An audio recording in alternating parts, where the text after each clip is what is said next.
Man, bro, we gotta hurry up. Last night, I overslept last night, chat.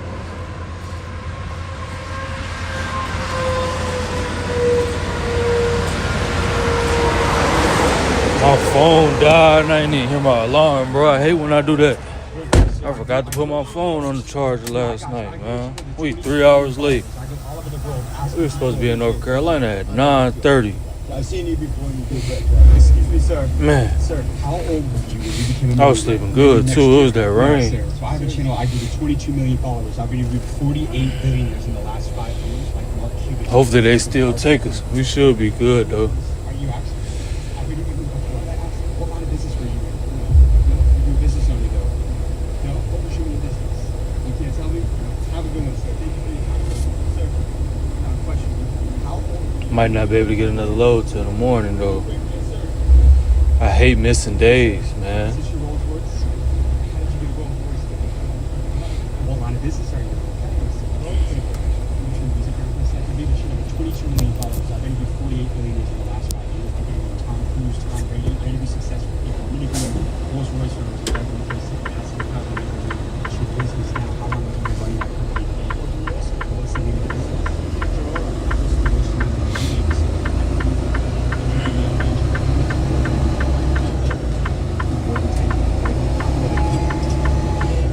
We still got 5 hours left. 5 hours and 37 minutes.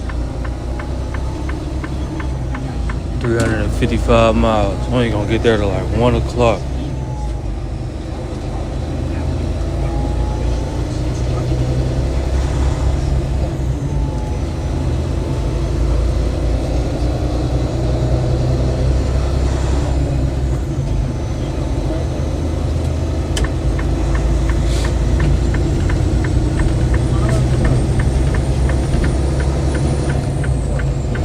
Basic for thank you so much. Somebody wants to own a Rolls Royce in today's world. This is a lot of people's dream car right here. What do they have to do? Connect yourself with good people, and that's hard to find.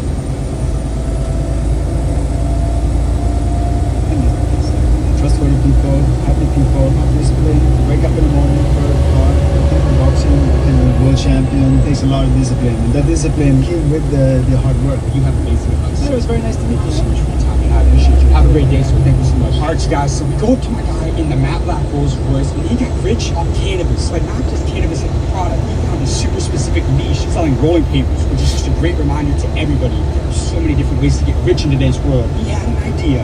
He came from Amsterdam in the Netherlands and made millions of dollars in America. Crazy good interview. We gotta keep this going and go find our next Rolls Royce mogul out here in Beverly Hills. Come on. Excuse me, sir. Sir, question for you. I've seen your video. Yeah, is this your Rolls Royce? Am I having kids that means mine? It's yours, yes, sir. How did you get rich? I've seen your What videos. did you do? Hustle, hustle, hustle, grind, grind, grind, What kind and of lift business? others. So I do excel. Real estate and the defense industry. The defense industry. How big is that popping right now? We know what's going on in the world. Is that a good business to get into right now? It's long term, and as long as their enemies are going to be war struggles and their accomplishments and highlighting what they do. Because you serve your country, somebody shoots at you, you shoot back, you come back, you reset, and you contribute to this economy, to this environment, to this atmosphere, to what makes America a great place. But that was the West Point. Outstanding. He was the garrison commander of Camp Humphreys in South Korea. Army strong. We're not Army. We're Marine Corps through and through. Thank you But for your I service. say, no, brother, you're worth it. What's the number one lesson that the military taught you about leadership you took into business? First, you have to follow before you can lead. You learn something from everyone you encounter. You do that, you're making it. Did you come from a rich family? No, dirt poor. Dirt poor. Dirt poor. What was your My dream? mom told me, I had several scholarships. I got out of Cleveland. I went to Ethnic College. And my mom said, to get out of this poverty circle, education. That education key will open more doors than you can A imagine. lot of people don't think a college degree is worth anything. Things have changed. I can't knock that. But no matter what, education, whether it's content education or weapons industry education, grow, learn, and excel at that, and it opens doors. I still believe that. There are people that doubted you in the business world. Of course, haters are everywhere. How do you deal with that? A lot of people Hate is fuel. If they're not hating, you're not doing anything. What is the number one skill set you would master as a young entrepreneur in today's world? Adaptability. Technology has changed the landscape, and us older folks, we have a real tough time getting our arms around AI, getting our arms around the next hot, best thing. If we can't do that or trust and embrace folks like you who can, then we're going to get left behind. So are you in the entertainment business at all right now? Sometimes. You are sometimes. How important is content in today's world for the success of a Good business? grief, content is changing everything. That's changed it with the iPhone. Now there's a feature film made with one of the original iPhones, and it changed the landscape. And it won an Oscar. So do you think people aren't getting content, they're going to get left behind? Of course, you evolve or you become yesterday's news. Have you heard about Opus Clip? I've not. So what it is it's AI's greatest gift to content creators. It takes an entire interview, a long piece of content like this, and it literally clips it up for you. I've never seen anything like it before. AI is a tool. As long as we treat it as a tool and let everyone know, hey, this is AI enhanced, I think that's fair game. Does Opus Clip seem like something that you would get started on right now? Of course. I'm going to check out Opus Clip, of course. Do you believe in God? Of course. God is amazing. I don't water God down to what God is made. God is amazing, and I'm living proof. You know, I can plan and God giggles because God's plan is always best. Here, People say, God, who's your God? Jesus Christ. You're not afraid to say that. Of course not. Why not? We're in Los Angeles, man. I put God before everything else. God, faith, family. I can't begin to describe in this short clip what God has done for me. I know Jesus is real. I know that without him, I'm nothing, and I will stand by that. And that's the most important thing, the most important relationship we can ever have. Period. If me and you died tomorrow, and you had one more message to leave with the younger generation, what would that be? To win without fighting is best. Sun Tzu. You got amazing advice, Mark. Thank you so much for your time, man. I connect with all the millionaires and billionaires I interview. Can I get your contact? Yes. Guys, we just interviewed another Rolls-Royce mogul out here in Beverly Hills. That was an incredible interview. Did you hear what he said? Look, if you're not creating content, you're going to go out of business. So when I was talking to him, I told him that I truly believe Opus Clip is one of the greatest AI gifts to anyone trying to create content or build a brand. But here's the craziest part. Listen very carefully. Because Opus Clip just launched something completely new, and it's called Agent Opus. This takes it to a completely different level. With Agent Opus, you can take a simple script or even just your audio, and it turns it into a full short video that's actually ready to post and promote your business. And it doesn't look like those generic AI videos that look fake. With Agent Opus, everything is structured. It flows, the visuals match the message. It actually feels like real content. So instead of getting a huge team, a bunch of editors, or spending hours trying to create something, you can take one clear idea and turn it into a video that's ready to go. So if you're serious about building attention and building a brand in today's world, you need to check this out.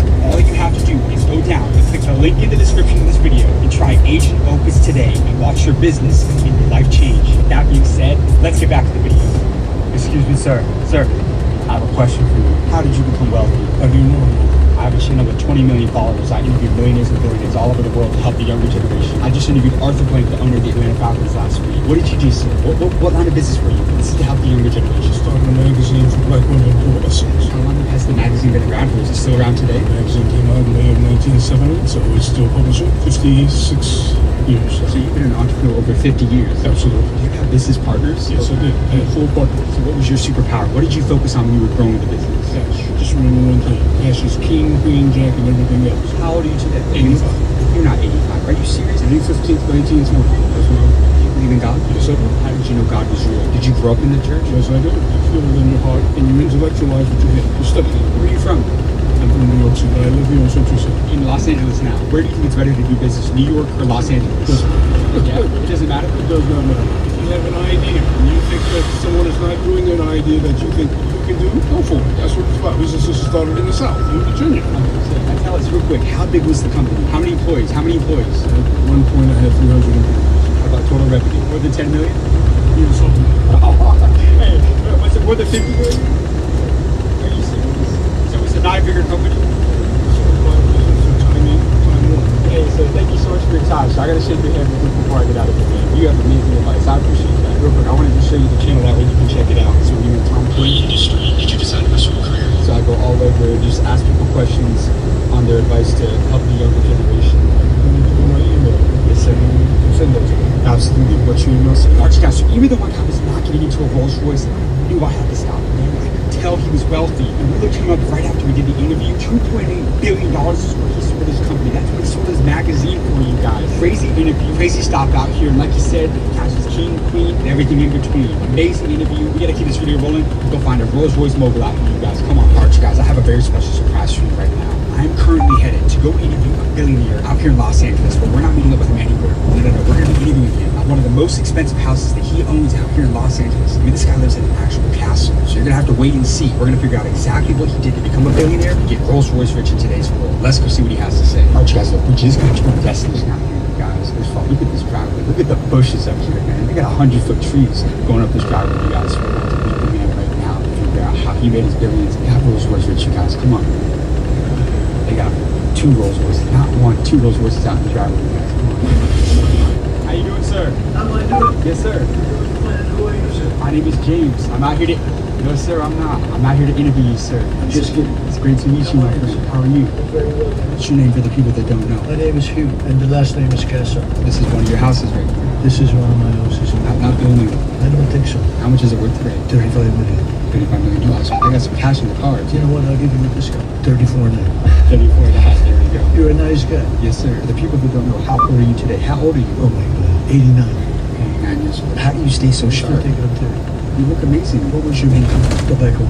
Tobacco. And you own several businesses. Yes. I don't want to name them because I'm afraid somebody else will steal them. I got you, my friend. I have one rule for all my interviews. No holding back. You're going to give the younger generation a blueprint on how to be successful and make it in today's world. Can we make that happen? Absolutely. Okay, so the first thing that I noticed when I came up here, you don't have 1 Rolls Royce, you have 2 Rolls Royces. This car right here was made especially for a magazine called Robbery Book. They've got their name on it. How much did this cost? At the time I bought it, it was $515,000. Now they're about $200,000. I collect cars, so you don't want to ask me how much cars. How many cars do you Which ones? There's Ford GTs, there's Ferraris, there's Lamborghinis. You're 89 years old today. Are you happy? Of course, I'm happy, but people are happy when they have money, and people are unhappy when they don't have money. If you're going to be miserable, you may as well be miserable and rich rather than miserable and poor, right? As people say to me sometimes, what do you want in life? I said, love and affection. If you don't have it, I don't care how much money you put it, you don't enjoy it. You're a part of the top 1%. What do the richest people in the world do with their money differently from everybody else? So we can start off by saying some people make money and they don't spend it because they're afraid. They don't like to take the risk. They want a paycheck. You weren't afraid to spend money. No, So scared money does not make money. no. At some point in life, when you're dying, you say, I never won the lottery, but you never bought a ticket. Can you win the lottery? It's the same with money. You can make money and you can be very happy having it in the bank and looking at the bank statement and you're making small interest in there, but it's never making money. And some people are very happy. And there's the person who says, I don't care. I want to pay myself what I think I should earn. I don't want to work for anybody. And if it doesn't work out, then I can say, I'll die happy and say I tried. So you can't get rich working for anybody else. No. You can become very successful because you can become a very professional person, maybe head of a company, a large company, but the sky is not the limit. It's not easy. It's just built inside of you. You had that instilled in you. Oh yeah. Tell you, young man, when you were that young as you are, you don't really know what you do. You just run, but you don't know what it is. But that's what business does for you. It keeps you out there running, looking at the sky and saying, look at that, look at that. I can do this, I can do that. You can change it every day. You've lived an incredible life. You're 89 years old today. If me and you died tomorrow and you had one more message to leave with the younger generation, what would that be? Always do it right. Don't find a way to go under it and do it the wrong way. Being honest makes you money. Not being honest, which we have a lot of people doing it today, destroys your life. Just be honest, be kind, be loving. What else can I tell you? You have amazing advice, sir. Thank you so much. I'm just a person like you. I was your age yesterday. You know, one thing that I can say, life has gone by so fast. I put my kids to come to California. I was 29 years old, 60 years ago. It was yesterday, like this. So don't wait too long and start work because you're already getting old. Because when you get into your 30s and your 40s, it slides down the hill. So do it. I know you can. Thank you, sir. You have amazing advice. And I like to connect with all the millionaires and billionaires. Truck rollover risk ahead. Guys, that's a wrap on today's video. Be sure to like and subscribe.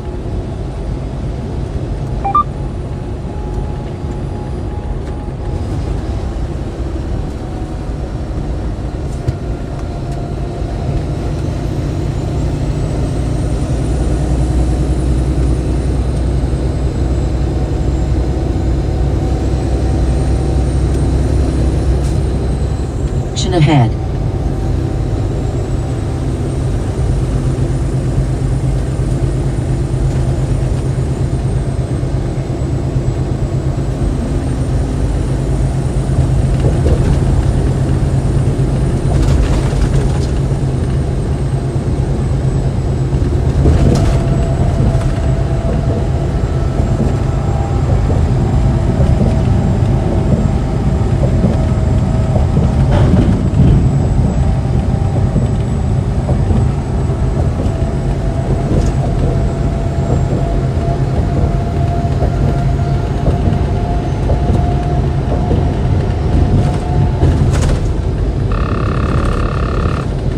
Virginia.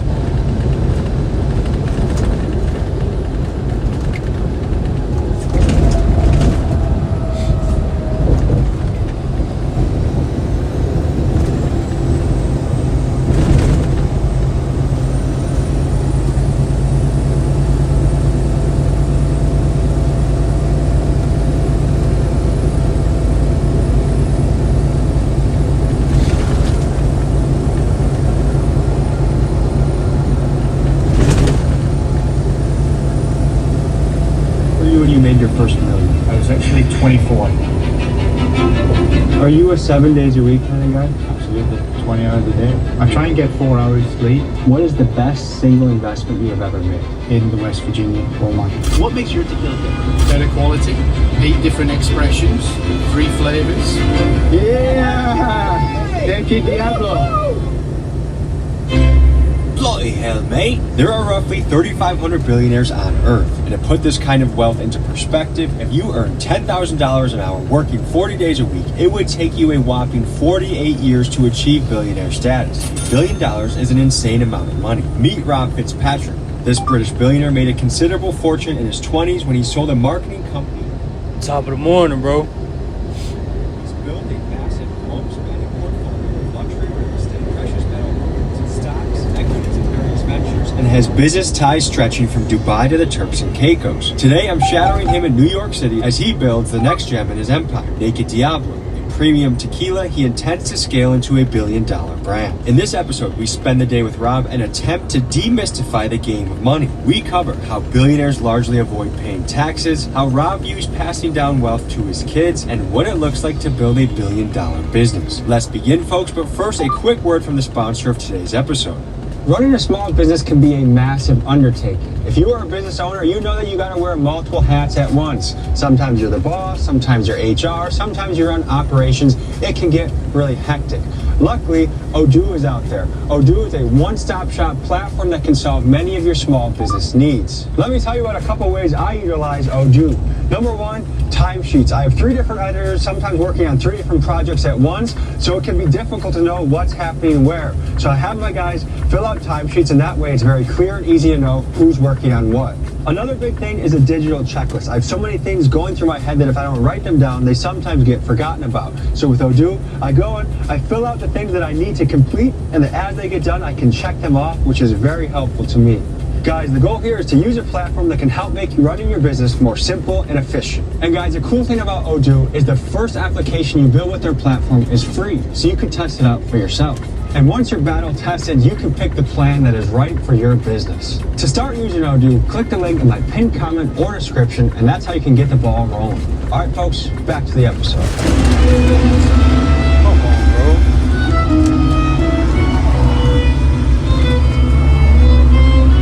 All right, folks, we are here in New York, and we are here doing a piece on a British billionaire, mate. Now, we're going to talk money. I think it's fascinating to be a fly in the wall with a billionaire. I mean, how does he operate? How does he move? How does he close deals? We're here for a little adventure and to learn, and we're going to go meet this guy. Come on in. I'll call you soon.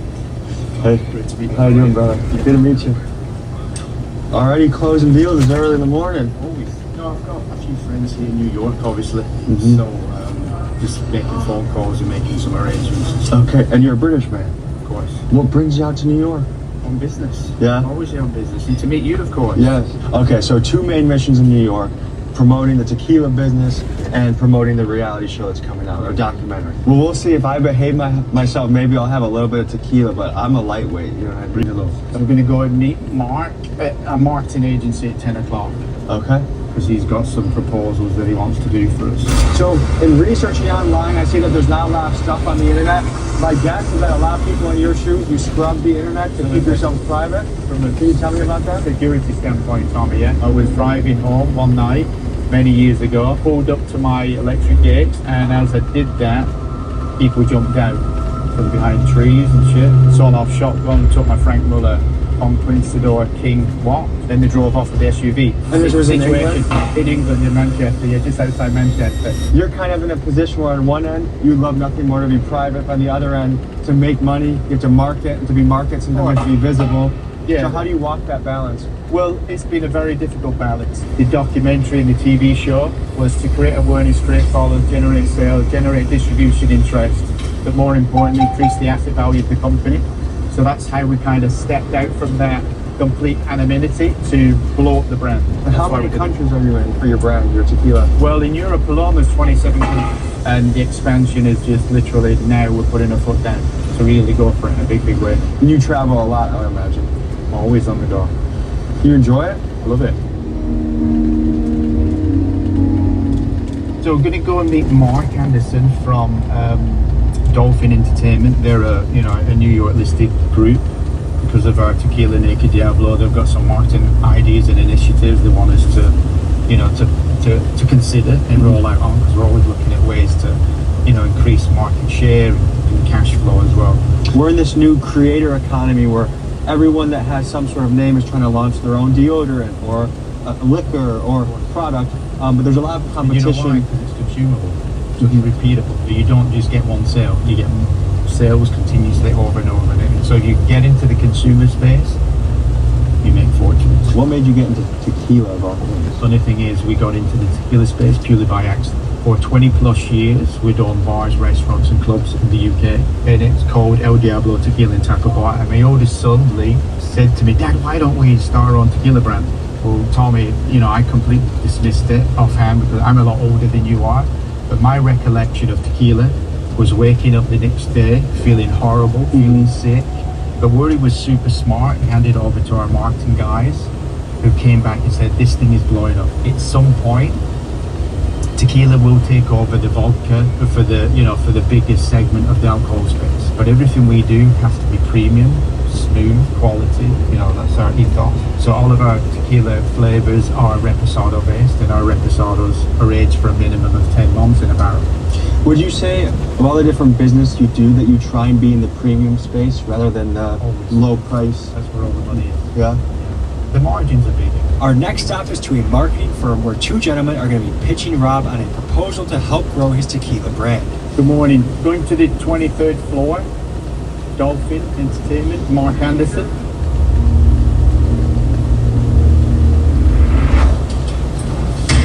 Mark, how are you? Good to see you. And you, yeah. Thank you. Good to meet you, Tommy. Tommy, How are you? I mean, look how foggy that is. did you bring that with you? I must have done. Rob, I don't know if you can guess this, but how many employees would you think you have? We have close to 200. And around the world? High-level players, it seems like what they're really good at is finding an expert right-hand man, manager. People that are better than who you are. Most people are better than me. So you're more big picture, long-term vision. You're not playing in the day-to-day. More of a visionary. This is where we want to get to. This is how quick we would like to get there. Please help us do it. Over to you guys. Are you a 7 days a week kind of guy? Absolutely. 20 hours a day. Because of the time difference of the different markets that we're in, you have to be. Yeah, it's funny. That's why I look so bad, Tommy. For 55. I try and get 4 hours sleep. How do you see the markets changing right now? Because do you still see the United States as one of the financial superpowers, or do you feel like we're an empire on decline? Yeah. No one can touch the US. Not militarily, but also monetarily as well. Can't get near the US. Good to meet you in person. How are you? Yeah, good, thank you. Mark, Charlie, one of the main reasons I'm here in New York is, got a lot of media stuff going on. We've got TMZ interviewing us. The idea is blow the brand up, blow up the TV show, the documentary, all that sort of stuff.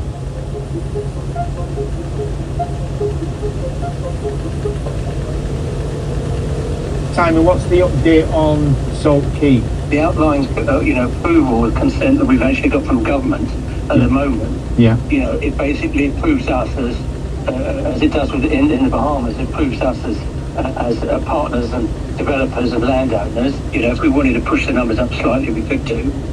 But at the moment, the figures work very nicely the way it is. Yeah. We're looking for smaller numbers but higher value.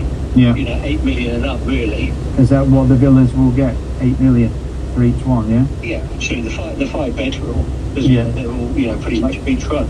All right, perfect. That's good news. I'm going to meet Abjijit and just to finalise the 160 million we're going to provide for the Dubai hotel, yeah? All right, Simon, I'll catch you later. Take care. Thank you, bye. I think a lot of people right now, like we're in an era where I read that more people than ever are having 2 jobs in America. More people than ever are graduating college and not having a job. Yeah. Making money, it feels like it's coming out of a lot of people's hands. Like it's the American dream is slipping away. What will be your perspective on it? Stay in the family. Now 2 isn't even enough. So people are looking for the get me out of jail scenario. Did you grow up wealthy? Absolutely not. My dad was my inspiration and the reason that I became as successful as I did. You know, go to work, come home, have your tea or your evening meal and go to bed. That was it. And I was 18 at the time and I thought, I cannot have a life like this. Love my dad to bed, you know, like you won't believe. What did he do? He was an upholsterer. The proudest moment in my life wasn't when I made my first million. My dad saying to a friend of mine, we would not have seen the world if it wasn't for Robert and Michelle for life. Let's head to our next spot. Yeah.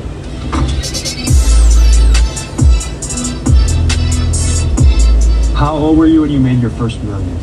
I was actually 24. And how'd you make it? I had a marketing company. Are you familiar with the term closed user group? So a closed user group is basically you're using a number of people to leverage for products and services. And we offer discounts on everyday living, a bit like cashback or concierge and all that sort of stuff. Yeah, but in a bigger scale. And how old were you when you made your first billion? That's a good question. The last 50. And what was the play? I stopped counting, Tom. Yeah? Because you do. So was it a milestone that you tried to hit, or was it where you were conscious of it, like, boom, I hit it for the first time? No, not really. I just knew I was always going to get there at some point. First million about 23, first billion about 50. Yes, maybe a bit before that, but, you know, and then who knows where next.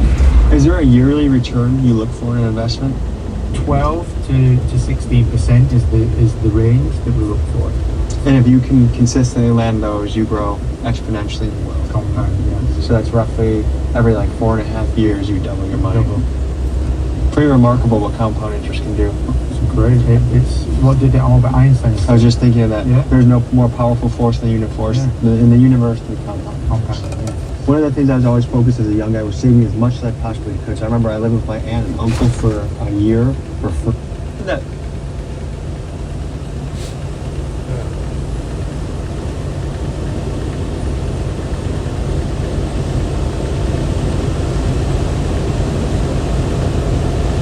Hey, it's Cam. What's good, bro? What's the word?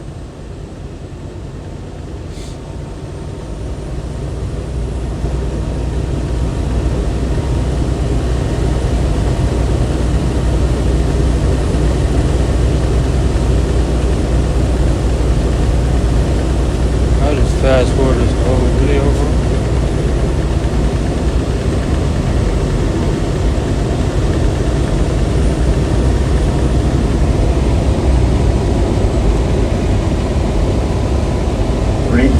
For products and services, and we offer discounts on everyday living, a bit like cashback or concierge and all that sort of stuff. Yeah, but in a bigger scale. And how old were you when you made your first billion? That's a good question. The last 50. And what was the play? I stopped counting, Tom. Yeah? As you do. So was it a milestone that you tried to hit, or was it where you were conscious of it, like, boom, I hit it for the first time? No, not really. I just knew I was always going to get there at some point. First million about 23, first billion about 50. Yes, maybe a bit before that, but, you know, and then who knows where next. Is there a yearly return you look for in an investment? 12 to 16% is the range that we look for. And if you can consistently land those, you grow exponentially in wealth. Compound, yeah. So that's roughly every like 4.5 years you double your money. Double. Pretty remarkable what compound interest can do. It's great. It's what did Albert Einstein say? I was just thinking of that. Yeah. There's no more powerful force than uniforce in the universe than compound. Compound, yeah. One of the things I was always focused as a young guy was saving as much as I possibly could. So I remember I lived with my aunt and uncle for a year for free. I was investing that money. Yeah. And I could have had my own apartment. I could have lived it up. I could have gone out. I didn't go to bars. I didn't do anything else besides work, sleep, work out. And I ended up using some of that money to buy my first property. It was a 4-unit building in Milwaukee, because I know that it steamrolls. Once you get one, then it helps you get two, and then all of a sudden you can start really picking things up. But I think right now where the economy is, a lot of people watching this, what their frustration might be is, yes, I want to be in the mutual funds, I want to be in real estate, but right now I'm living so paycheck to paycheck that I don't even know how to get ahead. I mean, you know, the first foundation of creating wealth is savings and paying yourself first.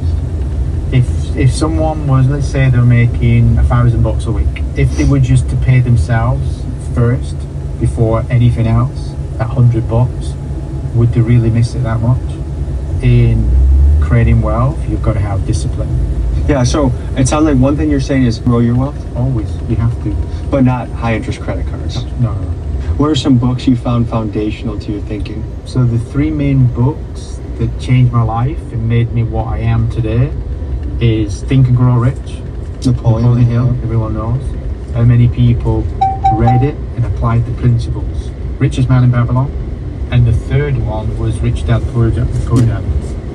Robert Kiyosaki, you know, he's a big hero of mine. You gotta own stuff too well. Yeah, I mean, you know, he broke down the old paradigm, didn't he? That go to school, get a great education, get a job, you know, with that job pay off the debt for getting that great education. So what was your takeaway from that marketing meeting? Good meeting. It always helps when, you know, you come highly recommended. You know, they're a public company, and if Mark and Charlie can help increase the sales of tequila, I'm all in.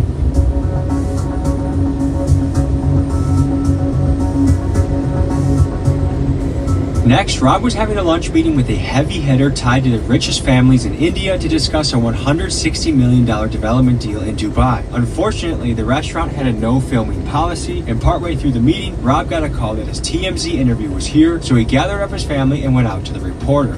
Good to see you, man. Good to see you in New York City. How are you? I mean, obviously, the tequila's doing pretty amazing right now. What was the goal of the tequila? Like, you know, there's a lot of celebrity tequilas out there. There's a lot of competition in tequila world. What makes your tequila good? Better quality, 8 different expressions, 3 flavors that are amazing on their own or in cocktails. Yeah. Since you guys are the family, you know, you've seen you guys on TV and stuff like that.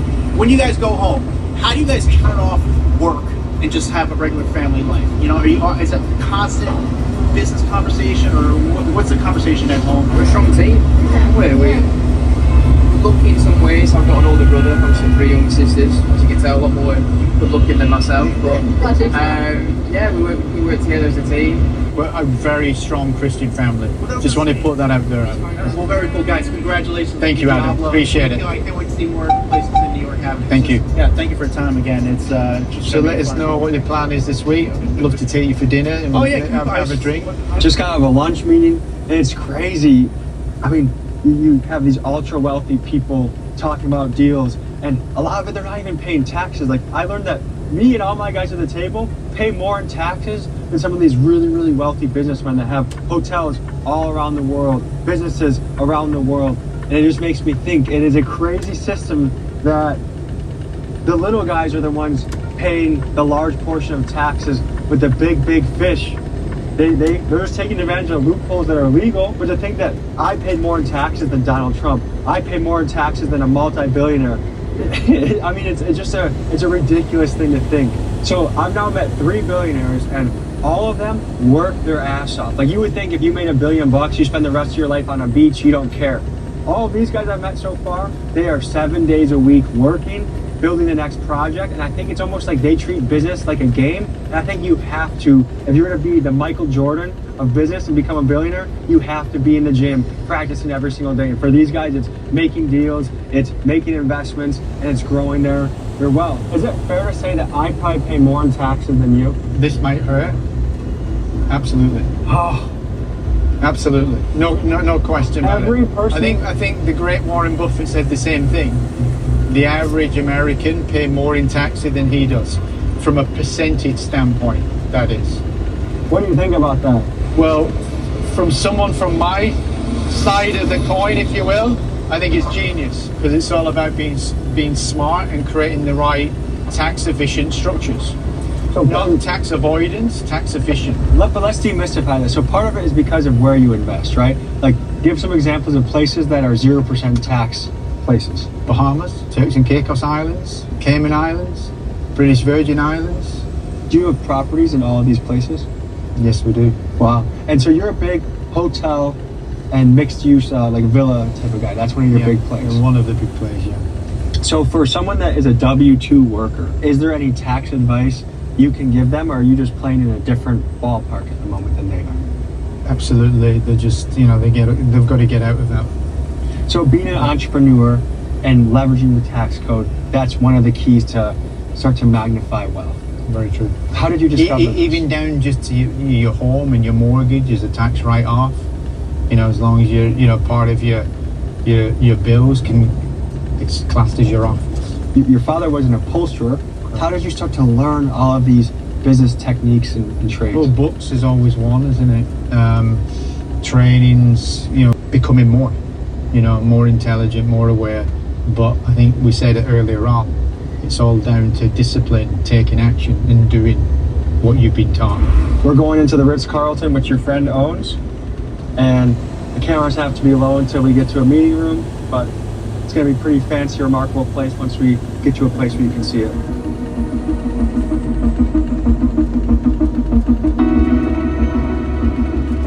Can you tell us about how diversified you are, what industries you're in, where your wealth is concentrated? 40%, 20%, 15, 10. 40% real estate, 20% renewable energy, 15% index funds, 15% private equity, and 10% is hedge. And is cash also in that 10%? Yes, it is. Okay. And which is normally about 3%. We keep cash. And which of these sectors are you most excited about right now? Oh, always real estate, but this is a big play right now. And what do you love about real estate? The cash flow it gives you, but also on top of that, the asset appreciation. Renewable energy? Yeah. Tell me about that. So there we have holdings, wind farms, solar farms, battery storage, places like Puerto Rico, Spain, Italy, France. I'm guessing there's yes, sir. We still out here beating this road, bro. Green energy. Right. And, renewable energy is the next phase where fortunes are going to be made. Are you good at saying, even if there's an opportunity that you can make a lot of money, back it off if it's not in your area of expertise? Don't go near it, because then it becomes a gamble instead of a guarantee. Index funds, that's a mixture of mutual and individual stocks? Yeah, and gives you the compounded effect. What is the best single investment you have ever made? Definitely in the West Virginia coal mine. Can you tell me what the input funds are and what it potentially could make? 12 million in, and potentially anywhere between 1.5 and 5.4 at the current valuation. Billion. Would you say there's a little bit of luck in something like that? Yes, it is, but you have to have the means and the funds ready to deploy in a great opportunity. And what is the single greatest loss that you've experienced in business? That would be down to having the wrong partners, trusting people that you cared about, and greed and jealousy got them to turn on you. It's not every deal that you do makes you money, but if you win more than you lose, and let the numbers look after themselves, you'll be okay. Right now in the United States, there are people that look at billionaires as heroes, and there's some that look at them as villains. What do you make of that? Only jealous people think that way. With money, a lot of good can be done. And I don't really care what people think. We just keep going ahead. We have our principles, our disciplines, our techniques, our philosophies, and we just stick to that. And try and help people along the way, if we can. What are some money-making techniques or inside tips that you could say to the audience? Simple, isn't it? Pay yourself first. Put the money into investments. Create multiple streams of income as quick as you can. Learn, grow, be disciplined, and time will take anyone to wealth creation. What was I going to say? I'm going to have to for this because I can't relate on this next one. Can I move? Okay. Let's go. Yeah. Ready? Rob said he was considering buying one of his kids a penthouse in New York, so he cruised over for a showing. And as a simple Midwestern guy, I was interested to see what a luxury apartment in New York City looked like. we gotta go help people customize and save hundreds with Liberty Mutual. Yeah, but where's the golf cart?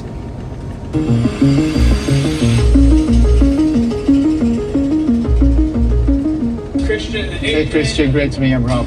Rob. Meet you. Let's get started. Welcome to the building, by the way.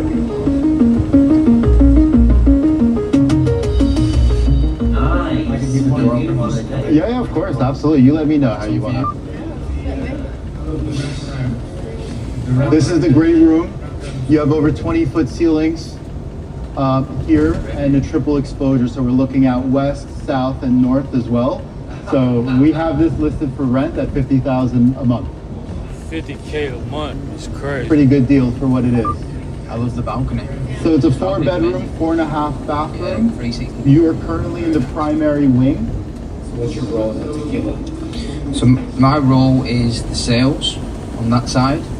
Got a lot of friends over in California, the West Coast. It's all about people skills. If you read all the books, you know, it's how to win friends and influence people, ask people questions. You know, everyone loves talking about themselves. You've got to remember in life you have to be humble. Remember where you came from. Obviously, it's not always where you're going. It's the journey and not the destination.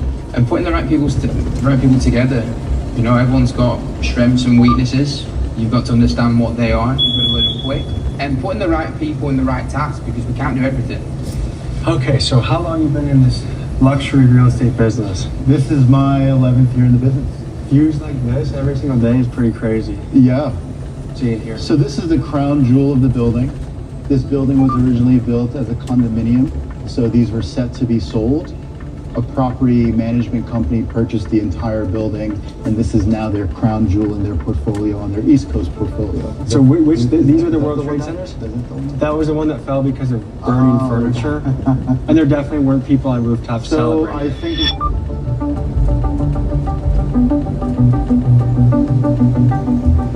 So this tequila company has a billboard that's going to pop up in about 4 or 5 minutes. It's definitely not this, yeah. But we're not sure where it is, and it's raining buckets.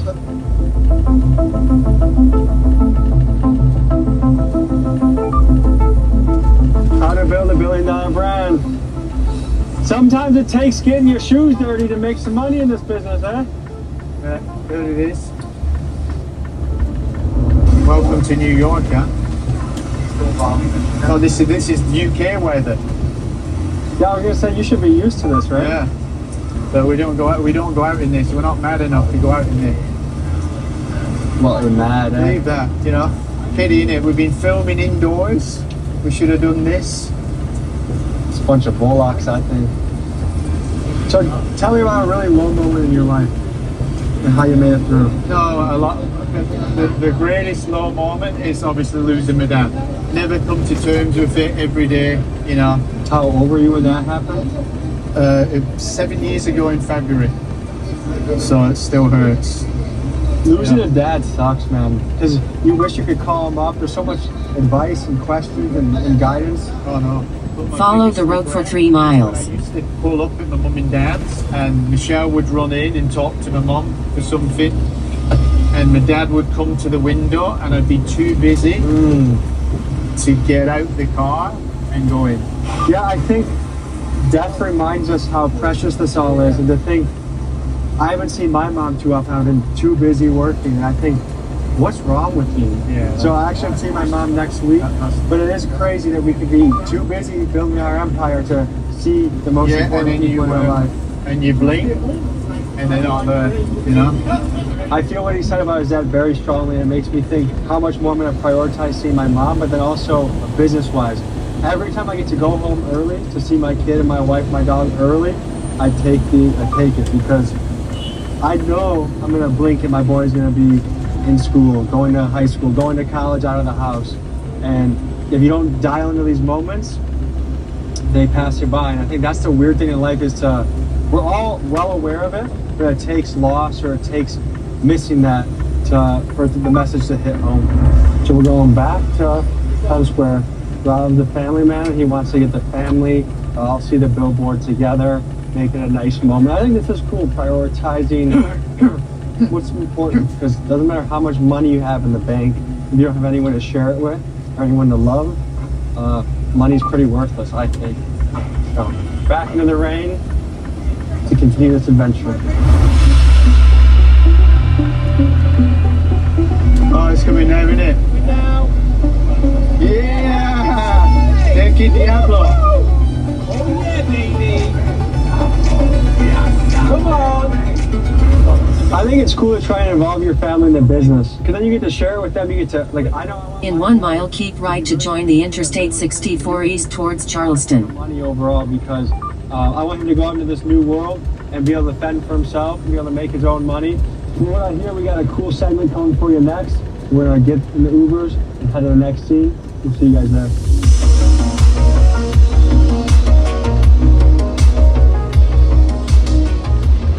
Folks, I believe the early 2000s may very well have been the pinnacle of gangster rap. So at this next stop, Rob goes on the podcast of Tony Yayo, a famous member of the rap group G-Unit that consisted of 50 Cent, Lloyd Banks, and Young Buck. Here's how it went.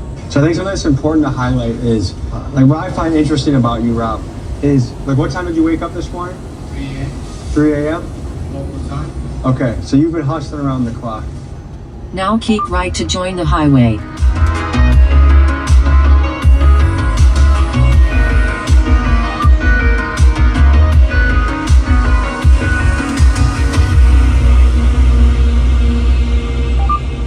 This is a level of dedication I think a lot of people wouldn't have to their job, and I guess there's a reason why he's getting deals to his phone, investing in companies, buying properties across the world. Just interesting to see into this world, because I think we hear about billionaires, we picture them just at home, stacking their money, swimming in a bathtub of dollars, but everyone that I've met so far as a billionaire has a extremely structured, busy day, and they work a lot of hours. Yeah, no, not yet. Mm-hmm. Sounds powerful. Like the Fitzpatrick family? That's it. Tommy, you meant to sip it. You meant to sip it, not shoot it. You know? That was some Wisconsin boy stuff. Oh, right there. okay. Yeah. That's good. Most of the time when I drink tequila, it makes me make a face. I didn't make a face. No, for you that. don't do, because that is brilliant. Ooh, I'm back in action, okay? I'm gonna have one more of those, dude. Oh, have you tried it or not?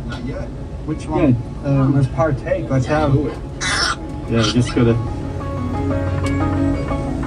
Follow Interstate 64 east for 153 miles. He's drinking it all. Shit. Yeah, so I speak at the 1640 family office out there. So See, if you just got done with like a 15, 16 hour day. forever to get Do another deal. That's how this guy drive is operates. horrendous. I had a great time. I had a great time. What we had set up, Tommy, a couple of weeks ago could have been a bit more spectacular than today because of the snowstorm and shit got in the way of it. But we still got action. We still got deals. Yeah. And to me, my message for everyone out there is take inspiration from this. Whatever journey you're on, hustling, making moves, like the way you operate, you're working 7 days a week because you're excited about life. Me too. That's the same way I operate. You just don't know how long you've got. Yes. So the vision of life is to find something that you're excited about, do it well, knock it out of the park. And that could be anything that you're into. So back home, get moving, get hustling, rock and roll. Cheers. Cheers. See you guys next week. All right, peace.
Street have been using algorithmic trading strategies for decades, but this little-known software just made it accessible to regular traders. No coding, no math degree, no massive budget. Our trading group is full of traders who have... For me, entrepreneurship has always been the way. Investing is important because it's the only way you are going to be able to be rich and wealthy for your family. We can close the wealth gap by working together. Market Monday is the biggest investment show ever. My life has literally changed since watching me right here. When you can make people money, you can add value, they're going to be forever indebted to you. I promise you this year, I'm going to make y'all even more money. Disclaimer, do your own research. Our content is intended to be used and must be used for informational purposes only. It's very important to do your own analysis before making any investment based on your own personal circumstances. You should take independent financial advice from a professional in connection with, or independently research and verify any information that you find on our show and wish to rely upon, whether for the purpose of making an investment decision or otherwise. Let's build our knowledge, our community, and our brokerage accounts. Love is love. You? Yeah. Happy Monday. We back. Oh, we are back in a major way. Man, I wish I was where y'all were. Shout to Yomi, shout to Ty, shout to y'all. Ooh. I don't get FOMO too often, but Yomi was texting me like, bro, why you not here? I'm like, I don't know. It's coincidence too. We didn't know that it was gonna be out here. But shout out to Mandy B. Oh man, what a dinner we had. Yomi, only the family. Yeah, her whole unit. Man, Mandy, never a dull moment with Mandy. Super funny, yo. Listen, man, 3 hours of pure entertainment. Shout out to her. Shout out to everything she's got going on. She is one of a kind. One of one. One of one. That's a fact. How y'all feeling though? Good. You know, back in Africa, it's a short run. We got a lot to do in a little bit of time, but we had to come out here. We got to check on Samba City and a few other things. So, yeah, you know, it's always good to be back in the motherland. You know, Ghana. It's always A1 treatment whenever we come out here. So, shout out to Alvin Kwame and the whole family. But you know, I had to get away from America just for a couple days. Just real quick. Yeah, I mean, talk about a lot to do in a little bit of time. We got off the plane straight to opportunity. Left that opportunity, went to go check on Samba City, left that opportunity, another opportunity, woke up this morning, another opportunity. So a lot is happening. I'm happy that we're here to embark in a lot of the new innovation that is going to take place here, and being able to decipher the information and give it back to all y'all. So shout out to the whole continent.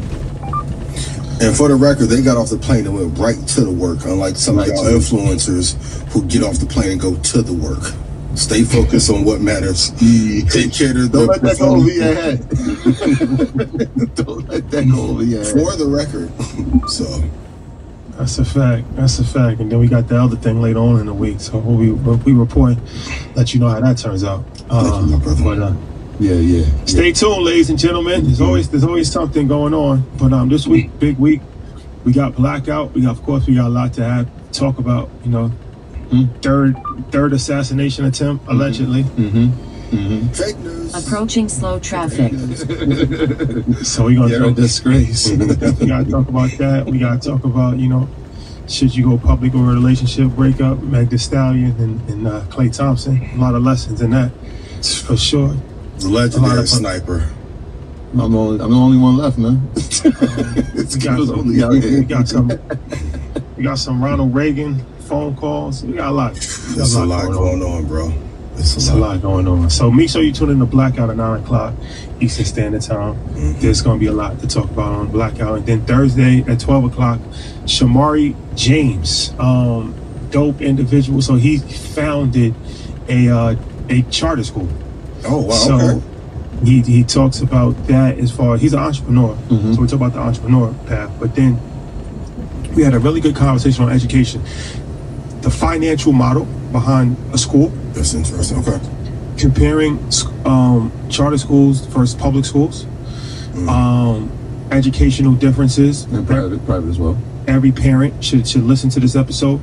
Highly educational from a financial standpoint. Like I said, he was an entrepreneur and then went to education but he's on the business side of the education, but also from an educational standpoint, as far as like the differences, the opportunities that parents may not even be aware of, funding, curriculum, all types of stuff. Yeah, we've been in this education bag. I mean, obviously from the start, but over the past couple of weeks, shout out to everybody at Brooklyn Academy, Eagle Academy out in Brooklyn.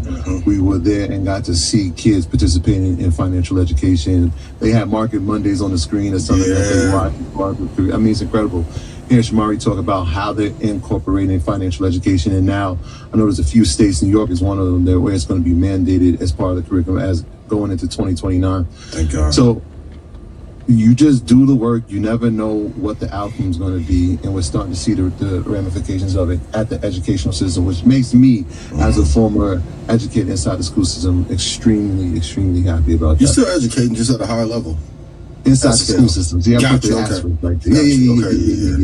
Yeah. They like, you ain't no teacher no more. I'm like, nah, I just switch the subject. I just switch the subject a little bit. And shout out to the Buddy White Project. We get honored at Gala in Westchester on Friday. So salute to everybody that's involved with that, and get your tickets if you're interested in going. I think it's 7:00 on Friday. Yep. On in Westchester Manor. So shout out to Buddy White Project. Thank you, appreciate it. Appreciate the love. Ian, any announcements? Yeah, we had Stock Club call yesterday. Absolutely amazing. Kudos to everyone who pulled up. We were on there for 2 hours. New look, new format, new time, new information. So once a month, the fourth Sunday of every month, Stock Club call. I appreciate you. Kudos to the new millionaires, the 4 new millionaires in Stock Club. I appreciate you. I'm super proud of you. Keep executing. Hold for long term. The replay will be out at 10 p.m. Central tonight. And if I've made you money, please put yes in chat. Love y'all dearly. And for the slides I didn't get to, I'm going to do a recording Saturday and drop them in a Telegram for you as well. So let's run it up.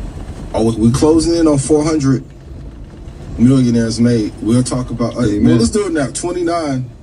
Listen, Green Jacket Gang. Shout out to EYLU and the Green Jacket Gang. So Red Panda Millionaires, Green Jacket Gang. Shout out to everybody who's up 1,000%. And EYLU. Let's get let's show. Yeah, we can talk about EYLU later, but yeah, we starting off with the futures trading tip of the week. So before we start, let's show the screenshots from Red Panda as far as. And it must be an accident up here or something. There's a few people that have reached that. All this traffic. Anytime you become a millionaire, that's a major accomplishment, and it's never something that should be downplayed. So let's show the screenshots first, if we can, please. Okay, so you want to talk about that? Yeah, some people were asking, which companies, what was the allocation? It's all things that we've talked about. Some people have started with 250, some started with 100, so it's not like they took 700,000 and turned it to $1 million, which will still be a feat. But many of the companies that we talked about on the show, NVIDIA, Eli Lilly, AMD, Microsoft. But the key lesson is, even if, let's say, we have both of assets, the price which you buy them matters more than anything. So, like, put yes in chat, Stock Club, if I told you at the top of the year how far Microsoft was going to fall. So buying at a 38% discount makes a huge difference. There have been some who've been with us since 2020. So the returns there have just been absolutely amazing. And we've had the great fortune of some of these to go up 1,000, 2,000% in their long term, and those returns have been absolutely amazing. So trading and investing has considerable risks, but if you hold for a long period of time, like even since we've been doing the show, 6 years kind of feels like 2.5, 3. Like I was looking back at the Market Mondays at the Apollo, I'm like, that was 5 years ago. Crazy. Time has gone by, so just hold for a decade and you'll be fine. So kudos to everyone who's become a millionaire, and if you want to do the same by holding for long term, go to ianinvest.com. There you have it. Salute to Red Panda. I'm telling you, that's a hell of a feat, bro. Get your tickets to InvestFest. Immediately. See Ian present, and if you're in Red Panda, check Telegram for your discount code for sure. Well, that leads us into the futures trading tip of the week. So what's the futures trading tip of the week? I had an amazing conversation yesterday, and the thing I want you to write down is trade the slowest asset first. This is a pair trade. the second fastest, and then the third. So for example, in indexes, that would be the ES, you want to trade first for a short target, then the Dow for a short target, then the NASDAQ. Often, and Troy and Rashad, I know you're getting this with SanDisk and Micron. They're like, what's the next one? It's like, well, you got to build your base before you can have the Formula One card. Stay right there. Just stay right in this pocket, because this is important. I'm glad you said that. Don't sell the foundation. Yes. So I got so many calls here. I'm gonna let you finish because I'm glad you said that piece. Hey Troy, I'm about to sell my Nvidia so I can buy SanDisk. I'm about to sell my Nvidia so I can buy Micron. Don't sell the foundation, please. Keep your base. Thank God, man. Thank you. And you're seeing it even in real estate. Rashad, I'll illustrate you. Rashad's going to keep his house in New York and the one in Ghana. It's not one or the other. It's a combination. Do two things, my boy. So you want to keep the foundation of a slow-moving asset, S&P, then the Dow, then NASDAQ. For the bond market, it would be ZB first, then ZN for a short target, then UB, which is a faster-moving asset. Oftentimes, we want the fast-moving asset, the hot girl, no pun intended, in a portfolio, when you need to go for safety first, a queen, and then you can build upon that. So for my traders, if you're trading the asset class, trade the slowest moving version of it first. That's why even in 2 Tech 2 Index, I could have went 4 Tech, but the drawdowns would be terrible. So VOO, VTI, pair those together. So in your trades, you want to do ES, Dow, NASDAQ, slow, secondary speed, and then fastest, third. Yeah. I got one, and it kind of stays in that vein, but I thought about this because I've been getting this question a lot. How are you doing this? How are you guys doing this? Where are you getting your information from? Are you talking to institutional investors? No, which is good. I made me think of this, and I said to myself, wait, the market doesn't reward intelligence as much as it rewards discipline and position. Absolutely.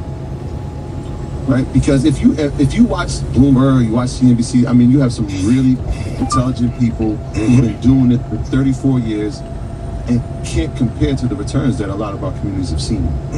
Why? The discipline is there, right? The position is there, and we have the fruition to see where the market's going to go.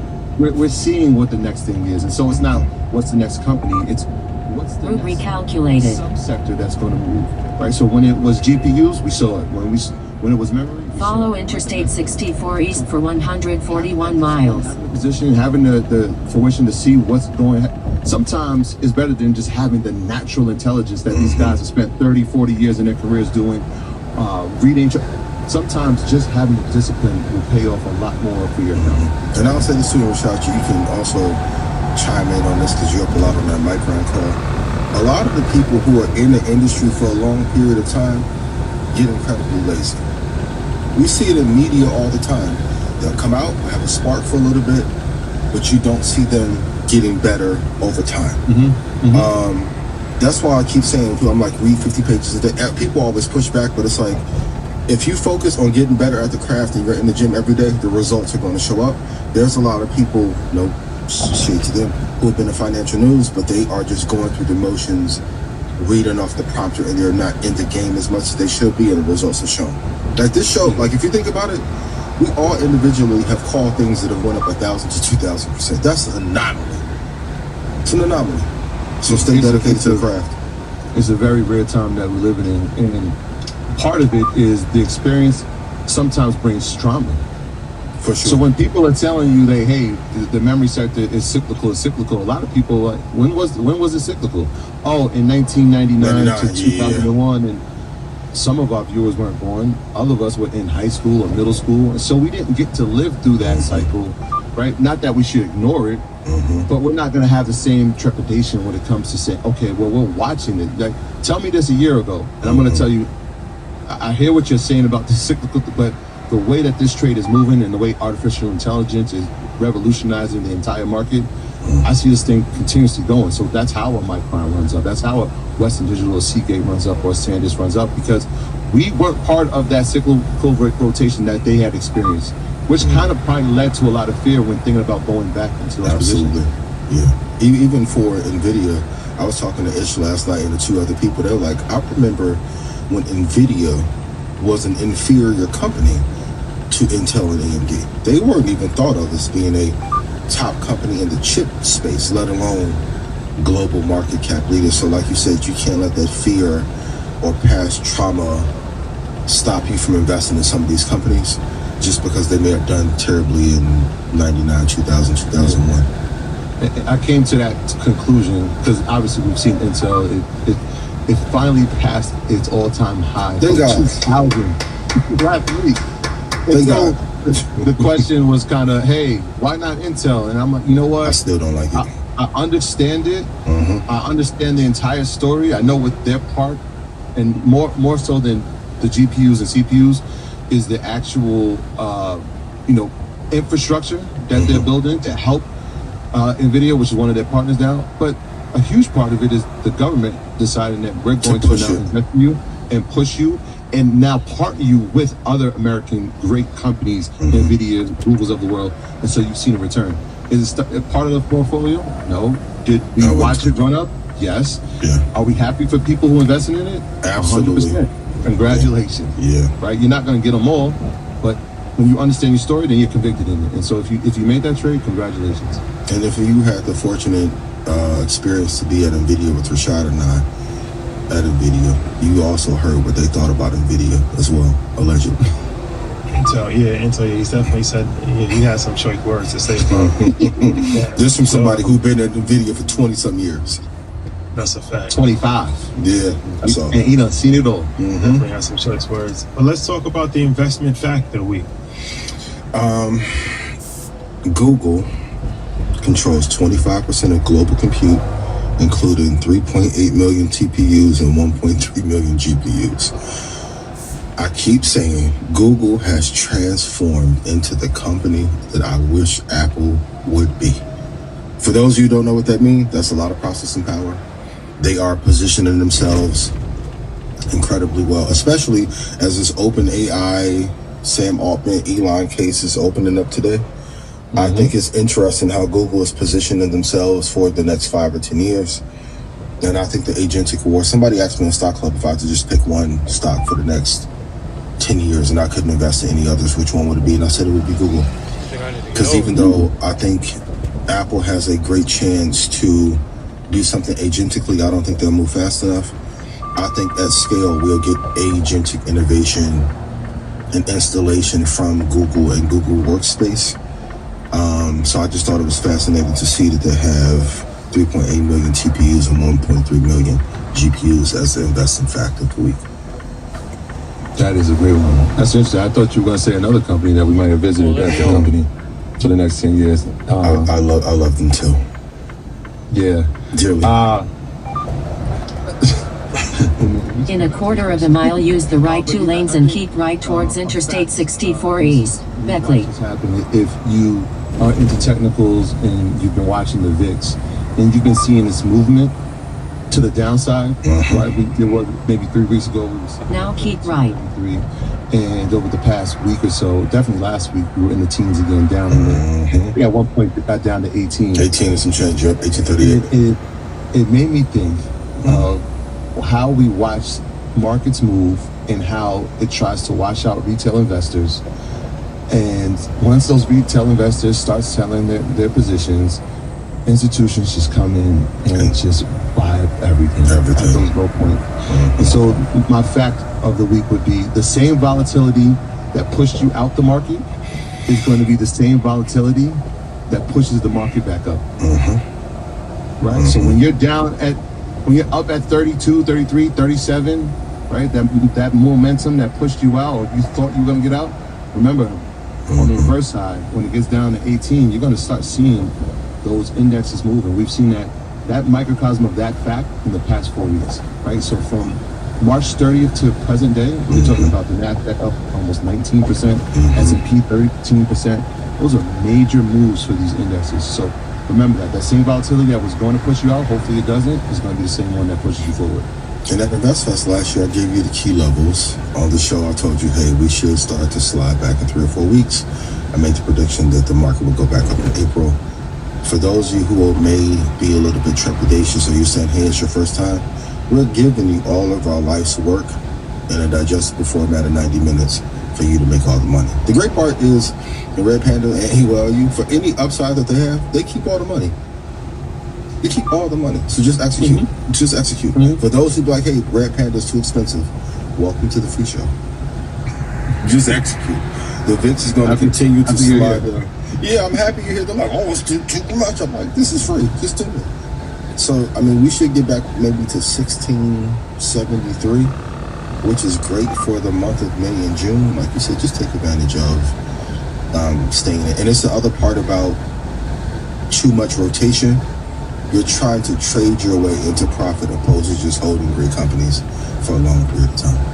Yeah, in April, we've said this pretty much every month since the start of the show has been traditionally one of the best months to invest in from the history of the S&P. But if we look over the past 20 years since, well, let's say 20 years since 2006, April has been great, but May's been pretty solid too.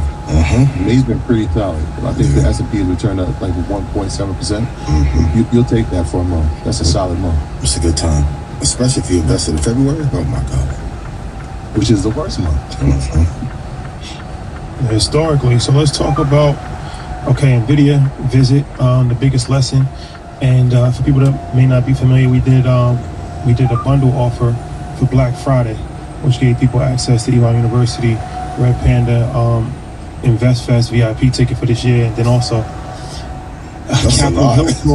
Capitol Hill Tour, where we did the mastermind, spoke to members of Congress, and then also it was a private tour of NVIDIA campus. And we did 2 private tours of NVIDIA campus because we had to break it up into the groups because you're going to do a certain amount at a time. So on top of mastermind presentation, Ian, mastermind presentation myself. I said mastermind. Yeah, like I mean, we'll talk about that. But I think, man, congratulations to everybody taking advantage of it. Definitely deeply undervalued, underpriced, because that price is not. It doesn't match. It doesn't match what was actually given. But kudos to everybody to take advantage of it.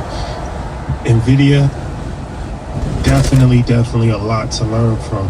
As far as everybody that was there, they were just saying how blown away they were. As far as, first of all, thank you to NVIDIA for having the hospitality. Absolutely. Twice rolling out the red carpet for us and really just, taking the whole day, providing lunch, showing us, the inner workings of the chip making facilities, showing us what's coming next, having, high level executives talk, having panel discussions for us, having a tour of the facility. Those guys are amazing, and they did it twice, and it really speaks a lot to them because a lot of companies would not have taken the time to do that. So let alone open their door. Kudos to everybody at NVIDIA. Sure. Thank you, appreciate it. And there's a lot of lessons. So what's the biggest lesson for me? The biggest lesson was, Ian, once again, when we were in it, because they split the groups up. So me and Ian was in one group, and Troy and Mike was in another group. But when we were in the group, and he said, for years, Jensen used to go into the corporate meetings, and the first thing he told everybody was that we're 30 days from being bankrupt. And he said he doesn't say that anymore because if he says that now, then the world. Are we in trouble? Yeah, the company's too big, and it'll have major impacts on the stocks, and but it wasn't necessarily that they were actually 30 days from bankruptcy because they were, even when he was saying this, they were still a huge company, a very important company. He was probably a billionaire then, but the reason why he was saying it is because it has to be a certain level of sense of urgency at all times, and once you get complacent, then you start to fall apart. And that's been my mantra from forever, is that that's why I always say you got to be paranoid. You got to be paranoid as an entrepreneur. So to hear that just reinforced everything that I personally think, and it made me. I never felt like I was crazy, but I feel more comfortable, even more comfortable, validated, because it's like he's the number one CEO of our generation. And hey, thank you for saying that. and he's telling the workforce that we're 30 days away from being bankrupt. That's how he's leading off the conversation. So when you're running your business, I think you should have that same level of urgency. And when you're running your life, I think you got to have that same level of urgency. You got to have that same level of paranoia. You got to push people not to the breaking point, but you got to push them to the point that they're performing at the highest potential that they have. You got to get the highest level of potential out of people, because just being on cruise control and just saying, okay, we're doing good, or we made a lot of money, that's not the winner. That's not the winner way. That's not the Kobe mentality. That's not the Steve Jobs mentality. That's not the Jensen mentality. All of the greats throughout history, that was never their mentality. Troy, what about you? Well, I think you should go because you guys are in the same group, and then I'll go from, because I think you're speaking about Rambo, who was giving a presentation. Shout out to Rambo. Shout out to Rambo. So yeah, I'll let you go, and then I'll tell from my group's experience. To piggyback off that, the sense of urgency, and when we were leaving, I was talking to a gentleman. I won't say his name because I want to keep that private, but I saw you talking. I saw you walking out with him. I saw you. I was like, because I'm like, okay, I'm curious. I'm like, what do you think about the landscape? And he's just being very poignant and honest. And he said, we have 4 years until AI runs all inventions and innovations. And I said, what? He said, 4 years, and it brought me back to what Magic was saying at InvestFest, what Jack has said. Everyone's moving. I'm like, okay, so medical, animation, electronic. He said, every field, we have 4 years left before humans run any invention or innovation. This is a person who worked at Disney and Pixar and video. So when people, and he wasn't saying it to be exciting or to have a moment, he was just passing it along, like the sense of urgency that we all need to have and how much money we need to accumulate in a certain time window was very interesting. And for a person to be working on the insides of those technologies and have the roadmap, and that's another key point, being in a company like NVIDIA, you get the roadmap until like 29 or 30 to see what's coming. Back to urgency, Rashad, it made me say, okay, let's speed a lot of these projects up. That whatever I had planned for 2 years from now, let's get it done in the next 3 months. What about you, Troy? That's great. You know what? I actually walked by as he said the 2 or 3 year thing, and I was like, all right, that I knew it. I think you might have just told him at that point, like, yo, it's crazy you said that, and then I kept walking. But I think for me, kind of in the realm of where you were going in terms of the speed of the technology, it's just so rapid. From a healthcare standpoint, shout out to Brandon who gave a crazy demonstration of how he was using an agent, like built-in agent, to help him in real estate within 10 minutes. As we're sitting there, he's doing this. So the speed of the technology, the workplace, and I think a lot of the earners and the Red Panda family who was there with us, they looked at the workplace because, one of the things we said was, yeah, I overslept. I forgot to put my phone on the charger last night and I didn't even hear my alarm. I was supposed to have been up. My appointment at 9:30. We ain't gonna get there to 12:30.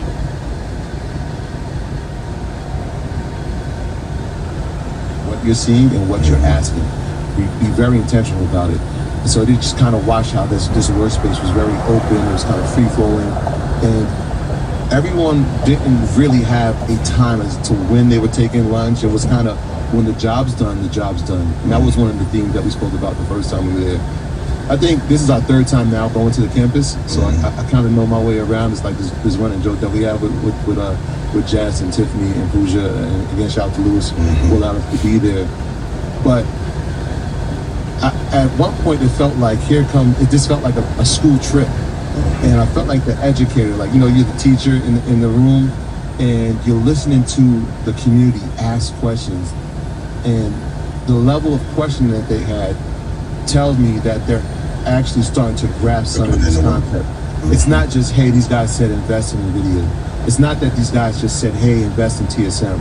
When you're listening to Rambo speak and he's asking, well, who manufactures for us? And everybody knows the answer, oh, that's a light bulb moment. When he shows you, hey, this is where a GPU actually goes in the rack, oh, here comes a light bulb moment. Who's building those racks? Like, he's telling you who's building the racks. He's saying this is where memory's gonna go, right? Here's where the memory components go, right? We actually got to touch the Rubin chip. We actually got to touch the Blackwell chip. Seeing that firsthand, but even to our last visit, when I'm saying listen very intently, when they were running comps in their, their system, they were running comps for GEV. And I'm like, okay, well, that tells us something. GEV been here last week, that tells us something. If you look how they performed through the game since that visit, it's been incredible. And so they talked about some processing, they talked about some infrastructure, they talked about, from a standpoint, I don't want to give everything away, but they talked about even the liquid cooling, who their partners were. If you were sitting there and writing notes and listening intently, those companies have all sounded familiar. In fact, a lot of the community was saying, we've heard this before. Oh, this is what it does. Oh, that's what it does. And so those light bulb moments, especially in the world of education, when you see that coming from, like, I get quote unquote students, but really peers, oh, we got this. Because not only do they understand it, they get it now, they see how practical and how tangible it is, but now they're so excited to go tell it to the next person. Like, well, that was one of the things. I can't wait to go home and tell everybody what we just saw. And that is the part where learning doesn't stop in that moment. It continues on and it goes on into their communities. But now they say, okay, now we understand why we should be investing. Because this story isn't going anywhere. I think Rambo said this. He led with this question. He said, well, does anybody know what NVIDIA does? And a lot of people said, they're a software company. They make GPUs. He said, you're all right. Here's what we are, though. We're a platform. Yeah.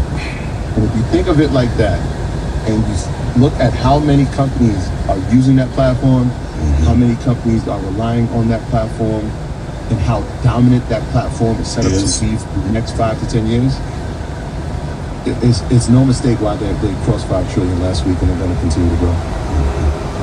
That's a fact. Okay, hit the like button and share. We also got the brother Cedric Nash coming in a little bit. Salute to him. Okay, so let's talk about SanDisk. So we showed the screenshot of the Red Panda, the new Red Panda millionaires, because there's a lot of Red Panda millionaires actually. That's just the newest entries into the club. Congratulations. Now let's talk about SanDisk and let's talk about options, shall we? So we actually don't about our phone call. Well, we put this up, but can we show this screenshot, please? We good, boys?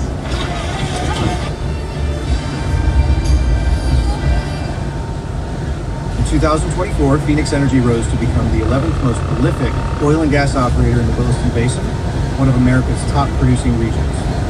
We are now right alongside industry giants like ConocoPhillips and EAG, and plan to continue rising in the rankings. Our daily production rates have risen as high as 18,000 barrels of oil per day. We've sold more than 4 million barrels, and we're just getting started. We hope to see you at our brief webinar. In less than 1 hour, you will learn more about our 9 to 13% annual interest rate bond offerings and the U.S. oil and gas sector. 506e bond offerings are open to accredited investors. Our team will guide you through the details of how to get started. Sign up for the webinar and start. Okay, congratulations. Those are all the members of the what we call Green Jacket Club. And those are everybody inside of EY University that has achieved 1,000% rate of return or above on their option call, or just investment at all. But most, like 90% of those are options. There's a couple that's actually just from a stock investment. But most of them are from option calls. So, and then I think 5 more people got added since the time we posted this. Right. Yeah, obviously, SanDisk ran up today. Mike Hearn ran up today. AMD had hit its all-time high on Friday. So you're starting to see all these percentages. Again, this is discipline because they could have sold a long time ago. But they stayed. They held into some of these long-term leaps, and now they're reaping the benefits of it. So, okay. So the reason why we show that is for motivational purposes, because it's like, if one person can do it, I swear to God, I love Rashad, yo. I swear to God. Go ahead. And you doing the song for motivational purposes, by the way. Strictly. If one person can do it, anybody can do it. True. But I do want to start implementing like different things that we're actually doing too, because I think it can be learning. So last week, myself, Troy, we went into a SanDisk call, and it's a weak call. I don't really like weak calls because I feel like it's very risky, and anything can happen. Geopolitical risk, variety of different things that can happen, and like that's out of your control. That can make a stock go down. That's not necessarily a great indicator of like the stock being a weak stock, but it's like, you know, it just happened. But you know, we did the SanDisk. No, tell them what happened. 7 day call. I had to call you, and you told me no. You're like, listen to me. Listen. I think no. I said it's important because no. Okay. No. I'm saying it in this sense.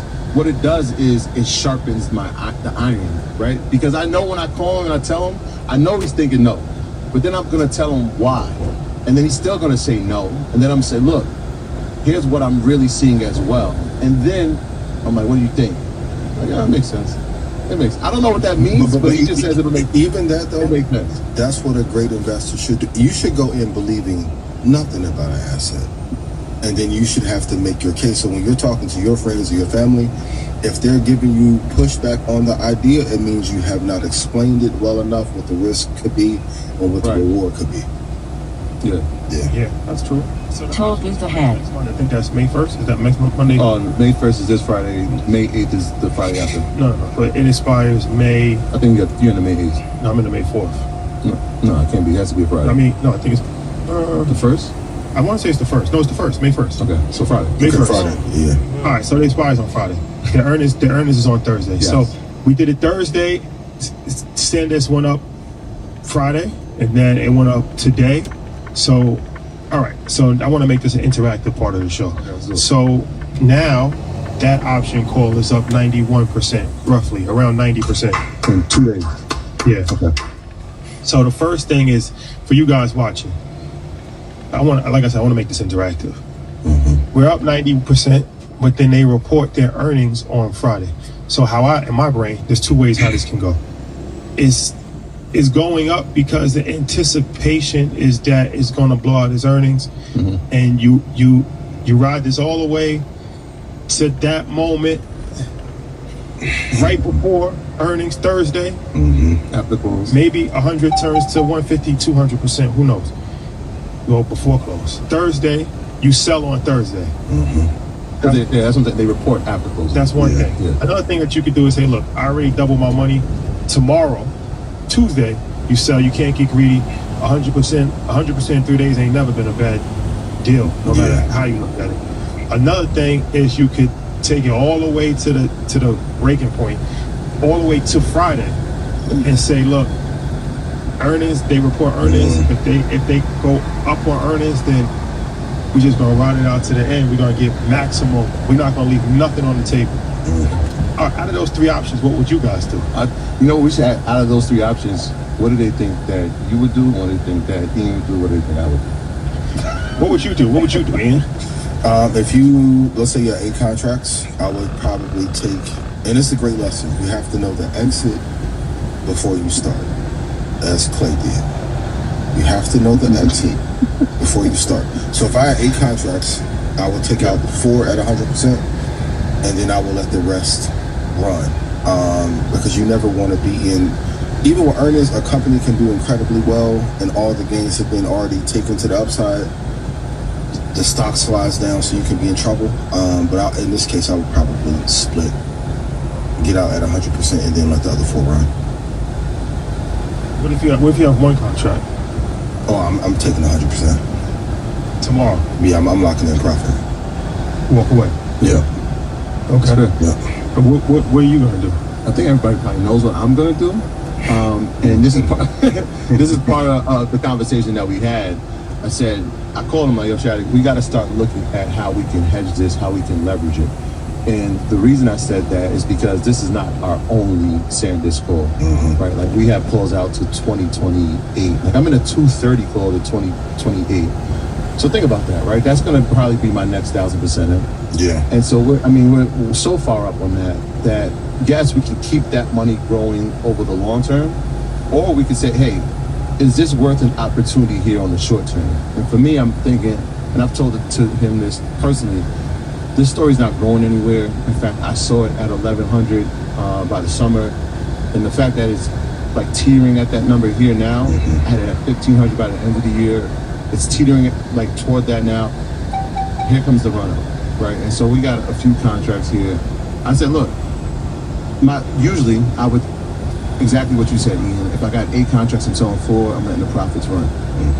In this case, I'm saying, okay, once I get my 100%, I'll take the initial route, and I'm gonna let it run past earnings, because a couple things that will determine that. If it gets to 1,100 by Thursday, then we're out, right? But if it doesn't, right? Because where can we go? If I said 1,200, then that's a $100 move. It's probably like another 8%. It's not worth the risk. It's not worth the risk. But the key was leverage, and so I know he's in some strong Micron calls that go out to like December of 27. And I'm thinking to myself, well, you've been in those calls. That's 1,000%. What if you can get 100% in the next 3 weeks, right? Now, if the stock turns on to the downside, let's say the one contract was $6,000, you bought 2, and now you're down $4,000 because the stock just pulled back $30 or something like that, right? The fact that you still have the leverage of having that late December call, you can get that back, right? You can get that back over and over, and you can also say, all right, it pulled back. Here's another opportunity for me to get some more long-term call dated options to actually get back the loss that you potentially could have had on the short term. And so it's all leverage. It's not, hey, we don't have SanDisk, we have to get into SanDisk, let's do this earnings play. It's, all right, we're leveraged here. We have stacked our SanDisk scores. I'm in the 230, I'm in the 300, I'm in the 500, I'm in the 620, I'm in the 700. I got this 900, and I think I'm at 940 out to someone. So, I mean, you can see that this is a company that I've been investing in for a while now, and most of y'all have been here since I shouldn't even say a while. This has happened really since November. Yeah. And the gains have been astronomical. And so, can we make some short term here? We have, right, 90%. So if you figure, if the contract was 6,000, you bought 2 of them, that's 12,000. You've made nearly 12,000 in 2 days. Yeah. I'm making one decision. One decision. And the most important thing is to have your predetermined target. Like for my futures traders as well, you have to know if you're gonna get out of it 100%. Like, so for me, my NASDAQ target that I gave away at the mastermind, that's 260% return. My big target is 11 to 1, that's 1,100. So you have to know before you get into the trade, what profit marks are you going to take off? So please write that down now. Is it 100? Is it 200%? Because you don't want to be in between and be like, well, I'm up 250, but you should have exited already, and then earnings comes, it reverses your fate, and then you're upset. Have those predetermined numbers, and then you can know if I hit these numbers 4 or 5 times in a year, I can be done. So, and those are the best phone calls. Those are the best phone calls when you watch something go up 90%, and I'm like, hey, what you gonna do? Yeah. Right? You're making money. Now what do you do? Like, I gotta call, hey, I'm up 90%. What should I do? You're up 90%. And that's why the market is so great. Where else could you make 90% of your money and not have to talk to nobody unless you want to? Just quietly, just do it. Move on with your day and go on to the next opportunity. Yeah. Well, put in chat. What do you think? What's your thoughts on the situation? Yeah. It's risky though, and I know. So the reason I'm gonna call him is because risk is not in part of his nature. Which is good. And riches really isn't mine. I'm always, and this is why, like, people say, well, why didn't you put that in?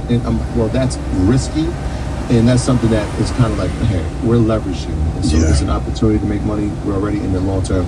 I always suggest people start with the foundation. Never sell your foundation, but build from it. And so the fact that we built the foundation, we have some stacks here. This is an opportunity for a company that, again, I believe is going to blow out earnings Thursday. But it's a big week, right? Could what happens on Tuesday, on Wednesday with Microsoft and Google, could that affect the market for the next 2 or 3 days? We're going to see. And it always bleeds over. When you begin taking too much risk, it never stops. Like if you look at Sam Bankman-Fried, had he not committed fraud, Sam would be arguably Baby Buffett, given his investments into all of these startups, but he didn't get a chance to finish the race. Downhill ahead. Risk on the table, thinking you can get away with it. My dad used to always say as a kid, yo, lies on the good till the truth shows up. And the truth is going to show up at a time when you don't want it to. Had he just been able to stay out of jail 2 more years, he'd be up, what, 26 billion is some crazy number? They had him at 114 billion. Anthropic, he did a lot of 200 million in Anthropic before anybody knew what it was. Data bricks, like, bro. Imagine being able to build an app with your name on it, just by thinking about it. Meet Base 44, a complete AI creation platform. Describe what you want, and watch it take shape. You can plan, customize, and expand in any direction. From tools built for one, to platforms ready for many. From passion projects to enterprise-grade systems. Everything is built in and ready to launch. It's a new world of creation, where you can go as far as your imagination takes you. Can you imagine it? Let's make your dream a reality, right now.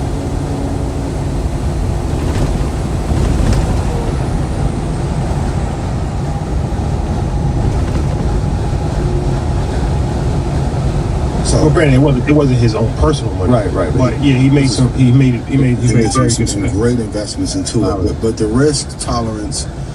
So when you say, yo, Rashad's anti-risk, as an investor, the first, even when I, like in that selection of Google over NVIDIA or YVO, the first thought has to be, how can I mitigate all downside? That's the first, not how much can I get, because if you take care of losing a lot, the upside is always going to be there. But this can go into perpetuity. It happened with Enron. It happened with Madoff. Those characters that now we're seeing in this case with Sam Altman, the character and risk-taking bleeds into the return and valuations of the company. Yeah. And notice the allocation of contracts. It wasn't, hey, we're buying 100 here. We're buying 50 here. Yeah. We're buying 4. We're buying 8. Yeah. Right? Like, this is not, hey, let's put the house on this. Yeah. This is not, we're not gambling. We're saying, hey, we're leveraged here. Here's an opportunity. And for people that's wondering what I'm going to do, I'm definitely probably monitor the situation. Ian said that's something that you said you can never lose profit 100%. But what I do think I'm going to do is sell it on Thursday. Taking it to Friday is just too risky for me, because we've seen a lot of times what's been happening with these earning reports, and that the stock has been dropped. Even if we saw it happen with Micron, we saw it happen with NVIDIA twice. And it does expire, now that I'm thinking about it. It expires on Friday, and the earnings is Thursday after the bell. So holding it to Friday, that's really you can run the flight. I'll do the opposite. We'll report back. Okay. And then it's always your next month. And then it's stressful being at an event. You got to be present, accept an award, and you checking your phone, or you in the bathroom. Hey, you ever been in a trade? You ever been in a trade on a flight? On a flight, and you get smacked, and now you got to be social. Now you got to text like, what happened? Cause what happened? Whole demeanor be mad, and then you got to wait till Monday to get back into a trade. Oh my God! Here's a disclaimer. Either way, I think we'll both be okay. So if everybody, I think we'll be okay. Either way. Let's talk about cybersecurity. Cybersecurity investing. We talk about cybersecurity a lot, and that's another call that we're in as far as CrowdStrike. But cybersecurity. What is the deal with cybersecurity investing? I got a great question from somebody who's been watching the show for 5 years. The affiliate. Shout to you. Is it risky to invest in cybersecurity stocks given the rise of Anthropic and its capability to send shockwaves throughout that industry? I thought it was a great question. You going to answer or you want me to answer? I want you to go first. Is it wise to? I think people are looking at it the wrong way. I think most people would say, based on what they saw Mythos or Mythos do, hey, this is going to disrupt and cause great change inside of cybersecurity. I'm looking at it the opposite way. I think what it has done has accelerated the opportunity and the need case for cybersecurity. Because the more artificial intelligence we have, the more intelligent it becomes, the more flaws it can find, the more that they're going to have to combat that. And so on a personal level, it makes sense, but on an enterprise level, you're going to need a company that can do real-time, in-demand, AI-driven protection. And you're going to need that every second of every day, because AI is working 24/7, and so you're going to need your security to work 24/7.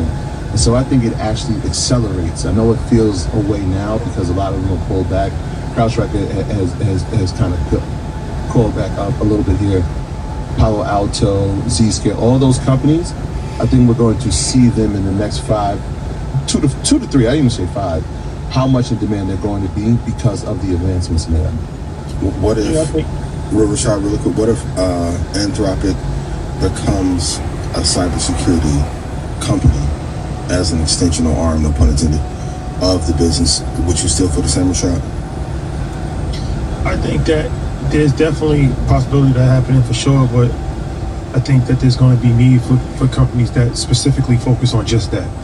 So you look at any industry, there's always companies that do things, and then there's companies that focus solely on that. I don't think a company that just has it as one of the things that it does is ever going to match potentially a company that's just solely focused on it. There's always going to be industry leaders and some companies that just so focused on one thing.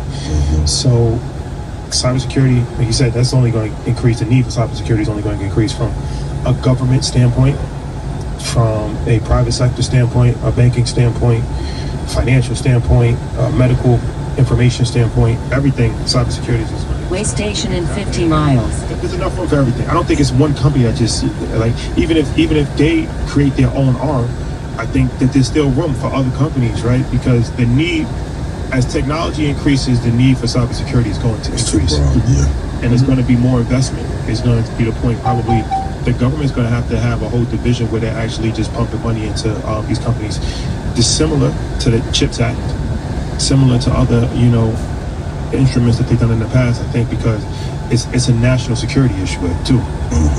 So cybersecurity is a national security issue, and the government cannot afford for their citizens to get scammed, but also for the government breaches. Because if they're hacking one thing, they're hacking everything, and they can't afford. And they said the outside governments have tried to we went to Congress. The first time we went to Congress, they told me every single day said country attacks us, and they know about it, and the government knows about it.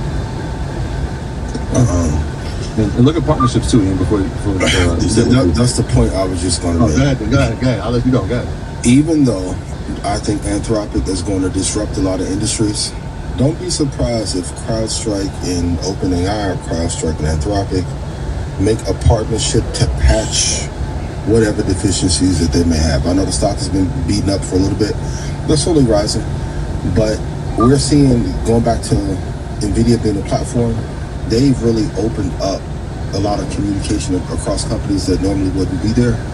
I wouldn't be surprised if they partnered together to find a way to patch some of those issues to not only grow revenue, but to bring legitimacy to CrowdStrike and to Anthropic together.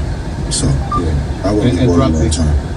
They have Dara, the CEO of Anthropic, they announced a partnership with CrowdStrike. In fact, he said that we're not here to replace it; we're actually here to enhance it. Yeah. So when you talk like that, it's okay. That makes sense. Yeah. Now the Mythos is getting out and running rampant. That is scary. That is scary. It's like what? There's a page I follow, and it talks about this week in AI. It's a great page to follow, and it just if you think about what happened, that was just announced in 1 week. They talked about the disruption that it was going to cause, and then the next week it was, hey, we found the open source code for it. In 1 week span. Yeah. And you got to be worried about corporate espionage. That's a fact. Okay, let's talk about the top IPOs impact ranking. I mean, I think it's pretty clear. Well, we'll see what happens with this OpenAI scenario, but Anthropic, Databricks, SpaceX, all going to be incredible. My question is, I do want to ask, will the AI 8 replace the Mag 7? Of course, Meta will be in there, NVIDIA will be in there. But if you had to just start as a new investor in 2027, if you had a bucket of all the new IPOs versus the Mag 7, which one would you deploy capital into first? So who would be the AI 8? Who's this? You got SpaceX, Anthropic, OpenAI, Databricks, Anduril, which I absolutely love.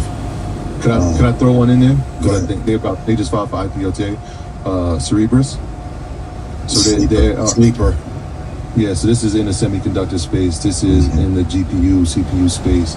They actually filed for IPO a few years back, and then didn't go through it. They just filed again today to IPO. I hate when they use like the NVIDIA competitor. Let's just say that it's a company in the semiconductor space. Yeah, because NVIDIA don't have a... There's not a competitor. So then I'll throw that one in there because it's going to be a large... I think it sounds scary now to say that a company that might IPO at $30 billion is small. But when you're talking about these companies that we're speaking about... 1 and 2 trillion, yeah. Well, let's do those 7. Okay. So if you have to do SpaceX... What's the 7? SpaceX, Databricks, OpenAI, Anthropic, Anduril, Starlink. Who else did you have? If it does. And we'll put Cerebras in there. That's a tough 7, y'all. Since getting this for Mother's Day, my family's been able to spend so much more time together. Skylight Calendar is the perfect Mother's Day gift, and it really makes me feel seen. No more missing appointments or confusion with my partner. Responsibility just isn't on me. Everyone knows what's going on and is in charge of their own day. The kids check it to see if they have any chores before school or what events we have going on. My kids love the independence it gives them, and they feel so grown up. That's a tough 7. And the crazy part, Elon has allocation in both. Yeah. Would you take the Mac? I wouldn't take this over the Mac 7. Really? Tell me why. Well, if I'm looking at SpaceX, the cost associated is really high for them, and so a lot of the money comes from Starlink because the space program is actually running on debt. It doesn't make a profit yet. Not yet. The satellite part of it is going to be important if we can figure out how to make that efficient enough to become a source of energy, and that's where our data centers will exist. But knowing that and knowing the company that is going to make the TPUs for that satellite is inside the Mag 7, which is Google, and Anthropic and OpenAI are still using the GPUs from either, and we should actually add Broadcom into the Mag 7. And maybe Tesla sits out for a little bit. Just take a little breather. Yeah, take a little breather.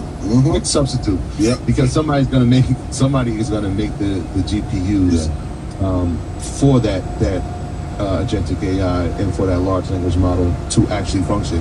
So they don't function without NVIDIA, they don't function without Broadcom, and they don't function without Google. So because of that, the more they make, then the more they'll have to spend. So, but Anthropic and OpenAI, Starlink and Anduril together, that's a tough 4, bro. And these are versus conversations we need to have. Go ahead, Rashad. It's also a different era of IPOs because we're talking about $1 trillion IPOs now, potentially. So when Google or Apple or NVIDIA or any of these companies IPO, nobody really even knew about these companies like that. They IPO'd, their rise was happening over the course of time. Now these companies are famous, and they're just as famous or more famous as some of the top companies in the world that's publicly traded now already. So when they IPO, like I said, they talking about rumors of SpaceX having a $1 trillion IPO off the gate. It took the whole entire history of the stock market for the first company to reach $1 trillion. Now they're going to IPO at $1 trillion. That's crazy. So it's ridiculous. The upside potential, you got to. That has to be thought about as well. Like, how far can it actually go as far as pricing it? Yeah, because it's priced in so high already. It's not like you buy an Apple, 20 years ago. But the interesting part with OpenAI and Anthropic, they're setting up to be the Apple and Microsoft conversation, enterprise versus consumer all over again. I think there's really big upside for Anthropic, but it does matter where they price it at IPO and then how much it flies away. Because if it comes in at 350 and immediately goes to 600 in 2 months, then that's going to be a tough conversation.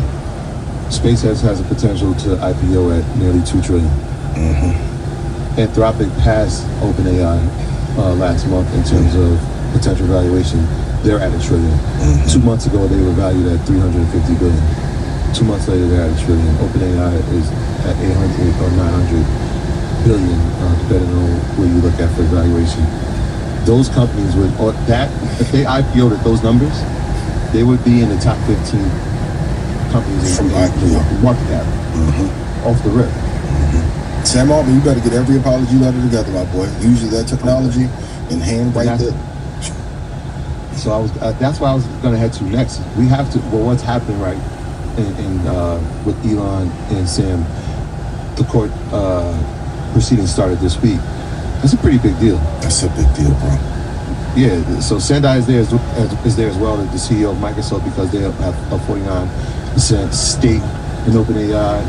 Elon's argument is this was a non-profit. What happened? How did we that you converted into their money?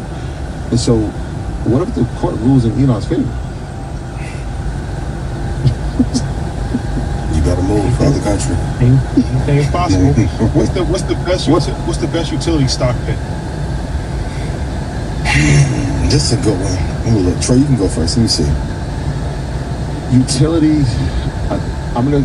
So out of XLU, right? If we're talking, and that's the Spider Fund ETF for utilities. It's tough. It's a few good ones. I like a few. GV I thought should have been in there. It isn't. I know Duke Energy is a solid one. NRG is a solid one. And so this is one of those sectors where rather than taking them individually, I'll take them all as one in the ETF, which is why I'm in XLU, and I know a lot of people in the community are in XLU as well. I'd rather go that route because I know that energy is still going to be a huge story. In fact, that was one of the keys that they said during our visit. None of this works without energy, right? We have GPUs, we have it, we have the connectivity. The thing that we don't have, that we absolutely need more of right now, is energy. Yeah. I'm taking that cost. I like Duke at 111.61, and then I like NextEra. If we get to, let's say, 82.86, I like NextEra. NextEra is my stock club. This is 2021. So if I had to lean towards one, I would do that. But like I said, there's a bunch of really good energy companies right now. But I was telling on Stock Club, it's only really 3 industries that matter: tech, healthcare, and energy. So if you picked out of those sectors, there's so many good players now. It's really hard to go wrong. But if I had to lean on one, it would be NextEra. Flashback Monday. You want to play your AMD clip? Why not? All right, let's play the AMD clip from 2020, shall we? Everybody wish they would have worked over Amazon, Apple. That would predict the future. Never. But it's kind of like sports where you got Zion probably going to be a whole thing. Right? Certain signs, yeah. Do you have any stock that's like not at that level yet, but you really think that has potential to kind of like be big in a few years? I mean, AMD. That's held value very well. What is that? NVIDIA, that's held value. They are a microchip maker. So if you look at particular silver 8 and like Apple, Michael Douglas, NVIDIA, because they're always going to be technology. You notice all the companies that we mentioned that are going to take off are all in the tech sector. I'm not the smartest guy, but retail gets hit hard. Retail has a cap of how high and how low to go. Tech does not. Even Tesla. Tesla's not a car company. Tesla is a technology company. Good. They just asked them to make the building. Yes. Good. They're the only car company that didn't stop production. Yes. Toll booth ahead. Elon Musk came from. Okay. Yeah, we from the Green Wall. Shout out to the dining room. Shout out to the dining room. Classic. Classic episode. That was before Market Mondays even took off. So, in the same fashion in which I may have been critical of Tim Cook potentially leaving the mothership that has happened. Just because I give a great assessment does not mean that I'm out of stock for the record. Respectfully and humbly, I was one of the first people to say pairing NVIDIA and AMD together. I've had some Red Panda stock club members be in it since 11. I've personally been in it since 8. So, I know there's a narrative going around that I am anti-AMD. I'm just showing my intellectual prowess when investing in the stock. But before we had the first episode of Market Mondays, I talked about AMD. So, just like I can do something stupid, just because if I do something stupid and Shawty like, yo, why are you being dumb? It don't mean that he's out on me and Red Panda. He like, in this moment, for being stupid. Same thing. So I just wanted to play that flashback moment for those of you who may not have think that I've talked about or called AMD. And shout out to in the core, one of the core things, 20% of the new millionaires in Red Panda have 250,000 positions or up from AMD. So it has been in the big stock club for a long time. Put yes in chat if I made you money off AMD. Respectfully. Respectfully, of course, at all times. And I do want to show this too, because I spoke to Dave Shan, speaking of AMD, and I asked him if it was okay to show this. And he said no problem. So let's show this screenshot from Dave Shan, shall we? So so shout out to the brother Dave Shan. I thought that was good because he came on. And he said no problem. So let's show this screenshot from Dave Shan, shall we? So shout out to the brother Dave Shans. I thought that was good because he came on the show. So when people, if you remember, when Shans came on show this screenshot from Dave Shans, shall we? So shout out to the brother Dave Shans. I thought that was good because he came on the show. So when people, if you remember, when Shans came on the show, we talked about AMD. So that was, AMD option call. Troy's been talking about the options, AMD and all of that. And Shans, that was the first time I did that for him, actually. In Houston, right? Yeah, because he didn't know how to. He never made an option. He didn't know how to actually physically do it. So we was actually on the plane. We was online to get onto the plane. Yeah. And he's like, yo, how do I do it? And I'm just like, yo, hey, give me your phone. And I actually like put it inside of his phone. So he's currently up 684%. Amazing. He said, if you see that screenshot, he said, I forgot to sell some AMD. I'm glad I did. Laugh out loud. So he up almost 700%. So he got his green jacket. He didn't get his green jacket. He got his jean jacket. He definitely got his. The jean jacket is 500%. That's a bar, yo. Wait, what? So that actually came. That AMD call, interestingly enough, was a similar conversation. I got a phone call. Do you believe in this thing? I believe in it. It's going somewhere. And I think that's the beauty of this show. Like, no matter, you say something, I say something, we don't agree. You're gonna hear perspectives, and you can still decide. I think that actually makes it for a better listenership, right? Because you can hear two things and say, hey, you know what? Both of these things make sense. Let me make my own decision. That's literally how the Shans thing happened. And so congrats to him. And the Corday, I can't take credit. My man Corday, shout out brother Corday. Corday came up with the jean jacket. He came up with the jean jacket. He was super excited to call. FaceTime me, yo, I got 1,000% on this one. This is crazy. I did that in like 2 weeks. But yo, I got this other one that's running. It's like 500%. I'm like, yo, bro, that's not really the jean. He's like, I know it ain't green, but at least can I get a jean? That's funny. Yeah, and it's not. Yeah, Corday, shout out to Corday. He coined the jean jacket, but we gotta borrow that because that's a good. But the great thing about the Shans thing is he's actually up because I put up the reason why I put him in that call is because I'm in that. You in that call? Yeah. And AMD was down at that time, so I'm like, this opportunity for you to. So he's actually up more. I'm up like 490%. He's actually up more on that call because when I put him in it, I was already down. So he got it at a lower price point than I actually got it at. So shout out to Dave Shan. That's real, right? Yeah. So that's why I got the call. Yo, you went down. You still believe in this? Yes, still believe in this. Shans buys it. Well, you're seeing a lot of that, and I'll just say this: there's nothing that makes me more excited, more like happy than watching the team win. So watching him go up 1,000%, I'm like, I watched my brother go up 1,000%. Like he's up 1,000%. Like 3 years ago, 4 years ago, we just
Take exit 48 toward US 19 North Beckley.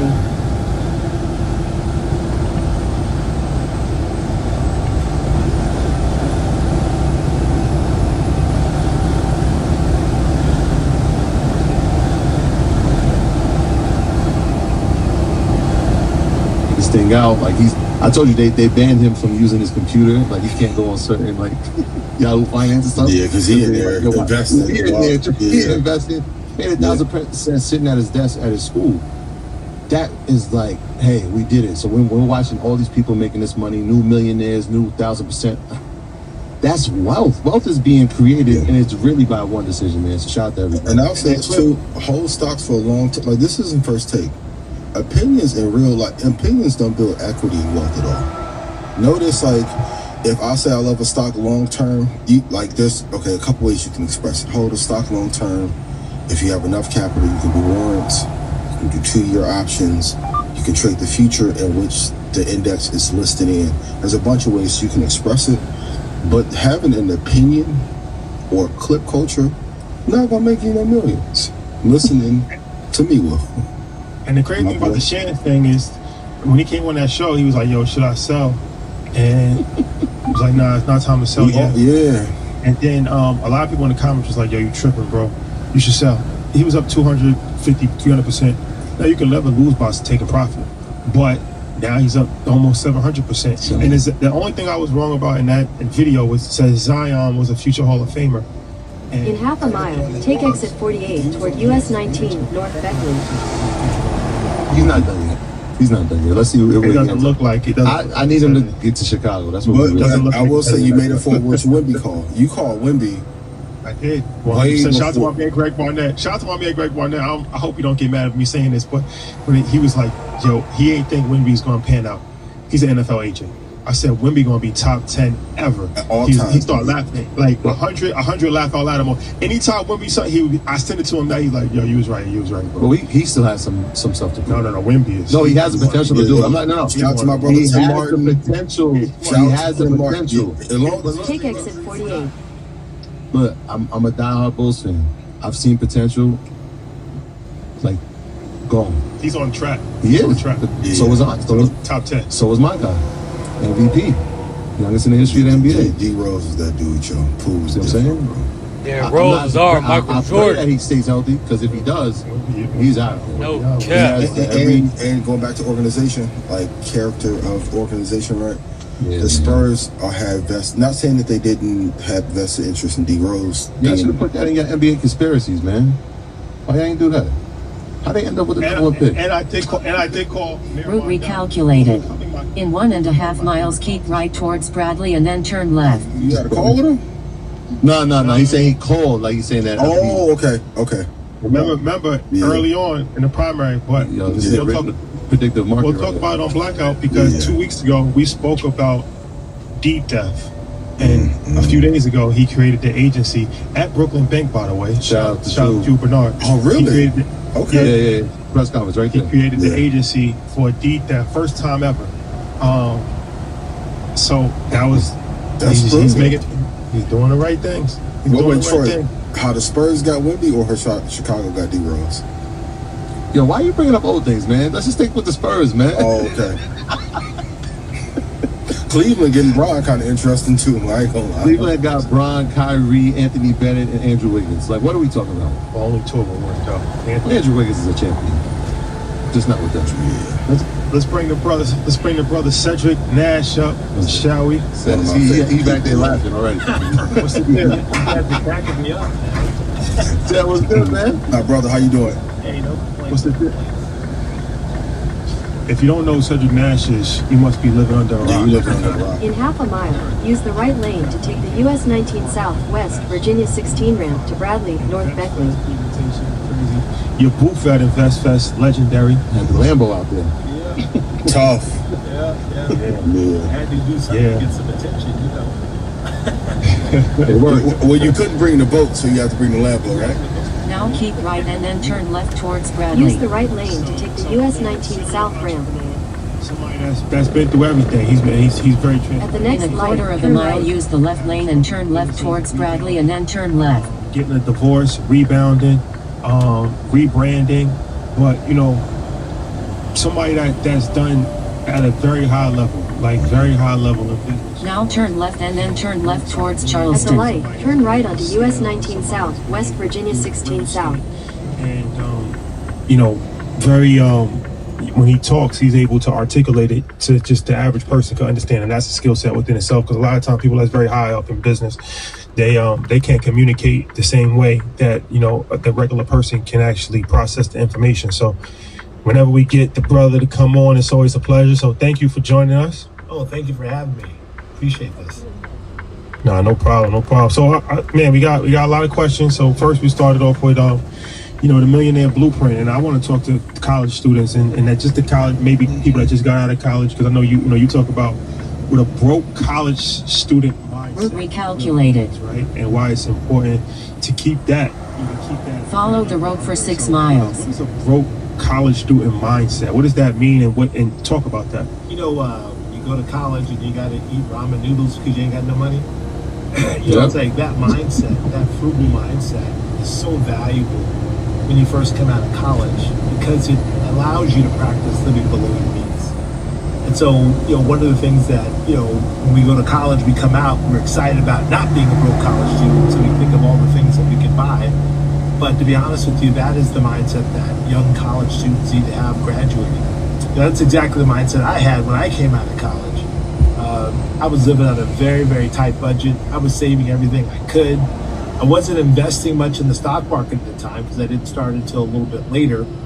But the point is, I was saving like crazy because I wanted to kind of build wealth. I wanted to follow the footsteps of my millionaire mentors. And I was saving money. I got married right out of college, and I was saving.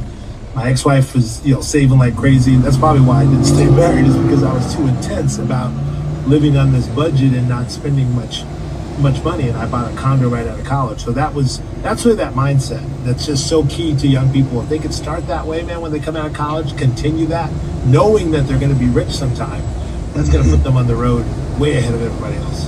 So part of what we're seeing, and said, I want to get your opinion, and is if we look at the overall market, right? We talk about AI. We talk about a lot here on the show. We talk about how disruptive it's going to be. Obviously, you're an entrepreneur. You've navigated 30 years of business. How should people be looking at this market, right? Like, first it's having the mindset of being frugal, like that broke college student, but now going into a space where you might be walking out into the career field and there's nothing there for you. How should we be preparing our young adults, our young students, our children, right? Like, if you have children who are in this space, to walk into this new job market? Yep, that's a great question. I think the AI is going to change. You guys have been reporting on this for years. It's going to shift, the job landscape significantly. But the one thing that we all know that AI can't do is that it can't verify that the results are 100% right. So it's going to require people that have, analytic skills, data science skills, and really industry knowledge. For example, there are people who work in the medical field, so to speak, and they know what the data means. AI and computers are just basically machines that process information based on how they're programmed, but they can't, to this point, create meaning around that, and that's where the real opportunities are going to be. My degree is in computer science, and I took AI back in the early 80s on a program called Lisp, but there wasn't processing speed, there wasn't enough data to basically leveraging it. Now, I have a buddy whose son that wants to go to Howard, and he's looking to major in computer science. He got accepted there, and I said, you might want to shift that really more to data science or to, something related around analytics, because AI is programming better than the best coders out there, right? So there's no purpose in really having coders. You need people that can disseminate the data. In fact, that's exactly what my son is doing. He's going into medical informatics and getting a master's in that area. The other areas, like I said, is healthcare is going to be strong. AI is going to enable, healthcare to another level. But you still need nurses. You still need caregivers, people in that space as well. Another thing that people don't think about is construction management. There's still going to be a need to construct and build things. AI is going to help in terms of, project management and being able to predict when you can get things done. And also, you guys talk a lot about real estate. AI is not going to really, it's not going to buy an apartment building. So it's still going to take owners, and people are going to still need a place to live. So there's a few things that people should kind of focus or look into, but they should really focus on the data side of things. One of the things I get a lot of pushback on is when I tell people you got to take 25% or 50% of your money and put it away into the market. It's one thing we really have always connected on. Can you talk to the men about why that's important, maybe taking a half a decade or a decade to do so? Yeah, it's so huge that, that 25%. I mean, here's the best way to describe it. If you put 10% of your income in the market and you put 10% of your market for a 43-year career, right? Now you basically have, 10% times, times a career of 43 years will probably have you at about 4 years in retirement, 4.3 years of retirement. Now you add compounding to it. Now maybe you got 8 to 10 years. That's just not enough. Yeah. Right? You need about 25 times your desired salary to have enough money to retire, assuming you're going to use the 4% rule. So, okay, can you give that math again for those who didn't catch it? So, 25 times your desired salary, right? So, for example, if you want to make $200,000 a year, you're going to need about $5 million put away, because you take 4% of $5 million, that gets you $200,000. The interesting thing about that, Ian, is that's today. So if you're going to retire, right, 20 years from now, right, the future value of $5 million today could be closer to $7.5 million. Now, a lot of people get afraid of those numbers. I know you guys have shared these numbers, and people are like, oh, it doesn't take all that. Yeah, you can back out some money if Social Security is going to be there. You can back out some money if you have multifamily properties. You can back out some money if you have a pension, which are quickly going. Go past this light and take your next left into the parking lot. Real money to retire. And so putting 25% of your income away is just the start. For these college grads, you can do it and not even feel it coming out of college. But when you talk to college grads, they're like, well, when I make more money, I'll save more money. But what happens when you make more money? You end up having more bills. And you're not able to put that kind of money away. You really need to put that kind of money away. It's a serious thing. So I want to ask you a question about real estate, but before, can you just list, this is important, you said the degrees that people need to be getting now. Yes. Just reiterate that. Right, I would reiterate, it's analytics. Head northeast on Beckley Crossing Shopping Center. Study of data and how to Route recalculated. manage and understand data. I think anything related to healthcare, the healthcare system. Now turn right. Older. My dad is 94 years old. On May 1st, on Friday, he turns 94 years old. He's in great health. He's still driving.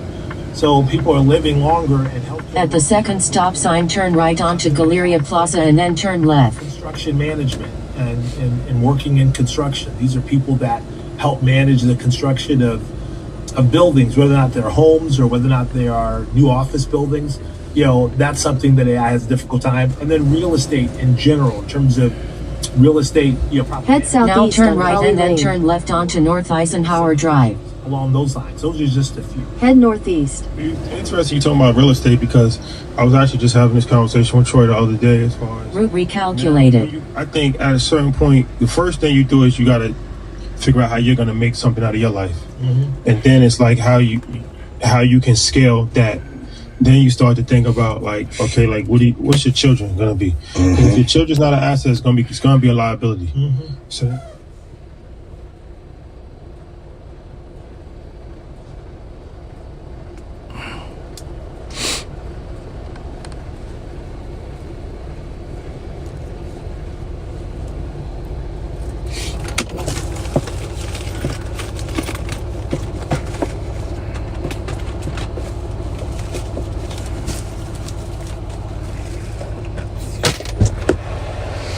Man, I'm starving, y'all. I'm gonna run this Chick-fil-A real quick. All this water.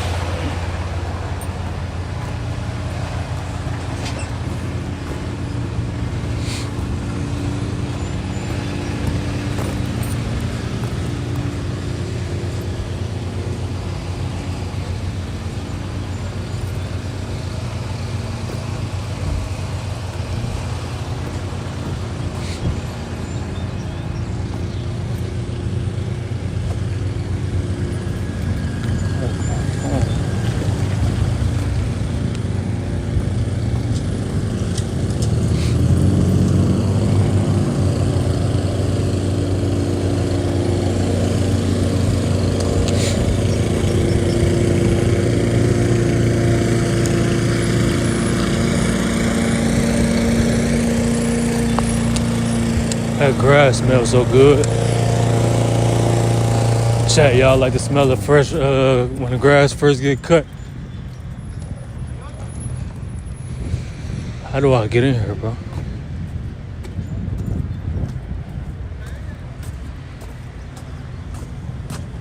Man, cold. Okay. Appreciate it.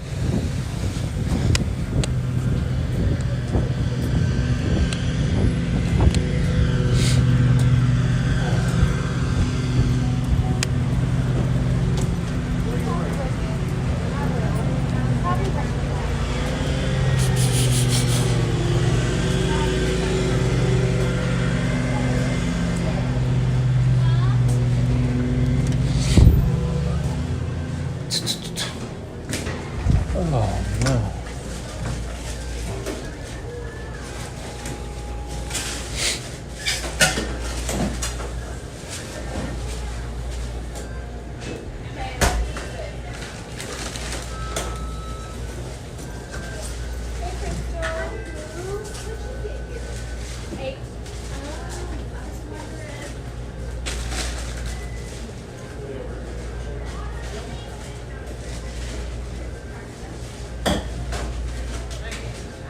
Good morning, how you doing? I'm doing good. Is this going to be done at Carry on.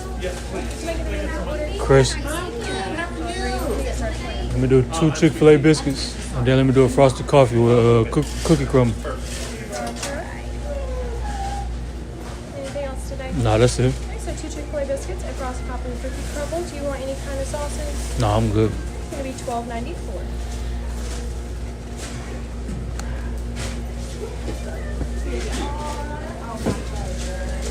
Hey, girl. I'll take ice and Coke Zero.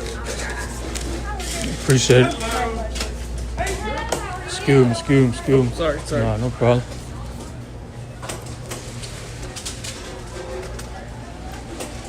Did the weather, the storm knock out the music? It's probably been turned down since bingo not come back up. Oh, really? If I was guessing, I'm right here. Last Thursday? maybe. No, ma'am, I ain't get it yet. That's just speculation. Just speculation.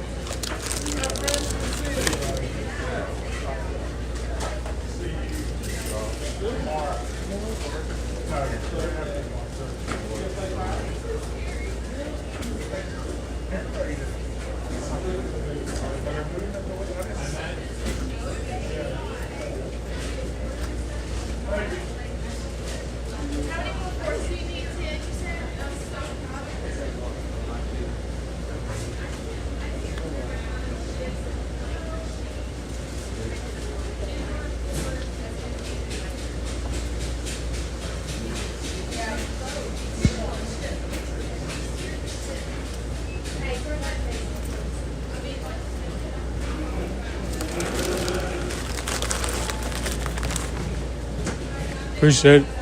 All right, have a good one.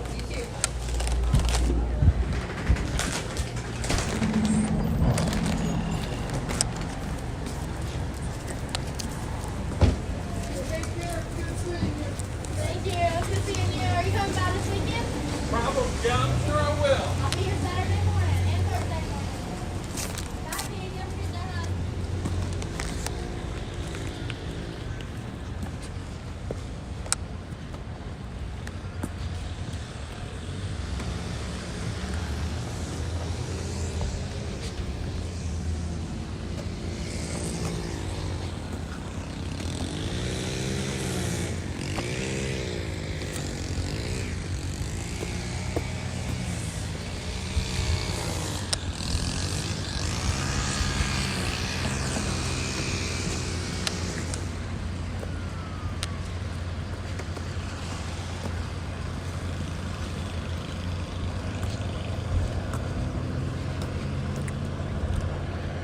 These frosted coffees be busting.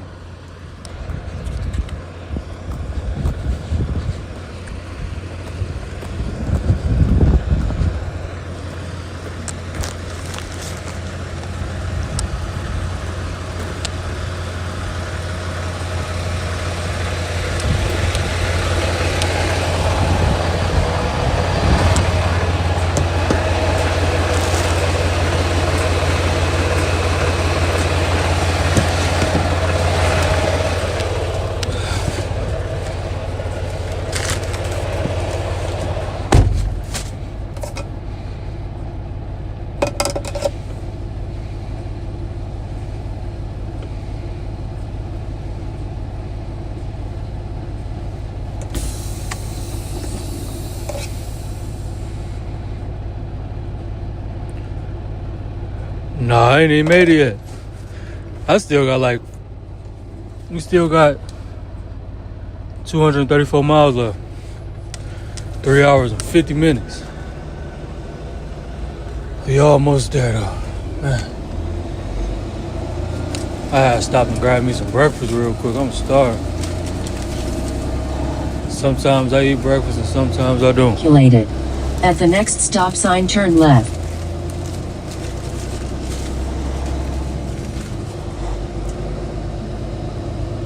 Left.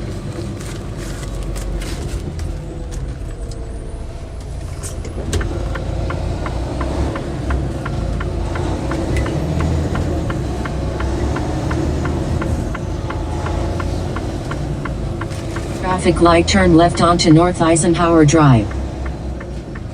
It's like, okay, what viable business opportunities can you provide for your children? The children might not be able to do exactly what you're doing. They might Now not have the turn same left. skill set. It might be a brand that's actually, forward facing. It's not, every business is not meant to be you just plug somebody else in. Right. So I was telling them, like, yo, real estate might be the play, because it's like, at least, you're always going to need real estate. If you get something up and running, it's time consuming. Yep. Idle time is a devil's workshop. It's time consuming. You give a kid, now this is a pathway for you. You're going to learn about real estate. Yep. Now you can, flip homes, do that. So from a legacy standpoint, that's something that's not talked about either, as far as like, that's something that's just a viable legacy passed down business that doesn't require any said skill set, or it doesn't require you to be a face of something, you to be famous. So let's go into real estate. You talked about multifamily home investing as opposed to single and family investing. Why is that important for people to learn early on? Yeah, especially for young people coming up. When I came out of college, I bought a condo. Follow the road for 2.5 miles. Use Navan to manage their business travel. With Navan, company travel basically runs itself. Employees choose from millions of travel options, with spend limits and loyalty built in. The company can scale without adding more pressure on our little finance team, and I can finally let my hair down, knowing our travel spend is under control. Get your team on Navan. It's free.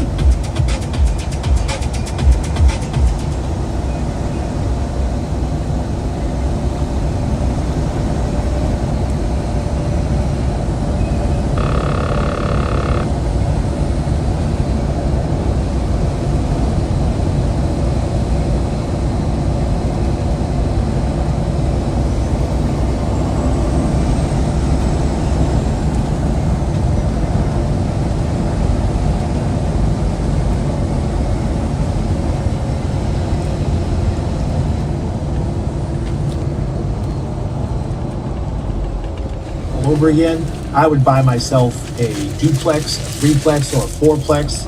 I would rent out everything possible, including the spare bedroom in the apartment I lived in, and live rent free. It's important because now I'm not paying for my costs of living. Now I can save and invest more money.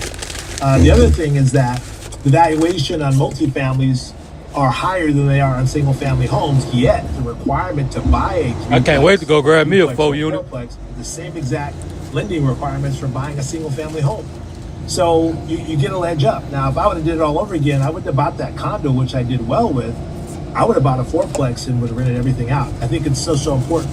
You talk about generational wealth and passing it on. That's exactly my game plan. It's like I built up enough real estate to support my lifestyle in retirement, which is really coming in a few years, like about 3 years and 7 months to be exact.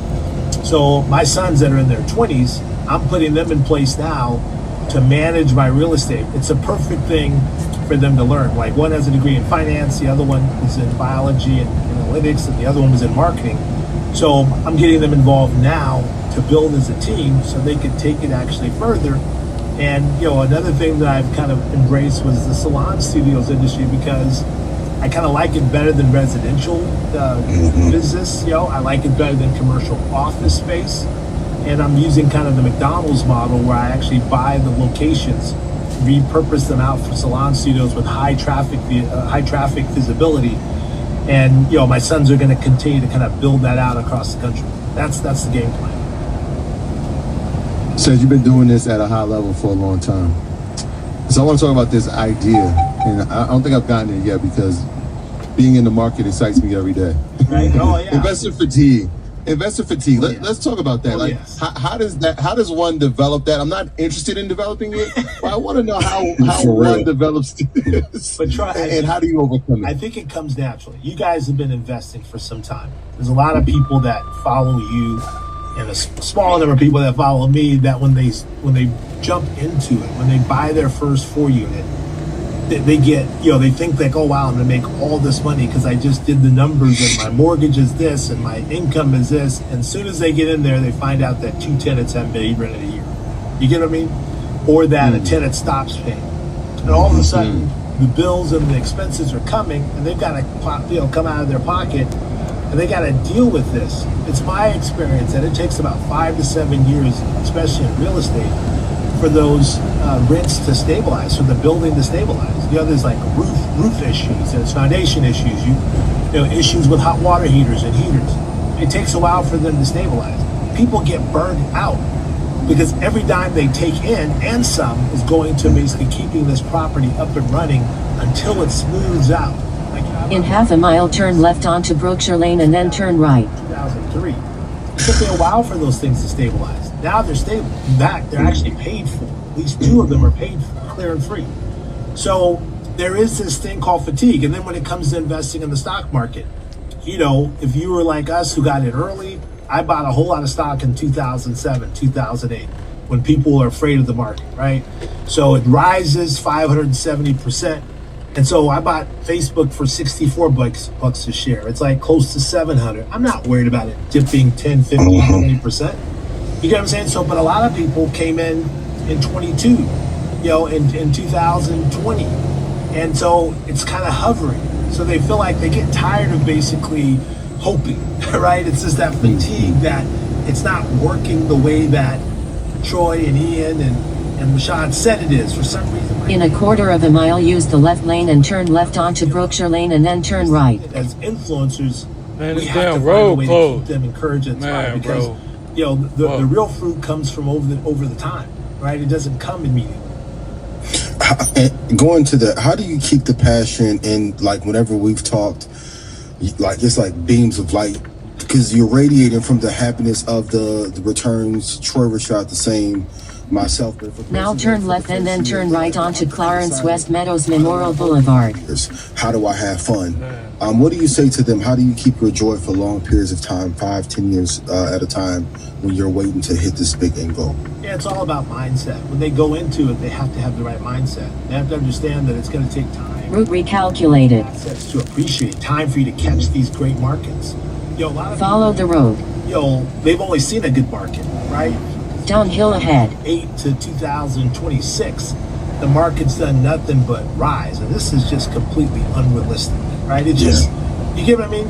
So they don't understand that, and so, and that's why being tied to EYL and to people who give authentic, real information is so important, because that's what keeps them encouraged. Because you guys can tell them that, hey, this is a lull. You got to ride through this. This is part of the process.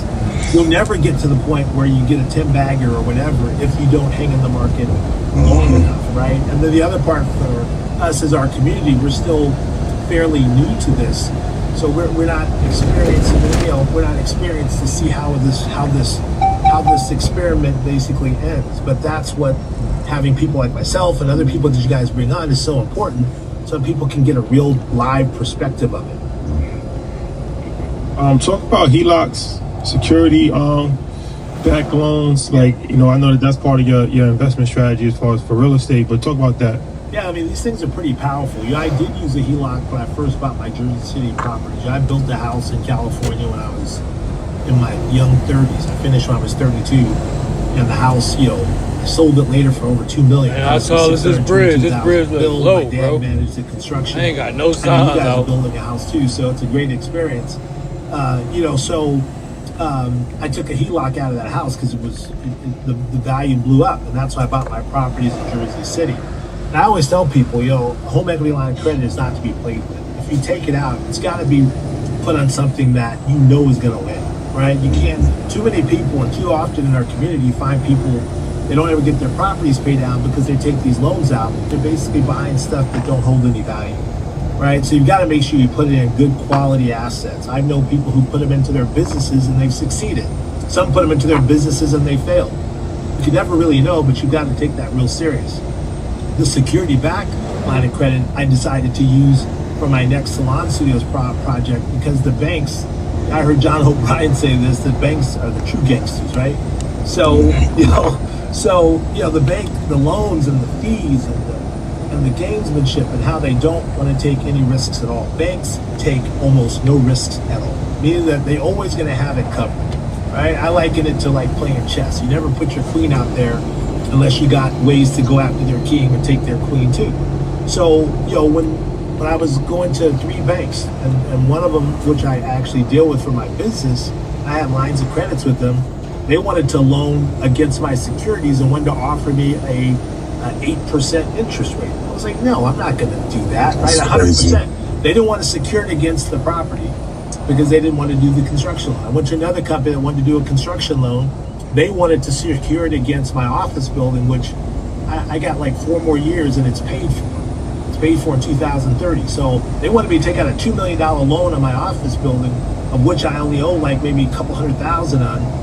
I was like, I don't want to do that. I've worked hard to get this thing paid off. And they wanted to take a loan off an apartment building I have in DC, plus they wanted to take a loan out for about $8 million worth of property for a $4 or $5 million loan. I was like, why can't you take out just enough of a lien to cover the loan?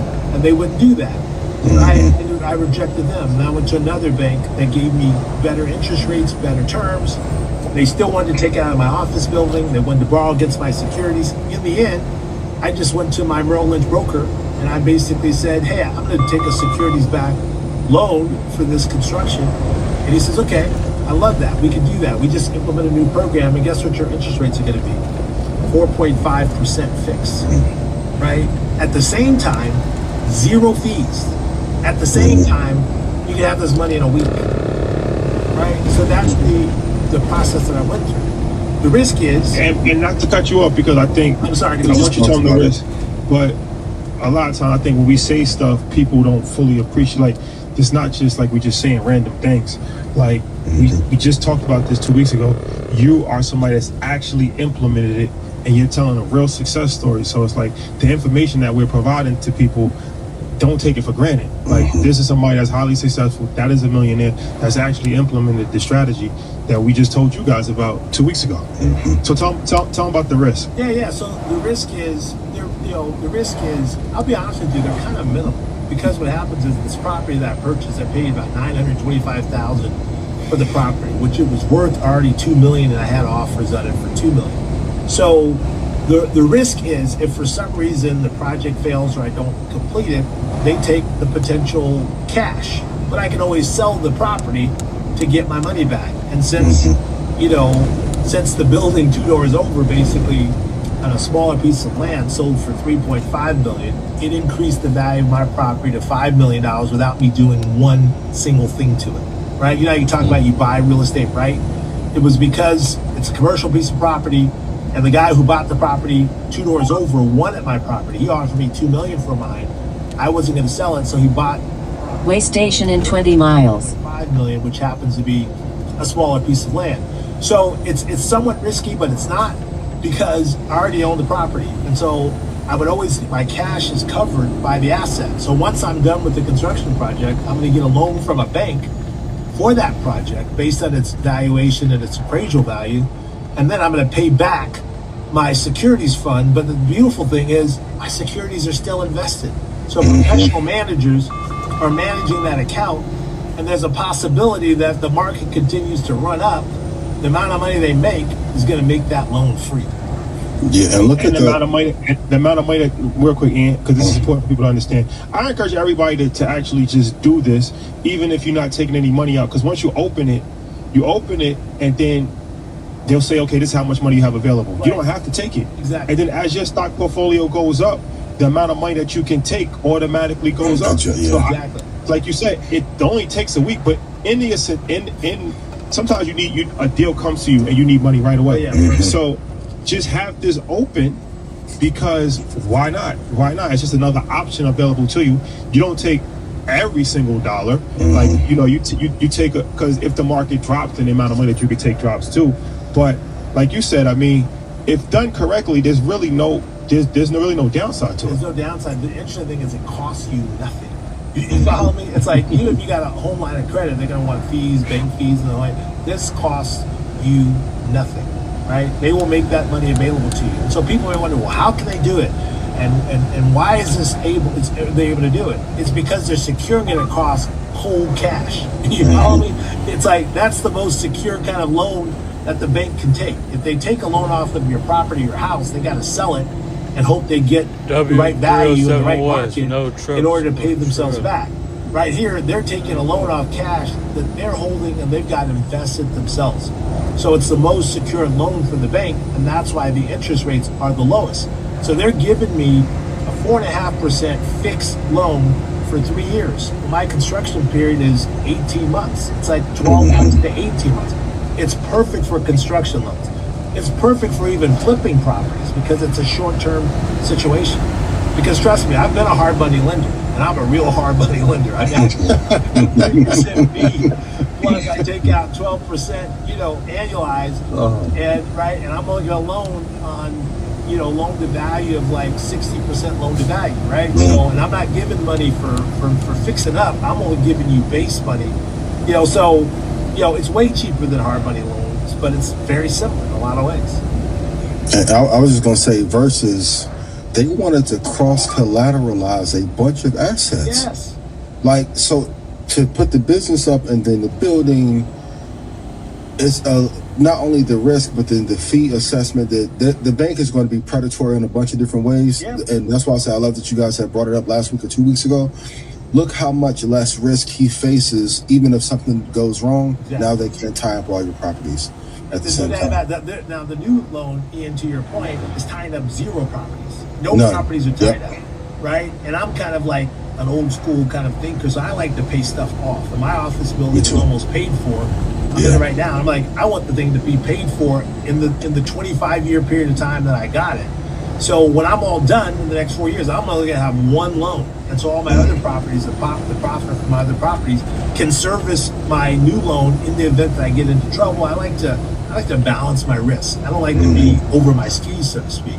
So you're absolutely right. Collateralizing those properties, all the fees, they wanted like about $69,000 in bank fees. One bank did. The other bank wanted $40,000 in bank fees just to do the loan. That's crazy. Just to do the loan. They wanted like a 1.5, right, up front, origination fee, and then they wanted to take out, you know, fees for all the legal work they got to do in order to put liens on your property. So that's another way to incentivize you to build up your portfolio, keep that money going. I mean, put that money to work. You know, I don't sell my stock, man. I just keep buying, right? I just want that portfolio to continue to grow so that I can get a loan off of it if I need to. So we last week we visited NVIDIA, and we watched a gentleman create an agent that helped him in the process of acquiring real estate.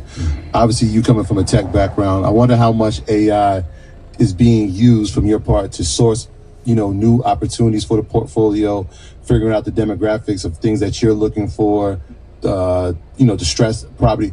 How much AI is being incorporated in that search process? Right now, it hasn't been much, to be honest with you. But there are, I heard from your guy, I met Caleb Silver thanks to you guys, and he and I have become friends. And there are conferences that are just designed around AI and the whole investment community. He's shared that with me. I don't have the name. You guys could probably look it up or find out from him. So that is going to be the future. I mean, just think about it. AI can do research better than any human can, or anybody at Merrill Lynch can potentially do. So, and a lot of times, a lot of their decisions on what stocks to buy has a lot to do with historical performance based on different environments. It also has to do with an assessment of their management team. I mean, AI is going to change the space of investing like you wouldn't believe. It's just going to be interesting to see how that unfolds. Tell us what you love most about the Salon Suite model. I see a lot of people switching to that model, but what caught your interest in it, and what benefits does it have over just doing purely commercial real estate? Yo, I love it. In old fashion. That's a great question. Like, if you look at the traditional model, I mean, I think it's the gift that keeps giving, because if you look at the traditional model of doing salon suites, people will rent a space, and they'll typically rent a space for about 36 to 48 bucks a square foot a year. So that's basically about $3 to $4 a square foot a month, right? And so they'll rent it, and then they'll basically put money into it to develop the property, which can be pretty expensive. Like, for example, Sola will put probably about $1 million to $1.5 million into building out somebody else's space. So the beautiful part is when they lease it out to these young ladies, young men at 270 bucks a week, what they're actually getting is about 1,300 bucks a square foot, 1,300 bucks a month on a 10 by 10 piece of property, right? When you figure that out, they're getting about $120 a square foot. So I'm renting out a piece of property for $36 to 48 bucks a square foot, and I'm selling it for 120 bucks a square foot, right? That difference is their margin, right? So minus the cost of utilities and the whole 9 yards. I mean, you can't make those kind of returns on real estate often. I mean, to be honest with you, it's even better than public storage. Because if you look at a 10 by 10 piece of public storage, 10 by 20, what are you paying? You're paying 300 bucks. Way station in 50 miles. Part 2. All you do is go to this website, and it lets you find out exactly how much your competitors are making by showing you how much traffic they're getting, where the traffic's coming from, and even which social media platform is driving the most visits. It has a complete breakdown of all the recent ads they've been running, what type of keywords they rank for, and even the top competitors in their space. If you want to see how they stack up against their competitors, all you do is add them here. And it breaks down all their traffic and engagement a month, for public storage of 10 by 20, right? So on a 10 by 10 salon suite, you're paying $1,200 or $1,300 a month. It's just amazing. And at the same time, these ladies can make, after 2 or 3 clients, they can cover their rent. So it's a great thing. The other piece I like about it is that the target market is very narrow, meaning like they're all stylists or barbers or estheticians. They're all on social media. So, and they're all usually about a 6-mile radius from your location. So you guys know how you can do targeted ads. You can target ads to people in that industry and get directly to your target market, making them aware of what you have to offer. I think it's a great business model. So what we decided to do is that I've already bought a series of properties in high traffic areas because I want my brand to be, visible. And I'm flipping medical office buildings. I bought a $1 million medical office building, 7,000 square feet, turning it into 35 salon studios down in Florida. So I bought some other out parcel lots in strip malls that I'm building out, high traffic count. So it's amazing. I think it's a great return on investment. I like owning them because it's exactly the McDonald's model. It's really about the real estate. It's not about really the heritage. That's brilliant. Can you talk about the Freedom Fund? Like, what's that? Yeah, well, I call it Freedom Fund. This is what I talk about in my book. It's your Freedom Fund because as you build it up, it buys your freedom. So I think that your Freedom Fund is a combination of your 401k. It's a combination of your after-tax investment accounts, whether it's a Roth or just a regular after-tax account. And I think that we all should be working on our Freedom Fund, building that number up to about 25 times what our desired salary is. I appreciate it, my brother. Well, Cedric, man, it's always an honor and a pleasure when you come on. So much information. Please tell the people how to follow you on social media. Tell them about the book. Tell them about anything that you got going on, please. Okay, yeah, you can follow me at Millionaire Money Moves. I'm sorry, let me say that again. You can follow me at Millionaire Money Moves. My book is Why Should White Guys Have All the Wealth? And I got the Black Wealth Summit coming up. I'm bringing some of the folks that have already graced the stage of InvestFest. So I got John O'Brien coming. I got Dr. Cheyenne Bryan coming. I got Dr. Jamal Bryan. This is going to be the Bryant Show. Happens May 1st, May 2nd. We got a free job fair for people who've been displaced, sponsored by HBCU Connect. So come on out. Come if you've been displaced. We got about 50 employers that are coming out there to come see you and display some of their jobs that we have available. And we're going to talk about everything money. I have one more question for you before you leave. At what point in your wealth journey do you spend on a liability and turn it into an asset? So I know you have the boat, right? Traditionally, most people will look at that as a liability, but you have an interesting model for how you do that. Can you walk us through some of the costs of owning a boat, but also how you monetize that as well? Because I think you've done a great job at that. Yeah, I can do that, but like I said in another recent podcast, is owning a boat is the worst investment you could ever have. It's the worst, but I love it, right? Because I say, the worst day on the water is better than the best day at work, right? Because it's so relaxing. True indeed. But let me tell you, it's the worst investment because if you were to graph it, it's like you got an investment that's going down in value, right? Constantly. Every year, the value of a boat goes down. Every year. Plus, 10% of the cost of that boat is used, you have to pay in addition for maintenance. So now the curve just goes even further down. And the maintenance are, you got to store the boat. So most people pay a dock fee. That dock fee could be anywhere from about $3,000 to $5,000 a month just to store it in somebody's location. Then you basically have to paint the bottom of the boat. Every year you take the boat out of the water, they got to sand it, clean it off, and paint the bottom of the boat so they can maintain the integrity of the boat. You have to do that. Then you have a person washing your boat. I got a person who washes my boat twice a week. Then you got a person who washes the boat on the inside. Then you got to get annual engine maintenance done to your boat. That's about 10 grand. My boat's just a 60-footer. I mean, if it was like 100-footer or more, it's like that much more. So I got 10 grand a year that I have to pay in maintenance just to maintain the engine. Then I've got to cover the cost of maintaining the generator. Then I've got this thing called the Seakeeper that keeps the boat unkilled when you're going fast. That has to be maintained. Then you got your air conditioning that has to be maintained. It's constant, and you got to get it detailed, like about $7,000 or $8,000.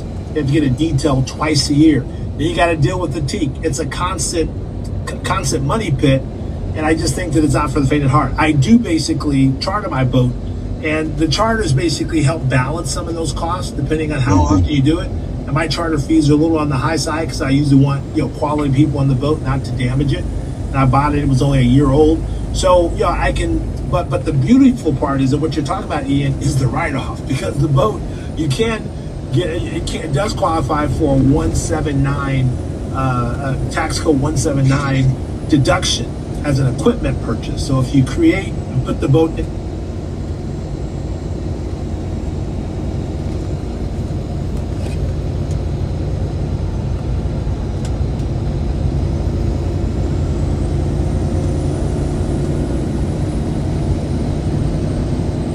Turn right onto Odd Road and then turn left.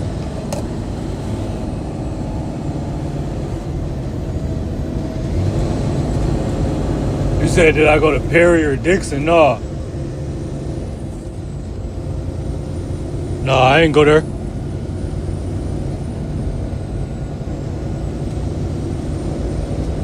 The mile turn right onto Odd Road and then turn left. Turn left.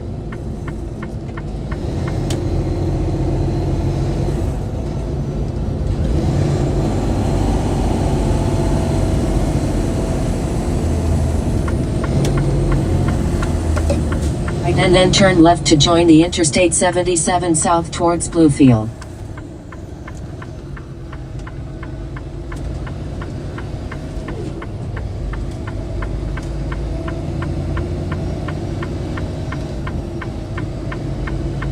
Where you from, bro?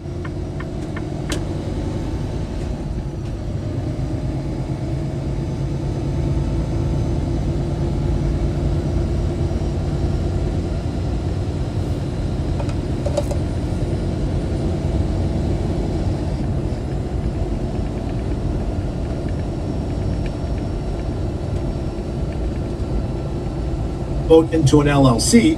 Like I've created an LLC called Nash Yacht Charters, so my boat is owned by that charter company.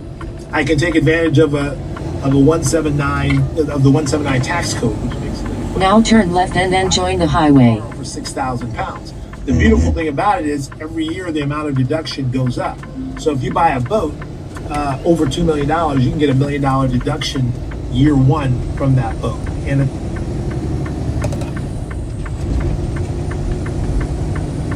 Oh, nah, hell nah, bro. I hooped in, I went to high school in Georgia. That's what I was hooping at.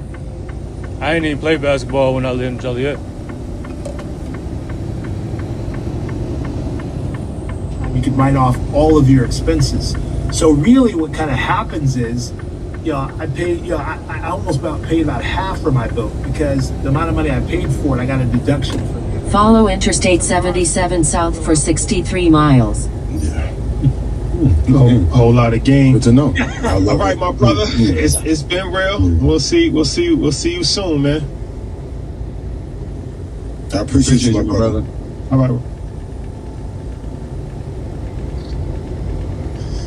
There you have it. Yeah, one of my favorite Whole lot of people. game. Yeah, a lot of game. Whole lot of game. Yeah, that's an experienced seasoned vet right there. For sure. For sure. Mm-hmm. All right, ladies and gentlemen, it's been educational. You gotta tuck the money away, man. Put 25 to 50% away. I know it's tough, but then on the second half of life, and when you get 1,000%, how much you just say you gotta put away? Educational. You gotta tuck the money away, man. Put 25 to 50% away. I know it's tough, but then on the second half of life, and when you get 1,000% returns here and there, becoming a millionaire, life is good. I promise you, life is good.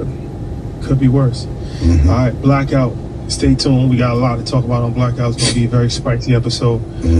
Thursday, we got the educational episode when it comes to running a school, differences between private school and charter school and homeschool and public school. And man, so much information when it comes to education and entrepreneurship as well. So tune in Wednesday, 9 o'clock, Thursday at 12 o'clock.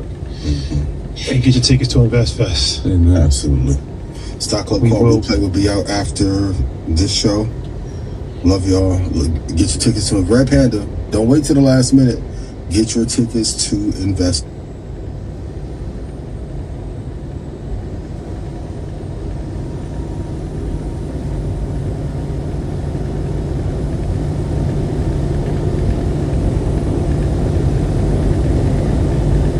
Day of severe weather is ahead, and it just got a lot more concerning. We are expecting downhill ahead. a significant round of severe weather today from Texas to Kentucky, with very large hail, damaging winds, and a few strong tornadoes possible. And as this storm system shifts to the east, a broad severe weather threat will develop along the east coast, bringing a rare tornado risk to parts of Virginia and North Carolina. After that, the active weather pattern will hopefully break down, giving way to a stretch of calmer and more settled weather across much of the United States. The next 24 hours will be very intense, so let's get right into the forecast. And we have a lot to talk about in today's forecast, including a brand new enhanced risk of severe weather that has been issued by the Storm Prediction Center. This includes a large area, including the Dallas-Fort Worth area, going into Little Rock, Arkansas, just south of Springfield, Missouri, even to Jackson, Mississippi, and Shreveport, where all hazards of severe weather are going to be on the table today. But even outside of that, we have a large slight risk from Nashville and Birmingham back into Springfield, Missouri, and then a marginal threat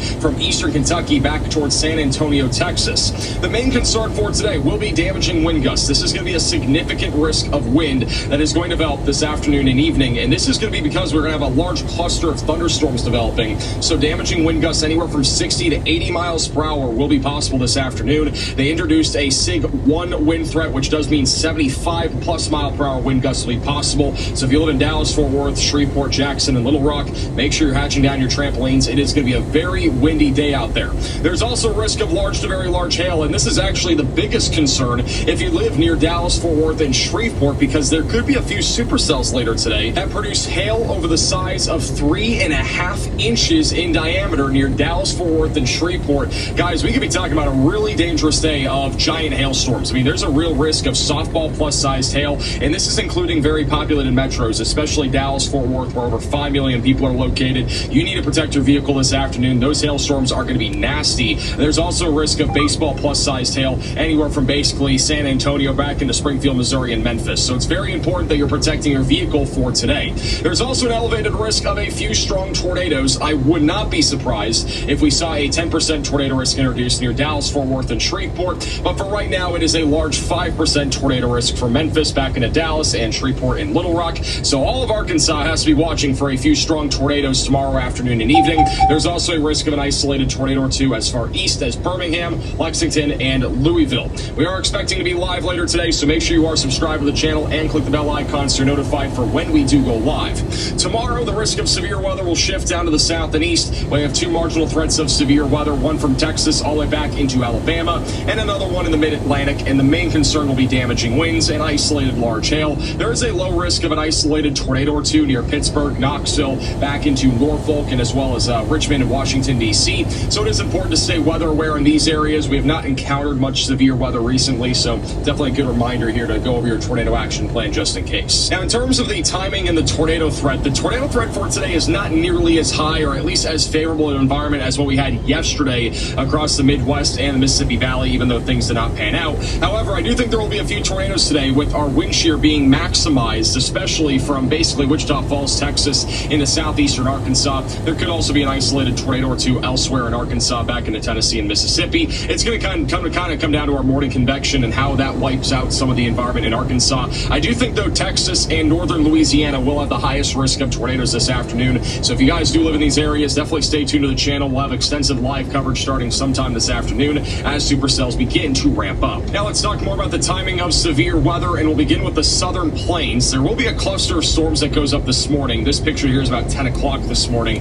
with a cluster of storms moving towards Oklahoma City right along the Red River Valley. This is one of those things that could try to wipe out the environment a little bit in some areas today. Depends on how quickly our storms... Way station in 3 miles. These storms will be mostly large hail and damaging wind producers initially. Just after lunchtime is when I think the severe weather risk is going to start to ramp up. So we'll have this large cluster of thunderstorms in Arkansas, mostly producing damaging winds, maybe a couple of embedded tornadoes. Northern Arkansas could even have a large hailstorm out there. But this area in particular, right near the Red River Valley, is where I'm expecting the greatest risk of tornadoes to begin to develop. I think as early as 1 to 2, there will be an increasing supercell tornado threat here. But I think by 3 to 4 o'clock is when things get a lot more concerning. So what's going to happen by 4 o'clock is that eastern Arkansas, we got a large cluster of thunderstorms here, mainly producing damaging winds from 60 to 85 miles per hour, some large hail, and perhaps even a couple of embedded tornadoes. But all these supercells going up around Dallas-Fort Worth, they're going to kind of cave this area in almost, and they're going to be crashing from the northwest to the southeast, producing that risk of very large hail, possibly as high as the size of softballs, damaging winds, and even a couple of strong tornadoes. So if you live near Dallas-Fort Worth, you really got to be staying weather aware this afternoon, because right in Dallas-Fort Worth near Denton and Fort Worth and back over in the Plano area, by 5 o'clock there will probably be several supercells right over the metro area. So we're going to be live covering all of that. By 6 to 7 o'clock we'll have a very intense line of thunderstorms pushing across Mississippi, producing a more significant wind threat, with tornadoes continuing to be possible, and then multiple supercells still ongoing from the Dallas-Fort Worth area into northern Louisiana, and those will continue to produce an elevated risk of tornadoes and also some large to very large hail. By 9 to 10 o'clock those storms will push through Tyler and eventually move towards the Texas-Louisiana border.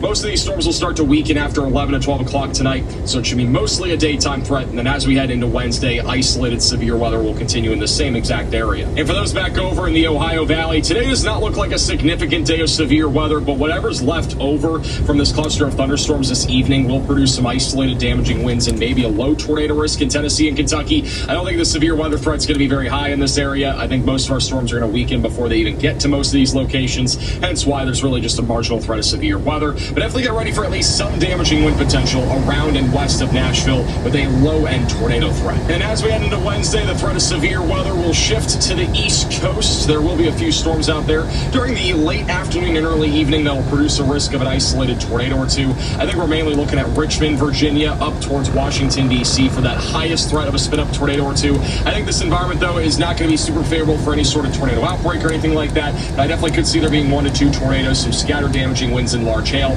Main timeline will be from about 2 p.m. until about 9 p.m.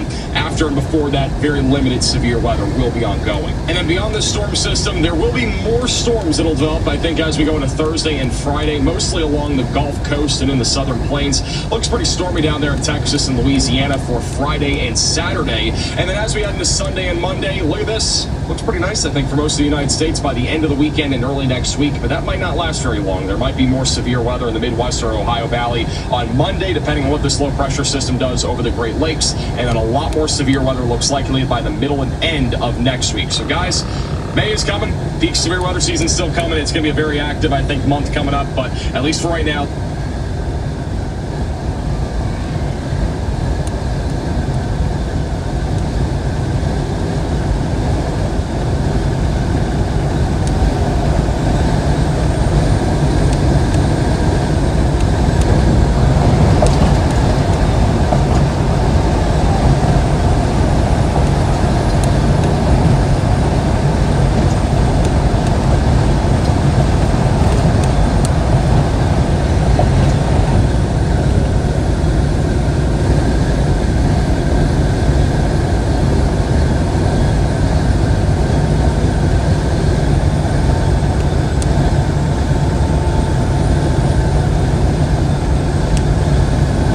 that looks like it was built in 1995, but it's helping traders eliminate emotional decisions and build up. And you should charge your battery more. Listen, you know, if I was to talk to somebody on the phone and I could be stagnant right now trying to figure out what my next move is, they could be like, yo, I just did this. Man, that just motivated me. It's just like you just plugged me up to an iPhone. Like, I'm charged again.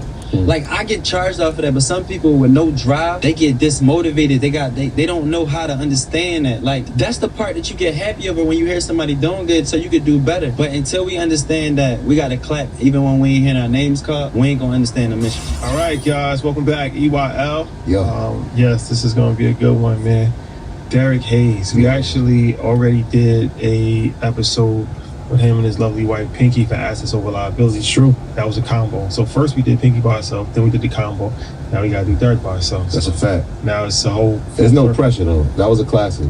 Oh, definitely. There's no pressure. No. Yeah, she delivered a classic. There was a range of emotions on that episode. I'm not saying that you have to shed a tear, but that did happen.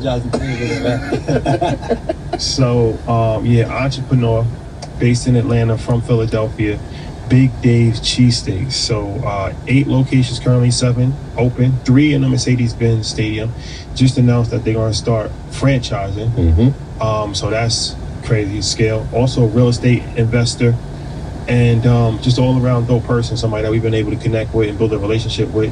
Just did InvestFest for us. Thank you for that. So yeah, it's a lot to talk about here. So first and foremost, thank you for joining us. Appreciate it. No, I appreciate y'all and appreciate y'all giving all the wisdom and seeing y'all success, you know what I'm saying, over the years. So I'm happy for both of y'all, for real. Appreciate it, bro. All good, bro. So, all right, let's get into this. 8 locations, right? 7 in Atlanta, 1 in Charlotte. So I want to talk about, like, most people when they start to scale, they look at like different cities. Right, you put a lot of locations in a relatively small area in Atlanta. What was the thought process behind? Like, most people would think that's like oversaturation, right? Like, what's the thought process before expanding? Really, just drilling down on where you were. Well, I think for the Big Days brand, what we was trying to do is control the market. Like, you got all up north. You got Philly, New York, Jersey, Baltimore. They already got cheesesteaks. They grew up off of them. It's been in the culture for a long time. So I wanted to bring cheesesteaks to the South. The Southeast, take over that whole situation. And I just was taking my time, and I seen places that was needed. Like, wasn't even going to put any more locations in Georgia, and then I put one in Lawrenceville. And Lawrenceville might be my highest grossing location. So it's like every time I think about leaving Atlanta, it's still spots that it still wants it. And right now, I feel good about leaving Atlanta because Charlotte, they showed out. We brought the food truck there, man. It was like, honestly, it was about 500 people online, and I was just like, they ready for a Big Dave's. I still control the market because it's in the Southeast. Wherever you put a restaurant at, you want to try to put like 2 or 3 of them there so that you can control the ordering demand. Like right now, if you're going through Cisco or US Foods or Gordon, any of those people that you're using, you want to be able to order large quantities so that you can control the ordering demand. Talk about that. Can you break that down a little bit? Yeah, so like, for example, if one of my locations, and I'm going to start out there, one of my locations did a couple 1,000 pounds of beef a week. If I can now control the market while ordering 15, 20,000 pounds, I now can get it at a lower cost. That helps out my bottom lines. So a lot of people don't know. They try to, everything is top line heavy, everything is sell, sell, sell. But in the real world, when the investor's looking at you and how to scale, they looking at your bottom line. They're looking at your 4-wall contribution, your EBITDA, all those things make sense. So I knew nothing about a lot of these things till over the years, when I run into investors or different rooms or, just talking to individuals that's at a place where I'm trying to get to. Those are the things that that really mattered and resonated to me. So right now we controlling the market. We're trying to go to places that people really don't, they ain't paying attention to, but got a little bit of hope there because we know when we come there, we giving people jobs, we bringing up the community. And Big Dave's, is a food element, but we more community driven. We more bringing people up. So when you're talking about scaling, we're going from the gas station to 8 locations. You talked about P&Ls. Yeah. Talked about EBITDA. At what point did you start focusing in on that? When I started going out to get investment, I already knew I had the top line sales. I was always blessed with having customers. After Eve, you know, she came out in 2015, I really ain't had a problem ever getting a customer because I already knew I had something good. I just had to wait for the world to see it, and when the world seen it, they supported it. And when somebody supports something, you can have so much of it, you know, and then you still might not get a profit out of it because you don't know what you're doing. So for me, I just had to go get people that were smarter than me, that been in that field, that could help me, you know, get to where I'm trying to go. So I would say 2020, 2021, I started focusing more on team strategy up top, corporate level, like what can help me get to the next level that I don't know. I already know I'm a mass marketer. People love me. They love my energy. There's nothing fake about me. I give my all to the people every single day, but nothing don't matter if you can't scale the business. And I didn't build no mom and pop. I built this for my dad to be all over the country, and that's what I'm gonna do. So you said you raised capital, right? Yeah. Walk us through that process. Like, when did you decide to raise capital, and what was the process of actually raising them? I just started to raise capital in like 2020, 2021, and the process is really you getting all your books together. You got your deck, you know, you got your plan on what your future look like, how many locations you're trying to open with this money that you're trying to raise. All those things matter, but imagine being able to build anything just by thinking about it. Meet Base 44, a complete AI creation platform made for anyone with an idea and a drive to bring it to life.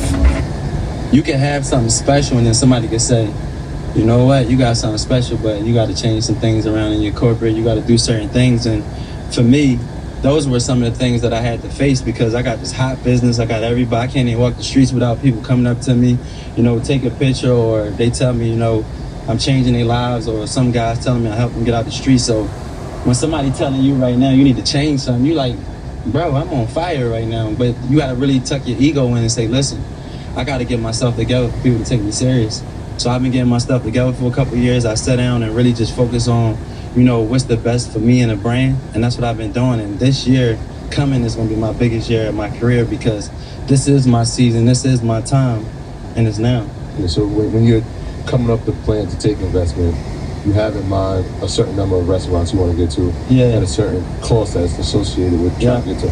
How did you equate to? Is it strictly on sales, or was it the bottom line? This was going to cost to be here, and how you tested the markets that you Well, right after the pandemic, you know, we went through crazy inflation. You know, we cost. I used to be able to build a Big Days for $500,000. Now, you know, it's north of 700. So, like, you know, things change with the market. So what we do now is we try to buy in bulk. Like right now, if I know I'm about to open up 5 locations, I'm now searching for 5 hoods. I'm looking for the fryers. I'm looking for all the grills all at the same time so I can control the price better.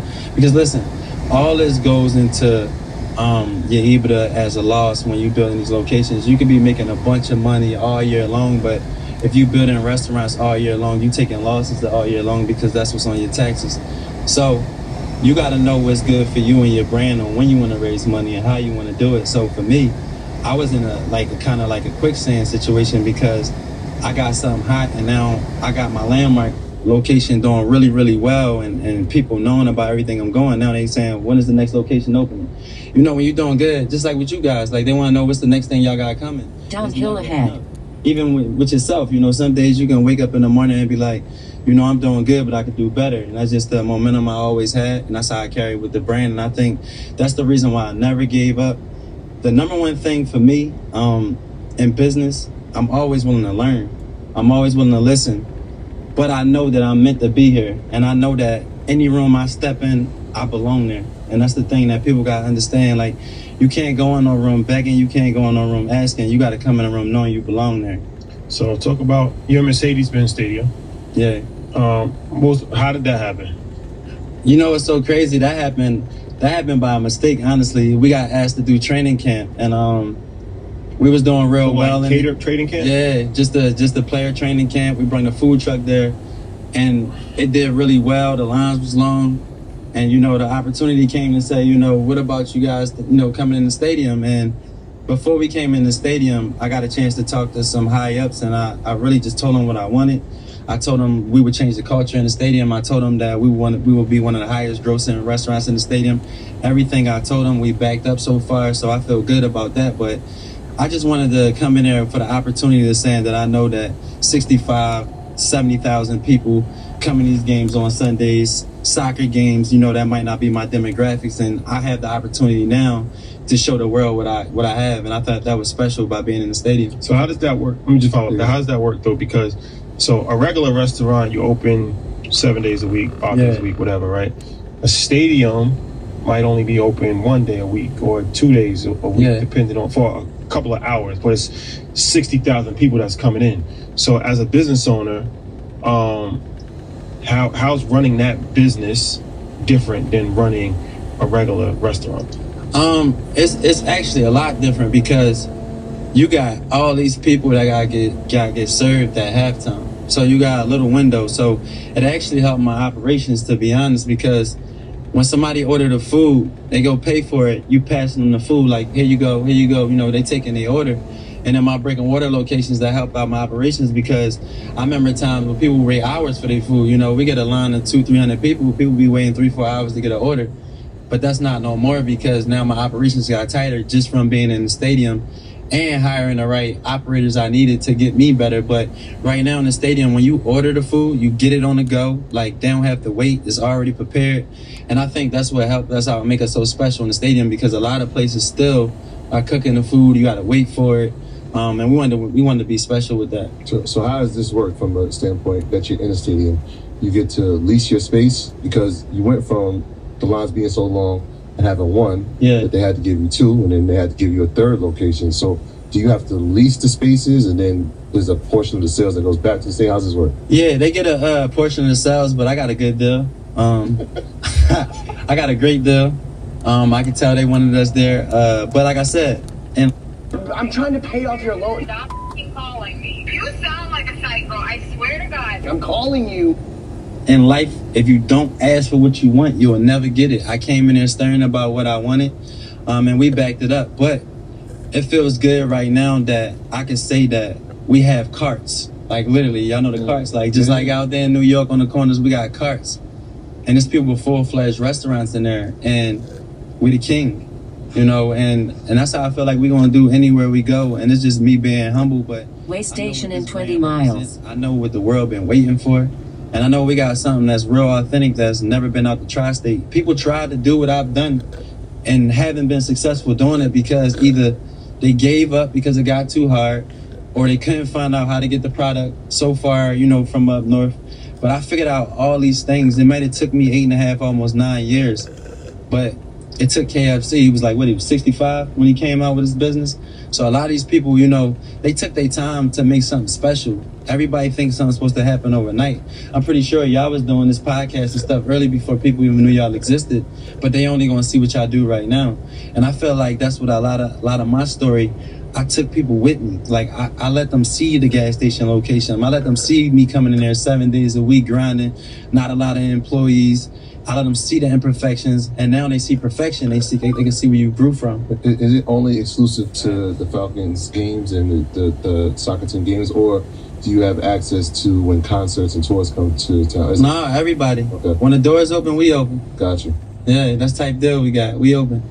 So like the employees are like, how's that work for employees though? Because they might be off 4 days and have to work 3 days in a row. Nah, so my employees, they work in my food truck. They do catering. So I got a whole catering department, right? So the catering department, some of them will go to the games on the days that the stadium's open, or they'll be on the food truck, or some people will be doing personal orders that get. So you have different shifts. Yeah. You know the schedule, and then you just schedule it out. Yeah. So like right now, just give example, I got probably 130, 140 employees, and some of the employees are not stagnant to one location. Some of them, you know, we rotate, and then some of them, you know, they just like field managers where they drive around and make sure the quality of the food is good, make sure the customer service, like I got secret shoppers that pop in on a location. So I try to keep everything tight because I know that we're about to scale really, really fast, and I want to make sure that everything is right. Yeah, I've been around you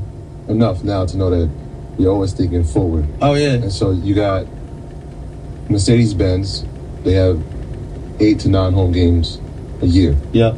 But right next door, you got State Farm. Yeah. And so Is that something on the vision board? Because you could have 8 home games or you could have 41 home games when you're playing in the NBA. Honestly, that's in the works. I've been around you long enough. Nah, that's in the works. But we're just trying to take the opportunities that come to us. We ain't saying no and we ain't saying yes to everything. We saying what makes sense, and that makes sense. So when that come around, yeah, I'll be there. But I just want to be I want to be the good representation of Atlanta. But not only that, it's not. I'm gonna say this humbly. It's not entrepreneurs right now that have my background to where I'm at right now in life.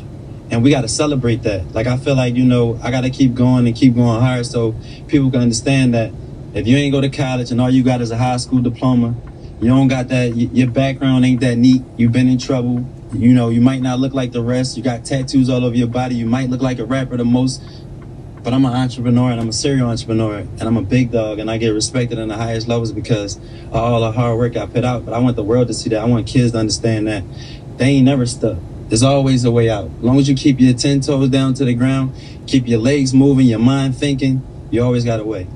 So you say you have secret shoppers. Talk about that. Yeah, so you might be a secret shopper. You might call me one day and say, yo, D, I'm coming to get some food. Or you know what I'm saying? I might be like, all right, yo, give me a honest feedback. Tunnel ahead. Famous people. I try to use people that they want to know who coming in because they gonna kick the best, you know what I'm saying? But I try to make sure that whoever's walking in that door, they never know who that person is, and I can get honest feedback. And when I might get a DM from a customer, might be one of my day ones, and they might say, this experience I came this time, I felt like this, or it could have been better. But I like that because it helps me work on the brand. Like, nothing is perfect. So if somebody sit here and tell you all day, like, yeah, they ain't got no problems, everything is peaches and cream, they fraud.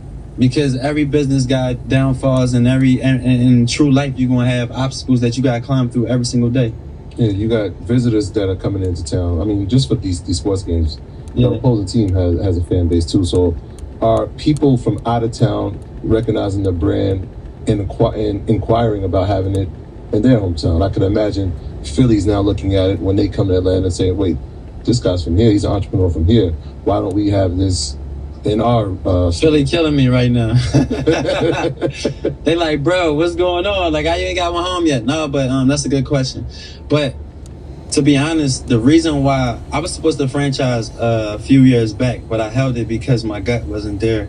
I tell people all the time, I choose my gut over my heart and over my mind because my gut ain't gonna lie to me. So I waited till it was my time. Now, when I'm saying all these people acquiring, whether it's Instagram or filling out applications about franchises, of course, every day is in my mind. Like, I can have this many locations, I could be doing this, but you also can grow too fast and destroy everything you worked on too, and I'm not trying to do that. Like, if y'all notice, I never put out my evaluation. And my evaluation is crazy, but I don't want the world to look at that right now. I want you to see what I'm doing. Welcome to Virginia. Change a whole lot of minds by, letting my PR put out my evaluation and get a whole bunch of more opportunities that way. But that ain't the way I'm doing it. They gonna see me do it in a way where it took me a little time to do it, but I'm gonna do it the right way, and I'm gonna climb through all the obstacles that I need to climb through so I could be here in the long run. I ain't looking at no front end. I just said this in another podcast. Like, when it comes to deals, a lot of deals, I don't chase the front end money. I want the back end. I don't want to be the guy that say I built $1 billion company and where's my money at? And then you signed to that front end money. That's your money. And for me, I'm chasing ownership and I'm chasing the back end because the front end don't last. So, all right, talk about the franchise situation. Can you walk us through that? When did you decide that you wanted the franchise, and what was the steps to actually get that up and running? The steps took me honestly about 1.5 years. Getting the FDD together. That's the franchise disclosure document. For those who don't know, that's like the pamphlet. Yeah, that's the whole like brains of what you signing up to.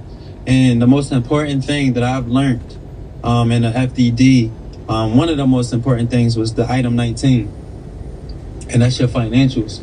That's everything that you got going on. That's what people gonna look at when they want to buy into a franchise.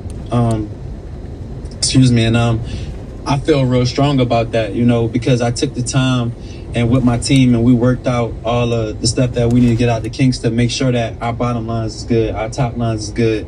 I just broke the news on CNBC and I put out my downtown net locations. That was net. You know, that wasn't gross sales. That was just net. You can say the number, man. We saw it. Yeah. You know what I'm saying? That 2.3. Yeah. That. On one of them. Yeah. So, you know, that was just my low flex. Like, stop playing with me. But, like, this the thing, though. I wanted people to understand, like, they see me grinding, but now they see me showing. It's a difference if you out here chasing every day and nobody see you actually elevating the chase. Like every time I look at y'all, look at somebody in our category, we got like this class going on, how I look at it, right? And how I look at this class, like when I see, you know, Troy and Rashad, or I see Pinky, or I see Milano, or I see anybody else that's doing Luka or Wemby? That's a tough question, bro. I'm going Wemby. Wemby a dog. And he's still young. He's super young. How old is Luka? Wemby younger than Luka, ain't he?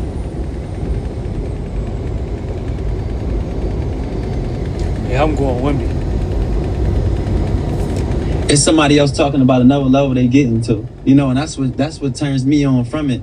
I don't care about the money aspect. We all can make money, but how can you get the opportunity to change lives? How many people you putting on through those opportunities? And that's what I care about. So, you is it open for like people can? Oh yeah, y'all want one? Let's talk about this. Let's talk about this, man. All right. So if somebody wants to, what's the process? Number one, we have to have the capital. We got to go. Yeah. So you got the financials, and then once you got the financials, you fill out the paperwork. It goes over to my broker. My broker sets up a day where you come down, you see the facilities. And then I get the last call. You know, I get to sit down with you and I feel the energy. I told Pinky this is going to be a fun ride because, you know, it ain't just like, you know, I'm married. So I believe in the decisions she make also. So when we sit down and we have dinner with these people and I fill them out and she fill them out, I feel like that's a blessing for me because I ain't just making a decision by myself. I got somebody else beside me that, you know, they can give me good insight on it. But moral to the story is once they pass all the procedures they need to pass, I get to sit with them and see if I want to move forward. So, I mean, that's a good point. You got, obviously, you're married. Congratulations on that. Thank you. We've seen her brand grow and move to locations. Do you use that as a metric to see if the location is suitable for your brand as well? So, like, when you move to Charlotte, there might be a Slutty Vegan that's that tells me that there's a community here that needs this type of that's what we do though. Honestly, we use each other like guinea pigs. We do. Like right now, franchising. Who knows? She might be franchising. Who knows? It don't. I mean, but sometimes we might take the jump first and then we fill it out. Like she went out of state before I went out of state, so I already knew the things that I got to work on out of state before I go out of state. Watching it happen. Yeah, because I watch it happen. But again, that's the sound of an American oil company hard at work. Want to be a part of it? Listen up. Hello, my name is Adam Ferrari, and I'm the CEO of Phoenix Energy. I look forward to you joining us at our next webinar where you can drill deeper into our bond offering. We currently offer 2 investment opportunities, a private placement bond offering for accredited investors. You know, even though, like, if it's a Slutty Vegan or it's a Big Dave's, no matter who open them, we in a situation together. So it's like when we climbing through these openings, it's just like, you know, as if I'm opening another location or it's things that I got to kink out. And I say, oh, you know what? I got to do that differently because in my brand, that's not going to work because it's 2 different brands. Mm-hmm. But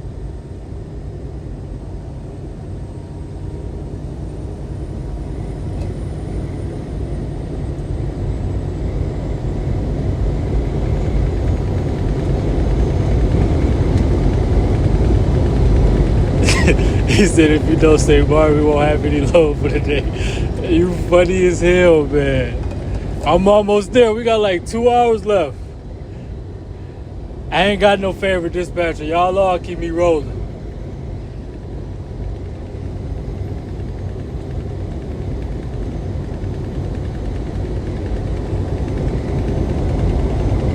be able to piggyback off each other with is that we got the traffic. We can look at the numbers and we can you know, look at each other's sales and say, okay, you down and you up, and we both are down. We know it's the market. If we both up, it's never you up, you down. Like that's the good thing with us is that the demographics that we have strong customers. Like, you know, the market right now is terrible in the restaurants. Just not the restaurants, all the way around. And I'm doing better than a lot of the market, if not 90% of it. What allows you to do better? Is it how you're pricing? Is it, how you're looking at the bottom line? Like, what allows you to stay ahead of, not the competitors, but the industry? To be honest, I think right now, it got to have some attachment to it. It got to be tangible. So, again, my story, I feel like, a lot of people been paying attention to so long. But the one thing I think that really helps me out a lot is that when the economy crashed, when COVID hit, everybody, they try to figure out what they was going to do. Some of them ran off on their employees. Some businesses closed. I stood up. It's just like if somebody telling you something and you like, I'm going to be there. I'm going to do what I need to do. And then it happened, you don't be there. I was there. I was feeding customers. I fed over 1,000 customers that week of the pandemic, fed over 40 hospitals that month. We don't even know what COVID is at the time. I'm walking in the hospital, facilities just like the doctors and the nurses is, feeding them. And I think I showed the community so much of my philanthropy, my community involvement, my give back, what I cared about. I think that now shows the people that they want me here for the long haul. They respect it, they honor it, they see what I stand for, and they keeping me here along the way. And it's only a blessing for me because honestly, sometimes I could be talking to a restaurant guy, and they might tell me, man, I'm down. It's the worst time of the year for me. I don't know how I'm gonna survive. And I'm opening locations left and right. So it's like, I can't, cope and say I know how that feel because I'm in a different space right now. But I can tell you what I know how I feel is trying to get there. Trying to climb out of one location to get another is one of the hardest things ever because nobody probably would say this, but I'm gonna tell y'all this. If you only got one location, you ain't making no money. So it's really no room for you in the restaurant market. You only got 15 to 20% profit margins. Somebody go bang out 3 cases of my wings, they didn't kill my bottom line. That's how the restaurant business works. So it's like everything that you do in the business got to be like dead on, and you got to have space for mess ups, but you also have to have multiple locations to actually start seeing what you got going on. So as far as like the franchises, they have to come with a location. I mean, that's a blessing if they do that, but we got to approve the location. But the other thing is, we're not just approving people and approving money. We want operators. I want people that... $5 a mile. Yeah, Martin, you my favorite dispatcher, bro. Give me a load today, paying $5 a mile. You my favorite dispatcher for sure.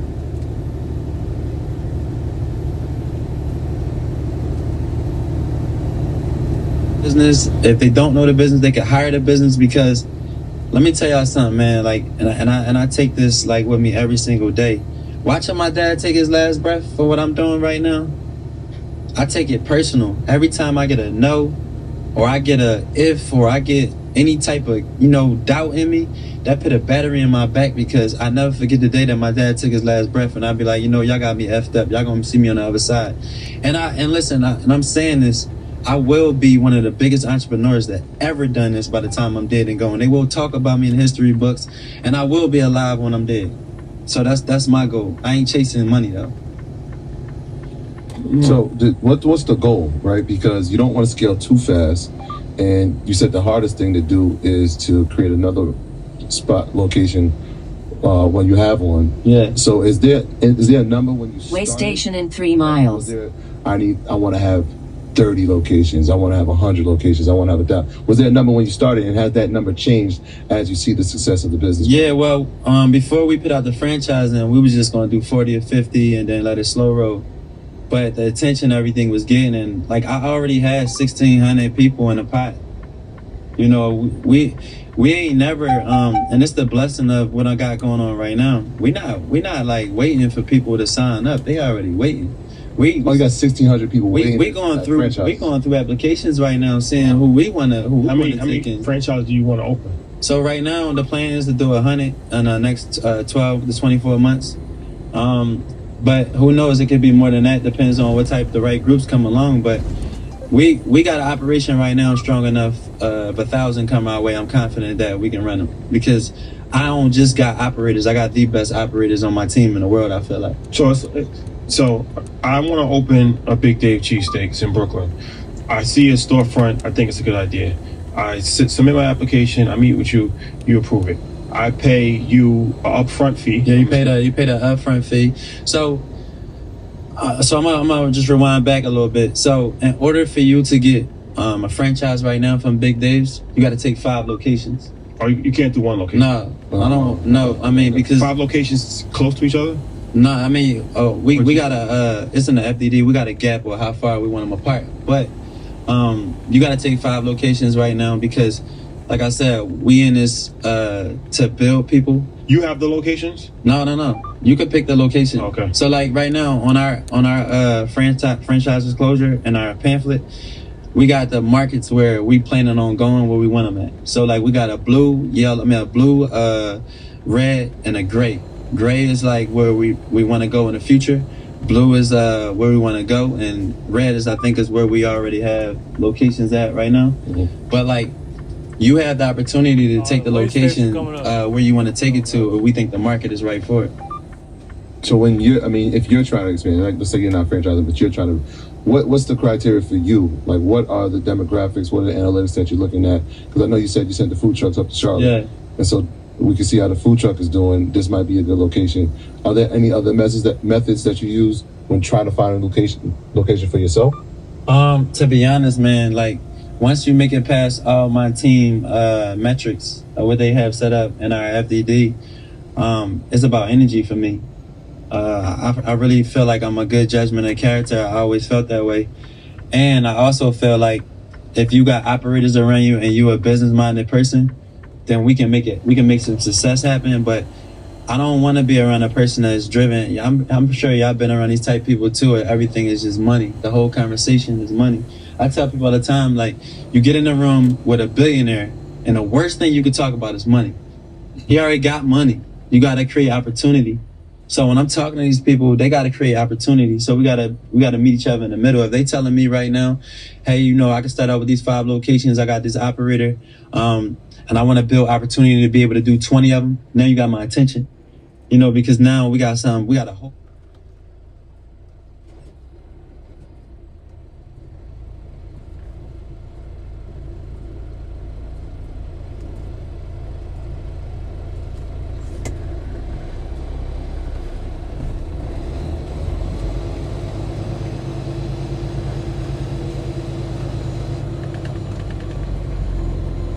They better not pull me in. I'm super light.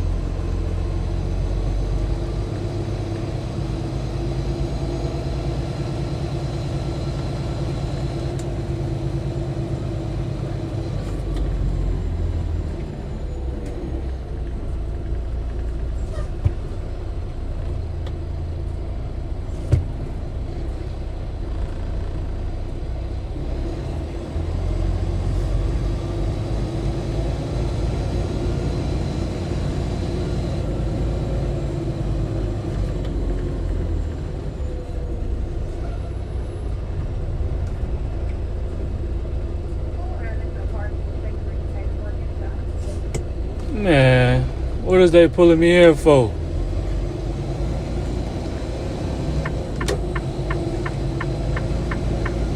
This is crazy.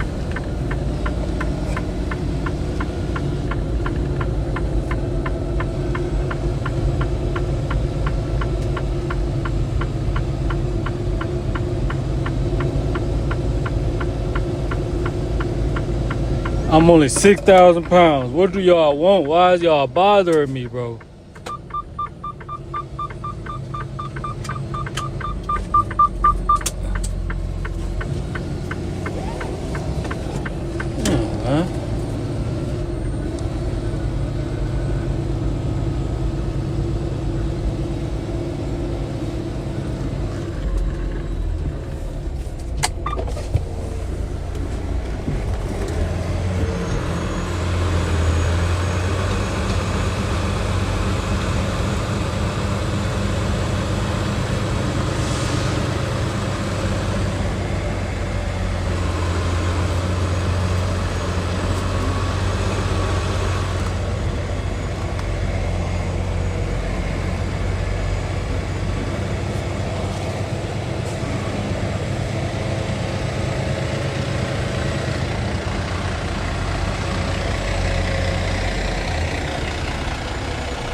Got my license. Where my license at? Grab this paperwork. Load.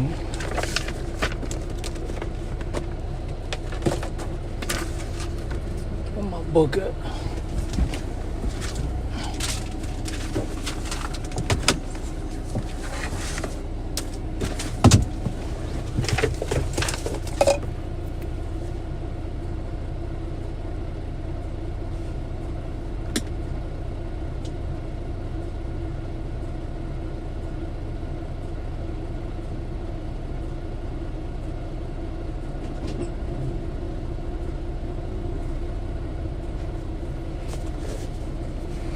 All right, let's go in here and see what they want, man.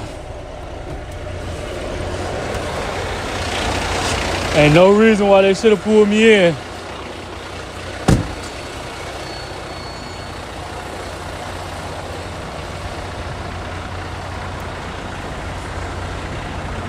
What's up, bro? Yes, sir. What's your name? Deontay. Deontay, Officer Wallace. How you doing? I'm good, man. You? Man, bought you in today because they're blue. Supposed to be green. Is there a reason why? It's one. I got it on this side. That one fell off. I don't know why. I got the updated IFTA. Take a look. Yeah, it's good. I got the paperwork in my book too. Alright. The other side fell off. That must have fell off when I went to the truck wash or something.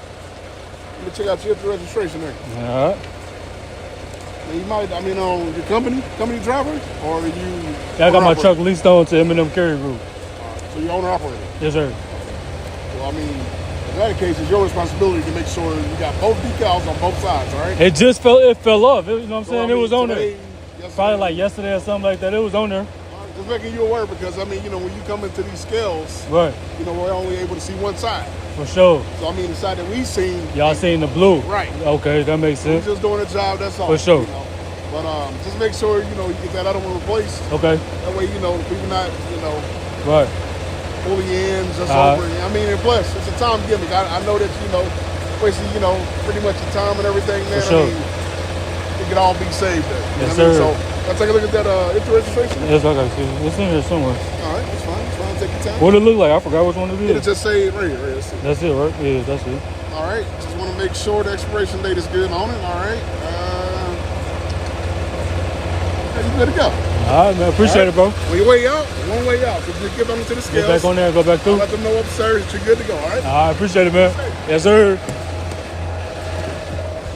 I gotta get a new IFTA stick.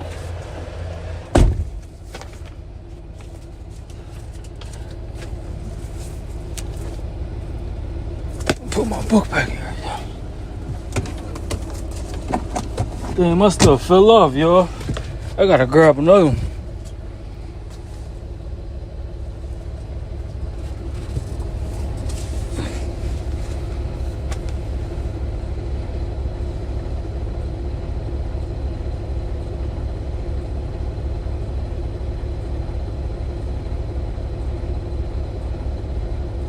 He was cool.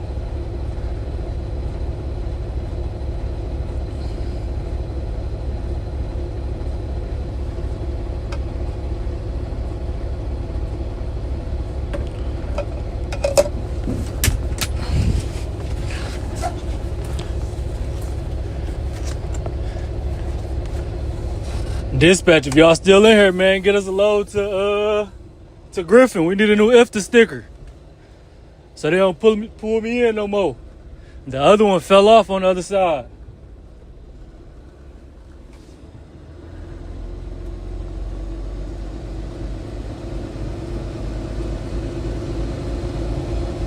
They do see the blue side on this one.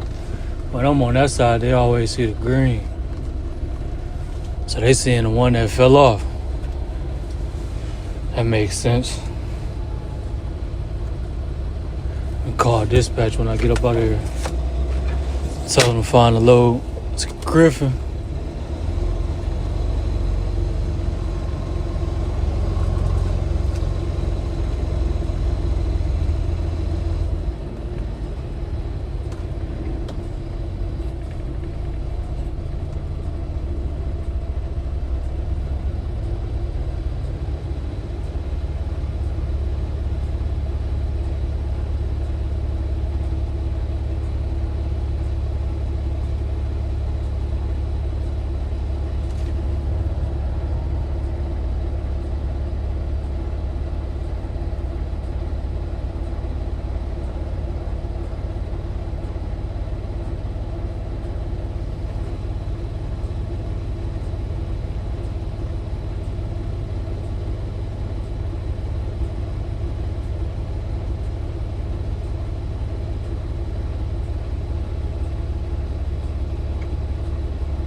And they got him sitting on this mother for a minute.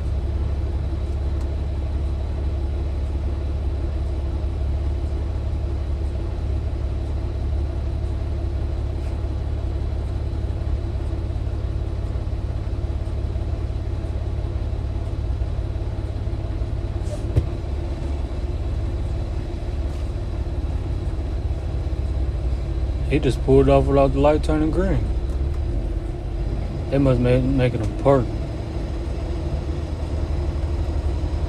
They be tweaking coming through West Virginia. They be thirsty.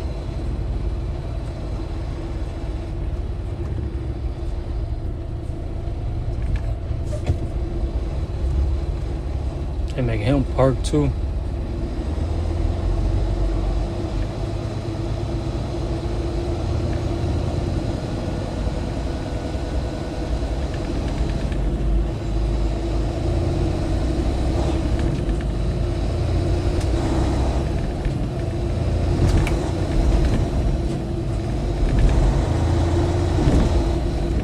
Calculated.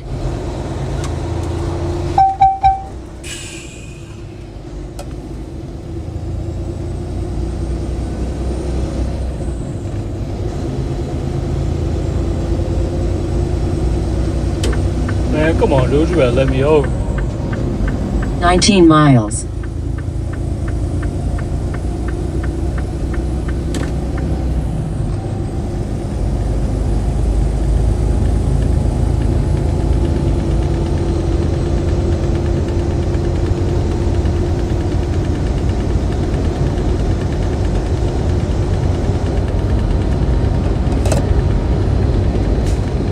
We got a vision. But if you already feel like we won because you did this, we lost because we ain't proven it yet. Okay. So 5 at one time or 5 like over the course? No. You just take 5. You just sign up for 5 locations.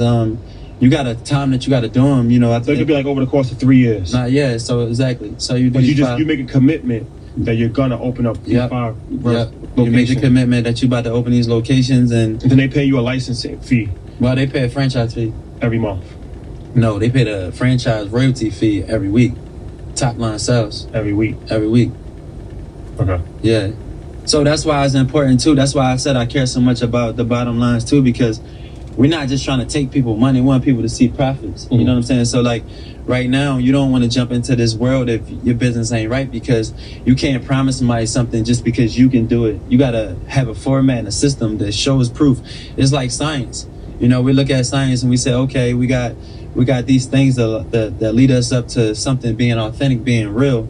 Well, in our metrics, we have it leading up to show you, you know, what's going on and how you can do these things if you stay of course with the brand. Are there things that they can change inside of the franchise, or does everyone have to be cookie cutter exactly what's inside of you said the FTD, right? Yeah, you gotta stay of course to the rules. You can't it can't be a specialty. No, they can't be selling hot dogs and hamburgers. No. What about the decor? Like, let's say you in Oakland and you want to have like an E40 mural. Like, how strict are you? Are you like extremely strict, or do you? No, I'm actually. We just talked about that. I'm open to that. I think that's actually dope. To be honest, I think that's decent. If whatever community you come into, I'm all about bringing people together, and whatever that does. Like, you know, one day I might want to do a hip hop big days where, you know, I might have all the hip hop artists on the wall. I'm talking about everybody. You know, I like the stuff that's going to bring the culture together. And I feel like if we could open locations and people, you know, bring their city culture in there without changing the concept, that works.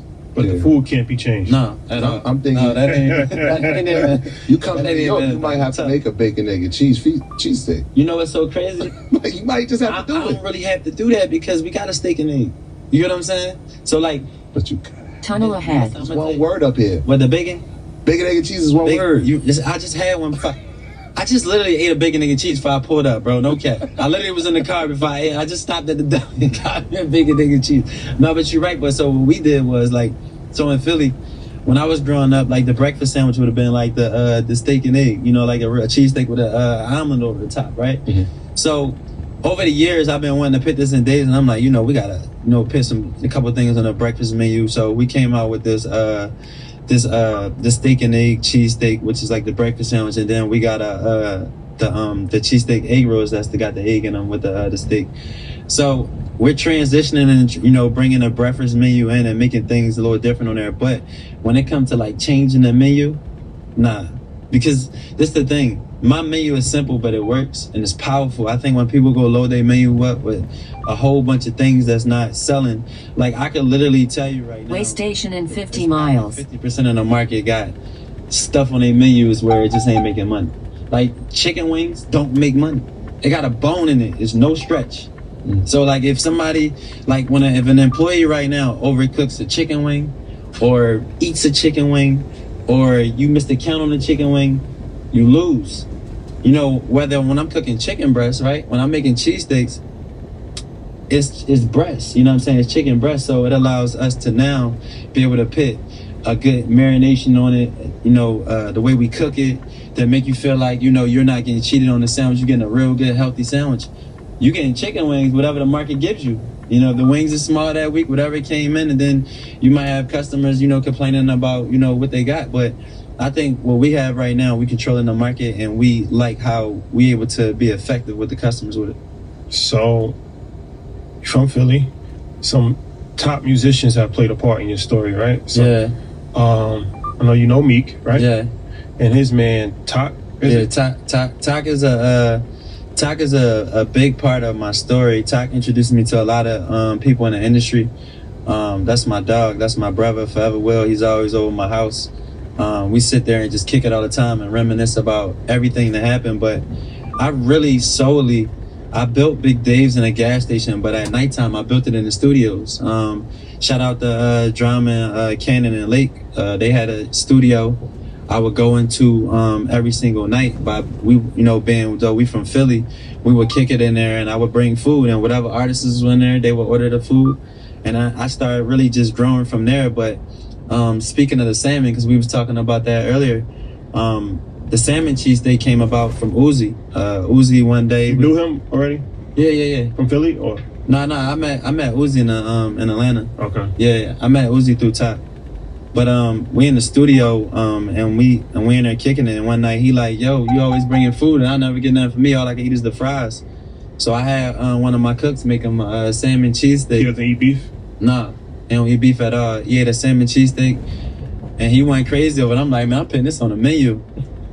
Next thing you know, I got salmon egg rolls on the menu. I got salmon cheesesteaks on the menu, and it started being a hot seller. Like I tell people all the time, don't be that person to be in a circle and don't have nothing to offer. Like if you're around artists, you're around athletes, you're around actors, actresses, whatever, be beneficial. Like be something that they always need something. Somebody in them circles needs something, so be the something they need to purchase. That's what Rich Paul said. Rich Paul, you like an athlete is going to need an ecosystem of people. He's going to need a driver, he's going to need a barber, he's going to need security, he's going to need somebody to wash his car, he's like, the problem is that the homeboys a lot of times they just hanging around, right? And it's only so long that you can hang around before somebody kicks you off of the boat. But it's like, if you should identify how you can add value to somebody's life. Yeah, like I ain't hanging around you and I can't figure out how to make money through you. Like if you would listen, I'm gonna tell everybody that's gonna watch this podcast. If you have a blessing to be around somebody right now with the ball in their hands and you broke, it ain't their fault. It's your fault. You can count on AARP Auto and Home Insurance from the Hartford for benefits and savings that really matter. Because whatever they're around, you can need to find a piece of who you are that can be beneficial to the system they got going on, to the world to see what you got. Like, you could put me in a room right now with a bunch of concrete masons and I don't even know how to lay cement. And I'm going to tell them right now that I own Big Dave's and I'm looking for a GC and some contractors. I'm going to figure out a way to make the connection. Like, I feel like, you know, we don't do a lot of connection making. And then the one thing that you spoke on, and I'm going to speak on this, is that the reason why that don't work in a lot of these groups is because the ego. Like, my homie don't want to grab the bag because he remember me being the homie. Mm-hmm. No, I'm your boss now. I'm not your homie. Right. Like, you know what I'm saying? And then you need to get out that stage and understand that this is how we're going to grow. Because if you on the boat and I'm driving the boat, Somebody got to be rowing it. Somebody got to make sure we ain't sinking. And the whole time is, if you worrying about how people stroking my ego or the world, you know, they giving me the hand claps. No, they giving us the hand claps. They just ain't saying your name. That's the problem. In 1 mile, use the left 2 lanes and keep left towards Interstate 77 South, Charlotte and C. They're not saying Rashad and Troy. They saying Anya Leisure. Y'all getting the clap. You know what I'm saying? So like when we in groups, we don't understand that we be knocking ourselves down because the one person who getting recognized for stuff is the one getting the claps. But you know you behind the scenes putting everything together. So you should feel good about that yourself. And that's how we gonna grow. This is a message brought to you by the good brothers at Earn Your Leisure and Derek Hayes. Support this message. That's a fact. People, like you said, it's ego. People think like you see somebody as your equal growing up. Yeah. But everybody doesn't grow at the same rate. So at some point in time, it's okay. One person might accelerate their growth. Road construction You ahead. have to have enough humility, to know that you're not equals anymore. No, it's life. but it don't be working. Now keep and left. You should charge your battery more. Listen, do you know? If I was to talk to somebody on the phone and I could be stagnant, Follow right now, trying to Interstate figure out what my next 77 move is, South they could for be like, 9 yo, I just miles. did this.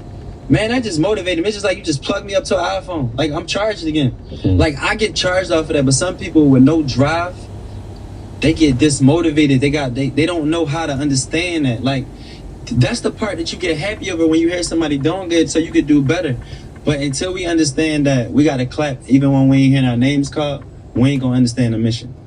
We gotta clap So even when we don't charged hear our again. names. Like I get charged off of that, but some people with no drive, What did you just they say? get dismotivated. They don't know how to understand that. Like that's the part that you get happy over when you hear somebody doing good, so you could do better. But until we understand that we gotta clap even when we ain't hearing our names called, we ain't gonna understand the mission. That's facts. So how are you dealing with that, right? Because you come from an area, and I mean, we come from similar communities where that's custom, right? There's people that have watched us ascend, they grow with us, but they can't grasp that point, and they don't realize how draining that is. Right? Yeah. To know that, yes, you have been blessed, and I'm trying, and we're trying to make it best for everybody, but you're not adding the value.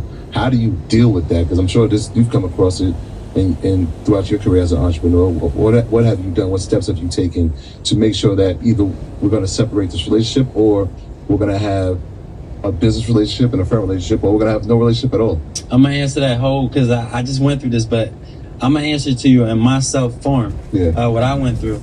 So I actually had more money than a lot of the people that I was around and lost it, right? So now I'm telling them before they get the money how they got to control the money, because it's spent easy. Like even when people see $1 million, they think it's everything, but $1 million ain't no money when you got $1 million bills, or you spending like you got $1 trillion. So the thing is, for one, you gotta like literally get outside your own self and understand the mission. Like when I was around all these celebrities and the rappers and all of that, and I just blew all this money, I'm sitting in the rooms now, a fly on the wall. I'm in your world. I'm not in my world no more. I know that I'm okay with listening to your stories and hearing how you got here and what's your goals, because now I need to get that motivation back. Once you get dismotivated, sometimes you don't know how to control your life again. You get lost, and I feel like the blessing from that is like for me, losing everything I had. Like I had blessings like walking around Rick Ross' house, getting stories from him telling me he got $500,000 paintings and $1 million paintings and stuff like that. And I'm sitting there like, this somebody that look like me. This somebody that got the ball, probably lost the ball, got it back. And that's motivating me. Like even when I'm around, Meek or Uzi or any of these guys early on in the game, when I'm trying to figure out how I'm gonna get back started, I'm looking at what they got and how they doing it. I never forget this. First time I go in Meek house, right? I'm like, dang, this is it. This is a castle, right? But I'm saying damn to myself, because I'm like, it's time to get it again. It's time to crank back up. Like it's somebody from your city, you know what I'm saying, that did this. So I take stuff differently. Like I get motivated off of your success. I don't do no hate. In 5 miles, take right exit 81 to Interstate 77 South. What feels good to me is that when you could walk in a room and meet me in that room and I ain't invite you. You know what I'm saying? Like you might see me at places and you trying to figure out how I got there. My hard work got me there. You ain't had to give me no invitation. I see you when I see you. because you're going to respect me differently that way. You always going to respect the level up before the handout. And that's how I always respected. I never had my hand out. I always had the work out. If you work hard, the work going to take care of you later. That's a great segue because we do see you everywhere. Because we're everywhere as well. we do run into you a lot of places, and I never wonder why. I know why you're there. But talk about the importance of showing up in spaces where people don't expect you. Because, I mean, it's bigger than cheesesteaks. Yeah. It's bigger than vegan burgers. It's brand, and it's about relationships and networking. That's important. Let me tell you a true story. I got my CNBC breaking news because I was at the right place and I went over there and shot my shot. See, I'm the type of person, like, if I'm in a room with somebody and I feel like the synergy is there, the time is right, I'm gonna pitch something in a way that you gonna know that this gonna be beneficial to the both sides. And when I'm in rooms, even when I don't look like I belong there, people might be in suit and ties and I might have a sweatsuit on. I tell my manager Mike all the time, he be like, "Dude, you know, you want to wear a button?" I'm coming as me. You know, I want to be the entrepreneur that you respected because he was his true self. Because I can't fake my true self. I gotta fake being you. I ain't gotta fake being myself though. I'm respectful, I'm humble, I'm confident, I'm educational.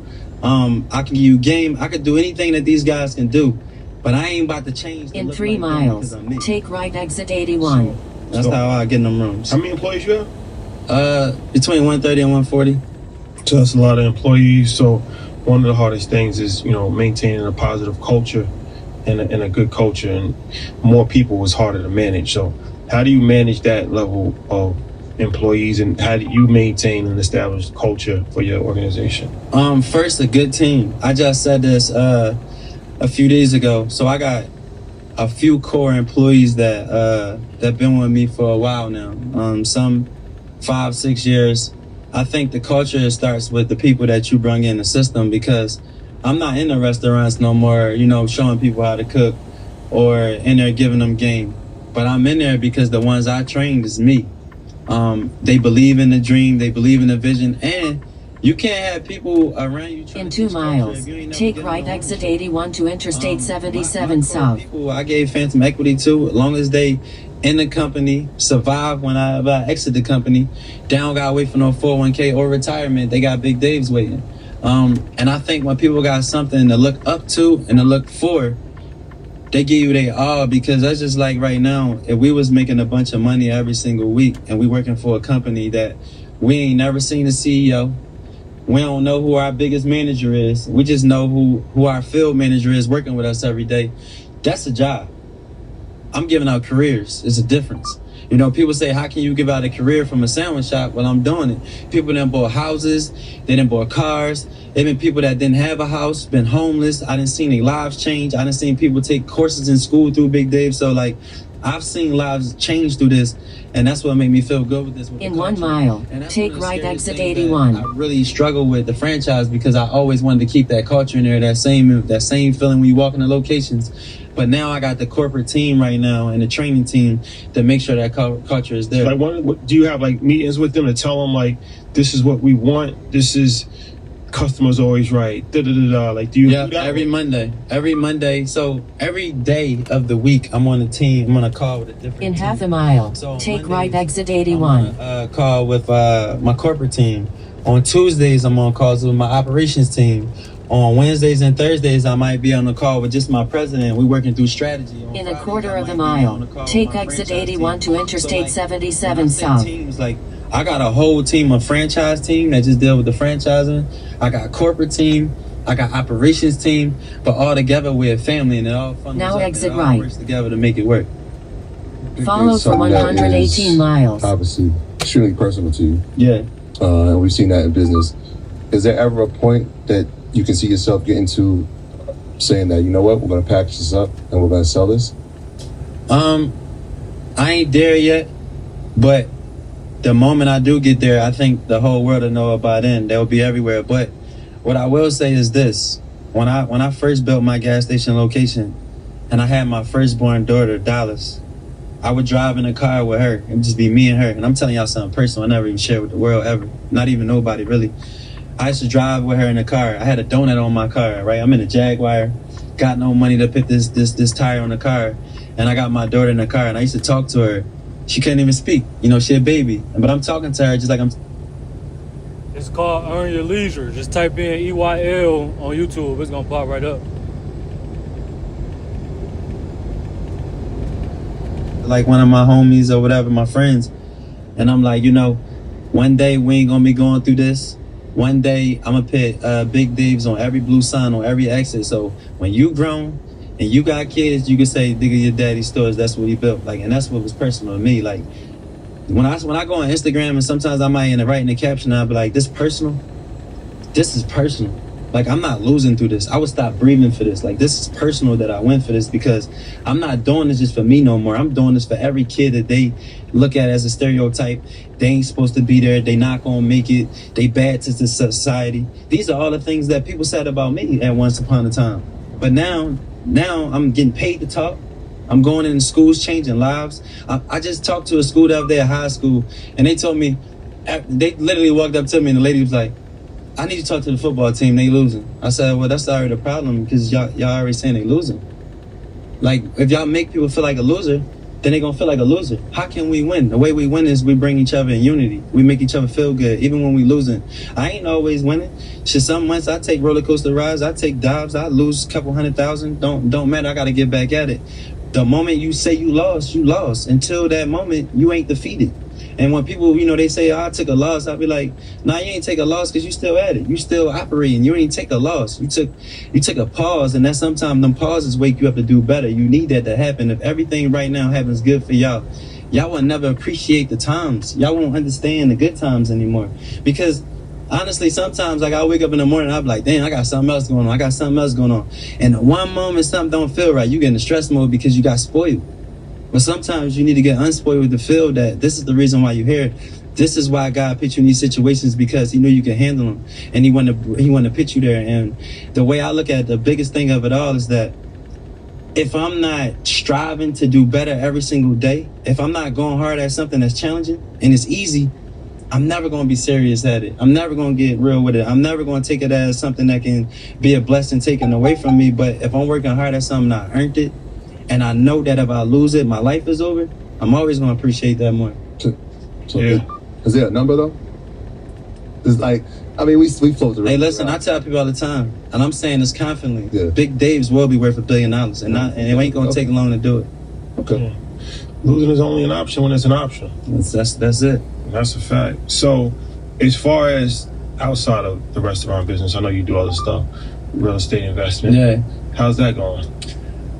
The real estate, man, listen, so, you know, the market funny right now, interest rates is high, but I'm blessed to say that me and my wife, we was able to grab a lot of stuff up before the market got ugly. So we holding on to assets. That's another thing, man, you know, being 36 years old with millions in assets. I remember times I couldn't feed myself. You understand what I'm saying? Like, I remember when I couldn't go buy a McDonald's hamburger. So things like this make me feel appreciative, and I can look at other people and say, listen, if you work hard, one day you ain't gonna worry about knowing how to feed yourself. It's always gonna be available.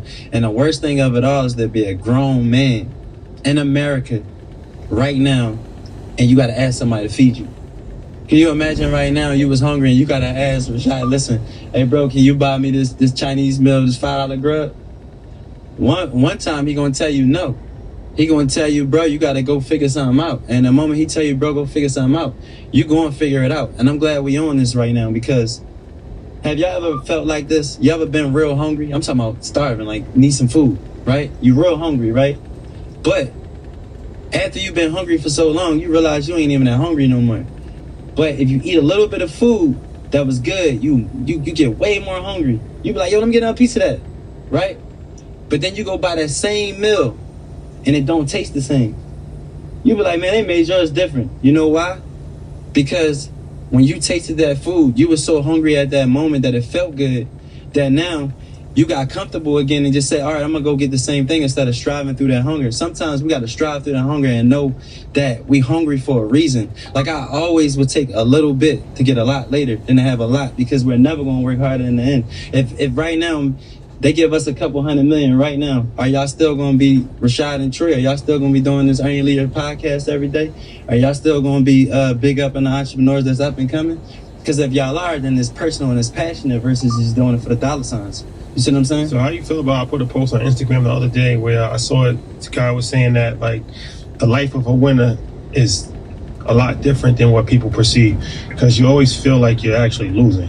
Yeah. Like you never really feel like you're winning because you always focus on what went wrong and how you can improve, and it's extremely like different from what most people can actually understand. When he said that, that just resonated with me so much, because that's how I always look at things. Like I never look at like what, right? I always look at what, I don't know, I feel like I'm winning. So so how I don't. how's that work out for you? It works in my favor because I think I'm hard on myself. Nobody in this world is more harder on me than me. Like literally nobody can give me no advice I haven't gave myself. Like that's the good thing about being a really good person and being a really good entrepreneur, is that you can take your falls and your fails and you can say it's my fault. You know, like sometimes in situations there's always two sides to every story, but you know when you did, you know what I mean, it's your fault. And I think by me not congratulating myself sometimes make me go harder. And excuse me, I think sometimes me not congratulating myself sometimes, you know, can put you in a little bit stressful situations, because sometimes you need to give yourself the flowers. You need to water yourself because you are getting up every morning, chasing your dream, doing the things that you want to do. You know, a lot of people wake up in the morning and be miserable because they're not doing the things they want to do in life. Like I really wake up every single morning in my country club home and I'm looking at my 5th hole of my golf course, remembering that I came up in the ghetto in a $32,000 home, and I'm able to say that my hard work and me being hard on myself and never being content to whatever God has for me right now, because I know that if I keep working for what I really want, later on it's going to be massive. And my massive ain't just for me. My massive is for opportunities. Like what y'all doing right now, y'all gonna give people opportunities to come in the door under y'all. What I'm doing right now, I'm giving people opportunities to come in the door under me that look differently. That's what I care about. Talked about things outside the restaurant. Real estate was one. But I have noticed you have been in Hollywood a lot lately. You have been taking trips to a certain streaming platform. Let's talk about some of the stuff that's going on in that world of content creation. I don't know, man. I'm just throw this out there. Man, Pinky can have a show on the way soon. We may be working on something. But I just think right now, the opportunities that's falling right now is amazing, because, you know, like when you work hard, you can pick and choose what you want to do. You don't have to say yes to everything. And me saying no feels good sometimes. Like, nah, I'm not doing that. That's not for my career. That's not for me. That's not going to work for what I stand for or what I'm pushing. And I think me being an investor right now, I'm invested in a few businesses, and I like to be able to help people when they got it together. Like the worst thing you could do is come to somebody and it ain't together. You ever have somebody say, you know, they got something good, they want you to invest, or what you think about it, and they paying people through Cash App. You know what I'm saying? You're like, how you gonna win? So these are the things that like I help people out, you know, at the lower level, and I'm talking to them because I'm allowing them to know, like, if you want to get taken serious, you got to be serious. You got to look serious. You got to be together. Like, where's your EPK? Where's your deck? All these things that matter. And this is what I learned over time, because I was that Cash App guy. I was the guy that just give me opportunity. But sometimes, as long as you show up, that person that got the opportunity may give you one. So what does your corporate structure look like? You're the CEO. I'm assuming you have a COO, you have a CFO, you have a I got a president, CFO. I'm about to hire a COO now. I got that position open. I got human resources. I got GMs. I got field managers. I got food quality chefs. The only thing right now I don't have right now is the COO role. What, are these people that you knew or people that you didn't know? No, that's the best thing of it all. I mean, some of them are, but let me tell y'all something. So, being the CEO and the founder of a popular brand, this is the one thing that sometimes is hard, is because you want to bring everybody up with you that's around you. You know, you want people to grow, but as you try to scale, it takes a level of education to scale, and it takes expertise. And I had to really go get a team that really was ready for that and geared up for that. And man, the most thing of it all is like when you put a stranger in front of a bunch of people's faces, they respect it more. Don't ask me why, but it's just like they gonna listen to that person more because they don't know how to handle that person. You ever heard somebody say like, you in a relationship and a person taking advantage because they know how to handle that person, they know that person not going nowhere. They don't know how to handle me no more because I'll fire anybody. You know what I'm saying? Like, I'll fire anybody that's in my company not doing their job because the mission is to get to the mountaintop with this. And I feel like anybody getting in the way of that mission, you ain't mission driven in the mission. So it's time to get out the mission. And sometimes it hurt. You know, you're going to break your heart with some moves you got to make to get people out. I didn't let people go that I loved, that I wanted to see win, that I had a vision for in the end. But how can they have a vision for you if they screwed you while you was trying to work on the vision? Dan Cathy, you know Dan Cathy? Yeah. He said something that on Invest. I think anybody doesn't know, he's the CEO of Chick-fil-A. He's worth like $4 billion. We are gardeners.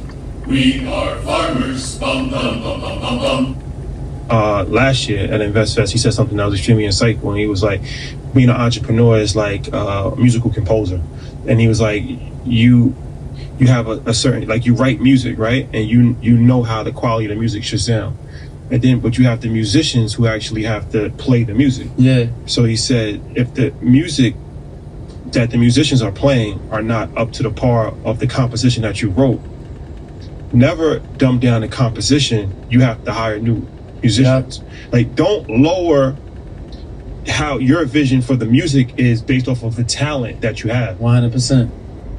That has to stay at par. You just got to get higher level talent to make sure that they are performing at the level of the composition. No, I agree with that 1,000%. Because how you gonna have somebody on a team that can't run the play?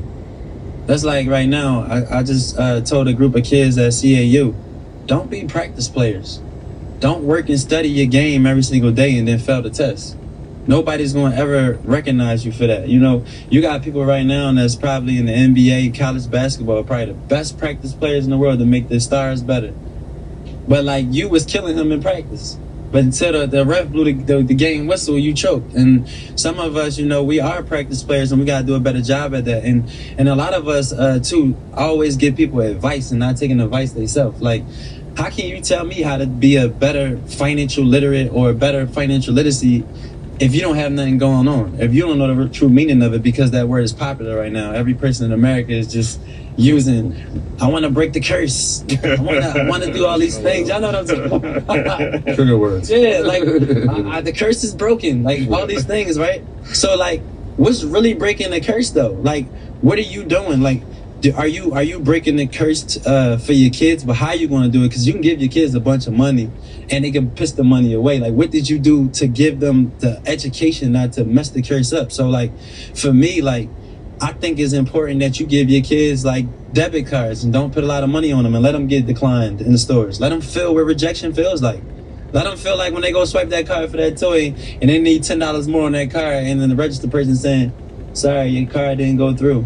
Like, you need to experience that at an early age, because wait until you become an adult to get declined don't feel good. Imagine if you got declined when you was 14 years old and you could have just, imagine. Declined plenty of times. Imagine messing up a credit card, you know what I'm saying, early in the game, and now well, how you feel about that, though? Because it's like, so I was watching Cameron and Mace's show. Shout out to them. And Mace was telling a story. He was like, he was talking to his son playing basketball, and he was telling his son, like, yo, you got to be hungry. Like, you got to be hungry out there. And he was like, but I'm not hungry. And he was like, it registered to him that Way station in 20 miles. His son can never have an appreciation for that. Like, so it's like, all right, you have children, you're an entrepreneur, you're highly successful. They're never gonna really have a full appreciation of the grit or the grind. No. Right? That's a blessing. Yeah. But also it's like, it's also kind of a curse, because it, you know what I'm saying? Like, it is a curse. How do you navigate it's a that? curse. It's And intangibles it is. And I think what people should do, honestly, like, I'm never gonna put my kids in the ghetto and be like, you gotta feel how this feels. Figure this out. Yeah, you gotta figure it out. Survivor. Yeah. Get it from the mud. Yeah, but what I will do is that the opportunity to work for it. You know, like, I feel like anybody in a household that got their kids in a different environment, they should be able to make their kids feel like it's a privilege to have it. Like I just said this in my backyard 2 days ago. I was talking to my brother on the phone and I'm like, yo, my son is born in a mansion. He's riding in Maybachs. He's doing all these things. I didn't have that. You know what I'm saying? He already has things that I've never had. You know, the privilege of it, right? But the thing that I'm going to gear my son up, what I never had, is opportunity, resource.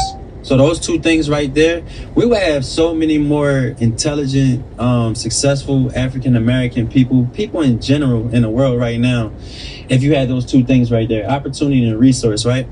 Some people know how to go create opportunity, and some people need the opportunity to create them. That's why it's only about 2 to 3% of us in the world that's special like that know how to create opportunity. Like, if you go out there and create the opportunity and get out of those four walls of the neighborhoods you from, and you know, you be special that way, or you sit in it and become the statistic of the environment. For me, I'm gonna make sure that my kid know, for one, it is another side of the world out there that you don't want nothing to do with, because you can't handle it, because you ain't never been in it. But always know, to your highest high, you go back in those communities and you be resources and opportunities to them. And that's what I want my kids to do. I want them to be community leaders, and I want them to be opportunity and resources to other communities around the world. And I want them to provide, just provide something powerful that's going to, like, right now, I think I said it to you, Rashad, when we was at InvestFest, when I told you about the entrepreneur, earn your leisure. I think y'all should do that. I mean, the juveniles, because it's a lot of kids out here that's intelligent, right? Base 44 super agents. Careful, there's no going back. No setup. Just say hello. They just don't have the platform and the resource. That people can see that. I remember me and Pinky was at my grand opening in my Jonesboro Road location, and there was this little kid, man. He walked up to me and blew me away, man, the way he talked. Like, I can't believe the words that was coming out of his mouth, and I was just like, yo, somebody need to have a platform for kids to be able to show who they are, to express them not having two parents in the household, express where they stuck at right now, where they need help at. And then we can fix this all as one pie right now, because you fixed the problem before the problem fixed it. We talk about kids. Yeah. You have some, you have one on the way. Congratulations. Thank you. Let's talk about succession. Is that part of the business plan? Mom has a brand, dad has a brand. It's under the family umbrella. Is succession something you're thinking about? Is that something that you put in the business plan already? Well, I feel we talk about this. They could have the opportunity to be what they want to be. But you can look at LeBron James. You see his kids playing basketball. I don't think that you being in a house with two serial entrepreneurs, you just ain't gonna become one too. And my youngest right now, my youngest daughter right now, she been here before. She's saying her ABCs and already, you know what I'm saying? And it's stuff that my children are doing because of the opportunity that we have around the home. And I think it's organically going to happen. I don't think that we're going to shove it down their throats, but I think, you know, she never stops talking about business, or I never stop talking about business indirectly, not even knowing. It could be a banana in the house and it got rotten. We're trying to figure out a way, come out with a method so bananas don't rot. It's like we're always thinking of ways to build. And I think if kids hear that, they'll always think of ways to build too. So I think organically they just going to be entrepreneurs. But some of my kids might be singers too, man, because I got some Mariah Careys in the crib. Well, pleasure, my brother. Thank you for joining us. Any last words you want to leave the people with, or information how they can? Hey, man, I say this on everything I get to say. Life is not a track meet, it's a marathon. It's all about how you win and in your race. There you have it. On everything I get to say. Life is not a track meet, it's a marathon. It's all about how you win and run your race. There you have it. There you have it, ladies and gentlemen. See you guys next week. Peace. I ain't cry. But he has done the trifecta. He's done AOL, InvestFest, and now the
don't know where all this fog just came from. This fog just came out of nowhere.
Ahead.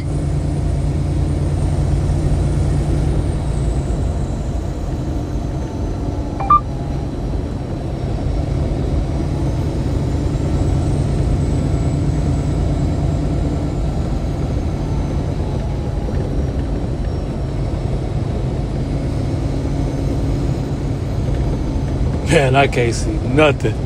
It's so foggy, y'all. Chat, y'all can see that? Y'all see how foggy it just got? It just got foggy out of nowhere.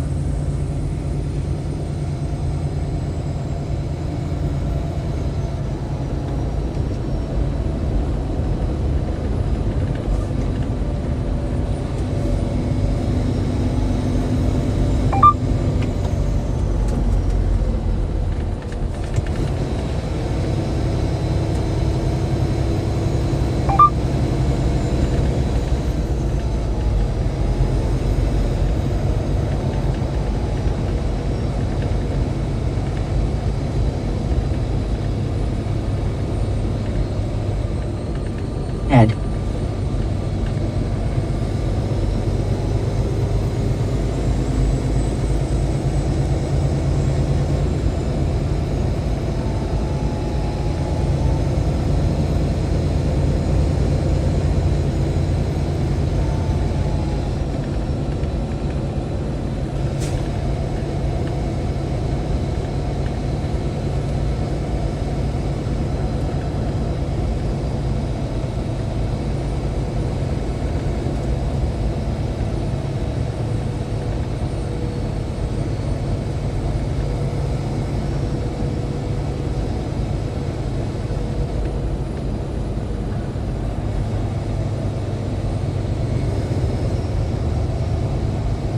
All right, so welcome to another awesome episode of Inside the Vault with Ash Cash. I am your host. I'm excited. Listen, I'm excited because as a financial educator, as somebody who's been in this business for a very long time, you know, I'm always trying to find different ways to build wealth. And when I tell you that this next guest that we have is going to blow your mind as it relates to building wealth, but just his story in general is really a story of triumph, or really a story that's gonna, like, if you're not motivated after this one, then you don't got a pulse. Alex, good energy. What's up, brother? Thank you, man. Thank you so much. You know what I mean? I appreciate you. Like the name says it all, because, you know, I believe that life is energy. Everything is energy, right? So Alex, good energy. You know, thank you for being our guest. It's an honor. For those who don't know who Alex Good Energy is, please enlighten the folks. Who is Alex Good Energy? Hey man, super serial entrepreneur. Been an entrepreneur for like 20 years now. From Brooklyn, New York City. We just found out we was from the same city. BK. You know what I'm saying? From Brooklyn. I've been in Atlanta over 25 years though, so I guess I'm from Atlanta now, right? Man, just you know, the journey just been real, bro. You know, single mother, never met my father. got tricked into moving to Atlanta. My mother sent me down here for the summer just to get away from Brooklyn and get away from the madness.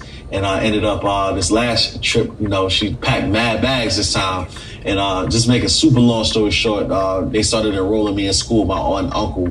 And here I was just down here for vacation, but now I'm getting enrolled in school. So being sent to Atlanta was something that I wasn't happy about, but ended up literally changing the trajectory of my life, man. So just went from working regular 9 to 5, telemarketing, selling shoes and just for feet, to then becoming a party promoter. And then now, we in the trucking industry, man. And it's been an amazing journey. Wow. Yeah. And I want to talk about that for a second because, working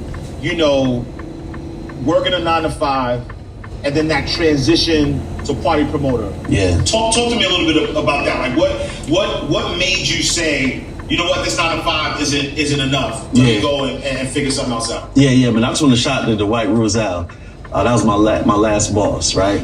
I tell people all the time, you got to jump off the porch, right? That's something that I preach in 2020, 2021. But I got pushed off the porch. I got fired from my last job. I was working as a telemarketer, and I was killing the game, Cash. Like, bro, when I tell you I was doing like 1,000 a week, 16 years ago, that was a lot of money back then. I'm a young dude. And man, for some reason, man, me and him just kept butting heads. And we call him Buck. One day, Buck just came to my desk and he was like, look, man, your services are no longer needed. He claimed that I had missed a call because he could monitor the phone calls when we was calling and selling, products to people over the phone.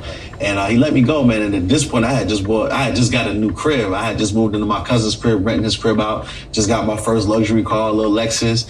And bro, this is my first taste of real bills. And now I lost my job.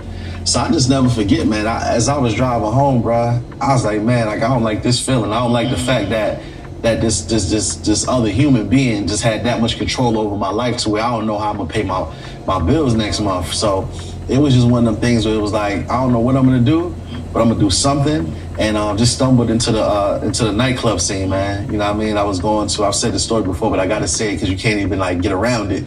Man, I was Carrabba's used to be one of my favorite restaurants, and I just was driving around looking for it, and where it was normally at, it wasn't there no more. So I woke up in there, they doing construction, and it was a nightclub. And I woke up in the nightclub, I'm like, yo, what y'all got going on in here?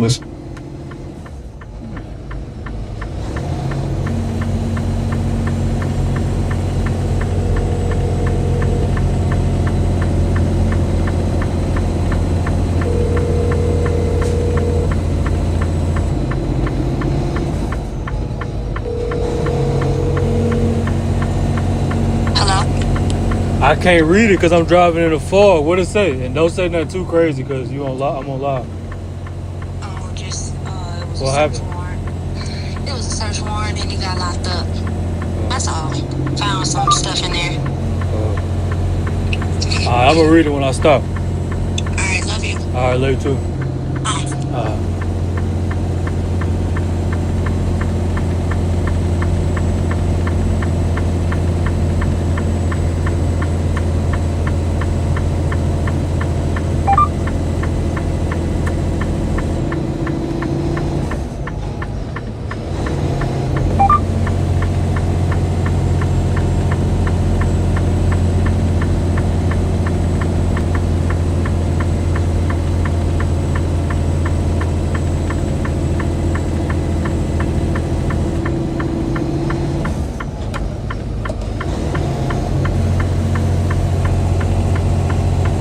Asian guy, Mr. Moon, shot from Paul Moon. If you seeing this, changed my life, man. He walked out like, hey, can I help you? And I'm like, look, man, I'm trying to, where's Carrabba's at? He like, nah, we building a nightclub here. And he looked at me, he was like, yo, you a promoter?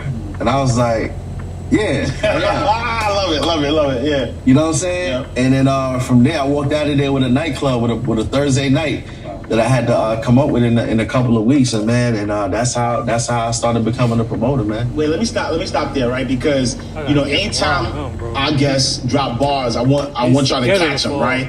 And so you're saying to me that you went there to eat, right, to a restaurant.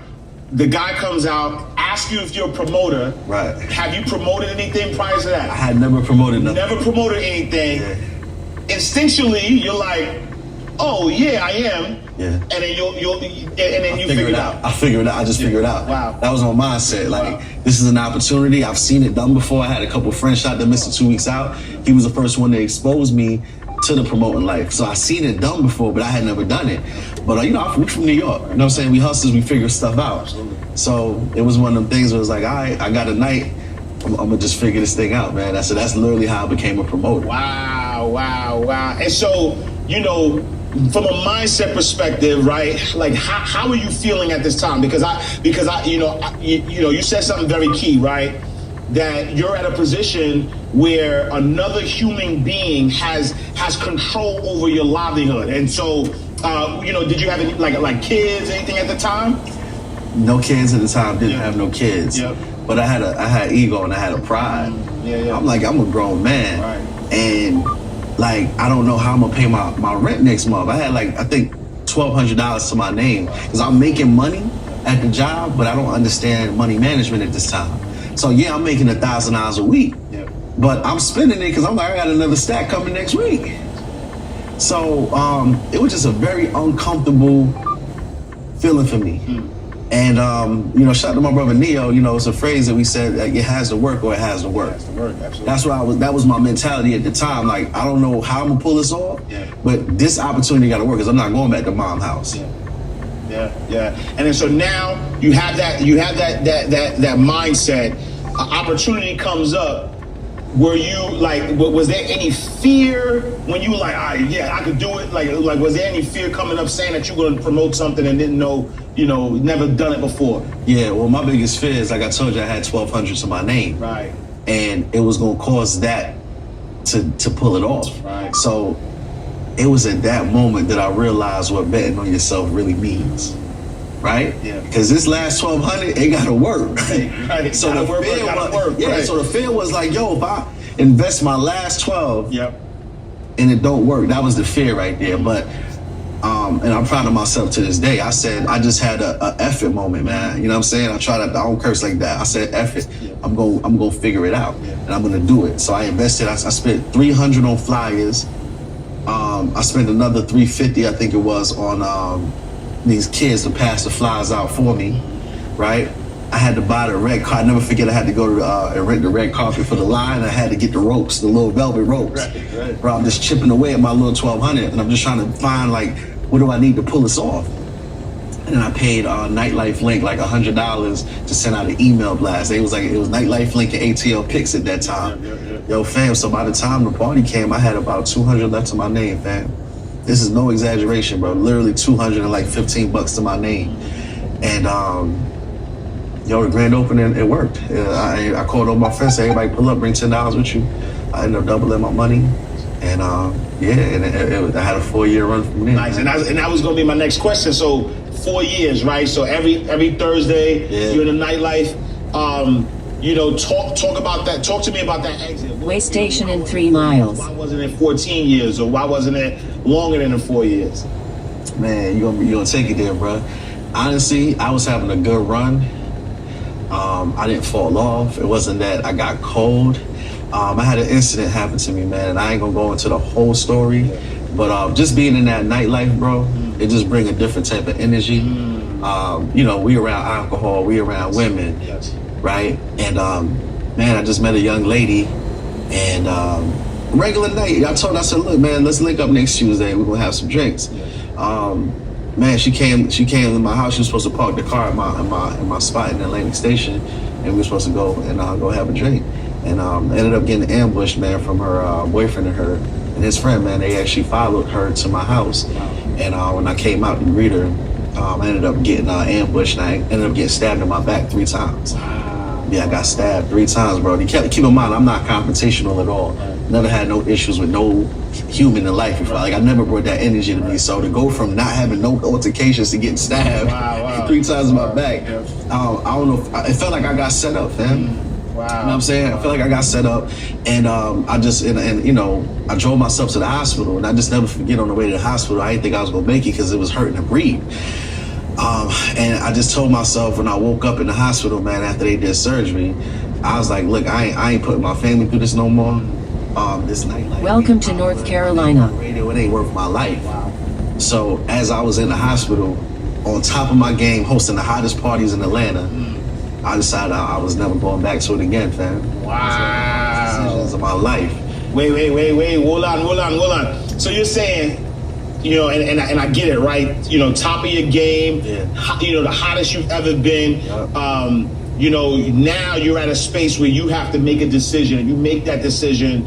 What's the game plan? That like what are you saying to yourself is the next thing? Like how because now, I mean, we know the end. I mean, or for those who are watching who may not know the end, we're gonna get there. Right. But take me to that next journey. Like what's the decision making like? What makes you say, all right, this is what I'm doing next? So when I recovered in the hospital, I was like, I need a vacation, right? So this is 2008. I go to Miami. It's my first time ever going to Miami. I was the last one of all my friends that would go down there for some weird reason, right? So this is a time when Live on Sunday had just popped off. This is when Young Money was going crazy. This is when LeBron had first went to the Heat. So I'm down there on vacation, and you know what I'm saying, I got a couple dollars to my name, and I'm just turned off from Atlanta at this point. I'm just turned off, like, man, they get some haters out there. I don't know what's going on. That shouldn't have happened to me. So as I'm on vacation, I decided at that moment, like, yo, I'm moving down here. Like, I need a change. So I literally, while I was on vacation, called the realtor and told them to meet me at the 900 building on Biscayne. I saw the unit and I signed my lease on vacation. First time in Miami, signed the lease. Wow. I only came back to Atlanta to get my belongings. So that was my next move. Let me go to Miami and figure it out. You know, I was single, no kids. I didn't really have nothing tied me to Atlanta like that. So that was my next move, man. And you know, I'm down there 3 years living off my savings. I couldn't like find nothing to do down there. Like everybody in Miami, what I learned about Miami is the people down there, they already got bread, or they doing illegal things. Right. You know what I'm saying? Miami's not. In 1 mile, use the right 2 lanes and keep right towards Interstate 77 South, Statusville. They want me on the beach. I'm like, yo, bro, like, so it's the port. If you go, you go. Right. So Miami was a fun time. Yeah. But yo, I got down to my last $3,000, 2012, man, and had to make another big decision: stay here and struggle, or go back to Atlanta and figure it out. Wow. And one thing about it, as I was in Miami, I just kept seeing my guys out here in Atlanta networking. I realized my network was in Atlanta. It ain't no place like Atlanta. Like living in Miami, the palm trees beach is great. Yeah. But as far as the networking, as far as the people that's willing to put a play together, as far as black excellence, now keep right. Yo, ain't no place like Atlanta. So I brought my butt back home. And so if I hear you correctly, your net worth is your network. That's a fact. Right? And so like you can lose all the money in the world, as long as you have a strong network, you can always put some plays together. Absolutely. You don't realize how important the network is until you get away from the network. I got away from the network and I went broke. Yeah. So yeah, man. So I got back. Road construction ahead. How do you get to this next space? Because you Alex, right? Like you the dude.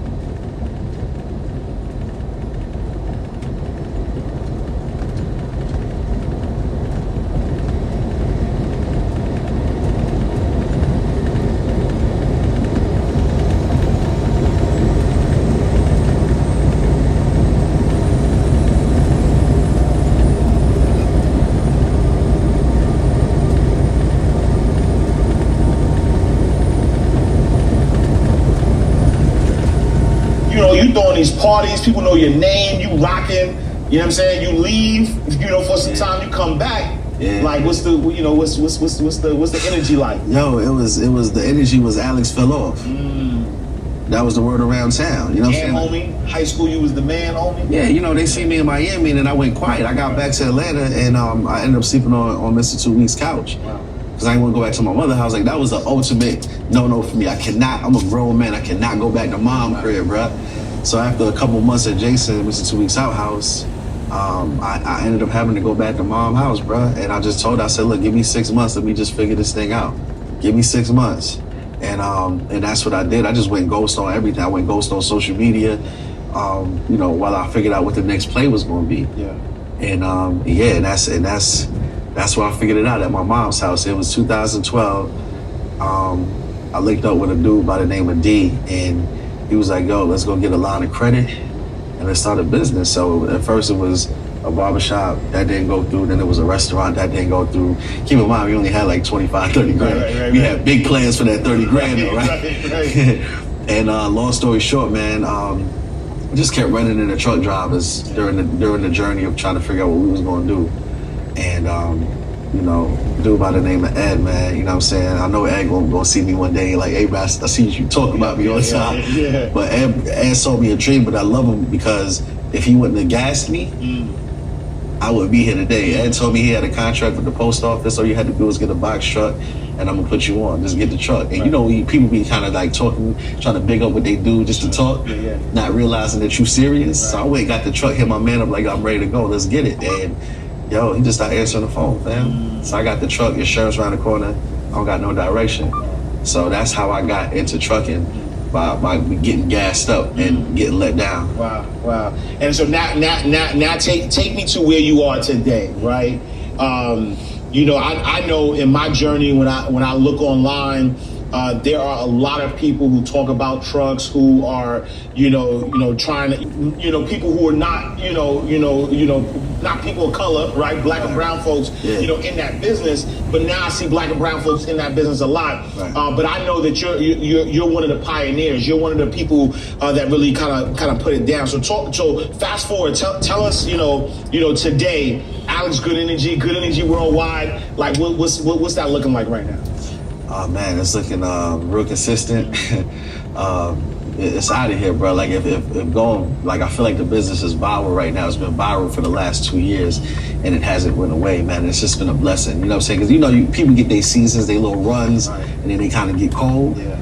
Bro, it's been viral for about 2 years now, and we just keep raising the bar, man. But I started consulting in 2015, and I was literally the only person, especially of color, on the internet teaching people about the transportation industry, right? Y'all could do the fact checks, look it up. Yep.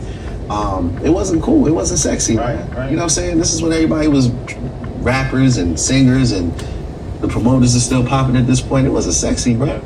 And I posted it the other day how, like, you know, the rumors was, oh yeah, Alex fell off, he dealing with some dirty trucks or something. I don't know what he got going on, you know what I'm saying? Right. And but I just kept my head down, bro. And after making all my mistakes and finally becoming profitable in 2015, that was when I just started teaching people. And it just started off with friends and family. I was just showing the homies, like, yo, you know what I'm saying? I was really trying to get my friends out the streets. Right. Like, I never said this before. Like, the reason I started consulting is because I had some homies that I didn't want to see get locked up. And I'm like, yo, bro, yeah, you got a felony, but you can still get your CDL. You can still own a trucking company. It don't matter about your record. You know what I mean? Please get out the streets. Right. Yeah. So I didn't realize that me doing that and sharing it with the social media, that it would turn into what it turned in today, man. So, you know, it just went from one-on-one consultations. People, yo, one thing I learned about people is that when they see something working, when they see other people doing something, it kind of like turns into a domino effect. Right.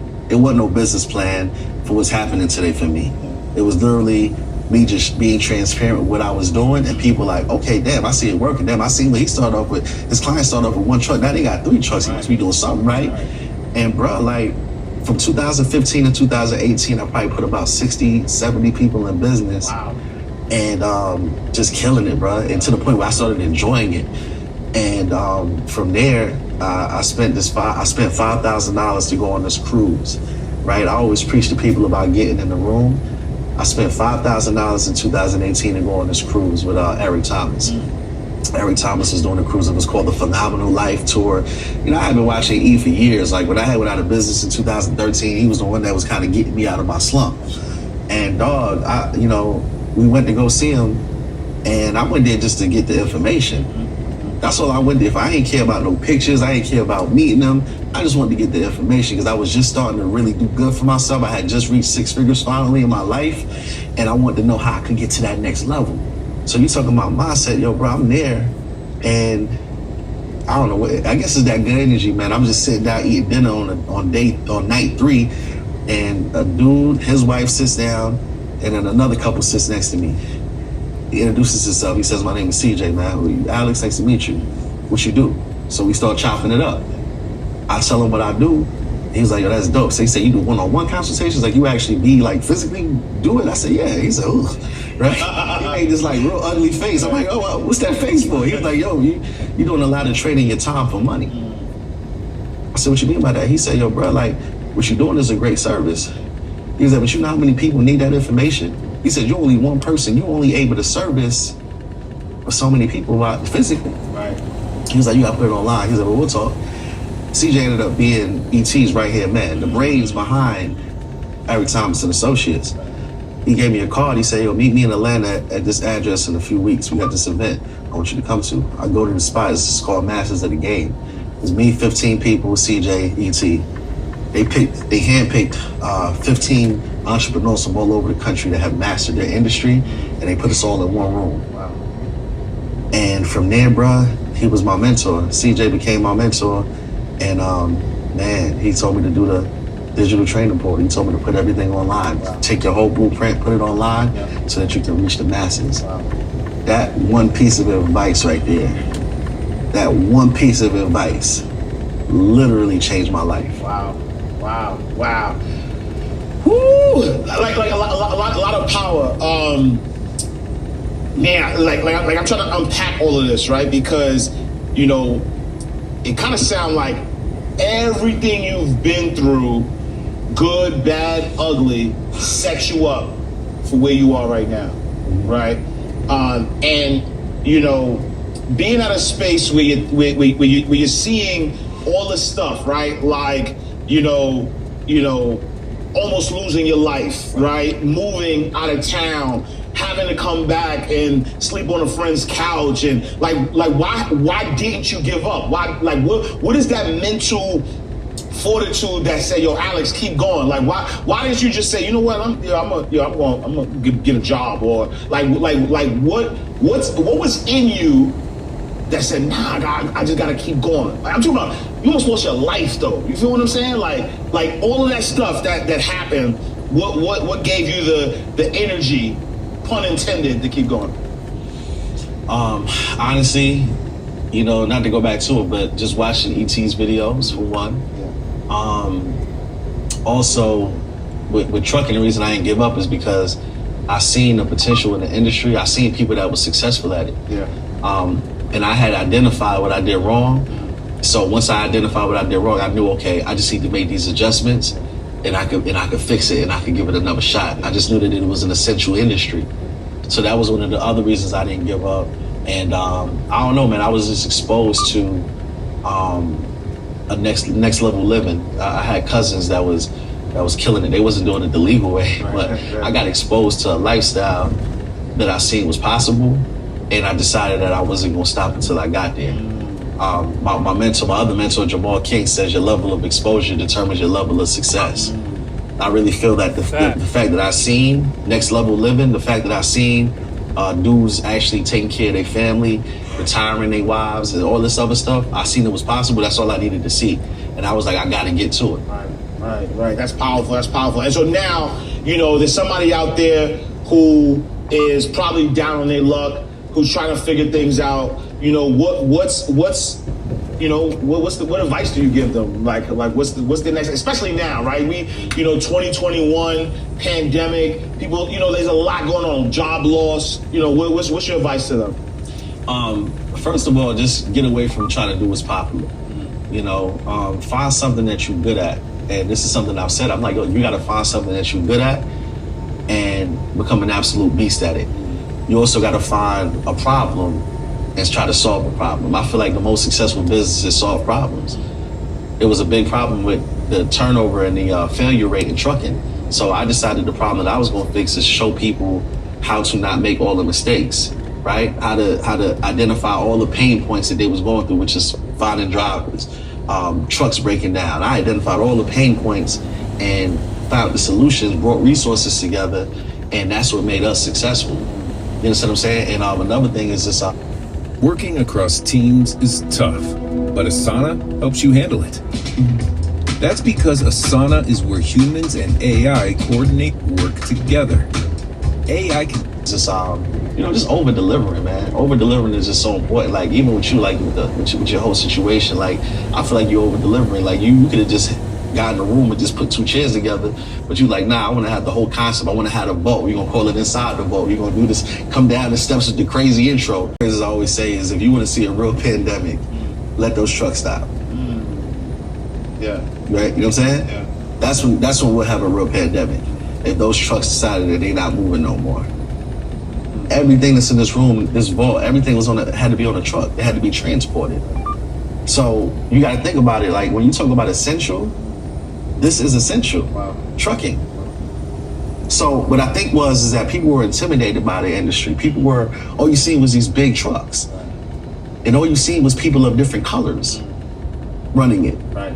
Right? The only thing that you saw us doing was driving the trucks. That's all you seen us doing. So I say it all the time. They messed up and let me figure this game out. Right. So I just decided I'm gonna be the Harriet Tubman and just show y'all, hey, look, I figured it out. I found a way. Come on behind me. Let's go. Right. You know what I'm saying? Yeah. But trucking is, man, bro. Like especially when the season is right, when the market is high, when the supply and demand is where it needs to be, when there's more freight than it is trucks. When that supply and demand, the money comes in to the point where it feels illegal. Right? It's not many industries that you can make this type of money from home. I don't got a CDL. Never drove a truck, and I ain't getting one. Right. Not getting one. It don't even make no sense to this. So talk to me a little bit about that, right? So you own a trucking company, right, but don't have a CDL. Right. You own a trucking company, but never drove a truck. Nah. That don't even make sense to me. Talk to me. I know it don't. And it was something that I looked at it as it was a handicap at first.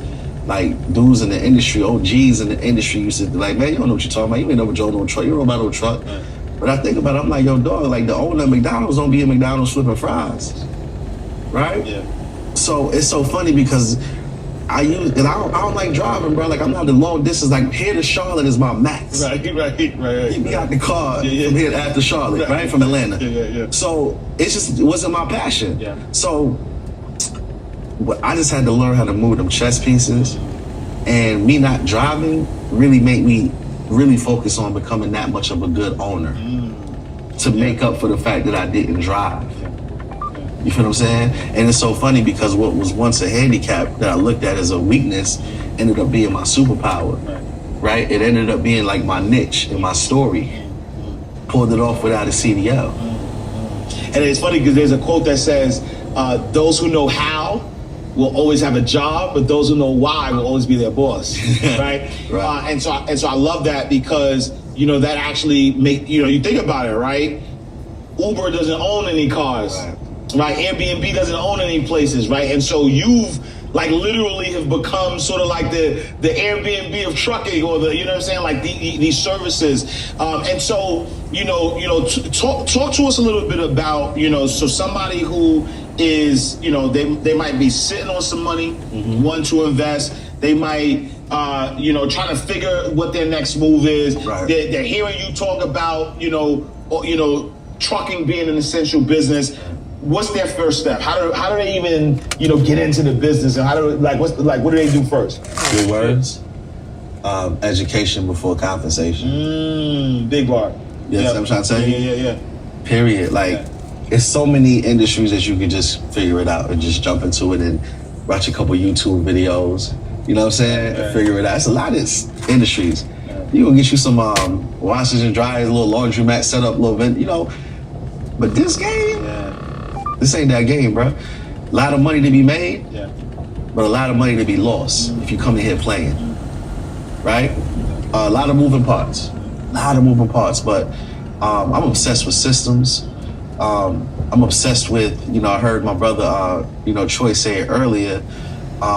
It's about working, what he said, it's about working smarter, not harder. I forgot the phrase that he said, but I'm obsessed with that part right there. Like I was like, yo, all the things that I don't like to do, let me figure out how I can put people in place to do it. So one of the biggest headaches that we have is breakdowns. I used to get calls 2:00 in the morning about my truck being broke down. I used to not sleep good because I'm like, if that phone ringing too, I know what's going on. Hopefully ain't nobody get killed. So I put people in place to handle that, right? So what I would tell them is to get educated, to learn how to run it first before you jump into this game. That would be the first step that they would need to do. Another thing that they would need to do is just have a cushion. You know, not only have the money for startup, which is going to run you anywhere from 15 to 25 grand to start up if they financing, but you definitely want to have at least 10 to 15 put to the side. I tell people that's with any business. If you going to invest into a business, you need to make sure that you have enough money put to the side as if that business didn't make $1 profit for the first 6 to 12 months. You know what I'm saying? Yeah. And this is definitely one of those games that you want to have. Another thing I would tell them to do is warranties. You know, it's a big machine, and there's parts on this truck that can break down that can cost you $12,000. Wow. Right? One breakdown. I've seen a breakdown take somebody completely out the game. Wow. So it goes back to the education, knowing what warranties to get. There's so many places and dealerships that have these default warranties that they offer you, but it don't cover what it need to cover. Right. You dig what I'm saying? Yeah. And also I would just say that find a driver that is dependable. That was one of my biggest mistakes when I first got into the game, is I was so desperate to get up and running that I literally was willing to put whoever in my truck just to say that my truck was moving. Right. And it's a phrase that I always say, you'll lose more money hiring the wrong driver than just letting your truck sit. So now I've specialized in identifying what drivers to put in my truck. From the interview process to when I meet them in person, that's a very important stage right there. Is like, who are you going to trust to put in your investment? Wow. That's the biggest mistake a lot of people make when they come into the game, is just hiring the wrong drivers. Wow. Wow. So, you know, like I said, I would definitely, you know, really fully get educated before you hop into the trucking industry. No, I love it. And I know you mentioned something about, you know, financing, right? Is this, you know, for those out there who might have the money to get started, do they, you know, is it something that they have to have good credit for? Is it something that, you know, once they're able to buy the asset that serves as collateral? How does someone maneuver around sort of like that financing part of it? You know, it goes back to solving those problems. That's another issue people have with coming to the game. Everybody don't got the best credit. I do recommend, if you want to go to a dealership and get like the top of the top truck, top of the top warranty, you definitely want to have at least a 700 so that you can get a good interest rate. But if you're not a driver, you definitely want to have a good driver with a good record to have in place before you go get that financing. You feel what I'm saying? You want to make sure that you have a good driver, especially because you're not going to be able to get insured without that good driver. And you want to make sure that he has no accidents in the last 2-3 years. You want to make sure if he does have a ticket, it's no more than one ticket. Another thing, you know, we heard it all the time. I got the cash, but I don't got the credit. So what I did was I teamed up with an underwriter. Where people who get educated through our portal, guaranteed approvals. Wow. No credit checks. All you gotta do is show that you got some money in the bank that you can afford, and your down payment is as low as $2,500 now. Nice. Wow. So that, you know what I'm saying? That was an issue, and I figured it out. Nice. And so now, all right, been through all of this. You're out of space. Business is booming. Mm-hmm.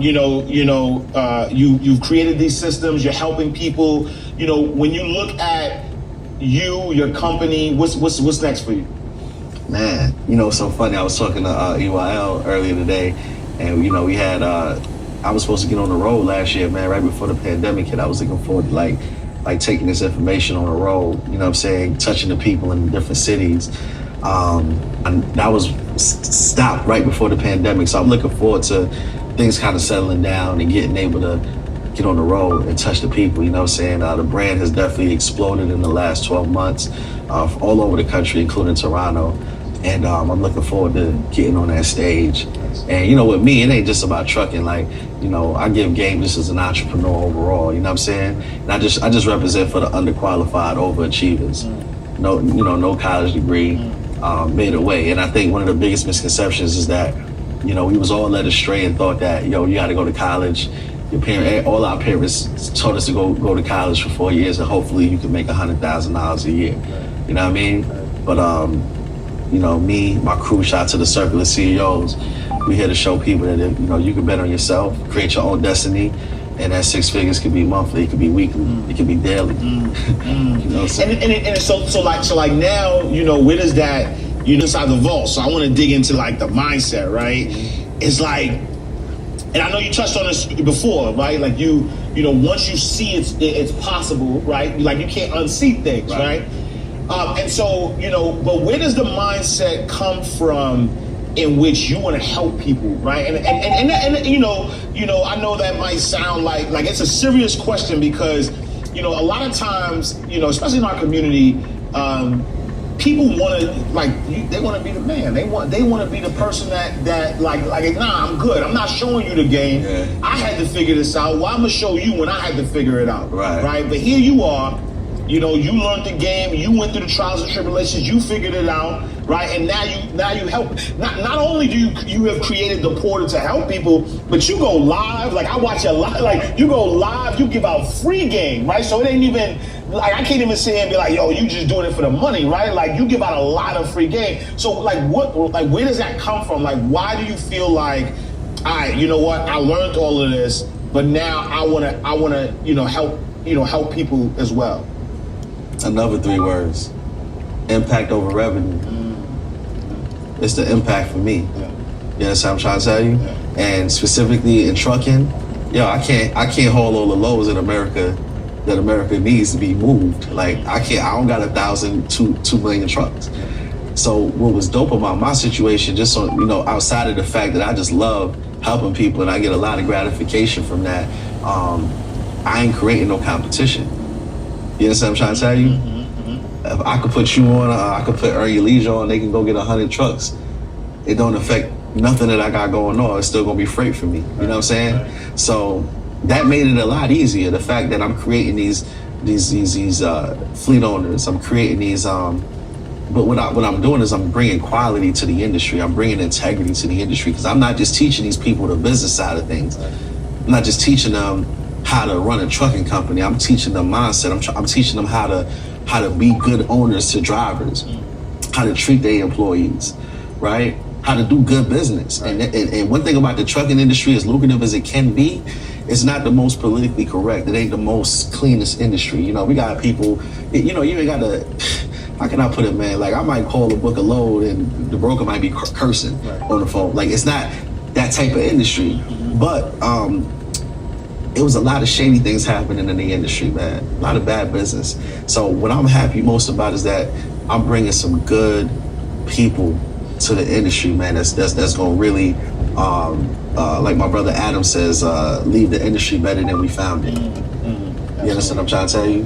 But bro, the impact is just amazing, man. Like I was talking to my brother Him 500. I was like, yo, you know, if I had the opportunity to be a rapper or athlete, or do this entrepreneur thing again, I would definitely come back. You know, the love is different. You know, it's one thing for somebody to run up on you like, yo, I love your music, or I love how you tackle that person. But when people come up to you and be like, yo, the information that you shared with me changed my life. When they tell me like, yo, I quit my job because of that portal. When they tell me my marriage got saved because I was able to spend more time at home and I was able to dispatch my trucks from home and that saved my marriage. Once I heard that for the first time, a few years back, I was like, okay, I see what you want me to do, God. I love it here. I love it here. And I was just obedient. When God showed me like, yo, this is what you here for. Yeah, we did the parties, right? Yeah, we did, you know, you went to Miami, but this is what you here for. I'm like, all right, cool. Say no more. Wow. Say no more. Powerful. And so now, all right, Alex is, you know, has been through trials and tribulations, figured it out, is in a great space. What money and wealth advice would Alex give to his 18-year-old self? Stop spending it like it's guaranteed to come every daggone week. You know what I'm saying? Stop like please respect the money, bro. Please respect it. You know, cause I, you know, I've said it, money is like a female. If you keep disrespecting it, she gonna leave you. Okay, yeah. And sometimes we don't respect it until we don't have it. When we got it, it's burning a hole in our pocket.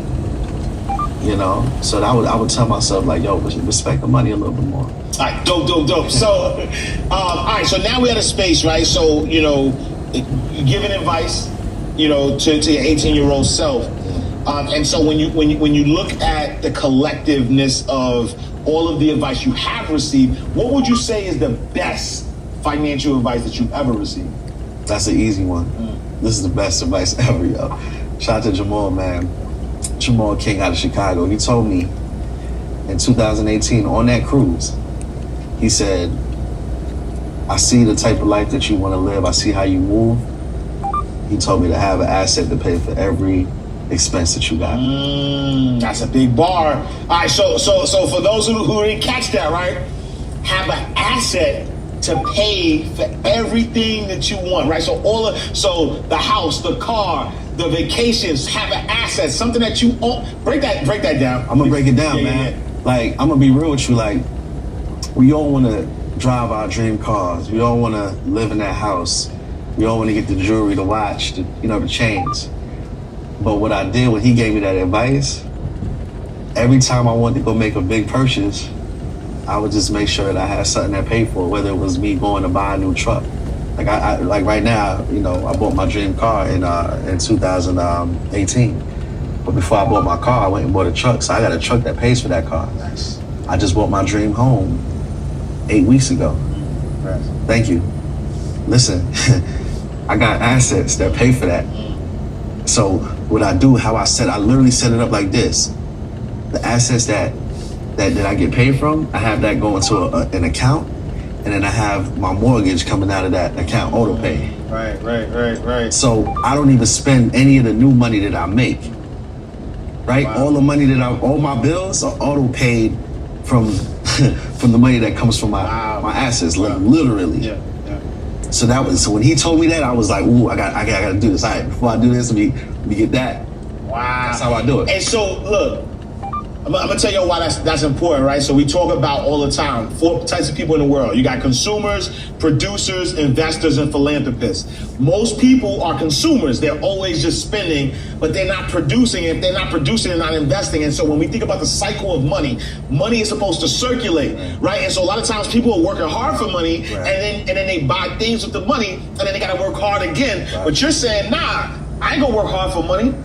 Money's gonna work hard for me. Yep. I'm gonna make this money. I'm gonna deploy, right? I'm gonna take this money. I'm gonna deploy it into an asset, and that asset now it duplicates you in a sense. Period. And then so this almost feels like fail-proof. Like you can almost never go broke in that space because you have all of these assets. Yeah.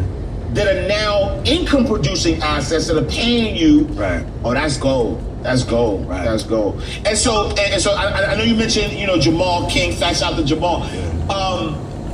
Has, mentorship, right? You mentioned Jamal, you mentioned CJ. I think that, a lot of people, don't realize the importance of mentorship, right? And so, I would ask you, and I don't want to leave the question, but do you think mentorship is important? And if you do, talk to us about why mentorship is important and some of the mentors, that have helped you. Nah, for sure. I really feel like without my mentors, I wouldn't be sitting in this chair right now. I promise you I wouldn't, right?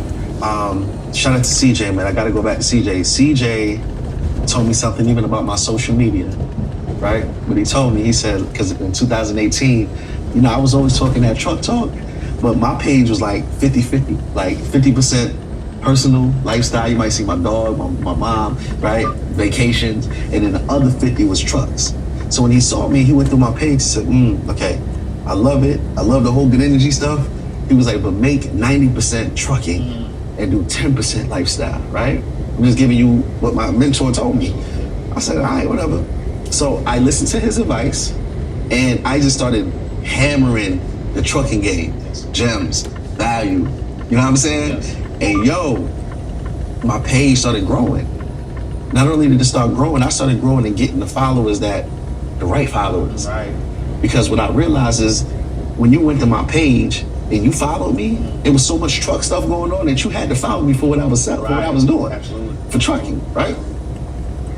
So I had 8,000 followers when I met CJ. Now I'm at 94,000 followers. Wow, nice. But my engagement, forget the number. Right.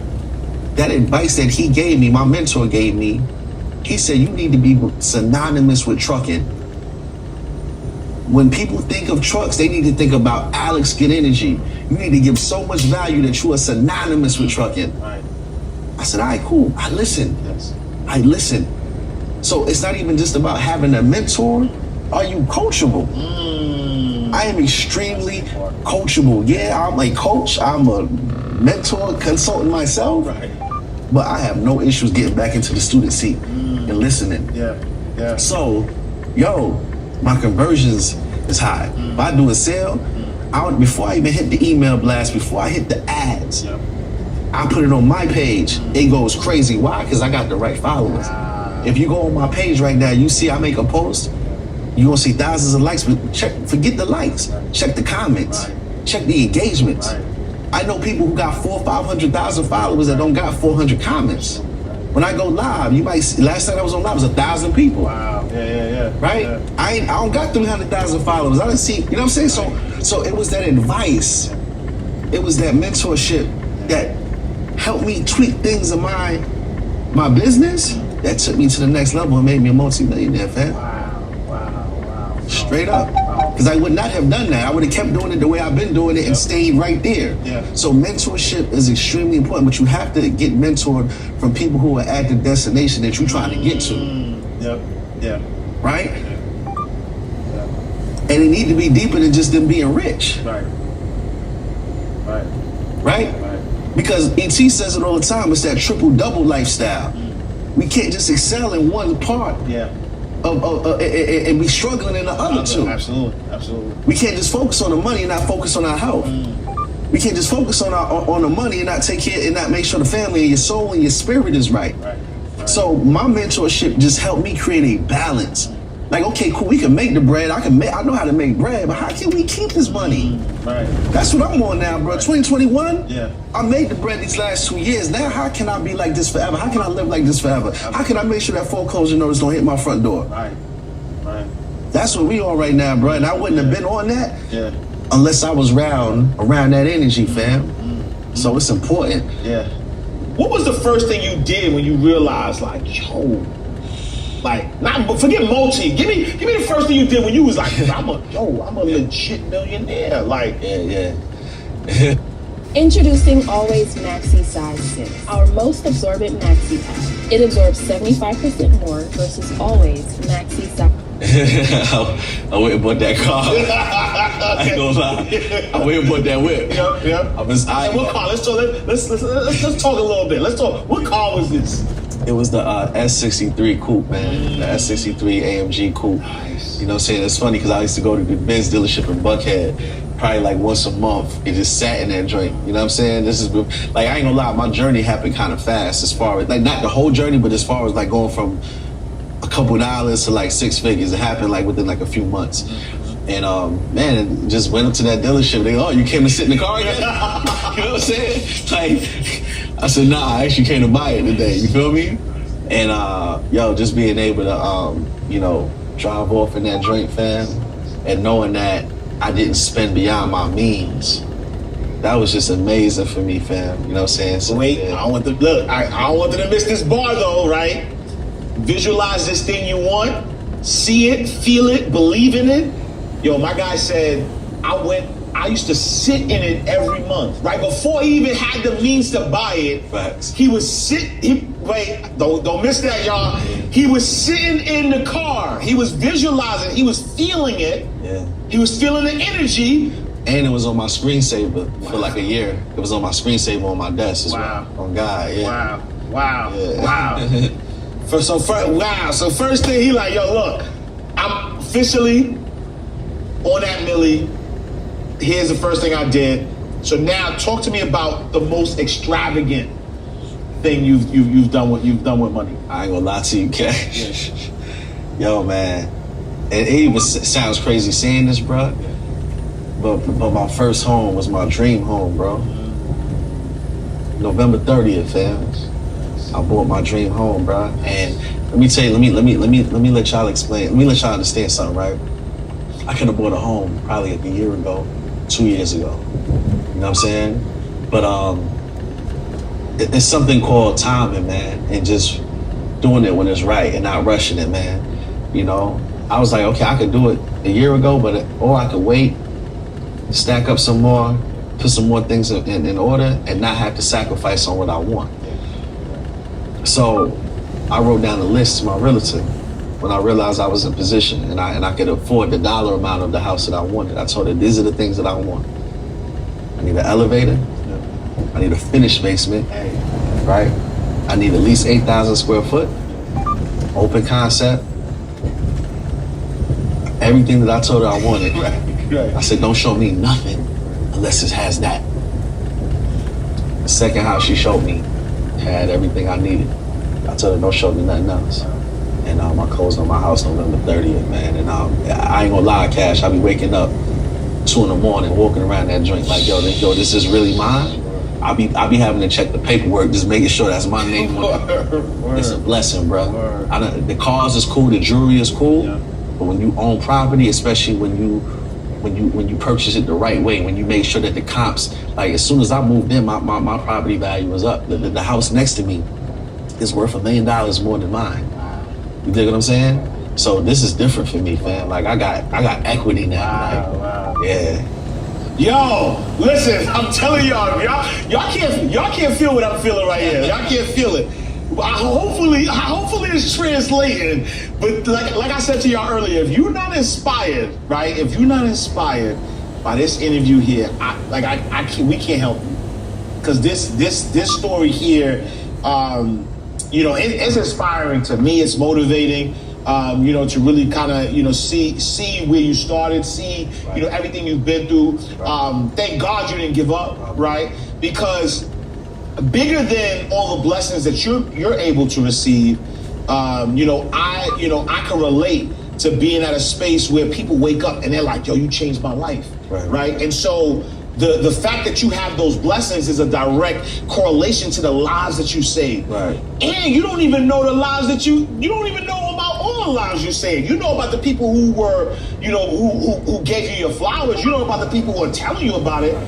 But there's other people out there that don't even, that you've helped, that you never even talked to, you've never even met, that you don't even know. And so the blessing in being able to walk in your purpose, right? The blessing in being able to walk in your purpose, and as a result of walking in your purpose, you are blessing others, and that is what allows the blessings to pour into you. That's just different. Nah, it's a blessing, bro. And before we even hop off this, y'all asked me what was the most extravagant purchase, right? Can I tell you what was the most meaningful though? I paid my mother's house off. You know what I'm saying? Wow. That was it for me. Wow. I just paid my mother's house off 4 weeks ago, bro. And that was probably the best money I done spent, bro. I ain't gonna lie to you. You know what I'm saying? Because I watched my mother work 3 jobs in Brooklyn, and I ain't gonna lie, I was like, I'm walking around my house, bro, and I'm like, yo, my mom, she live in a good area, but I just know that, the neighborhood ain't what it used to be. And she always saying that when I pay it off, then I'll move. But I just, as a man, bro, just walking through my 8,000 square foot house, knowing that my mom still got a mortgage, she still busting her butt at that hospital, been there for 25 years. Just knowing that, she don't like the neighborhood where it's going. Bro, I ain't feel right in that mansion, knowing that my mom ain't fully happy, bro. So, bro, 3 weeks ago I went over there, and I gave her a blank check. I told her, whatever you owe on the house, go ahead and pay that off. You know what I'm saying? I bought her dream car in July, the X5. She just loved the X5 for some reason.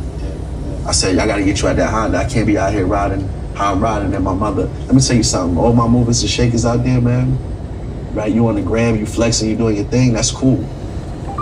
But the real, we don't respect all that if your parents are struggling. Take care of your peoples. If they made sacrifices for you, before you start balling, make sure that they straight. My mom ain't got no bills right now. That's my biggest accomplishment. Man, like I felt that, bro. Like I felt that. You know what I'm saying? Like I felt that. I was speechless. Yeah, man. Yeah. Nah. Yeah, nah. Like, there's no, like, honestly, I'll be honest with you. Like, I can't go nowhere. Nah, like, what, we can if you want. Nah.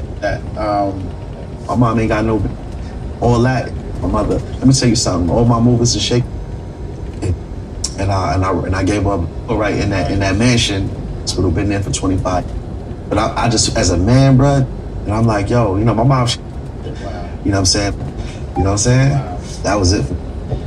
Can I tell you what was the most meaningful though? I paid my mother's house off. You know what I'm saying? Wow. That was it for me. Wow. I just paid my mother's house off 4 weeks ago, bro, and that was probably the best money I done spent, bro. I ain't gonna lie to you. You know what I'm saying? Because I watched my mother work 3 jobs in Brooklyn, you know, and I ain't gonna lie. I was like, I'm walking around my house, bro. And I'm like, yo, you know, my mom, she live in a good area, but I just know that, you know, the neighborhood ain't what it used to be. And she always saying, when I pay it off, then I'll move. But I just, as a man, bro, just walking through my 8,000 square foot house, knowing that my mom still got a mortgage, she's still busting her butt at that hospital, been there for 25 years. Just knowing that, you know, she don't like the neighborhood where it's going. Bro, I ain't feel right in that mansion, knowing that my mom ain't fully happy, bro. So, bro, 3 weeks ago I went over there, and I gave her a blank check. I told her, whatever you owe on the house, go ahead and pay that off. You know what I'm saying? I bought her dream car in July, the X5. She just loved the X5 for some reason. I said, y'all gotta get you out that Honda. I can't be out here riding how I'm riding. And my mother, let me tell you something. All my movers and shakers out there, man. Right, you on the gram, you flexing, you doing your thing. That's cool. But the real, we don't respect all that if your parents are struggling. Take care of your peoples. If they made sacrifices for you, before you start balling, make sure that they straight. My mom ain't got no bills right now. That's my biggest accomplishment. Man, like I felt that, bro. Like I felt that. You know what I'm saying? Like I felt that. I was speaking. Yeah, man. Yeah. Okay, so we can give it Nah. You know, asking so much shit. Yeah, nah.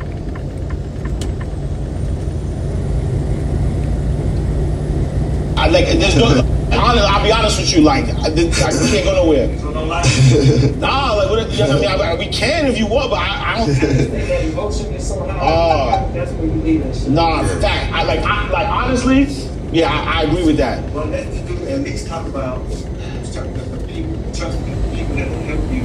This interview is impactful. You gonna feel this, like you gonna feel it. You watch this, you gonna feel it, and I don't wanna add nothing that's gonna take away from that. All right, so let's honestly, I'm gonna get emotional. I lost my mom in 2019, yo, and so that's why I couldn't talk. Like I lost my mom. My mom passed away March 2nd.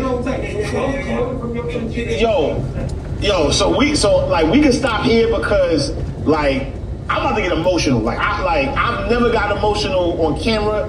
I lost my mom. I lost my mom March 2nd, 2019, and I can't, bro. Like, bro, man. Yo, Bless you, bro. Yo. Yeah, it's real, man. Yo. Man, and I've heard that story so much, bro. That's why I said I'm not procrastinating no more. I'm gonna do it now because we're not guaranteed. But God bless. God bless your mother, brother. You know what I'm saying? Man.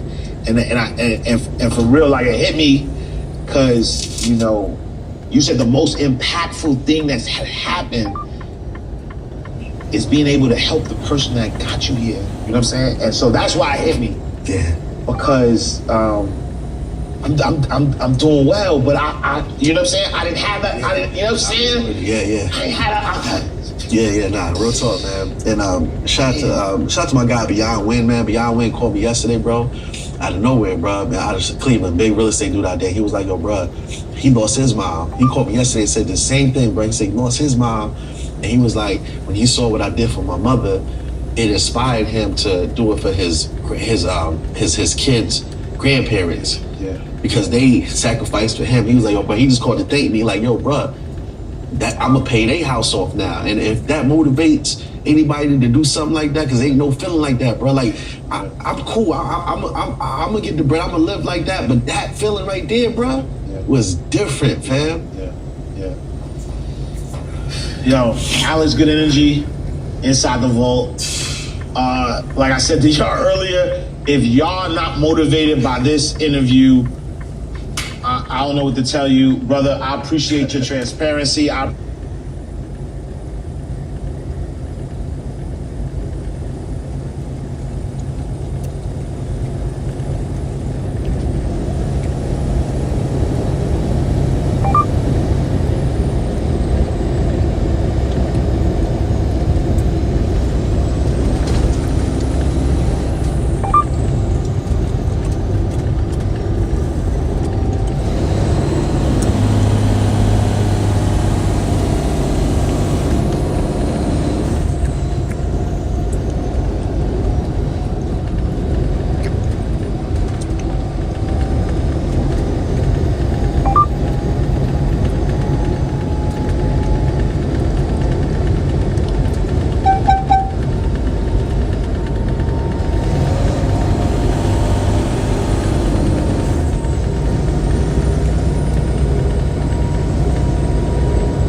I ain't seen a kid do that in a long time.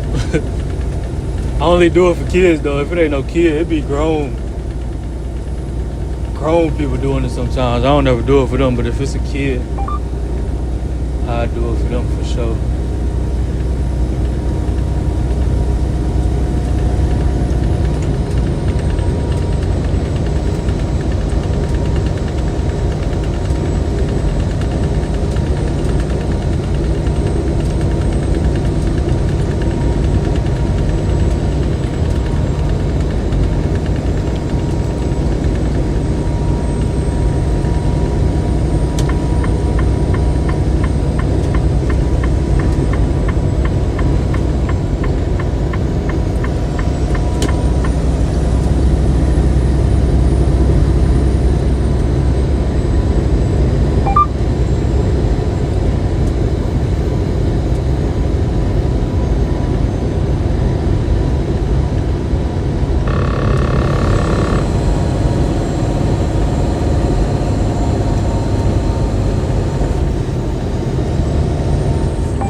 Video, so it's time for another market update. Sometimes I wonder if I should continue doing them, so you guys let me know, because as the market starts showing signs of life, it's kind of more of the same. Things don't really change in a big way, so let me know if you want me to keep making them every single week or if you would prefer it to be a monthly thing. But for now, let's go ahead and talk about what's going on with authorities, with rates, with volumes, and with diesel prices for the three main equipment types: flatbeds, reefers, and dry vans. Ready? Let's go.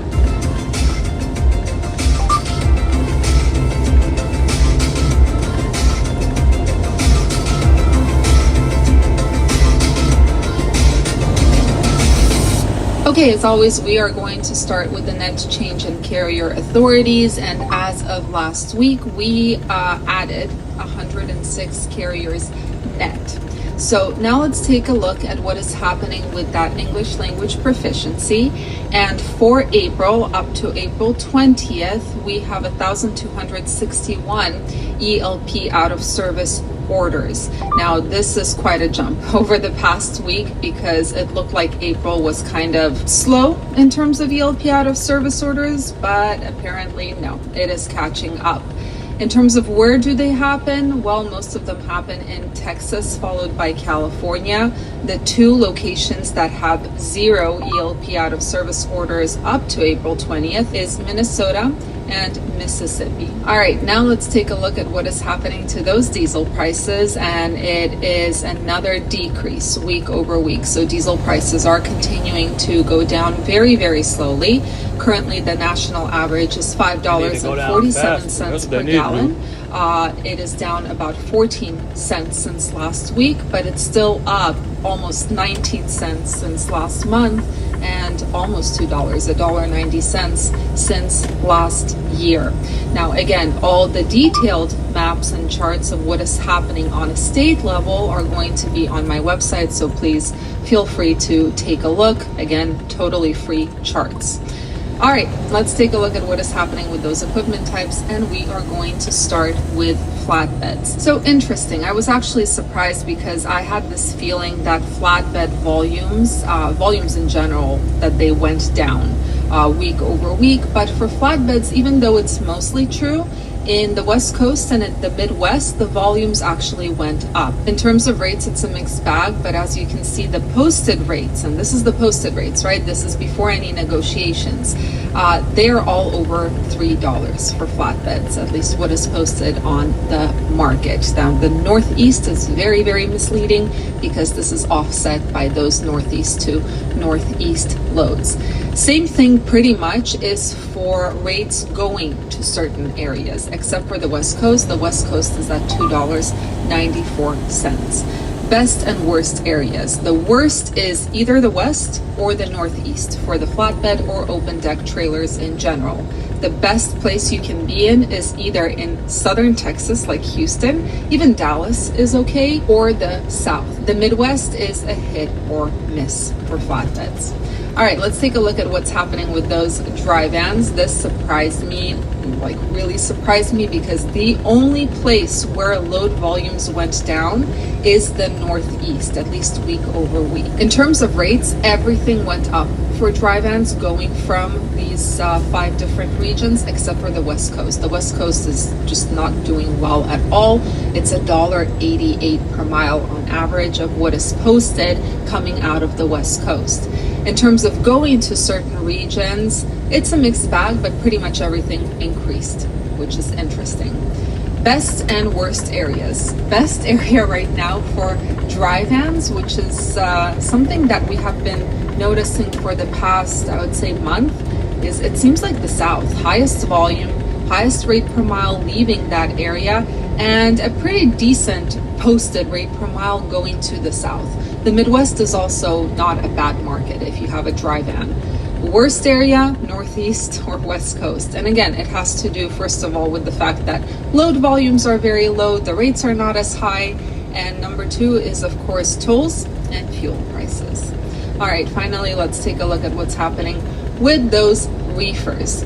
So also, shock to the system, honestly, because my feeling in the market was that volumes definitely went down like crazy across the board, but no, for reefers, 2 out of the 5 regions did. In 1 mile, use the right 2 lanes and keep right towards Interstate 77 South. Rates, they are a mixed bag. Most of them went down, both in terms of rates leaving regions and coming to regions, right? So best and worst areas again.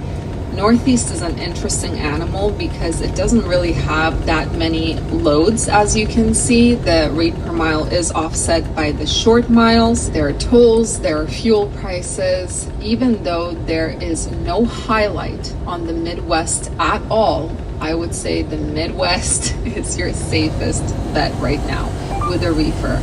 West Coast is also not bad. Some of those long loads pay pretty well, but West Coast has an issue with the load volume, and West Coast has an issue. Now keep right. Fuel prices. All right, data versus experience. Clearly, my experience this week has not matched the data in terms of the feeling I was getting in the market. I felt like this week was especially challenging compared to the last month and a half, at least, for our operations.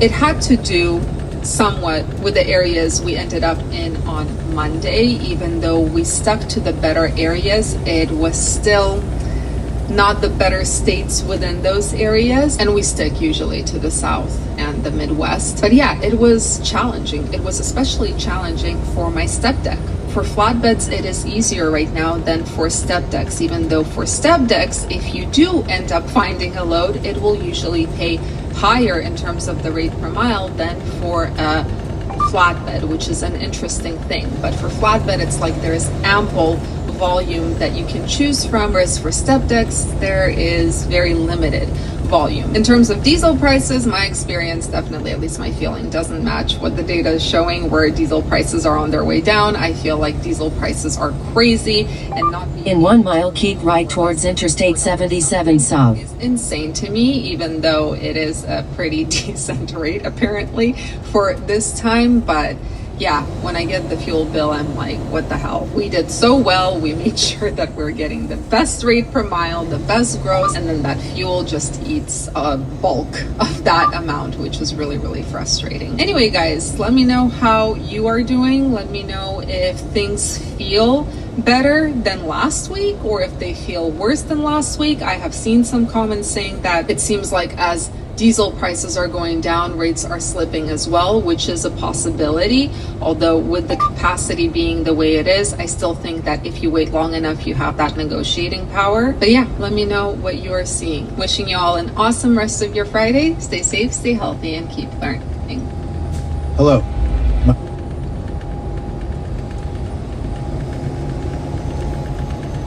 Hi.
Chat, we almost there, man. We almost there. We got 50 minutes left. Finally. Hopefully they take us. They should. Low traffic.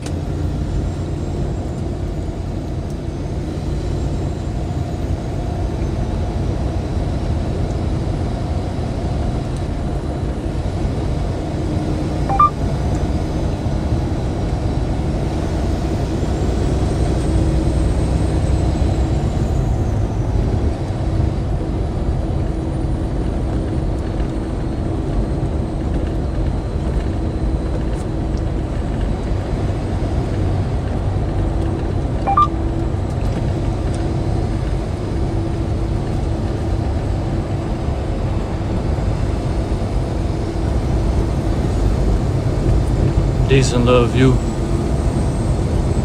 for y'all. I always like this view coming through North Carolina, especially when it's super sunny outside.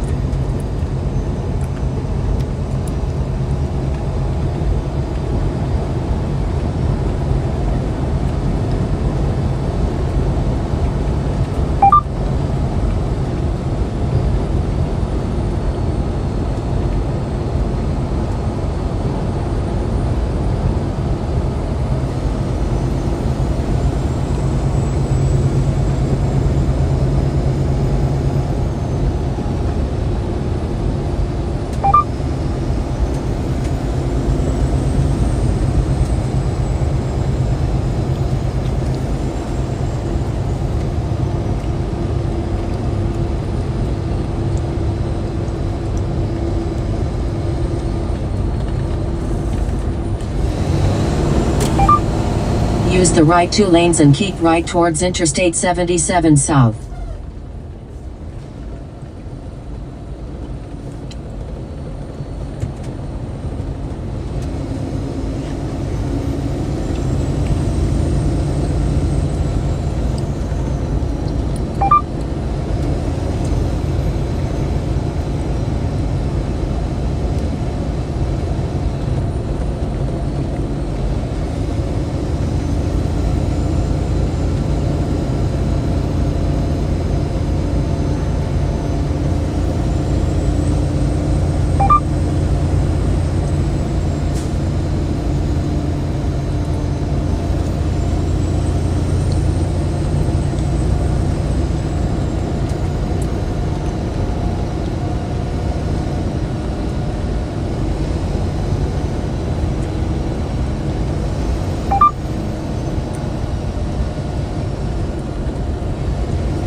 Use any lane and keep right towards Interstate 77 South.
Right.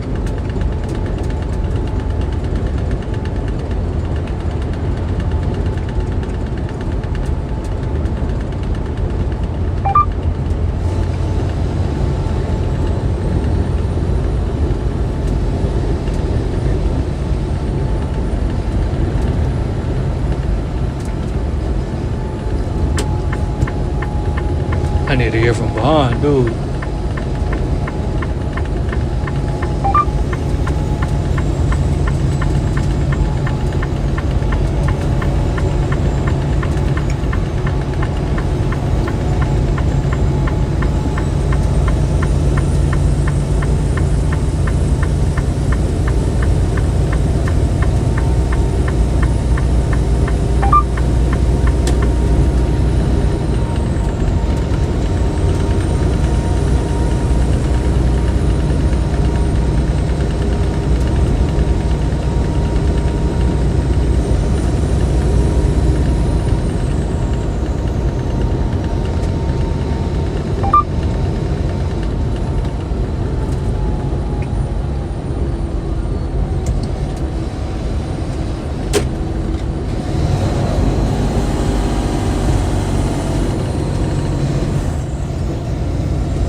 Miles. Take right exit 19B to Interstate 485 South.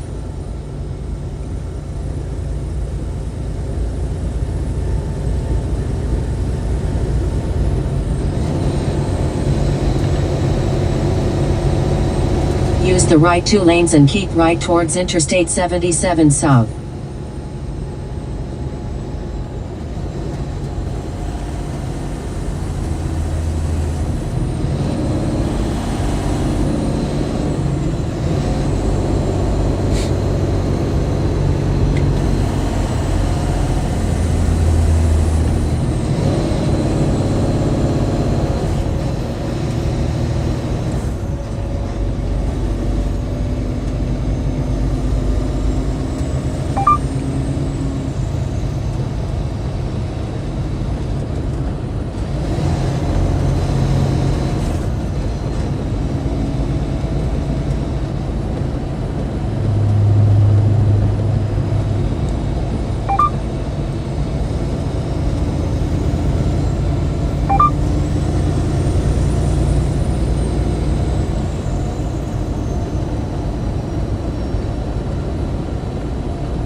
Take right exit 19B.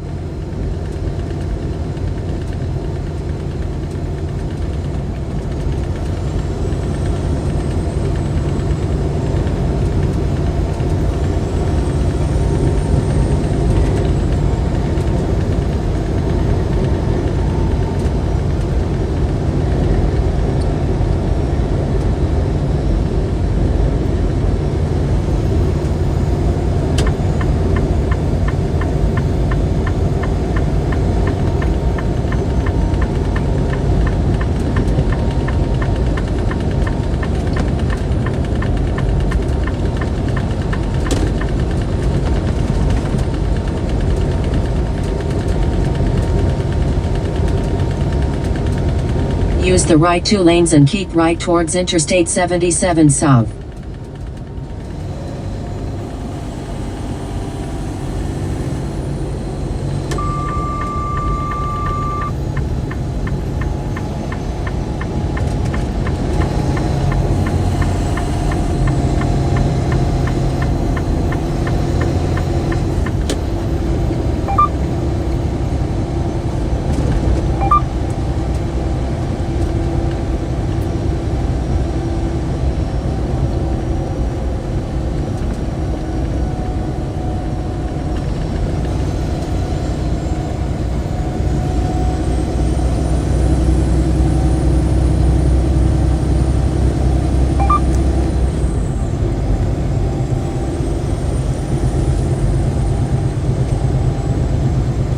Right.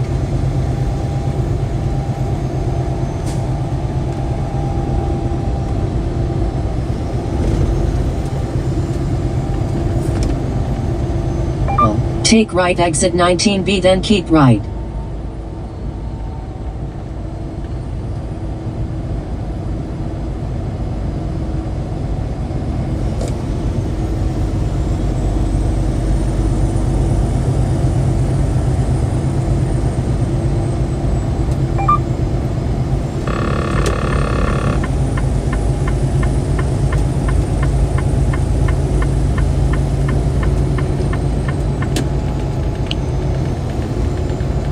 Take right exit 19B then keep right.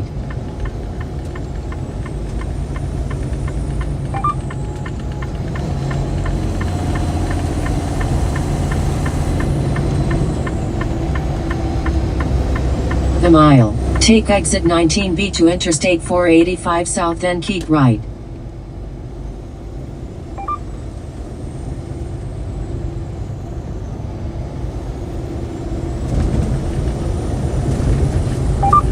Then keep right. In a quarter of a mile, take exit 19B to Interstate 485 South.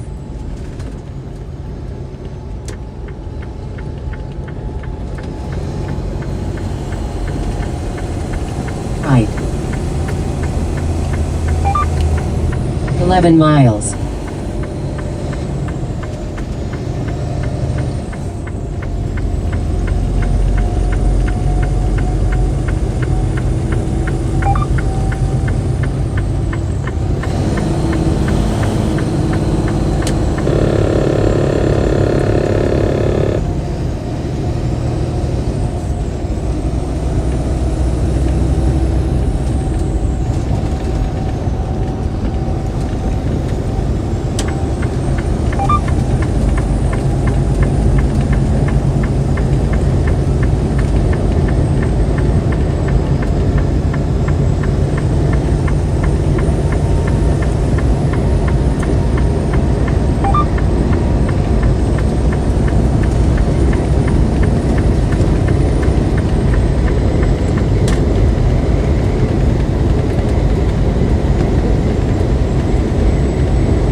Take right exit 910 to Interstate 85.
Take right exit 910.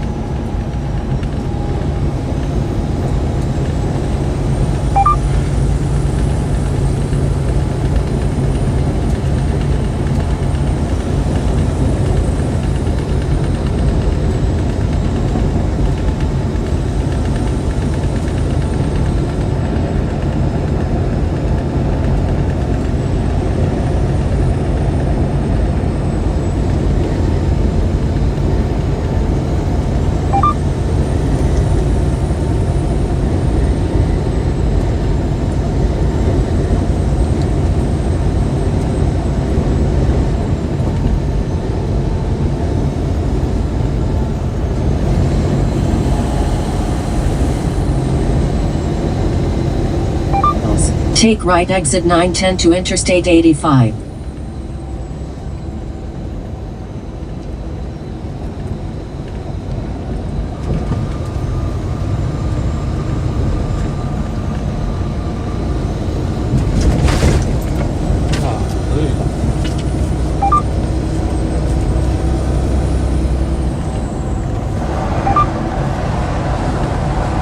That's a big dumb load up here, oversized load. Let me over. Man. See, I got my signal on.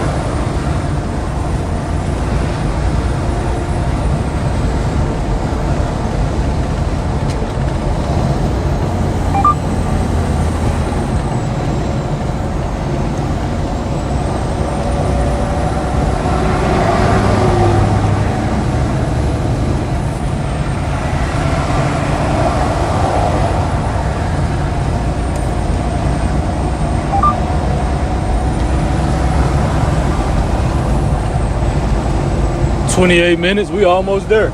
Take right exit 910 then keep right.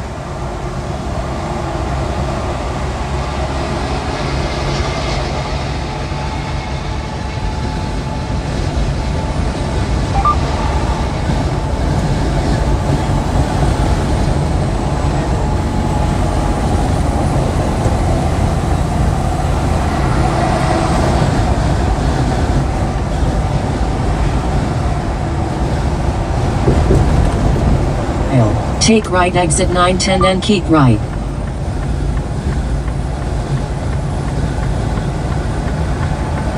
Hey, I was gonna try to catch that oversized load up there for y'all. It's over with. I thought he was gonna get off on the same exit as me. I wanted to see what he was hauling. He's taking Take up like exit 2 910 lanes. to Interstate 85 then keep right. Y'all see it up there?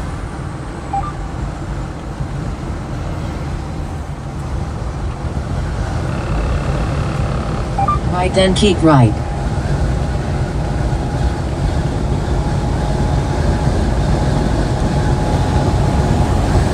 Low traffic. In a quarter of a mile, take exit 10B to Interstate 85 South.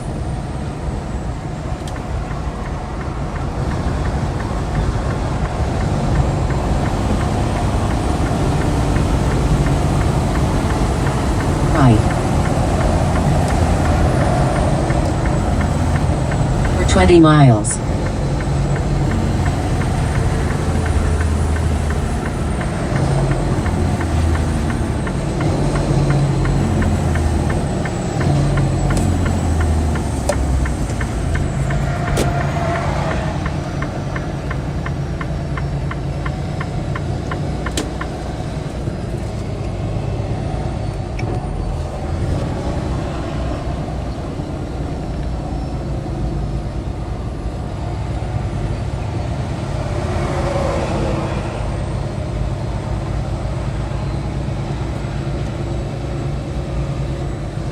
Must be some construction up here or something, or accident.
There ain't no construction with all this traffic right here just because people trying to merge over. That's how you know people don't know how to drive for real. Come on. If you're gonna go, go.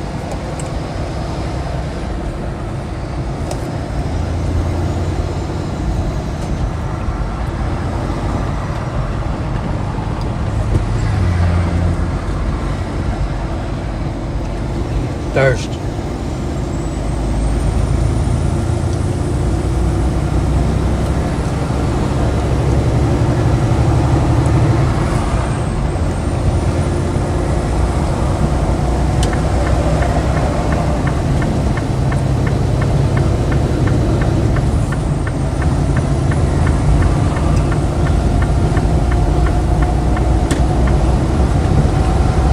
Chin ahead.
Why is you slowing down and I'm slowing down? I'm letting you go, bro.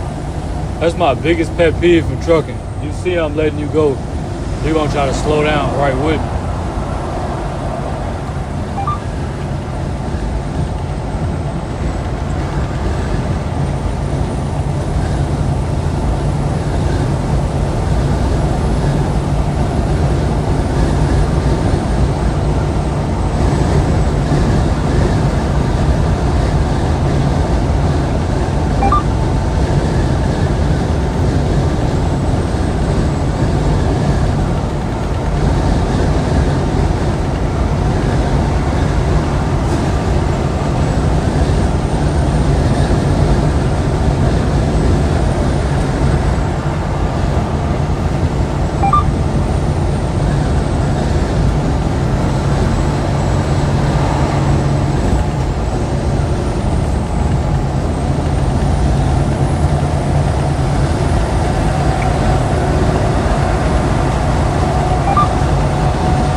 miles. Take right exit 10B to US 74 West.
Take right exit 10B.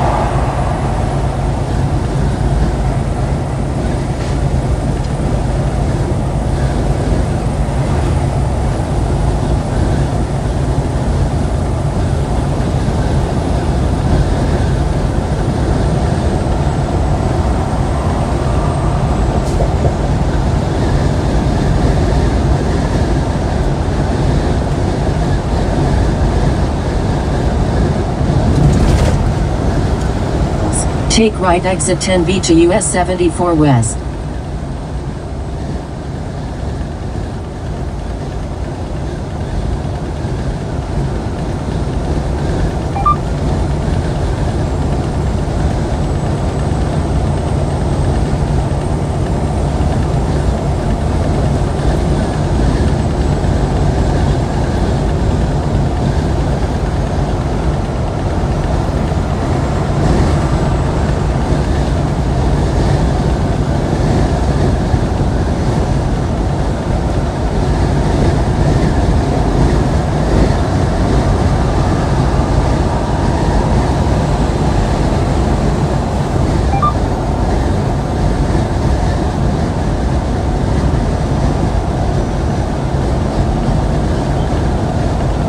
Take right exit 10B.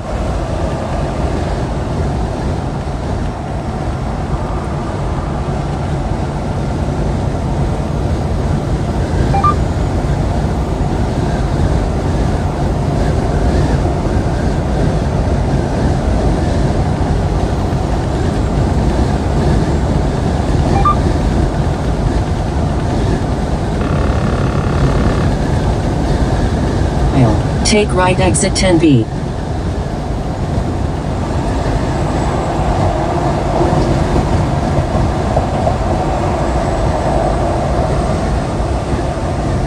A mile. Take exit 10B to US 74 West.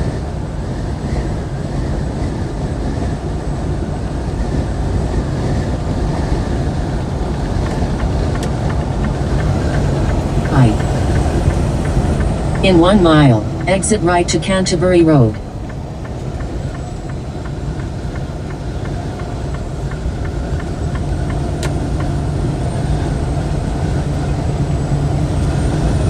Kings Mountain, North Carolina.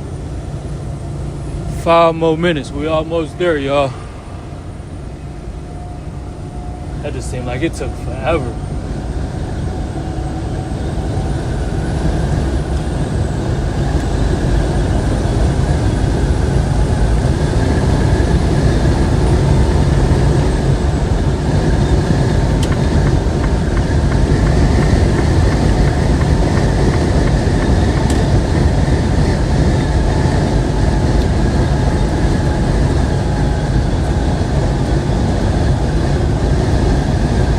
Exit right to Canterbury Road.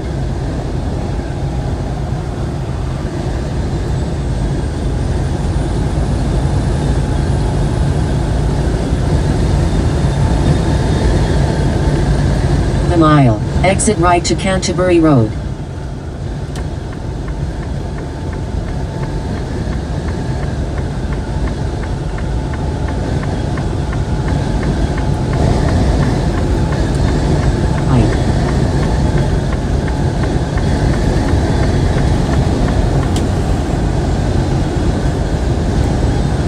Turn left.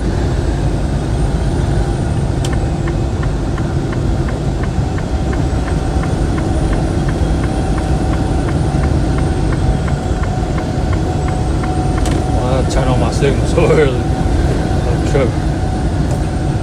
A mile turn left onto Canterbury Road.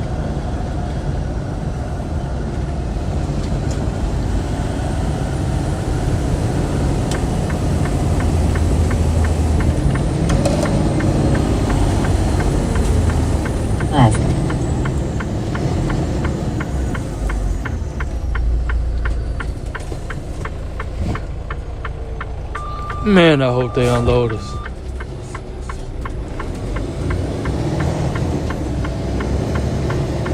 Come on, y'all look like y'all ain't gonna stop, bro.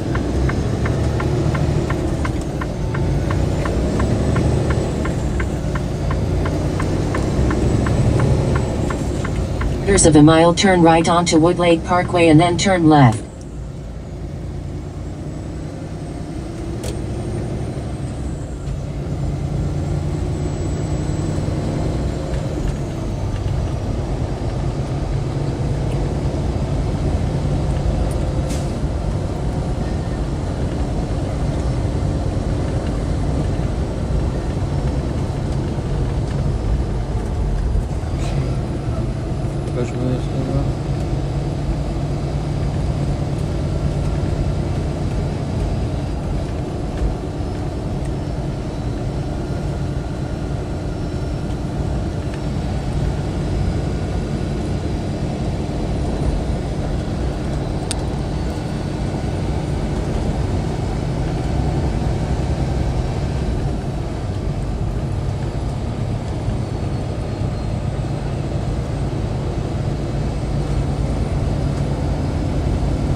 Feet turn right onto Woodlake Parkway and then turn left.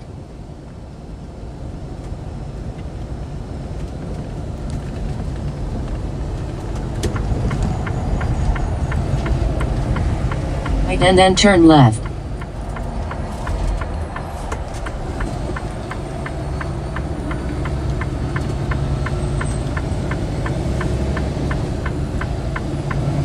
100 feet turn left and then you will reach your destination.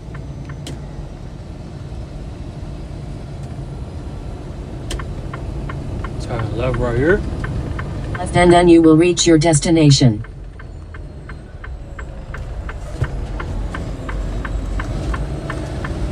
Any of y'all ever been to this Cuts brand in Kings Mountain, North Carolina? What he doing? Is he in line or what? I don't know what he doing. Where we gotta check in at? Maybe I gotta go around this peak right here. I don't know.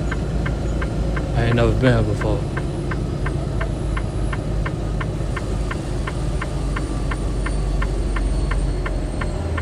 Oh shit! I say do not.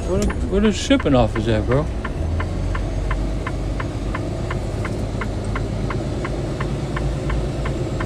Oh, he was in line. Say don't enter gate.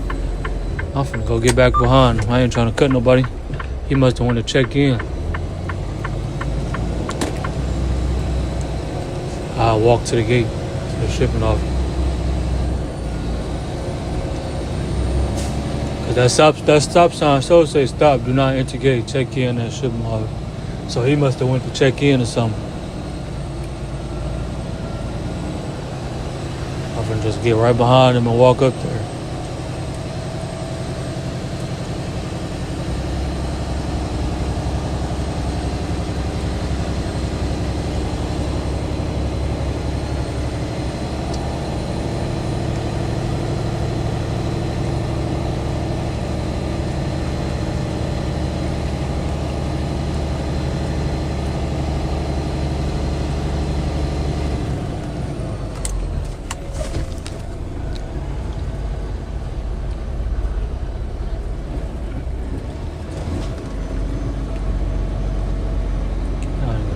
Fair enough.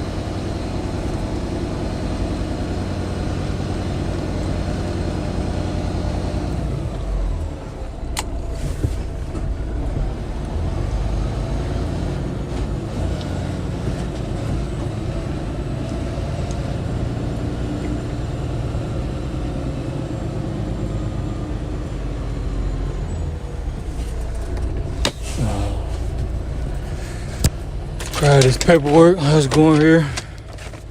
See if they gonna take us. I got my keys. Oh shit. I got my keys. What y'all think, chat? You think they gonna unload us? We supposed to be here at 9:30.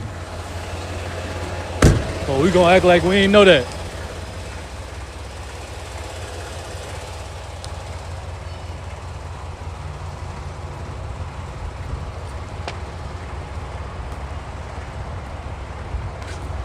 Yeah, nice pee.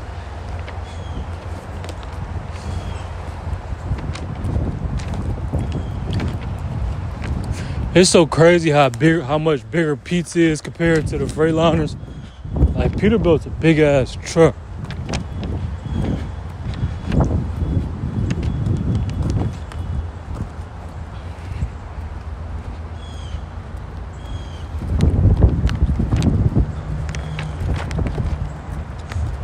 It's finna rain.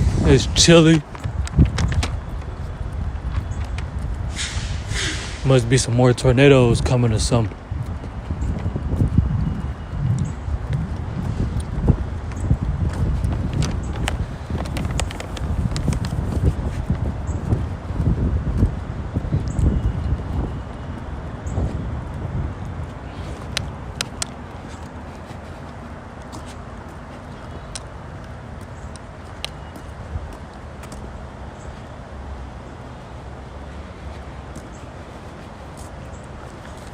Shipping and receiving. No firearms or weapon allowed on this property.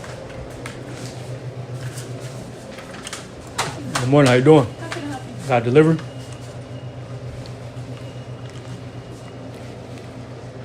All outbound loads must have 2 straps to get loaded.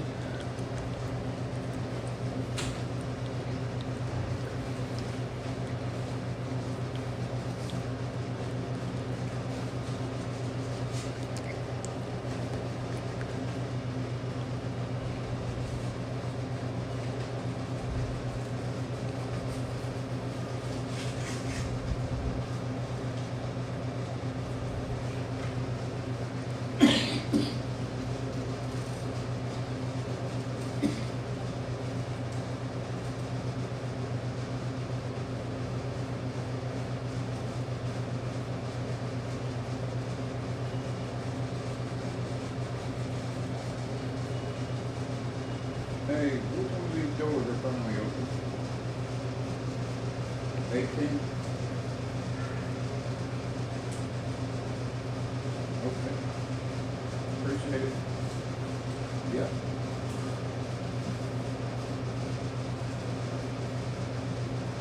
All right, I'm good. Okay. Door 18. Door 18, come back here for my paperwork. I appreciate it. Yes, sir. We are good. Now, hopefully, we can grab another load after they get done unloading us, depending on how long they take.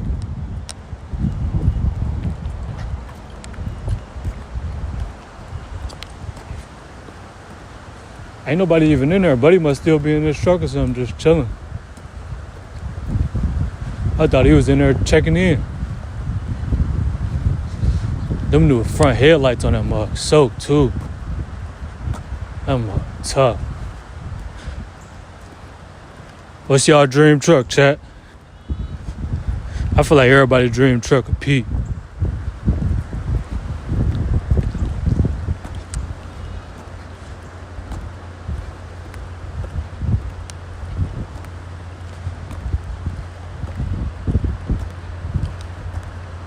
Yeah, them headlights so.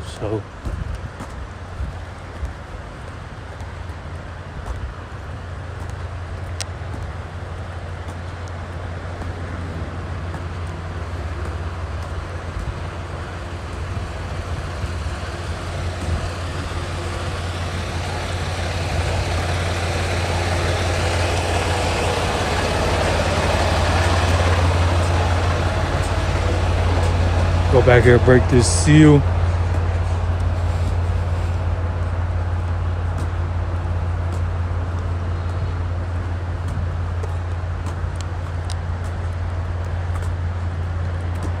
I got my key.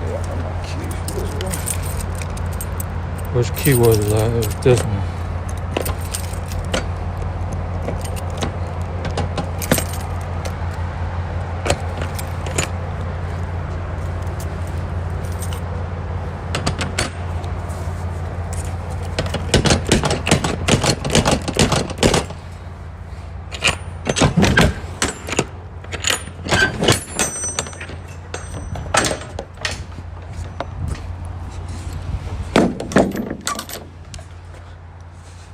Got some Mexican tortilla chips we deliver. Shouldn't take them too long to unload us. I think it's like 2 trucks in the dock right now though.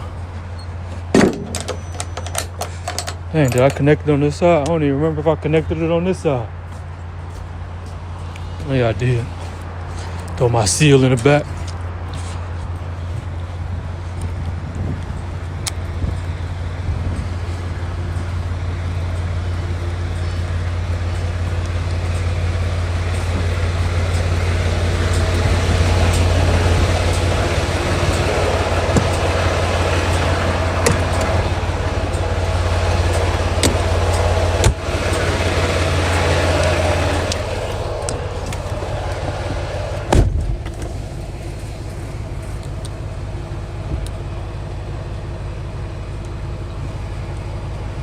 Hold on, Chad, I gotta get you all right.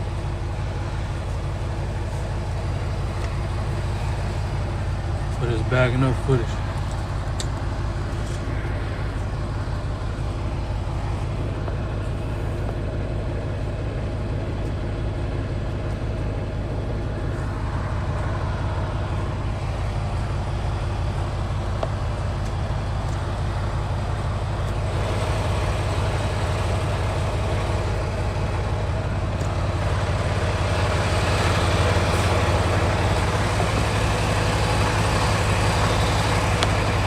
Straight check, can y'all see? Let me see.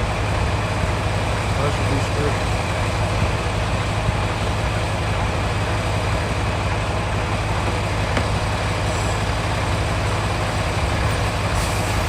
Good. Great.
See if I can no pull up it. I doubt it. It's tight though too.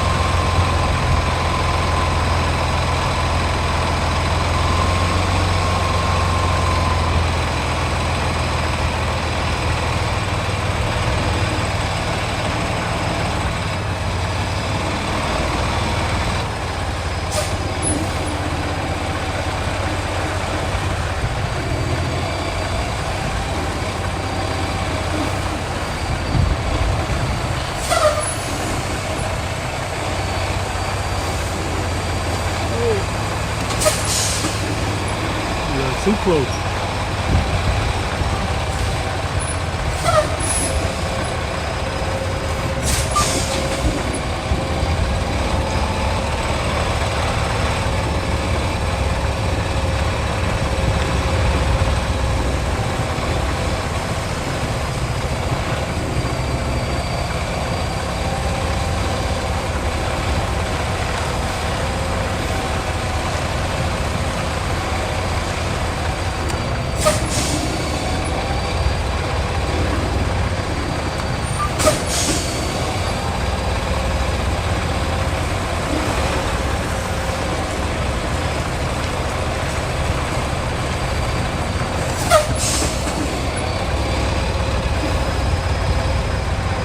Damn, that was tight.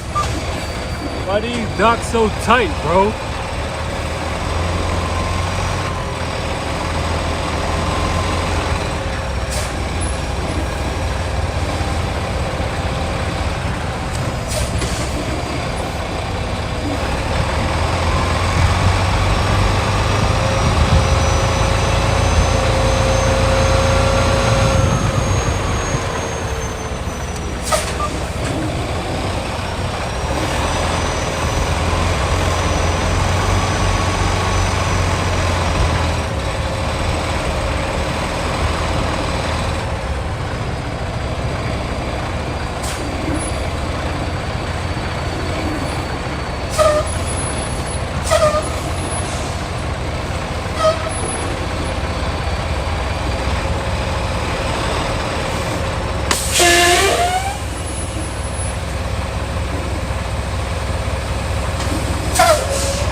Go out here and open these. I mean, put these trucks down.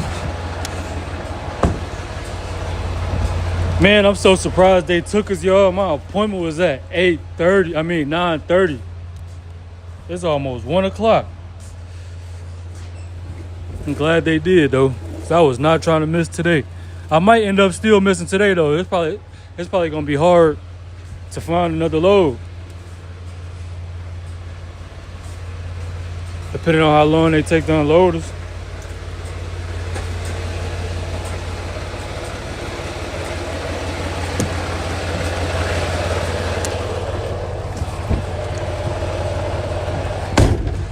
Thank God we made it safe, man.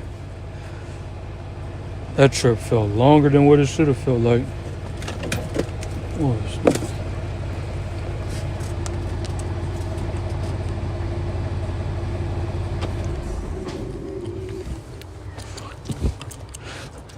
y'all probably didn't even think they was gonna take me. If it was a big DC though, like a big DC, they definitely would have made me reschedule.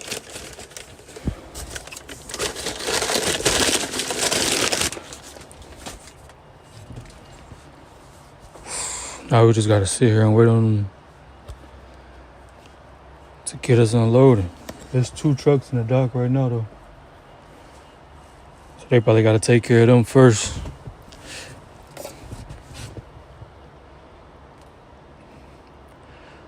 Where y'all at with it, chat?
I should take a nap.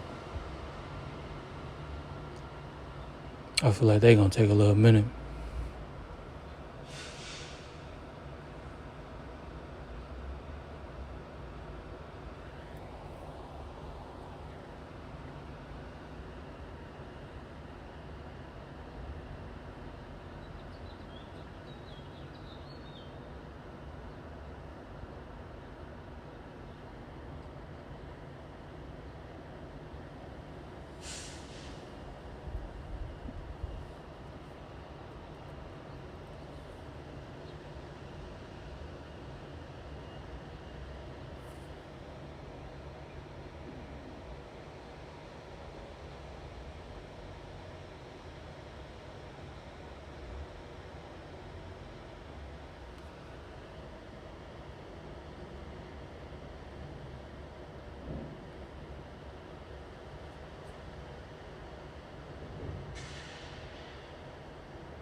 I need to walk. I hate just sitting in the truck the whole time.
Are they unloading you? Yeah, they gave me a door. They just ain't started unloading yet.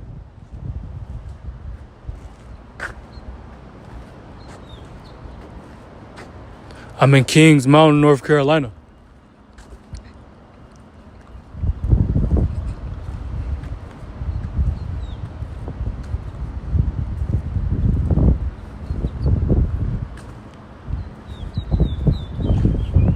Hey, Martin, you think we're going to be able to get another load today?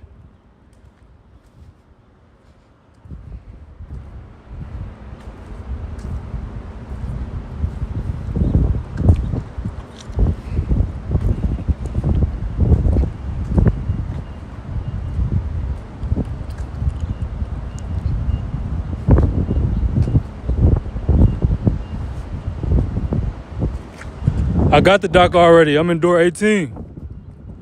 They just ain't start loading yet, unloading yet.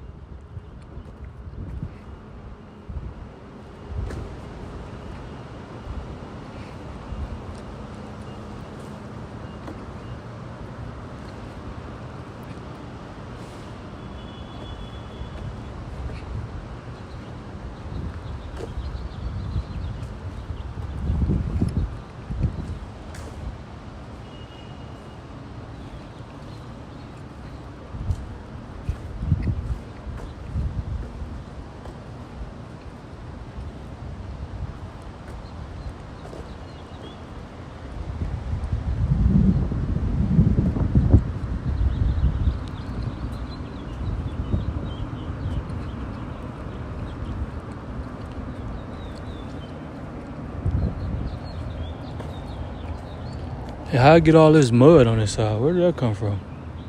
Oh, that's where I was parked on the off-ramp last night.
I'm finna go in there and grab something out the vending machine.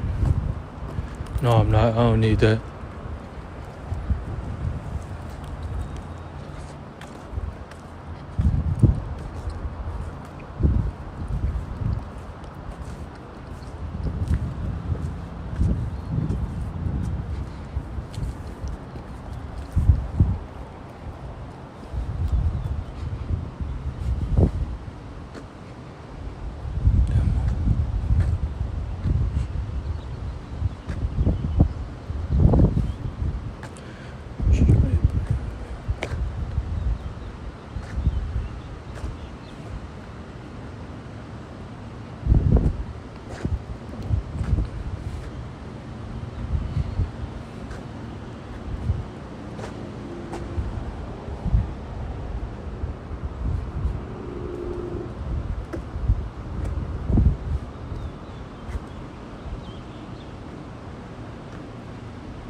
They must have just gave Door a door or something. He must have had no door at first.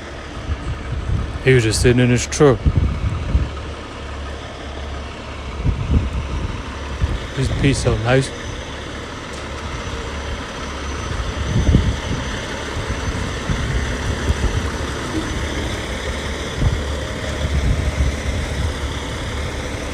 Y'all wanna watch them bag up? Y'all can watch them bag up.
Easy money.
I think they just started unloading me. Let me see. I just heard something. Hopefully they did. Or maybe I just heard something in another truck. Maybe I'm tweaking.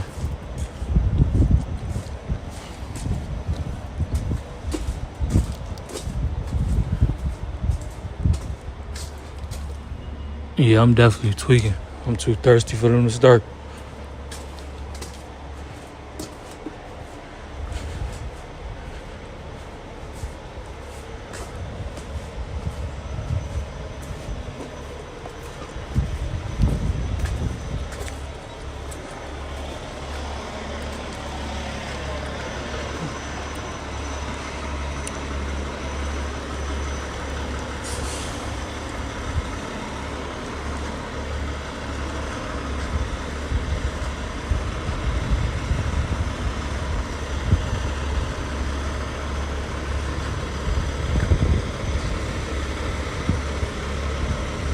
Chad, what y'all be doing while y'all getting unloaded? What y'all be taking a nap or y'all just be chilling?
Oh, man.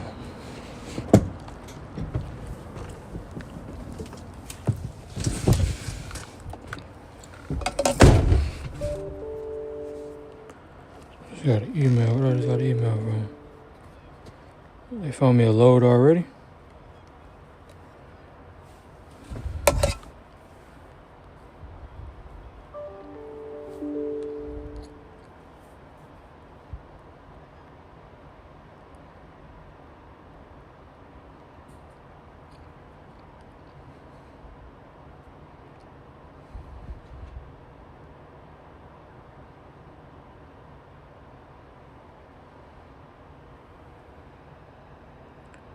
Rock Hill, South Carolina.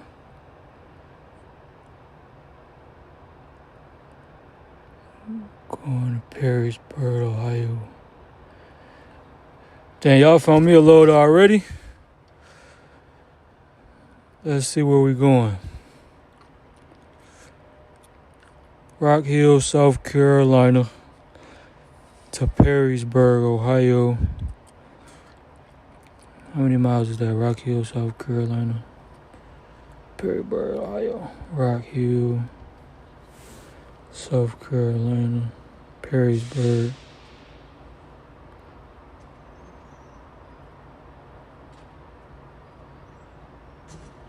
$587 miles. How much was paying? $1,800. What about 587?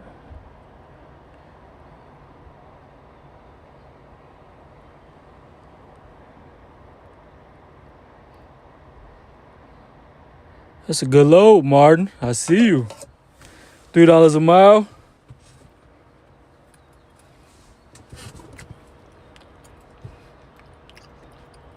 What time the appointment? Let me see. I didn't even look at what time the appointment was.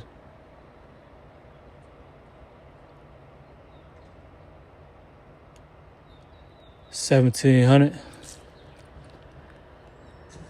I'm like the only truck driver who still do math to figure out what the real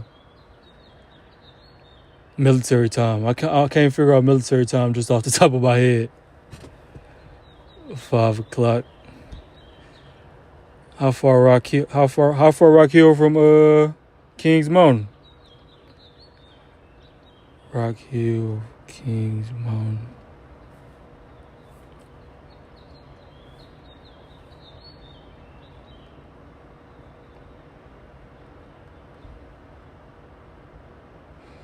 53 minutes.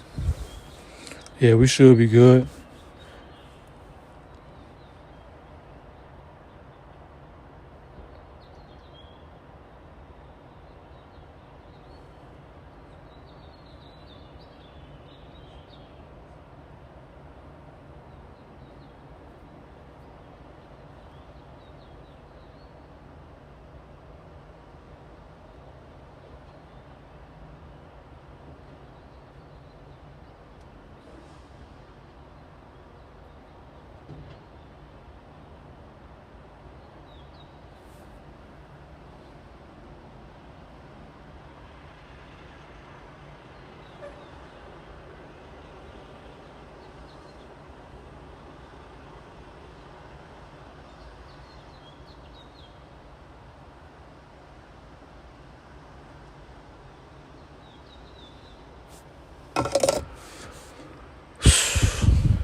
I'm in Kings Mountain, North Carolina.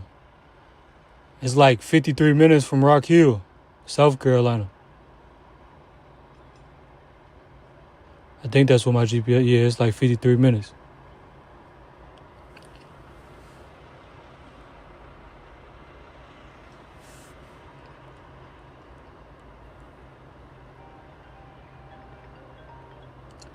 Hello? Hey, brother, hello. Yeah. Hey, did you get a load for today? Yeah, I just got it. Got it, thank you. Appreciate it. Bye.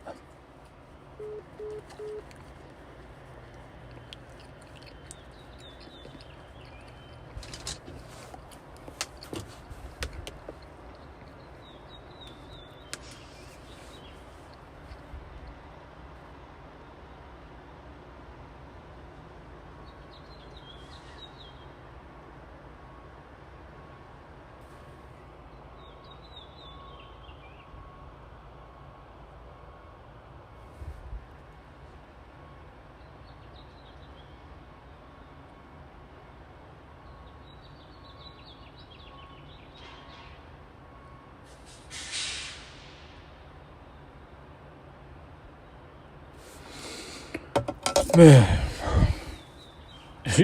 I will meet you there. All right, bet. Pull up.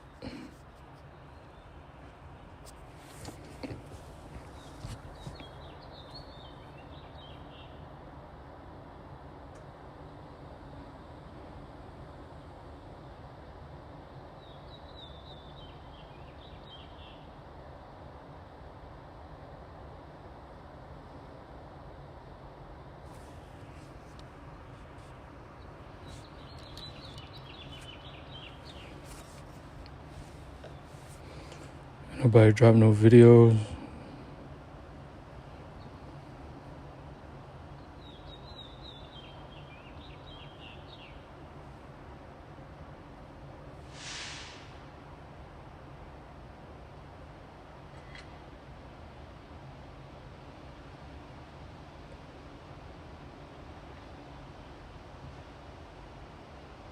Chat, how y'all been liking the live stream so far? Which y'all like better, the streams or the vlogs? I low-key like streaming better though, cause it's easier. I could be more consistent, cause all I gotta do is just go live and give y'all the real life. Ain't no editing, no none of that. I think that's why I like it, cause you can't fake it. When you vlog and you can fake a lot of stuff. Yes, sir. They just started unloading me. I just heard the dock plate. Then we're finna go pick up our next load. Yeah, that's what I said, bro. Live streaming way better. And y'all know with trucking, it's something different every day. So it's gonna be different content every day, but it's just gonna be live.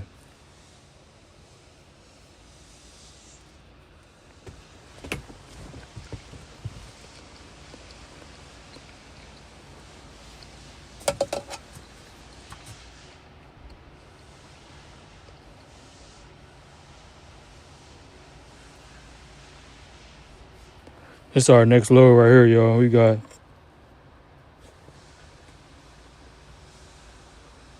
Perrysburg, Ohio. Pickup in Rock Hill, South Carolina, Perrysburg, Ohio. And then the rate on it, 1,800. And then the miles, let's see how many miles it was again. What I say, Rock Hill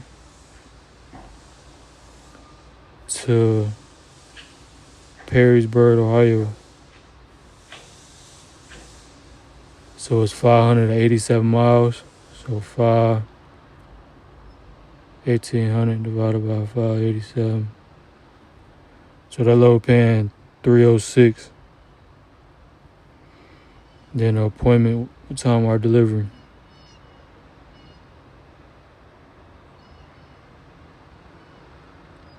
$429 to $1,800.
I need to, I should, but I ain't trying to end stream right now.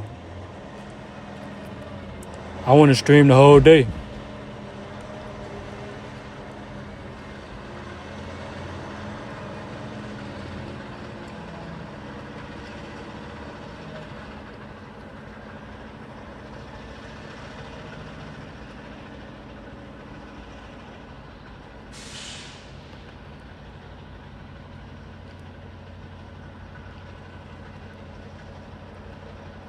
I need to go to Best Buy. Remind me to go to Best Buy too later on, chat, after we pick up our load.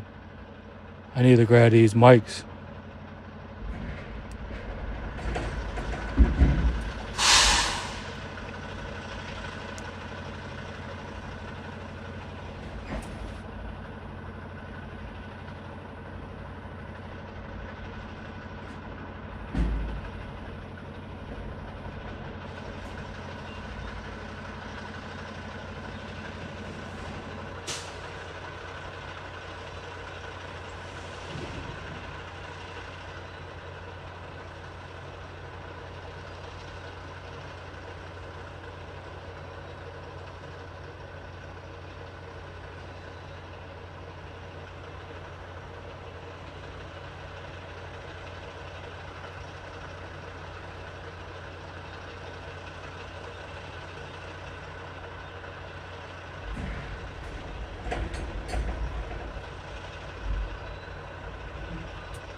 Yeah, I'm gonna be there way before 5:30, bro.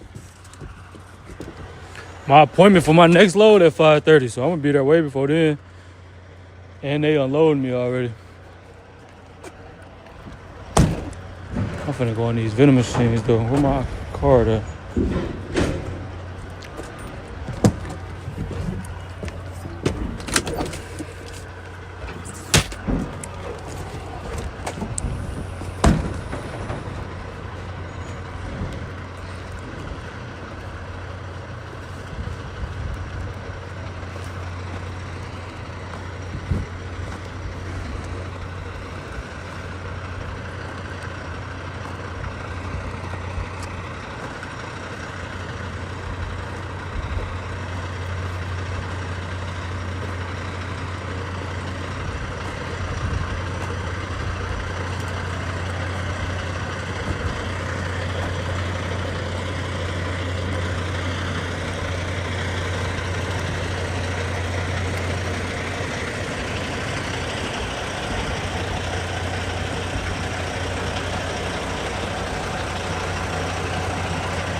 I need something to drink.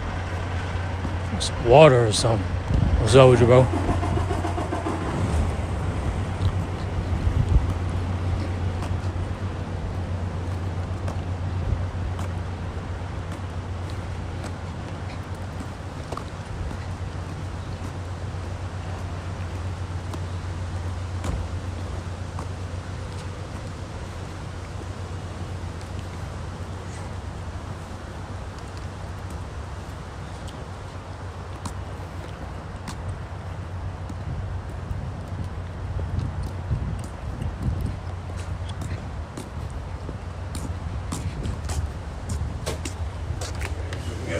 Oh shit, my bad. What's up? What's up? What's up? Yeah, the lock location.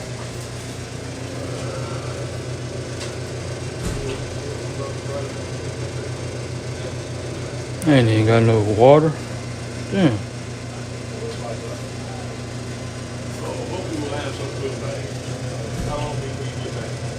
What should I grab, Chad? Something. I'm gonna grab a Pop-Tart.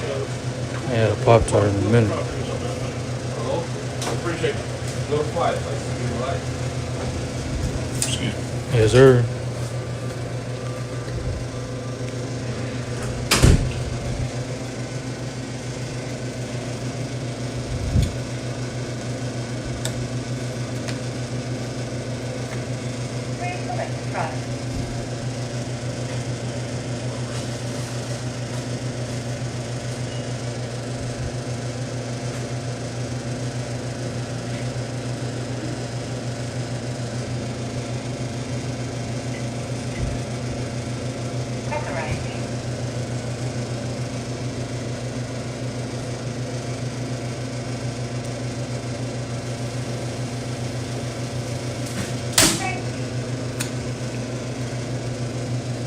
I need help, bro.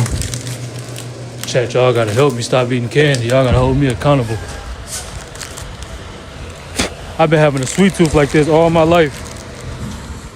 And I really gotta stop, bro.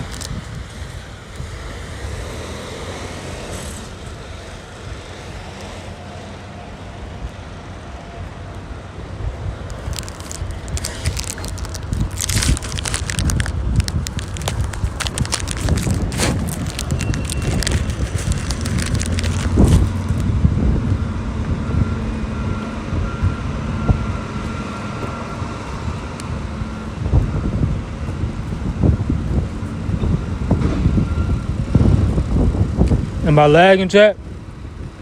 I still got service. I ain't even connected to the Wi-Fi.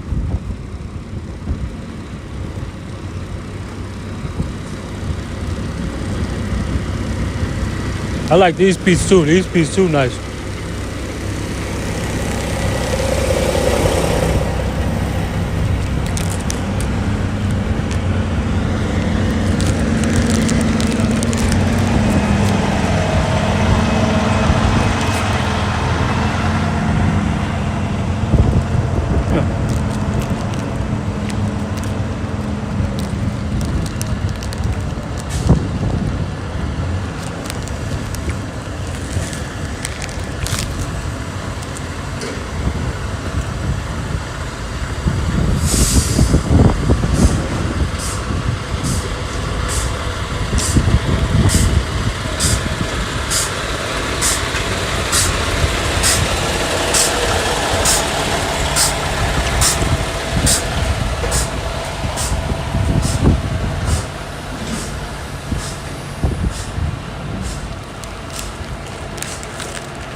I locked my door like my window wasn't down.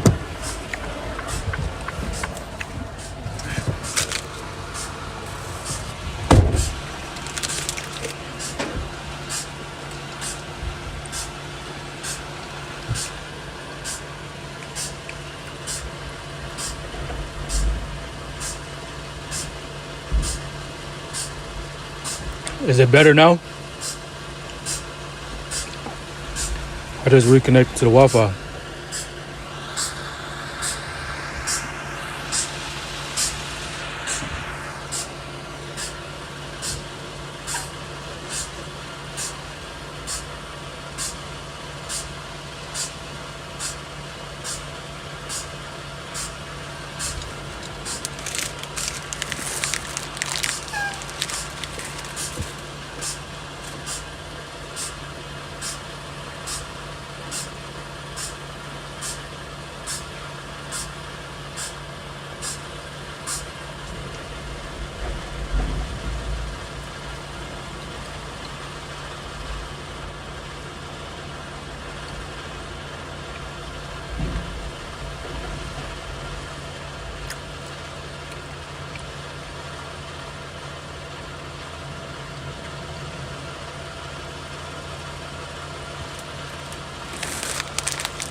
Put my phone on the charger. Yesterday when I was streaming, my phone died in the middle of the stream. When I had got to the pilot yesterday. That's why I ended, because my phone died.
see where this tornado is. A tornado.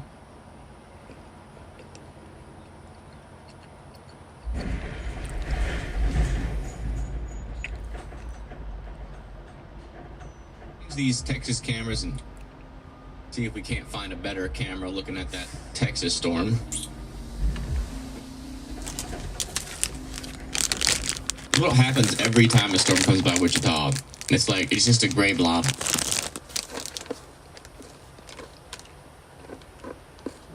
Crude has gone up a bit to 99 cents. Wow. Can you imagine being a storm chaser with those prices?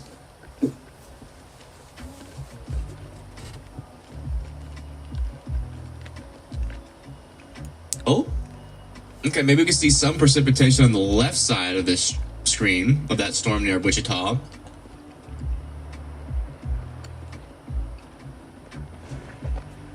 .445 in Pennsylvania. Dang.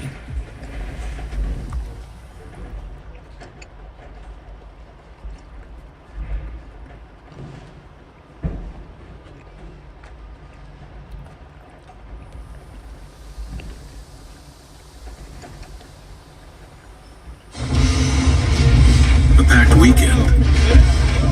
Space to tackle it.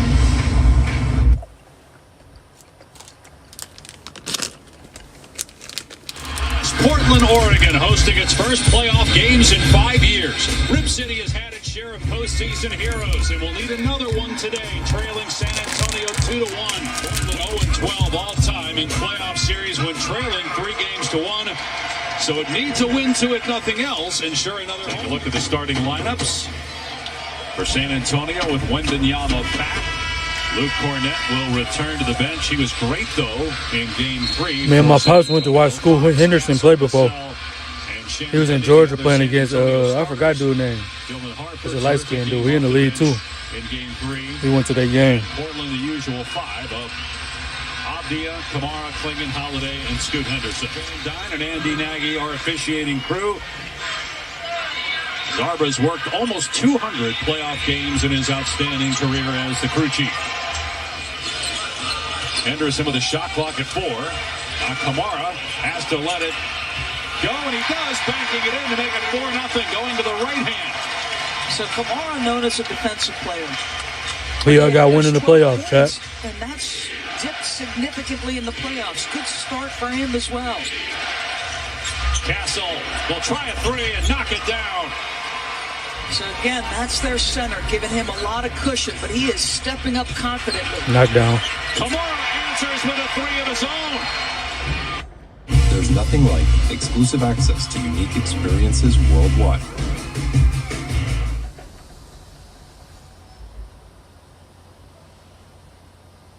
What just happened? Why did it shut off like that? Here's Wembanyama on the face-up, guarded by Kamara. Wemby Too spinning, lays easy. it up and in. This guy's just ridiculous. It's crazy he can move like that at like however tall he is. What he like 8 foot? Moving like a point guard. It's crazy, man.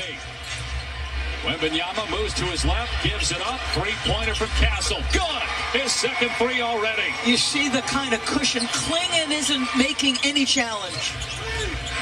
Victor Wembanyama is back after missing Game 3 for the Spurs. He got the start today, and the Spurs lead it now 12-7. As they possibly can. So does that change Scoot's level of aggression? Team foul number 4. Vassell mid-range shot is good. Now Henderson one-on-one against Castle. That's easy. Can't get it to spin home. He doesn't finish that. With the slam.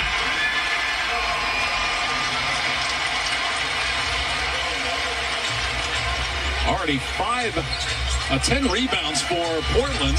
5 on the offensive end. Castle banks it in. And now Avdia. Back and forth we go. Kick out Grant. He'll drive, take it right at Cornett. There with the follow as Williams off the Grant miss. The Blazers at 25%. Knockdown. 4-3. It's good. That's easy. His first triple of the game. He hit 5. But it doesn't, or now 2 for 6. Doesn't bother him, right? He just stays with it. Fox spinning, stopping, popping, hitting. De'Aaron Fox from mid-range. Now Wembanyama goes out on him with a shot clock down to 5. Grant into the lane, goes to the left and scores. That is so difficult, but he was able to. Sharp will try an 18-footer, and he's got it. Portland back within one. Portland's bench outscoring San Antonio 9-0. The rejection by Williams. Fox thought he had a layup. Curry in the open floor. Goes to the other side of the rim. One and done on that trip for San Antonio. Sharp pulls up for three. Hits it. Wembanyama 2 for 7 from the floor. 4 of his 7 shots have been threes. Fox around the screen. Lobs and an easy throwdown for Wemby.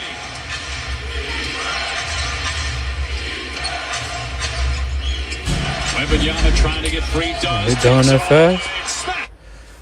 That was easy. Let me put this address in here.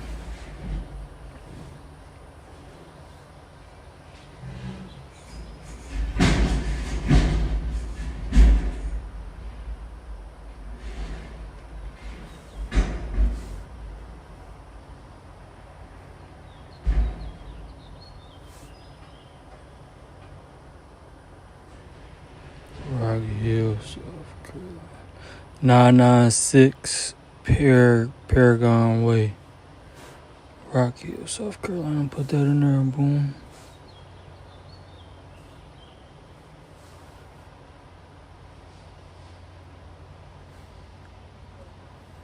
Edgewell Personal Care. Y'all ever been there? Good to go, big dog. I'm good. I appreciate it. Yes, sir. Edgewood Personal Care. Y'all ever been there before? We are Rock headed Hill? to Edgewell Personal Care, Rock Hill, South Carolina. Head northeast on Woodlake Parkway towards Canterbury Road. Gotta go remove this truck real quick.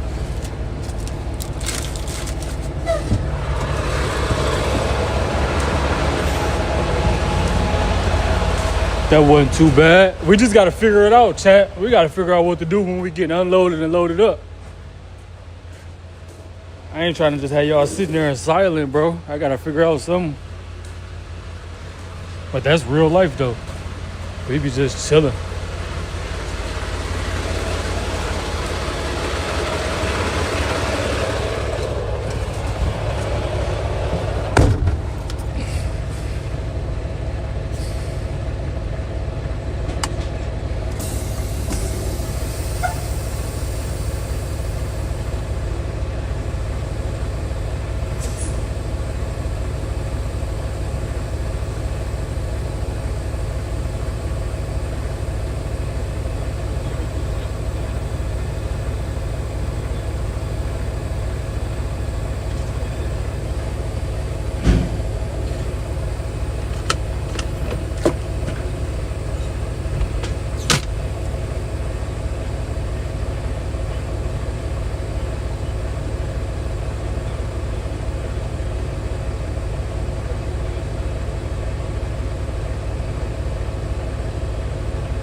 Hope they got a trash can.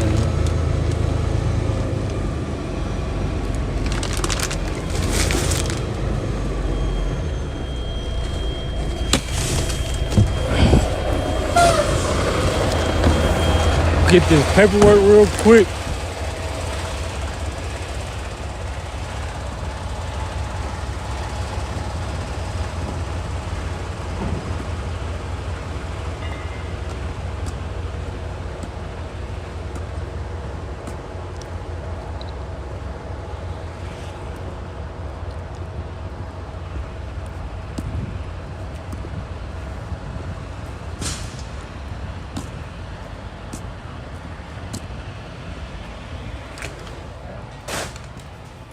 cereal faces on there. They're on the same pallet, and neither one of the ones you gave me. Doe 18.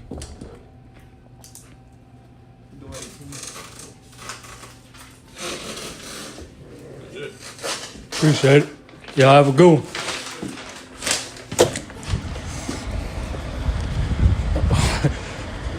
Why people be looking at you like that when you got a camera, bro? They be looking so just surprised and shocked.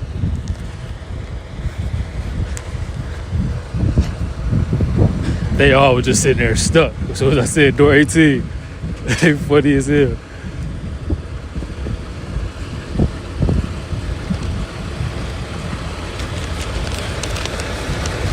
Take a picture of it real quick.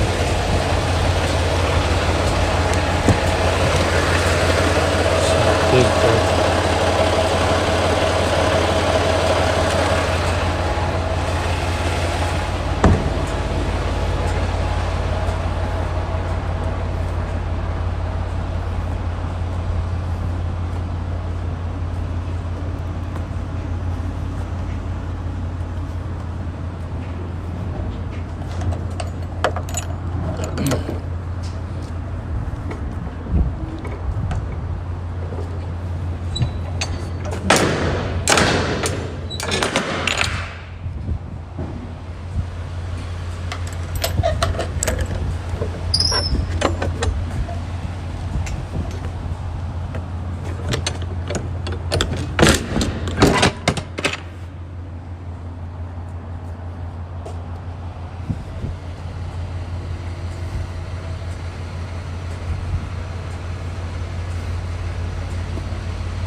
$48 minutes.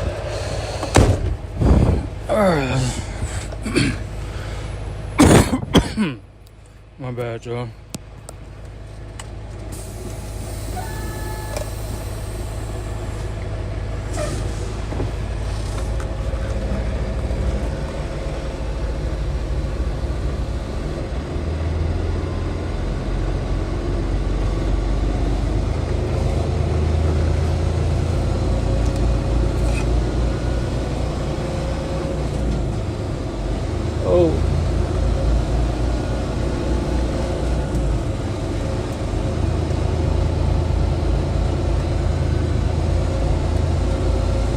How the fuck is he sitting out here? Neon.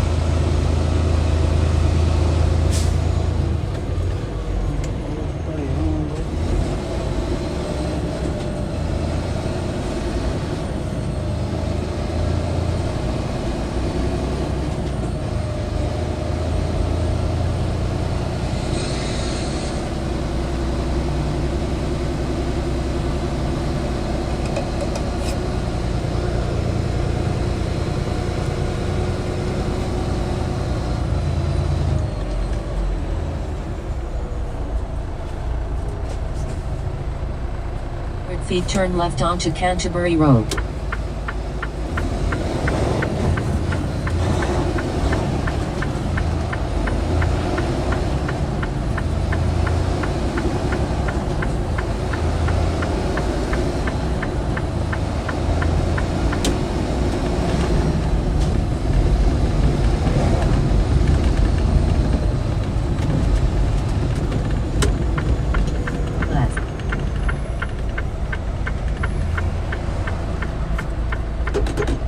Come on, you got the right of way.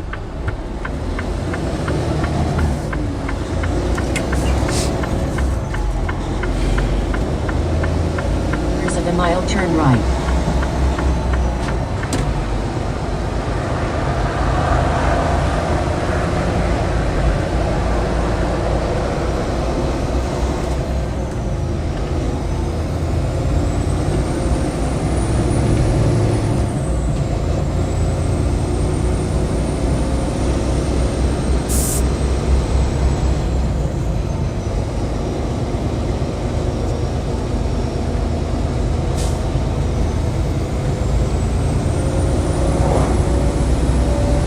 I got my seat all the way up right now. I usually be sitting low, but if I sit too low, y'all ain't gonna have no good angle. Y'all gonna be looking directly at the steering wheel. So I got my seat all the way up right now. I don't know how some people sit like that. It's so uncomfortable sitting like this. Cause I got a chest strap. If I sit all the way to the ground, y'all gonna be looking directly in the middle of the steering wheel. Y'all ain't gonna be able to see like the street and stuff. Traffic light, turn right onto the US 74 East.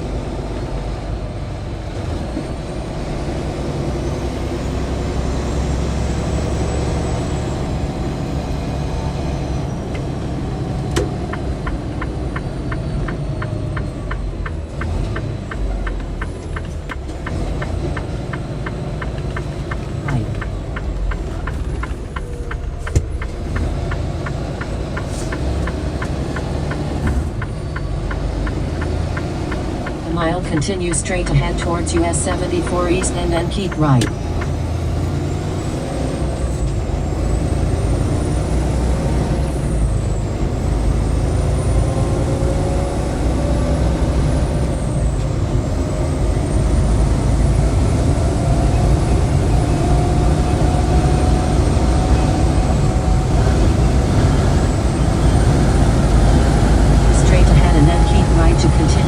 The Interstate 85 towards Charlotte.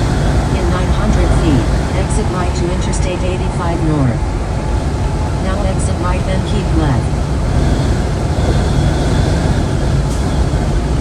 You choose the left 2 lanes and keep left towards Interstate 85 north, Gastonia. Now keep left. Follow for 21 miles.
Stop. I was about to keep going, but I'm gonna stop.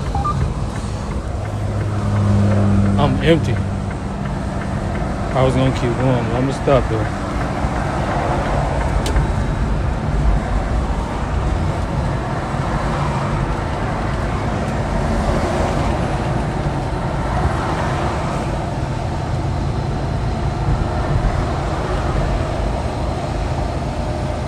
They better not say nothing about this lifter.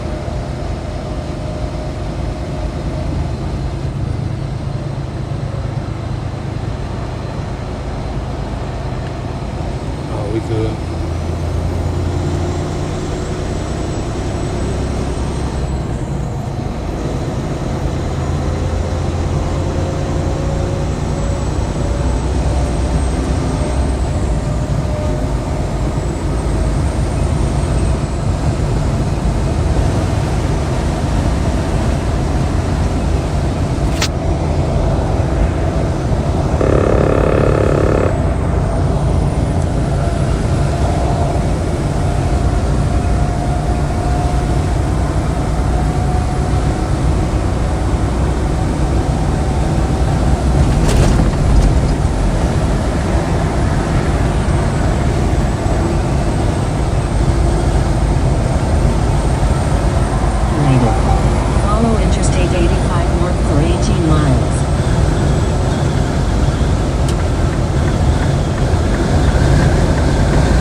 Those Skittles just made me tired. Every time I eat sugar now, bro, I get a crash after a little bit.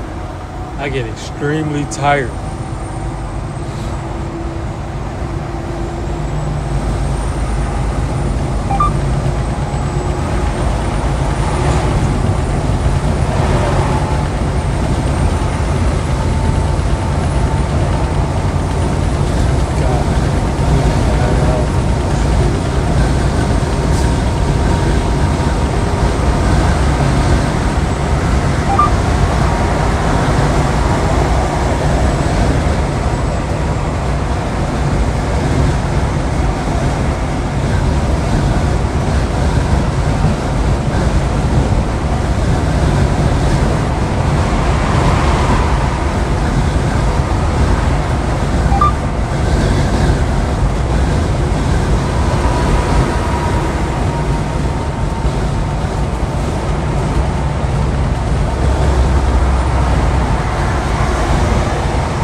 miles.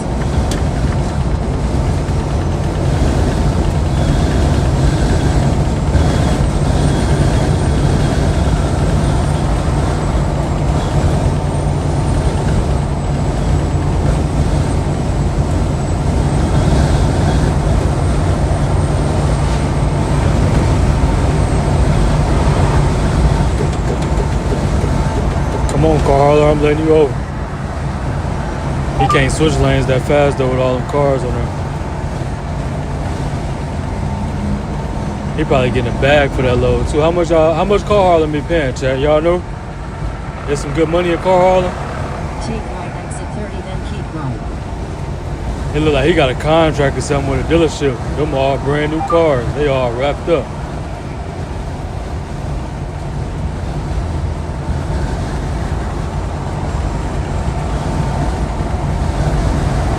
I'd be spooked though to drive them on top of the ramp. I think you gotta load them and unload them yourself. I'd be scared trying to drive them cars on there.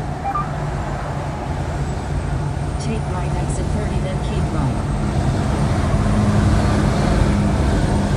Like he got that new Z06. Them all was Corvettes. Brand new Corvettes too. Mile. Take exit 30 to Interstate 485 south, then keep right.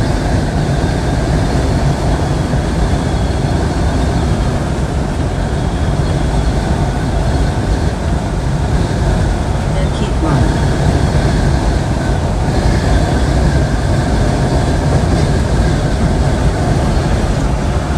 Mile, keep right towards Interstate 77 south.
Take right exit 67 and keep right.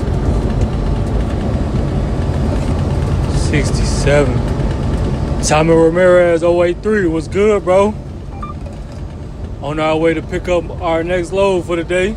Just got done delivering. Finna pick up in Rock Hill, South Carolina.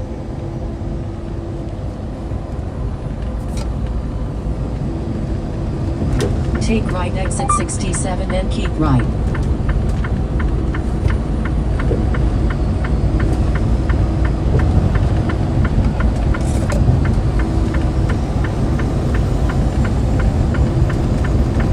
Be safe out there, bro. I think there's some storms coming your way.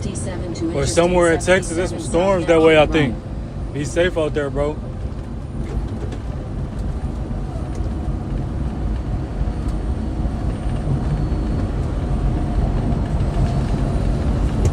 Right, then keep right.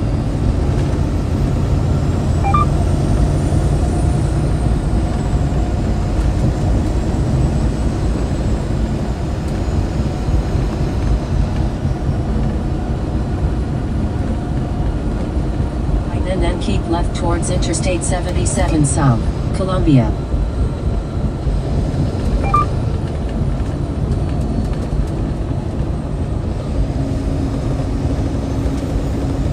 The mile keep left towards Interstate 77 South, Columbia.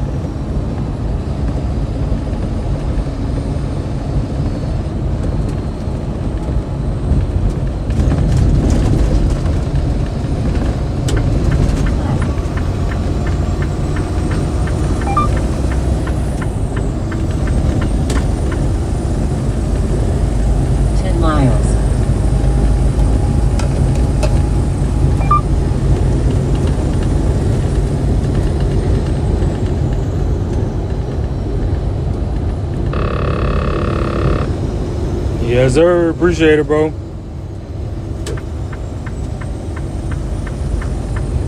Come on, you see I'm trying to get over. You see my signal on, man.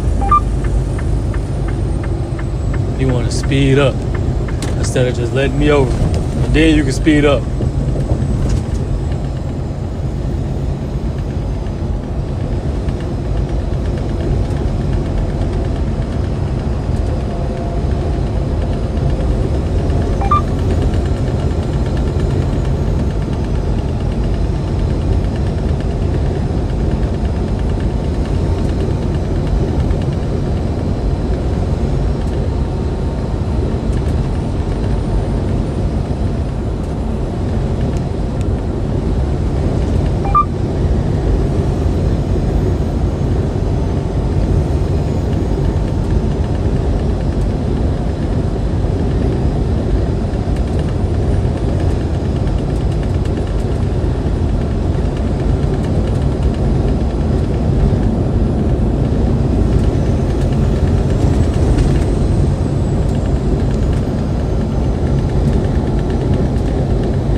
Take right exit 82C to US 21.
Take right exit 82C.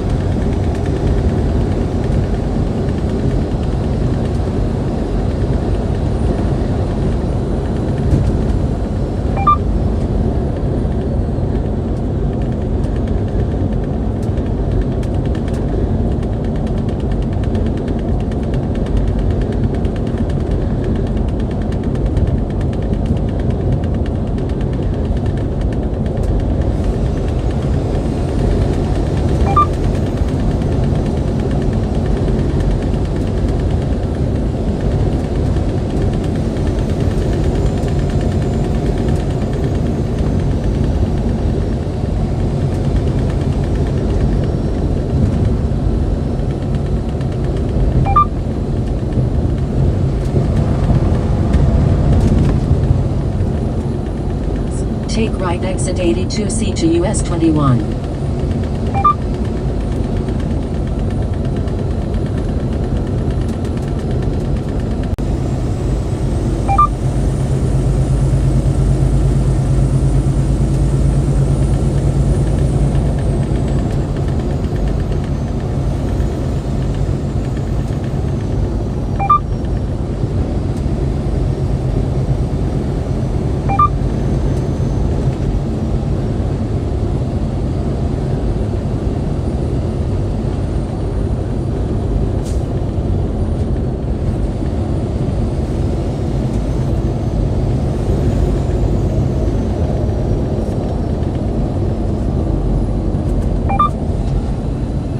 Take right exit 82C, then keep right.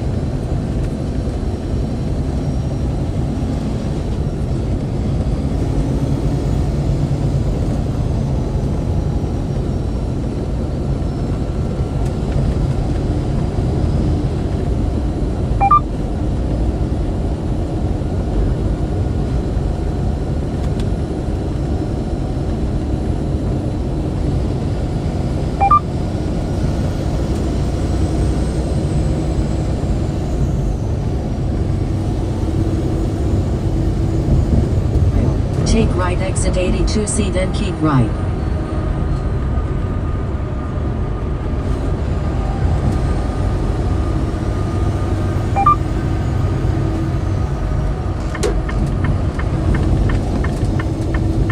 A mile. Take exit 82C to US 21, then keep right.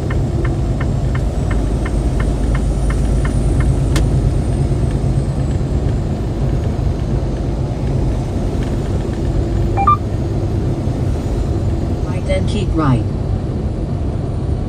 In 1,000 feet, take right exit 82C to South Carolina 161. Right then keep left. Say keep left. Turn left at the light. Is it a 2-turner lane or 1-turner lane? And then turn left onto the South Carolina 161. Approaching slow lane. traffic. 100 feet turn left onto the South Carolina 161. Left.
Turn right onto Paragon Way and then take the second exit at the traffic circle.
Mile turn right onto Paragon Way and then take the second exit at the traffic circle.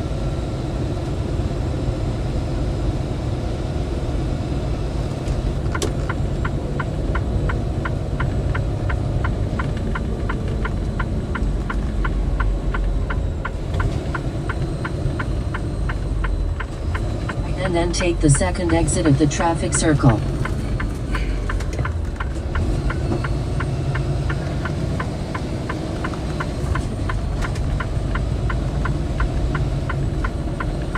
Take the second exit at the traffic circle.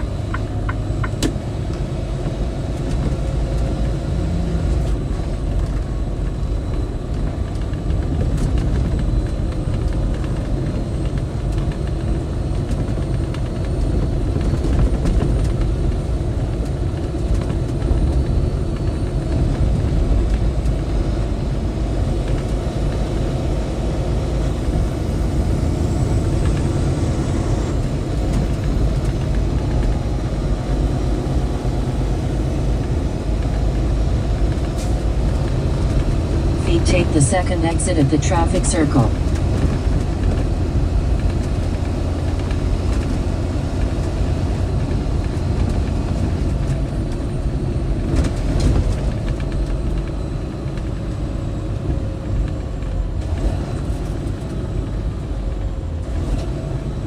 Exit at the traffic circle.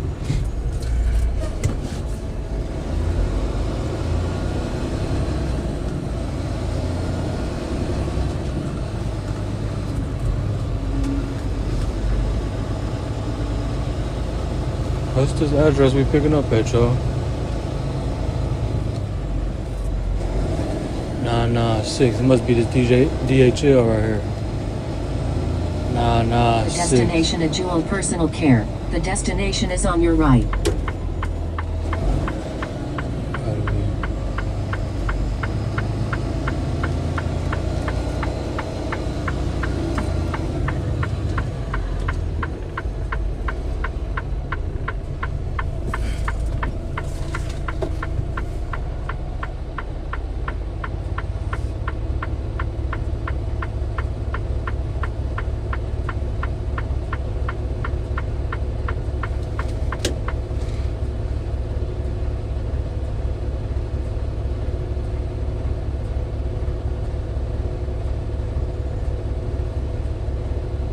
You been to this DHL before, bro?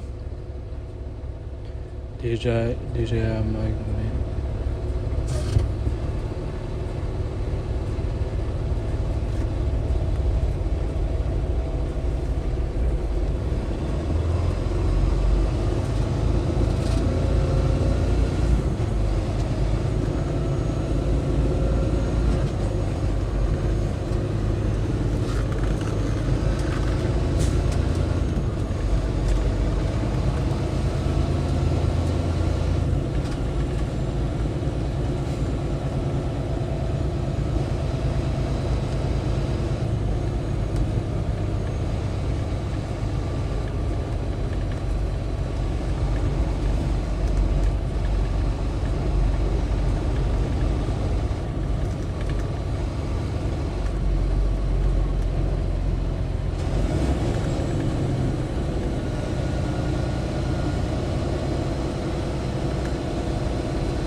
Do they load you up fast or they make you wait? What's the load time over here?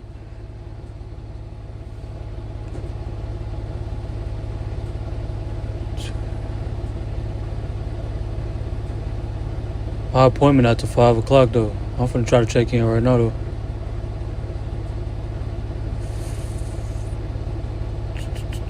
Two seven nine three zero. 2727930.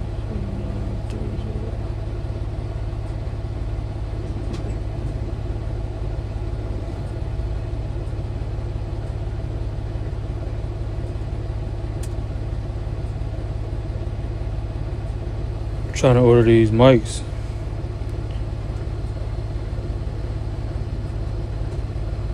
Right here. Then I need a Apple splitter. You got this.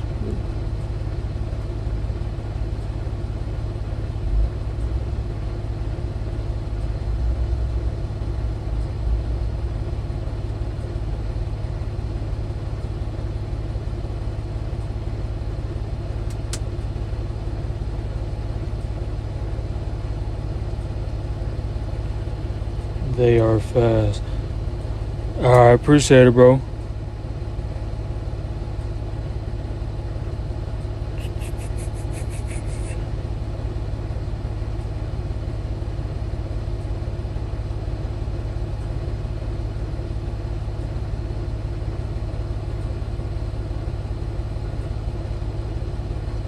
My phone from the door.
All right, let's go in here and check in before my phone died. My phone on 6%.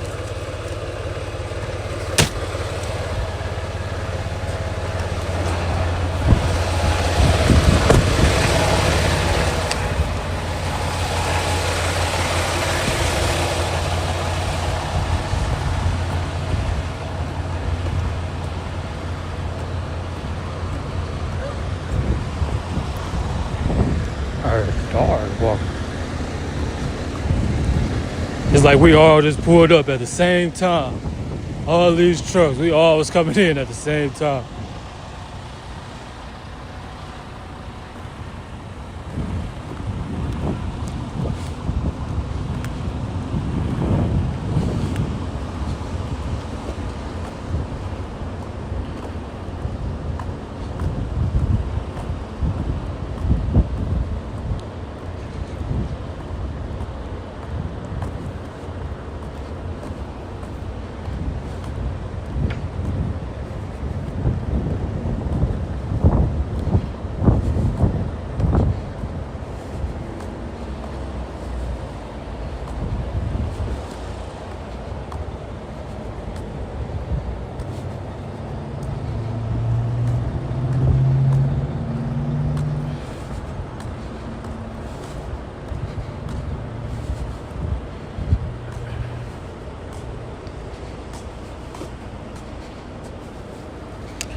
Okay, thank you.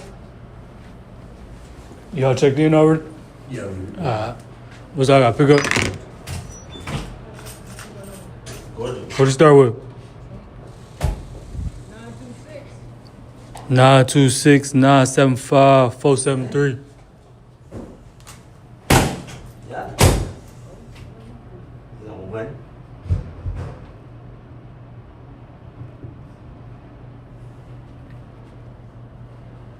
Where you Perrysburg, Ohio.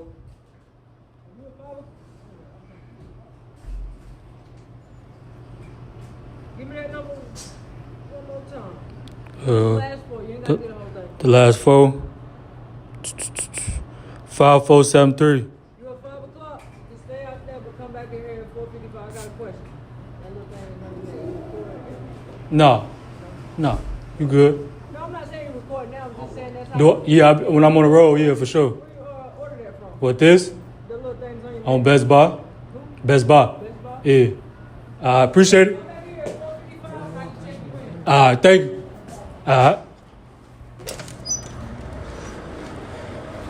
I thought she was about to get on my ass. There's a big ass poster in there that say no recording. That's why I told her no, I wouldn't know.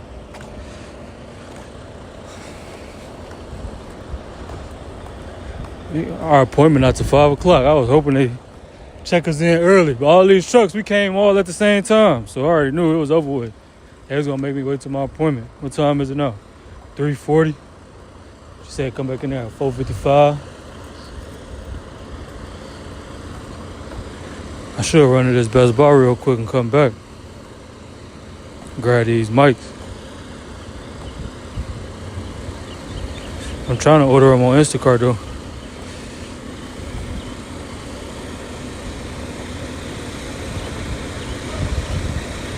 Best Buy.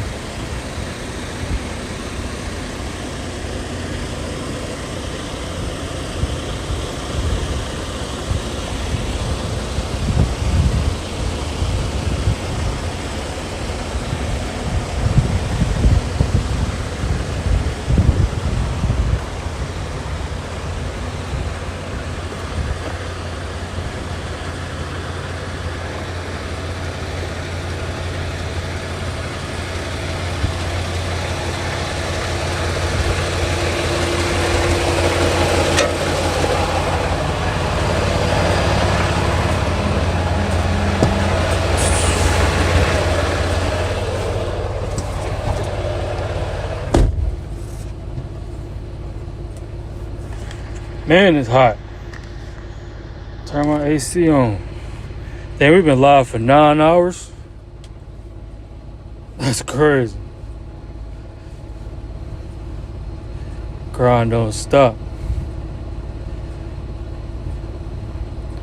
Let me see. Put this address in my GPS so I ain't gotta do it when they get done loading me up.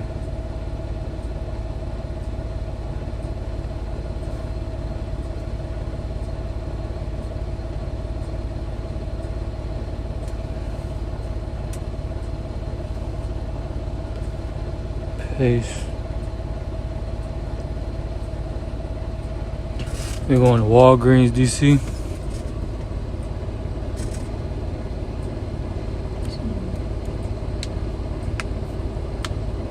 See what route it's taking.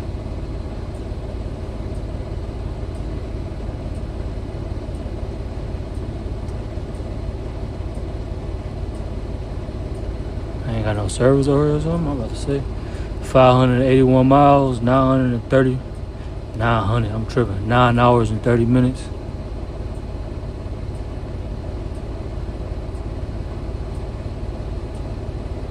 Right back to West Virginia.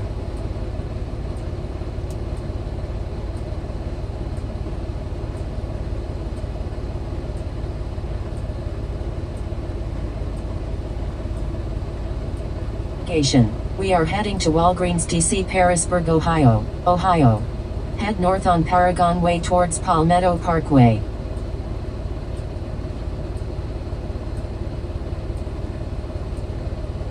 Paying $1,800.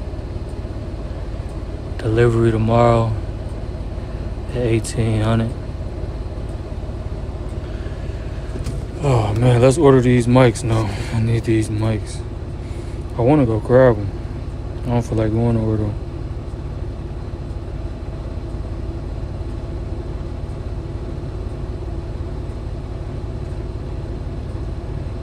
I don't think I can Instacart the ones I want to.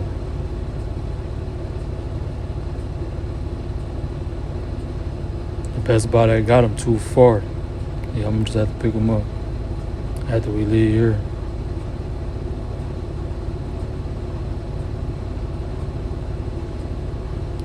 I'm stuck in traffic right now in Greenville. Yeah, it's always traffic coming through Greenville. 4 o'clock traffic.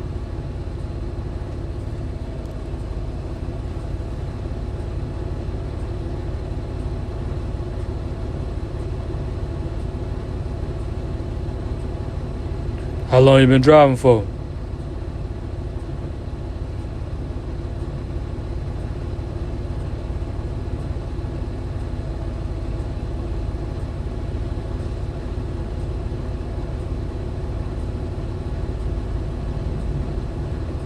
Damn, and then I let the splitter to go on my phone too. Cause if I had these mics plugged up to my phone, it ain't gonna be able to charge. So I need a charger that got 2 USB-C ports on there. Best Buy charger. I mean Apple charger.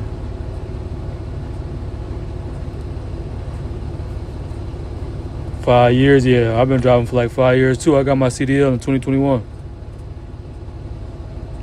Apple charger.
I don't think they got what I'm looking for.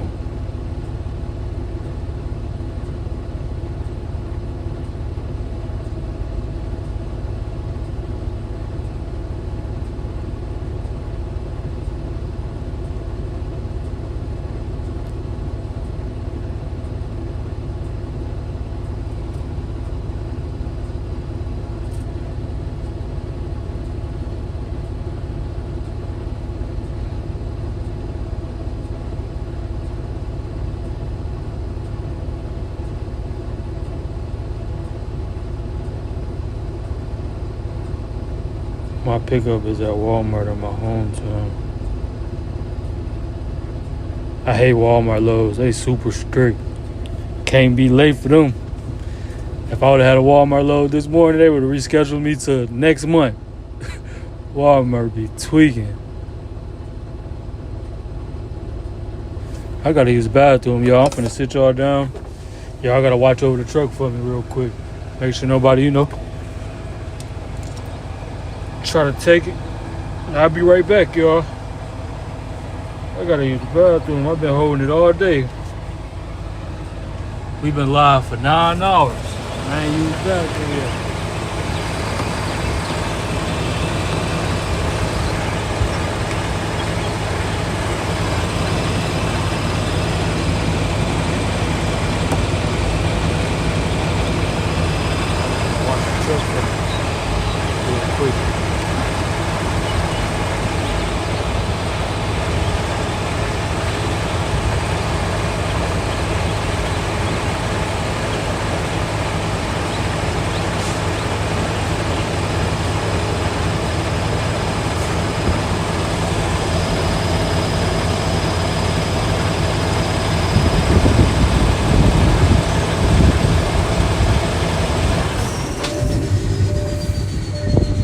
I'll be right back, yo.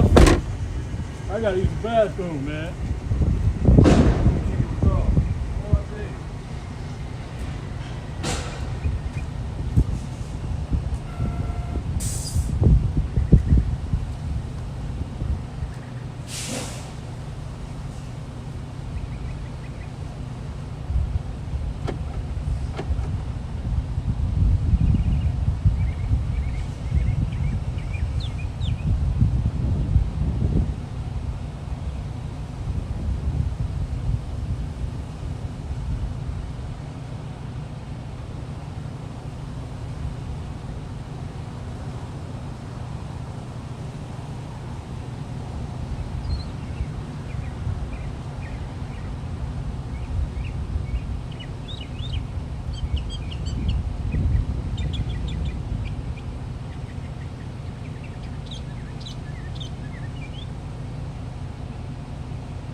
If we locked in, then we're not family.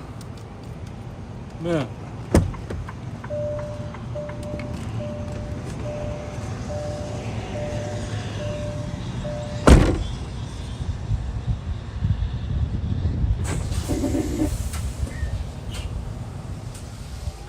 All right, I'm back, Tap.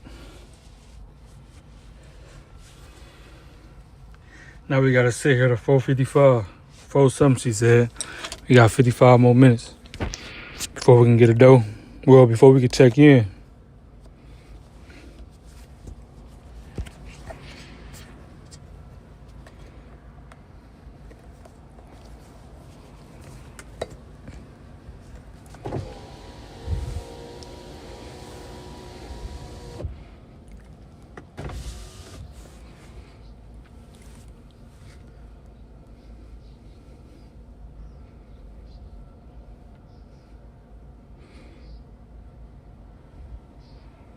Ain't nobody get caught in them storms today.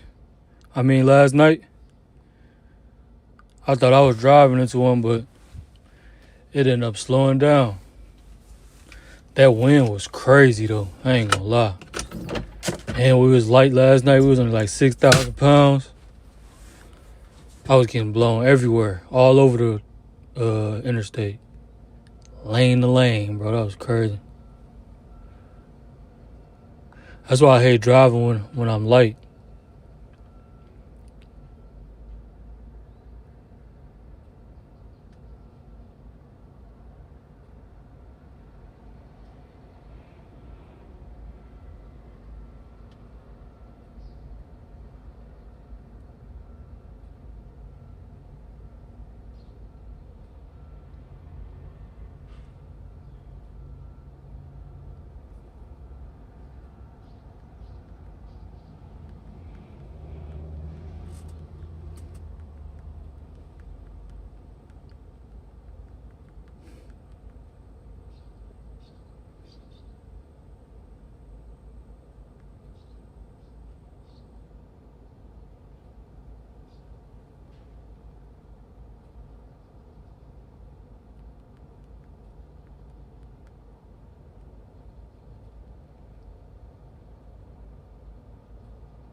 I'm finna take a nap on y'all, bro. I'm tired. I ain't even gonna lie.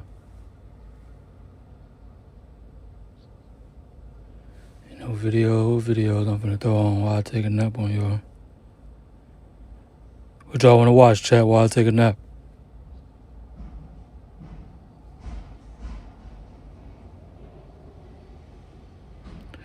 Locked in prison until I make 100,000 trading.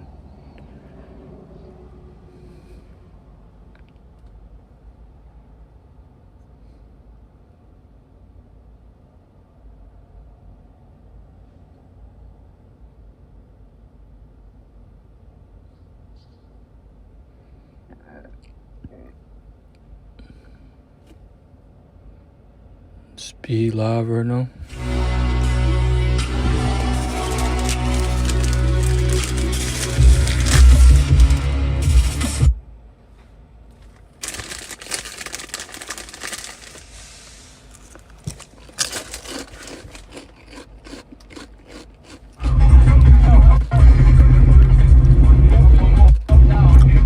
was crazy.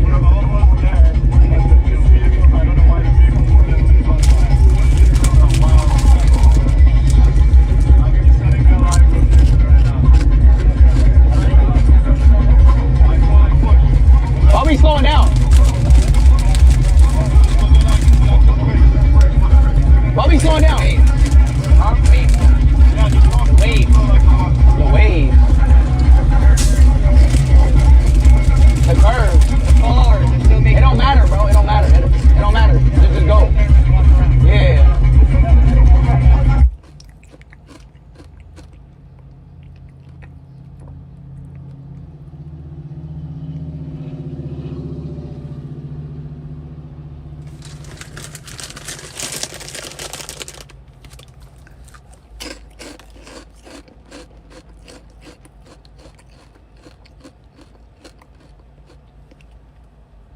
Also possible. I do want to really stress this. The tornado threat, again, is not the biggest concern today. I know that might be crazy to say, especially since we just had a tornado here south of Bowie. But the hail threat is the biggest concern, because if we get hailstorms in DFW, they're going to be very damaging. We had a very damaging hailstorm hit Springfield, Missouri earlier today that produced giant hail.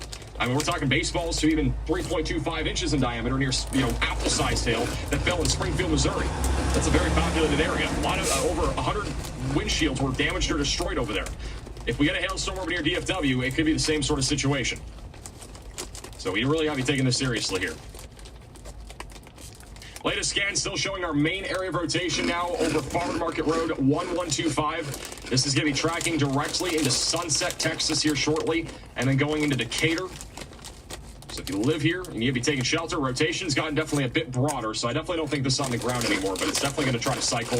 The supercell is still very discreet. Looks like a new hook echo is trying to develop with a pretty strong inflow notch. So there's a pretty solid chance that Oklahoma trying to produce another tornado here soon as this moves down to the south and east, going towards the Lyndon B. Johnson National Grassland area.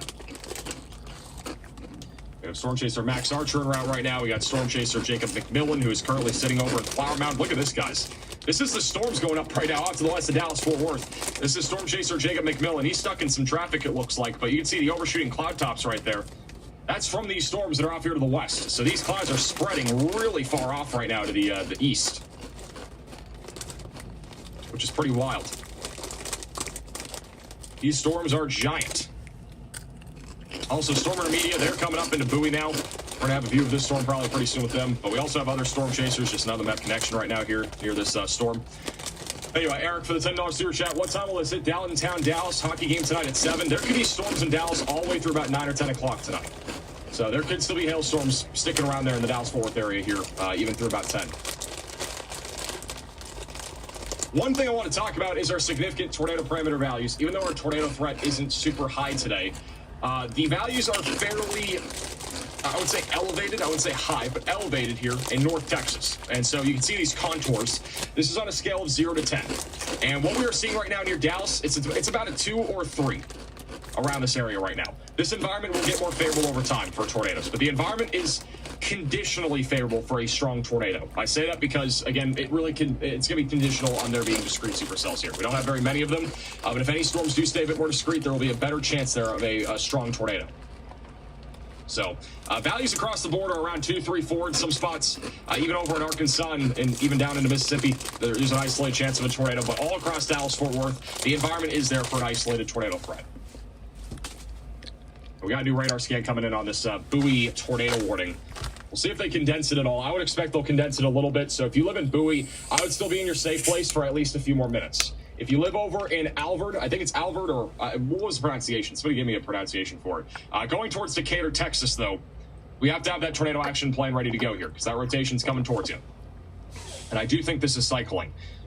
Rotation right now not super strong. It's getting very rain wrapped, but that's going to go right over U.S. Highway 81 here, going directly southeast. There's been a lot of tornadoes lately, chat.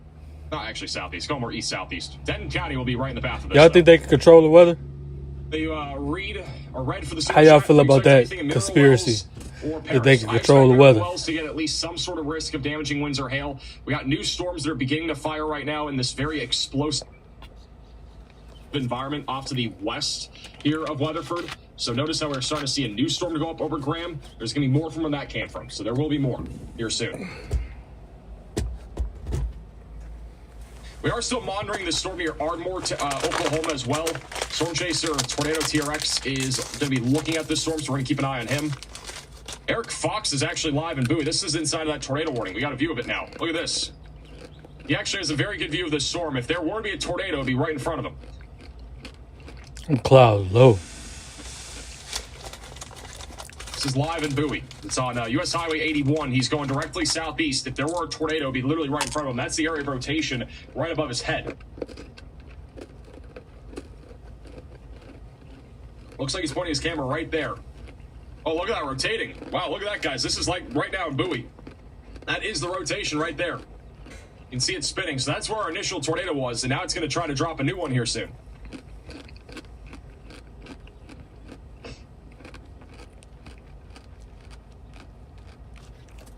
So that's going right over U.S. Highway 81 right now.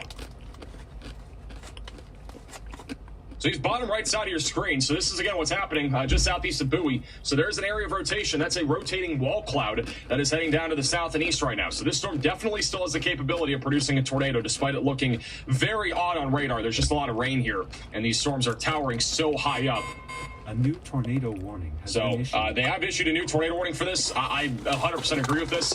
Brand new tornado warning now for those that live in, this is going to include, it does not include Denton County yet, but it does include Cook, Montague, and Wise counties in Texas. So if you guys live in this tornado warning, we need to be taking shelter now, putting as many walls between you from the outside as possible and getting away from windows. This is from Bowie, Texas, all the way towards Denton County. You got to get ready if you're in Cook County, if you're in Denton County, for an incoming tornado threat. Even if you live over here in Fort Worth and Dallas, we're going to watch these storms off to your west, because those could also produce a large, very large hail threat, and even a possibility for a tornado.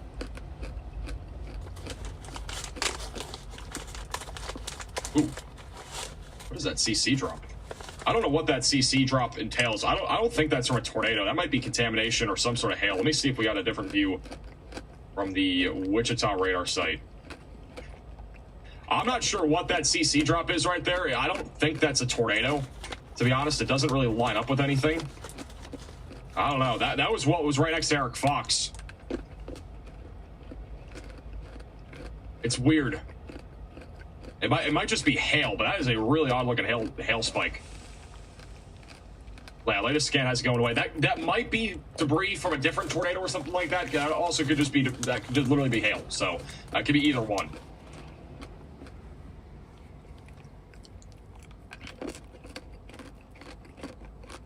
But yeah, again, new tornado warning, Forestburg, Roston, just north of Albert.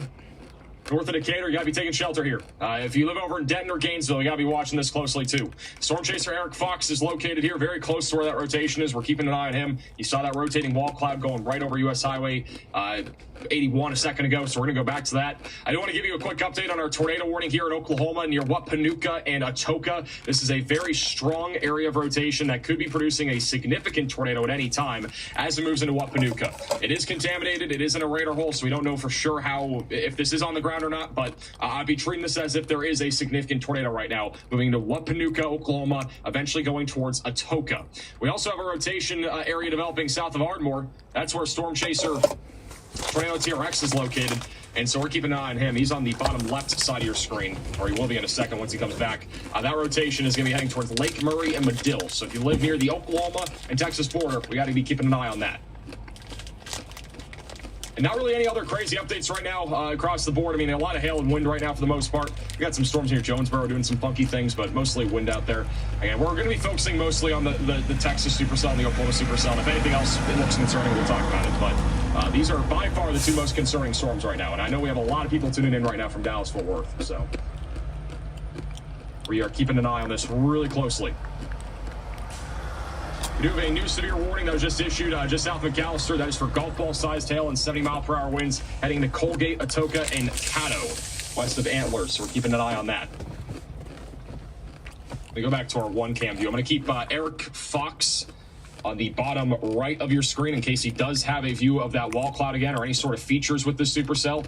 We are still looking at a large area of rotation right now near Sunset. Nothing really too super tight right now. If we had a tornado, though, it would have just crossed over U.S. Highway 81, which is that wall cloud we just saw, and it's going to go towards Forestburg and New Harp here in a second.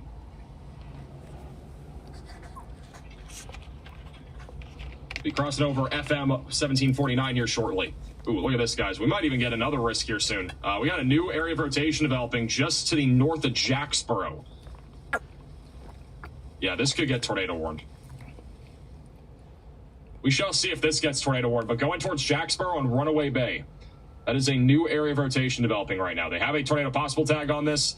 That's starting to wrap up pretty quickly. So if you guys live over here near Jacksboro, Cundiff, Marietta, we need to be starting to get ready to take shelter. Just have that tornado action plan ready to go. This is, in my opinion, enough for a tornado warning, in my opinion. We'll see if they issue one. It's going to go down towards Runaway Bay and Bridgeport here over the next... Chat, where y'all at? Y'all ain't driving in these storms, is y'all? More in the direction... Be safe out there if y'all is, man. It might change directions, but it could go towards Jacksboro, it could go towards Bridgeport, Fort Worth, it could even go towards Denton. The one that's going more towards Cook County right now, like towards Gainesville, that one's going more to the east. That storm's kind of tracking out to the southeast.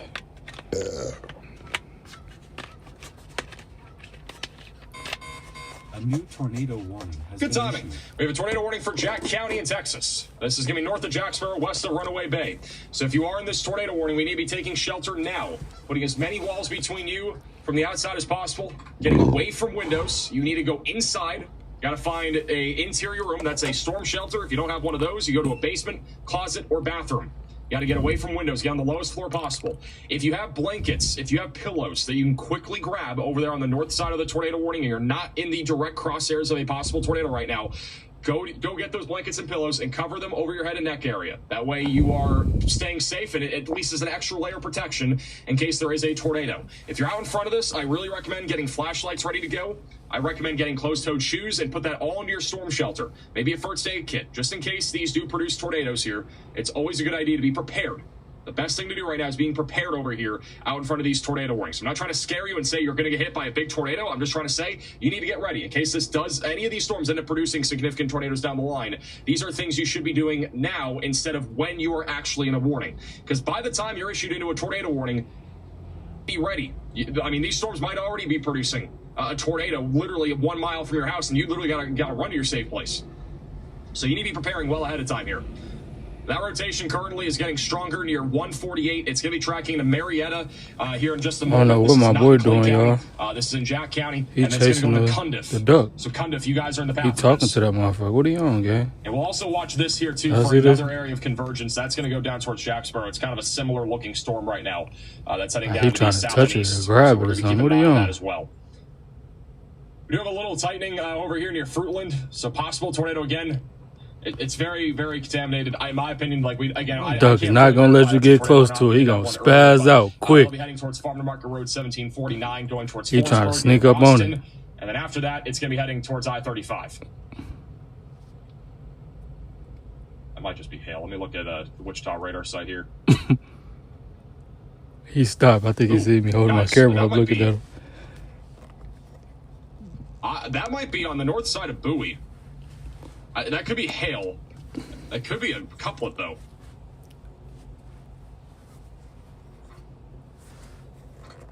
That is not Ward right now.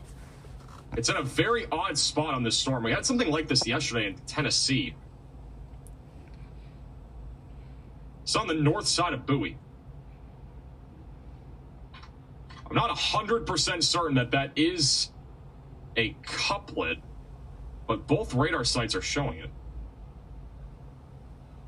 If you're still in Bowie right now and you're tuning in, I'd just stay in your safe place just in case. There's a lot of hail falling, so there's gonna be a lot of contamination. But that rotation, that actually might be rotation, and if it is, that is a tornado. That's a very tight couplet right there. That's gonna go right up towards Montague if it continues. It's developed over the last few radar scans. Storm Media is near this. Let's see if they have anything. It would be off to the left. They're entering into this area right now. So if we see something, we're going to have a view of it, I think.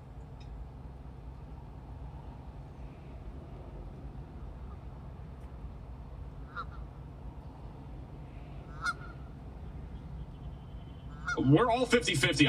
I'm looking at the team right now. We got a team behind us, too. I'm asking people to make sure. Like, I don't know if this is a tornado. We had something like this the other day in Tennessee yesterday that looked like this, and it might have actually produced two. This is another type couplet that is developed on the north side of Bowie. I wouldn't be surprised if we get a tornado warning on this I'm very 50-50 on this even being a couplet.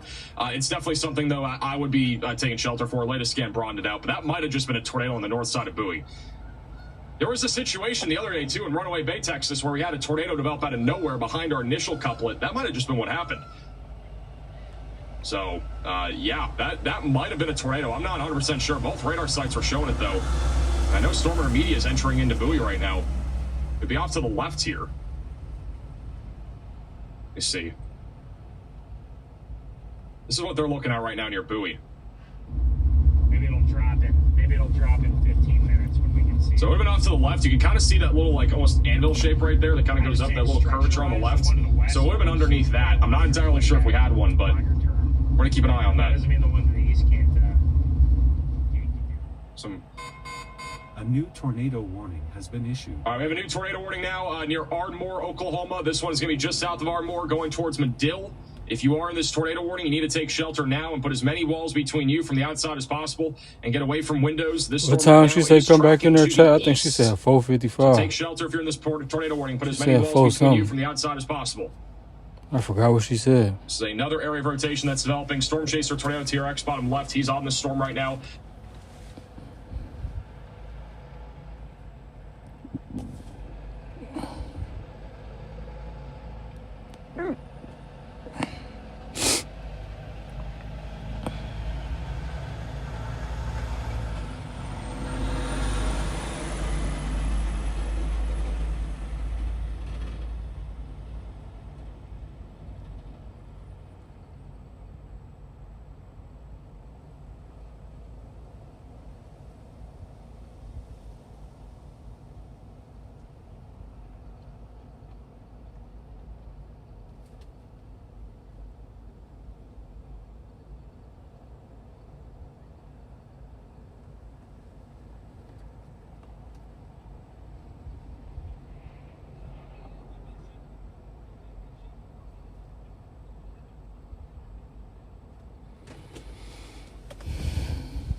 I'm finna take a nap real quick.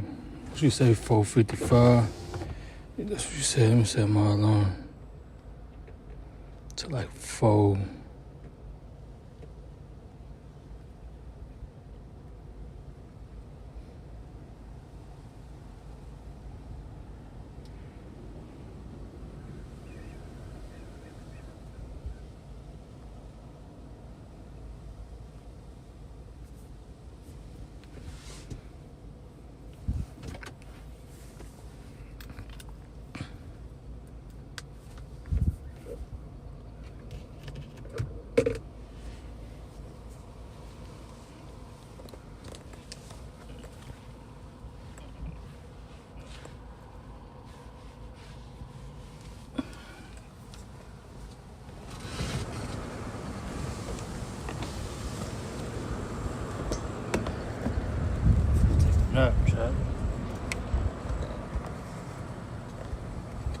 Y'all just gotta chill out while I take a nap, bro. I don't know how to switch my camera, man. That's cool. Just keep it just like that. Oh.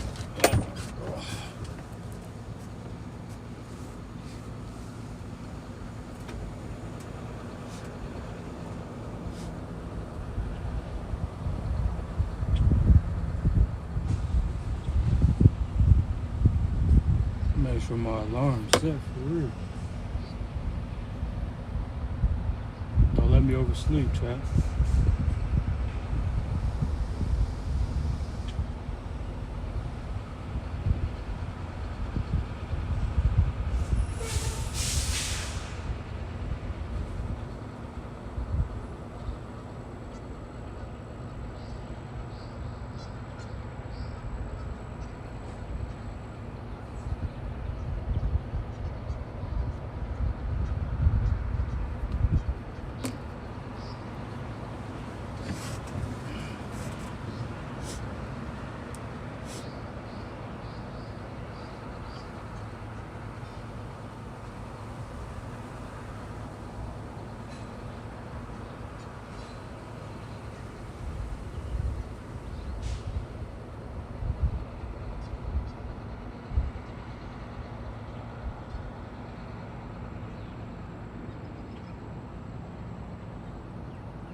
We're going here to see if they're gonna let us check in.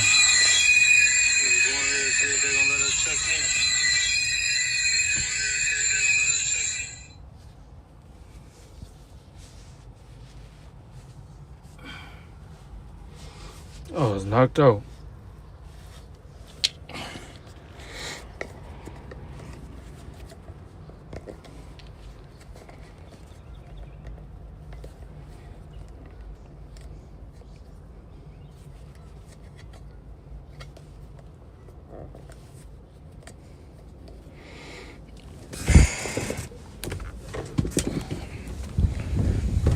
I can already tell we're gonna be here a while. These trucks been here since I've been in the door since I got here. Especially that one. He got here when I got here. They still ain't finished loading them up yet.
Okay. Put no time out, put time in. Mm-hmm. The door you gonna go to, door 45.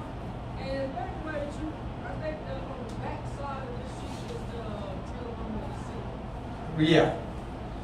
Okay, I got scenes. And he's gonna come out there and break the seal for you. Okay.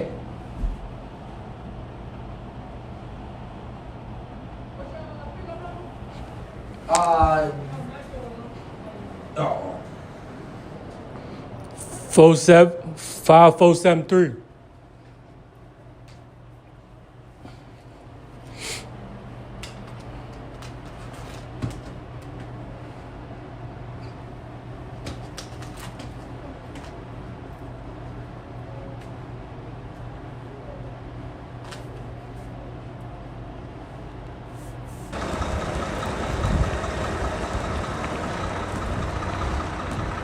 Chat, is we lagging or is it good? The service good? Let me turn my Wi-Fi off.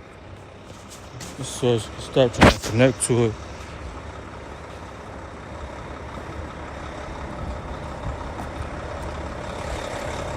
Come on now, my boy.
It probably was because I had my Wi-Fi on when I was in the building, so it probably was still trying to connect to the truck Wi-Fi.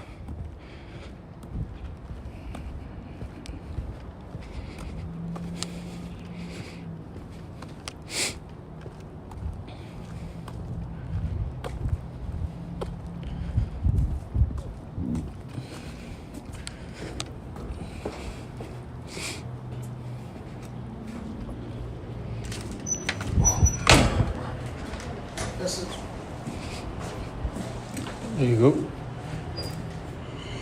go. You got a little piece of paper so I can write down the name of this for you?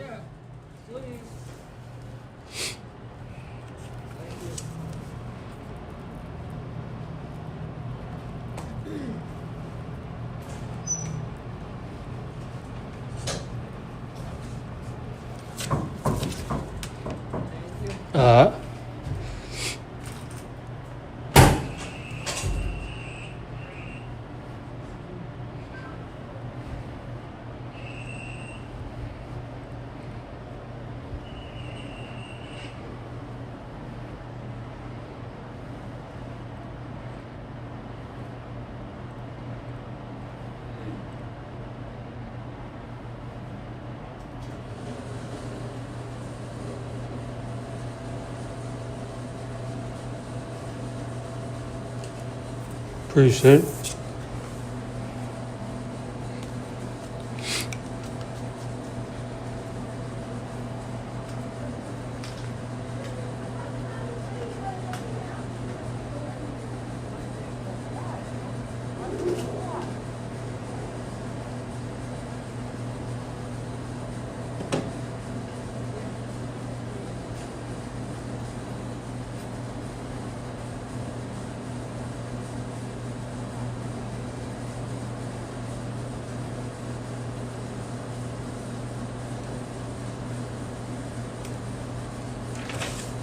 Check over, make sure that's the correct pickup number,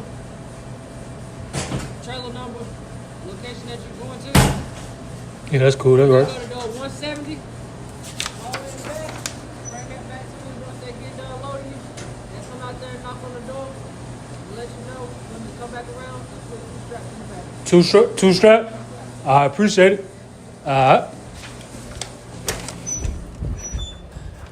I'm in my new pickup. They let me deliver that load already. I delivered that one. We in South Carolina now. Yeah, bro, I was knocked out, man. I was tired. I've been live. Y'all been kicking it with me for 10 hours. Man, I hope dude ain't hit my truck. What is he doing?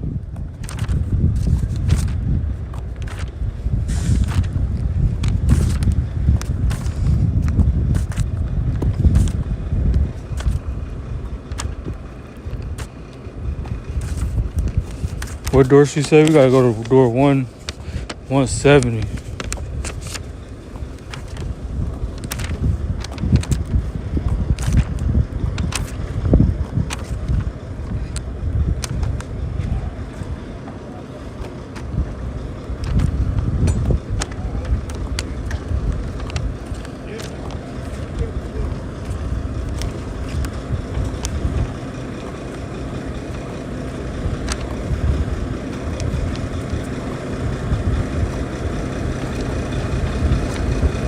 And it look like it's been a storm.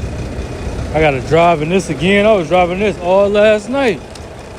I hate driving when it's raining and the wind blowing hard, man.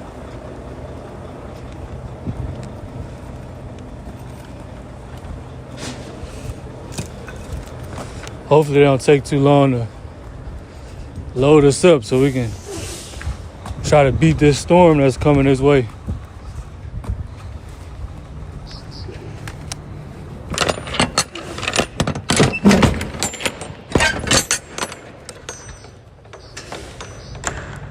Two straps already. I still got the 2 straps in there from our delivery.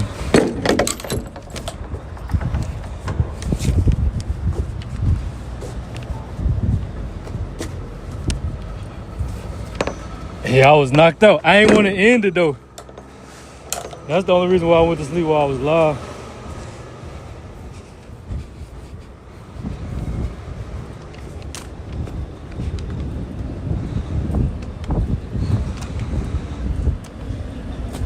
No sound. You can't hear me? Y'all can hear me? No sound. Check. Can y'all hear me?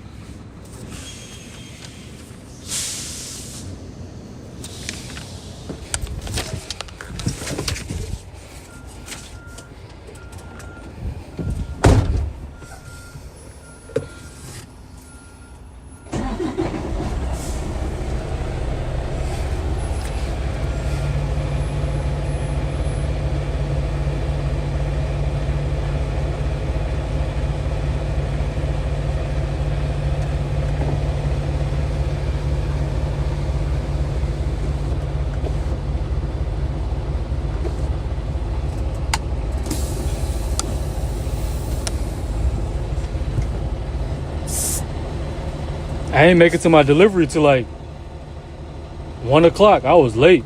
I was like 3 hours late. I was supposed to get there at, my appointment was for 9:30. But I didn't get there till like 1. They still took me though.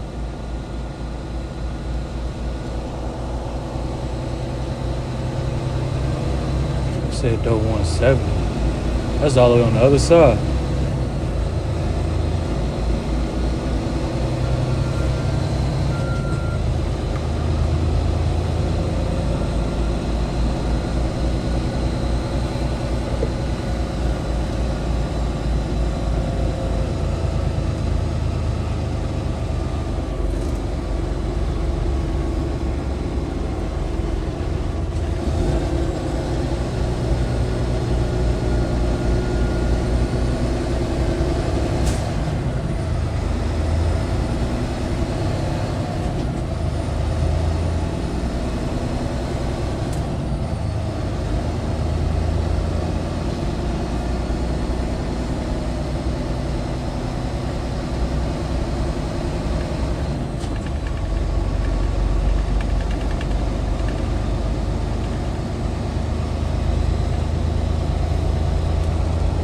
Yeah, them little power naps be coming in clutch. I already know. We be needing them sometimes.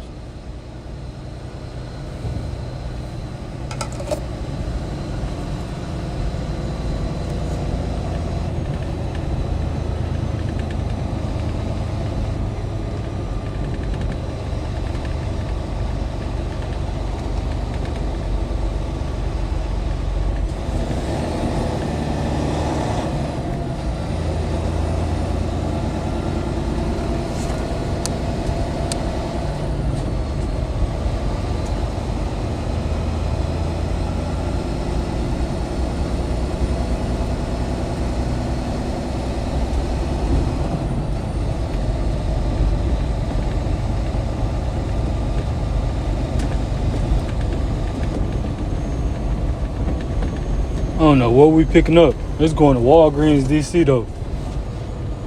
It ain't got no commodity on the Raycon. Doe 17.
Man.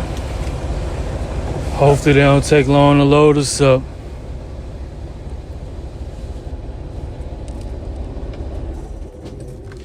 Get out and put this truck in here. We gotta truck the wheels, I think.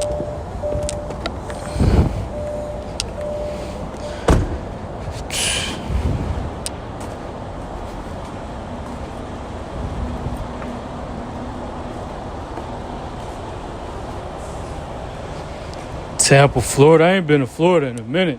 It's been a long time since I've been to Florida.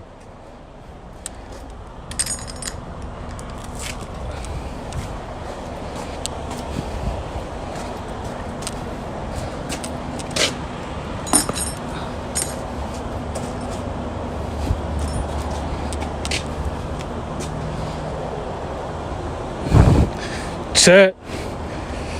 This the load. So this the load we got. We picking up in Rock Hill, South Carolina, and we taking it to Perrysburg, Ohio.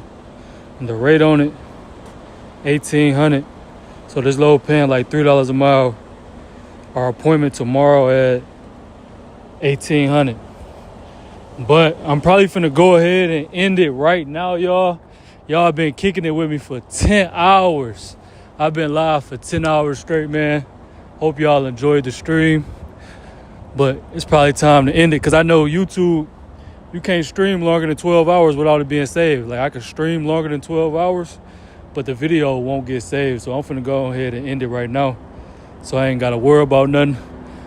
But if y'all still out here driving, man, y'all be safe out there. I'll see y'all in the morning.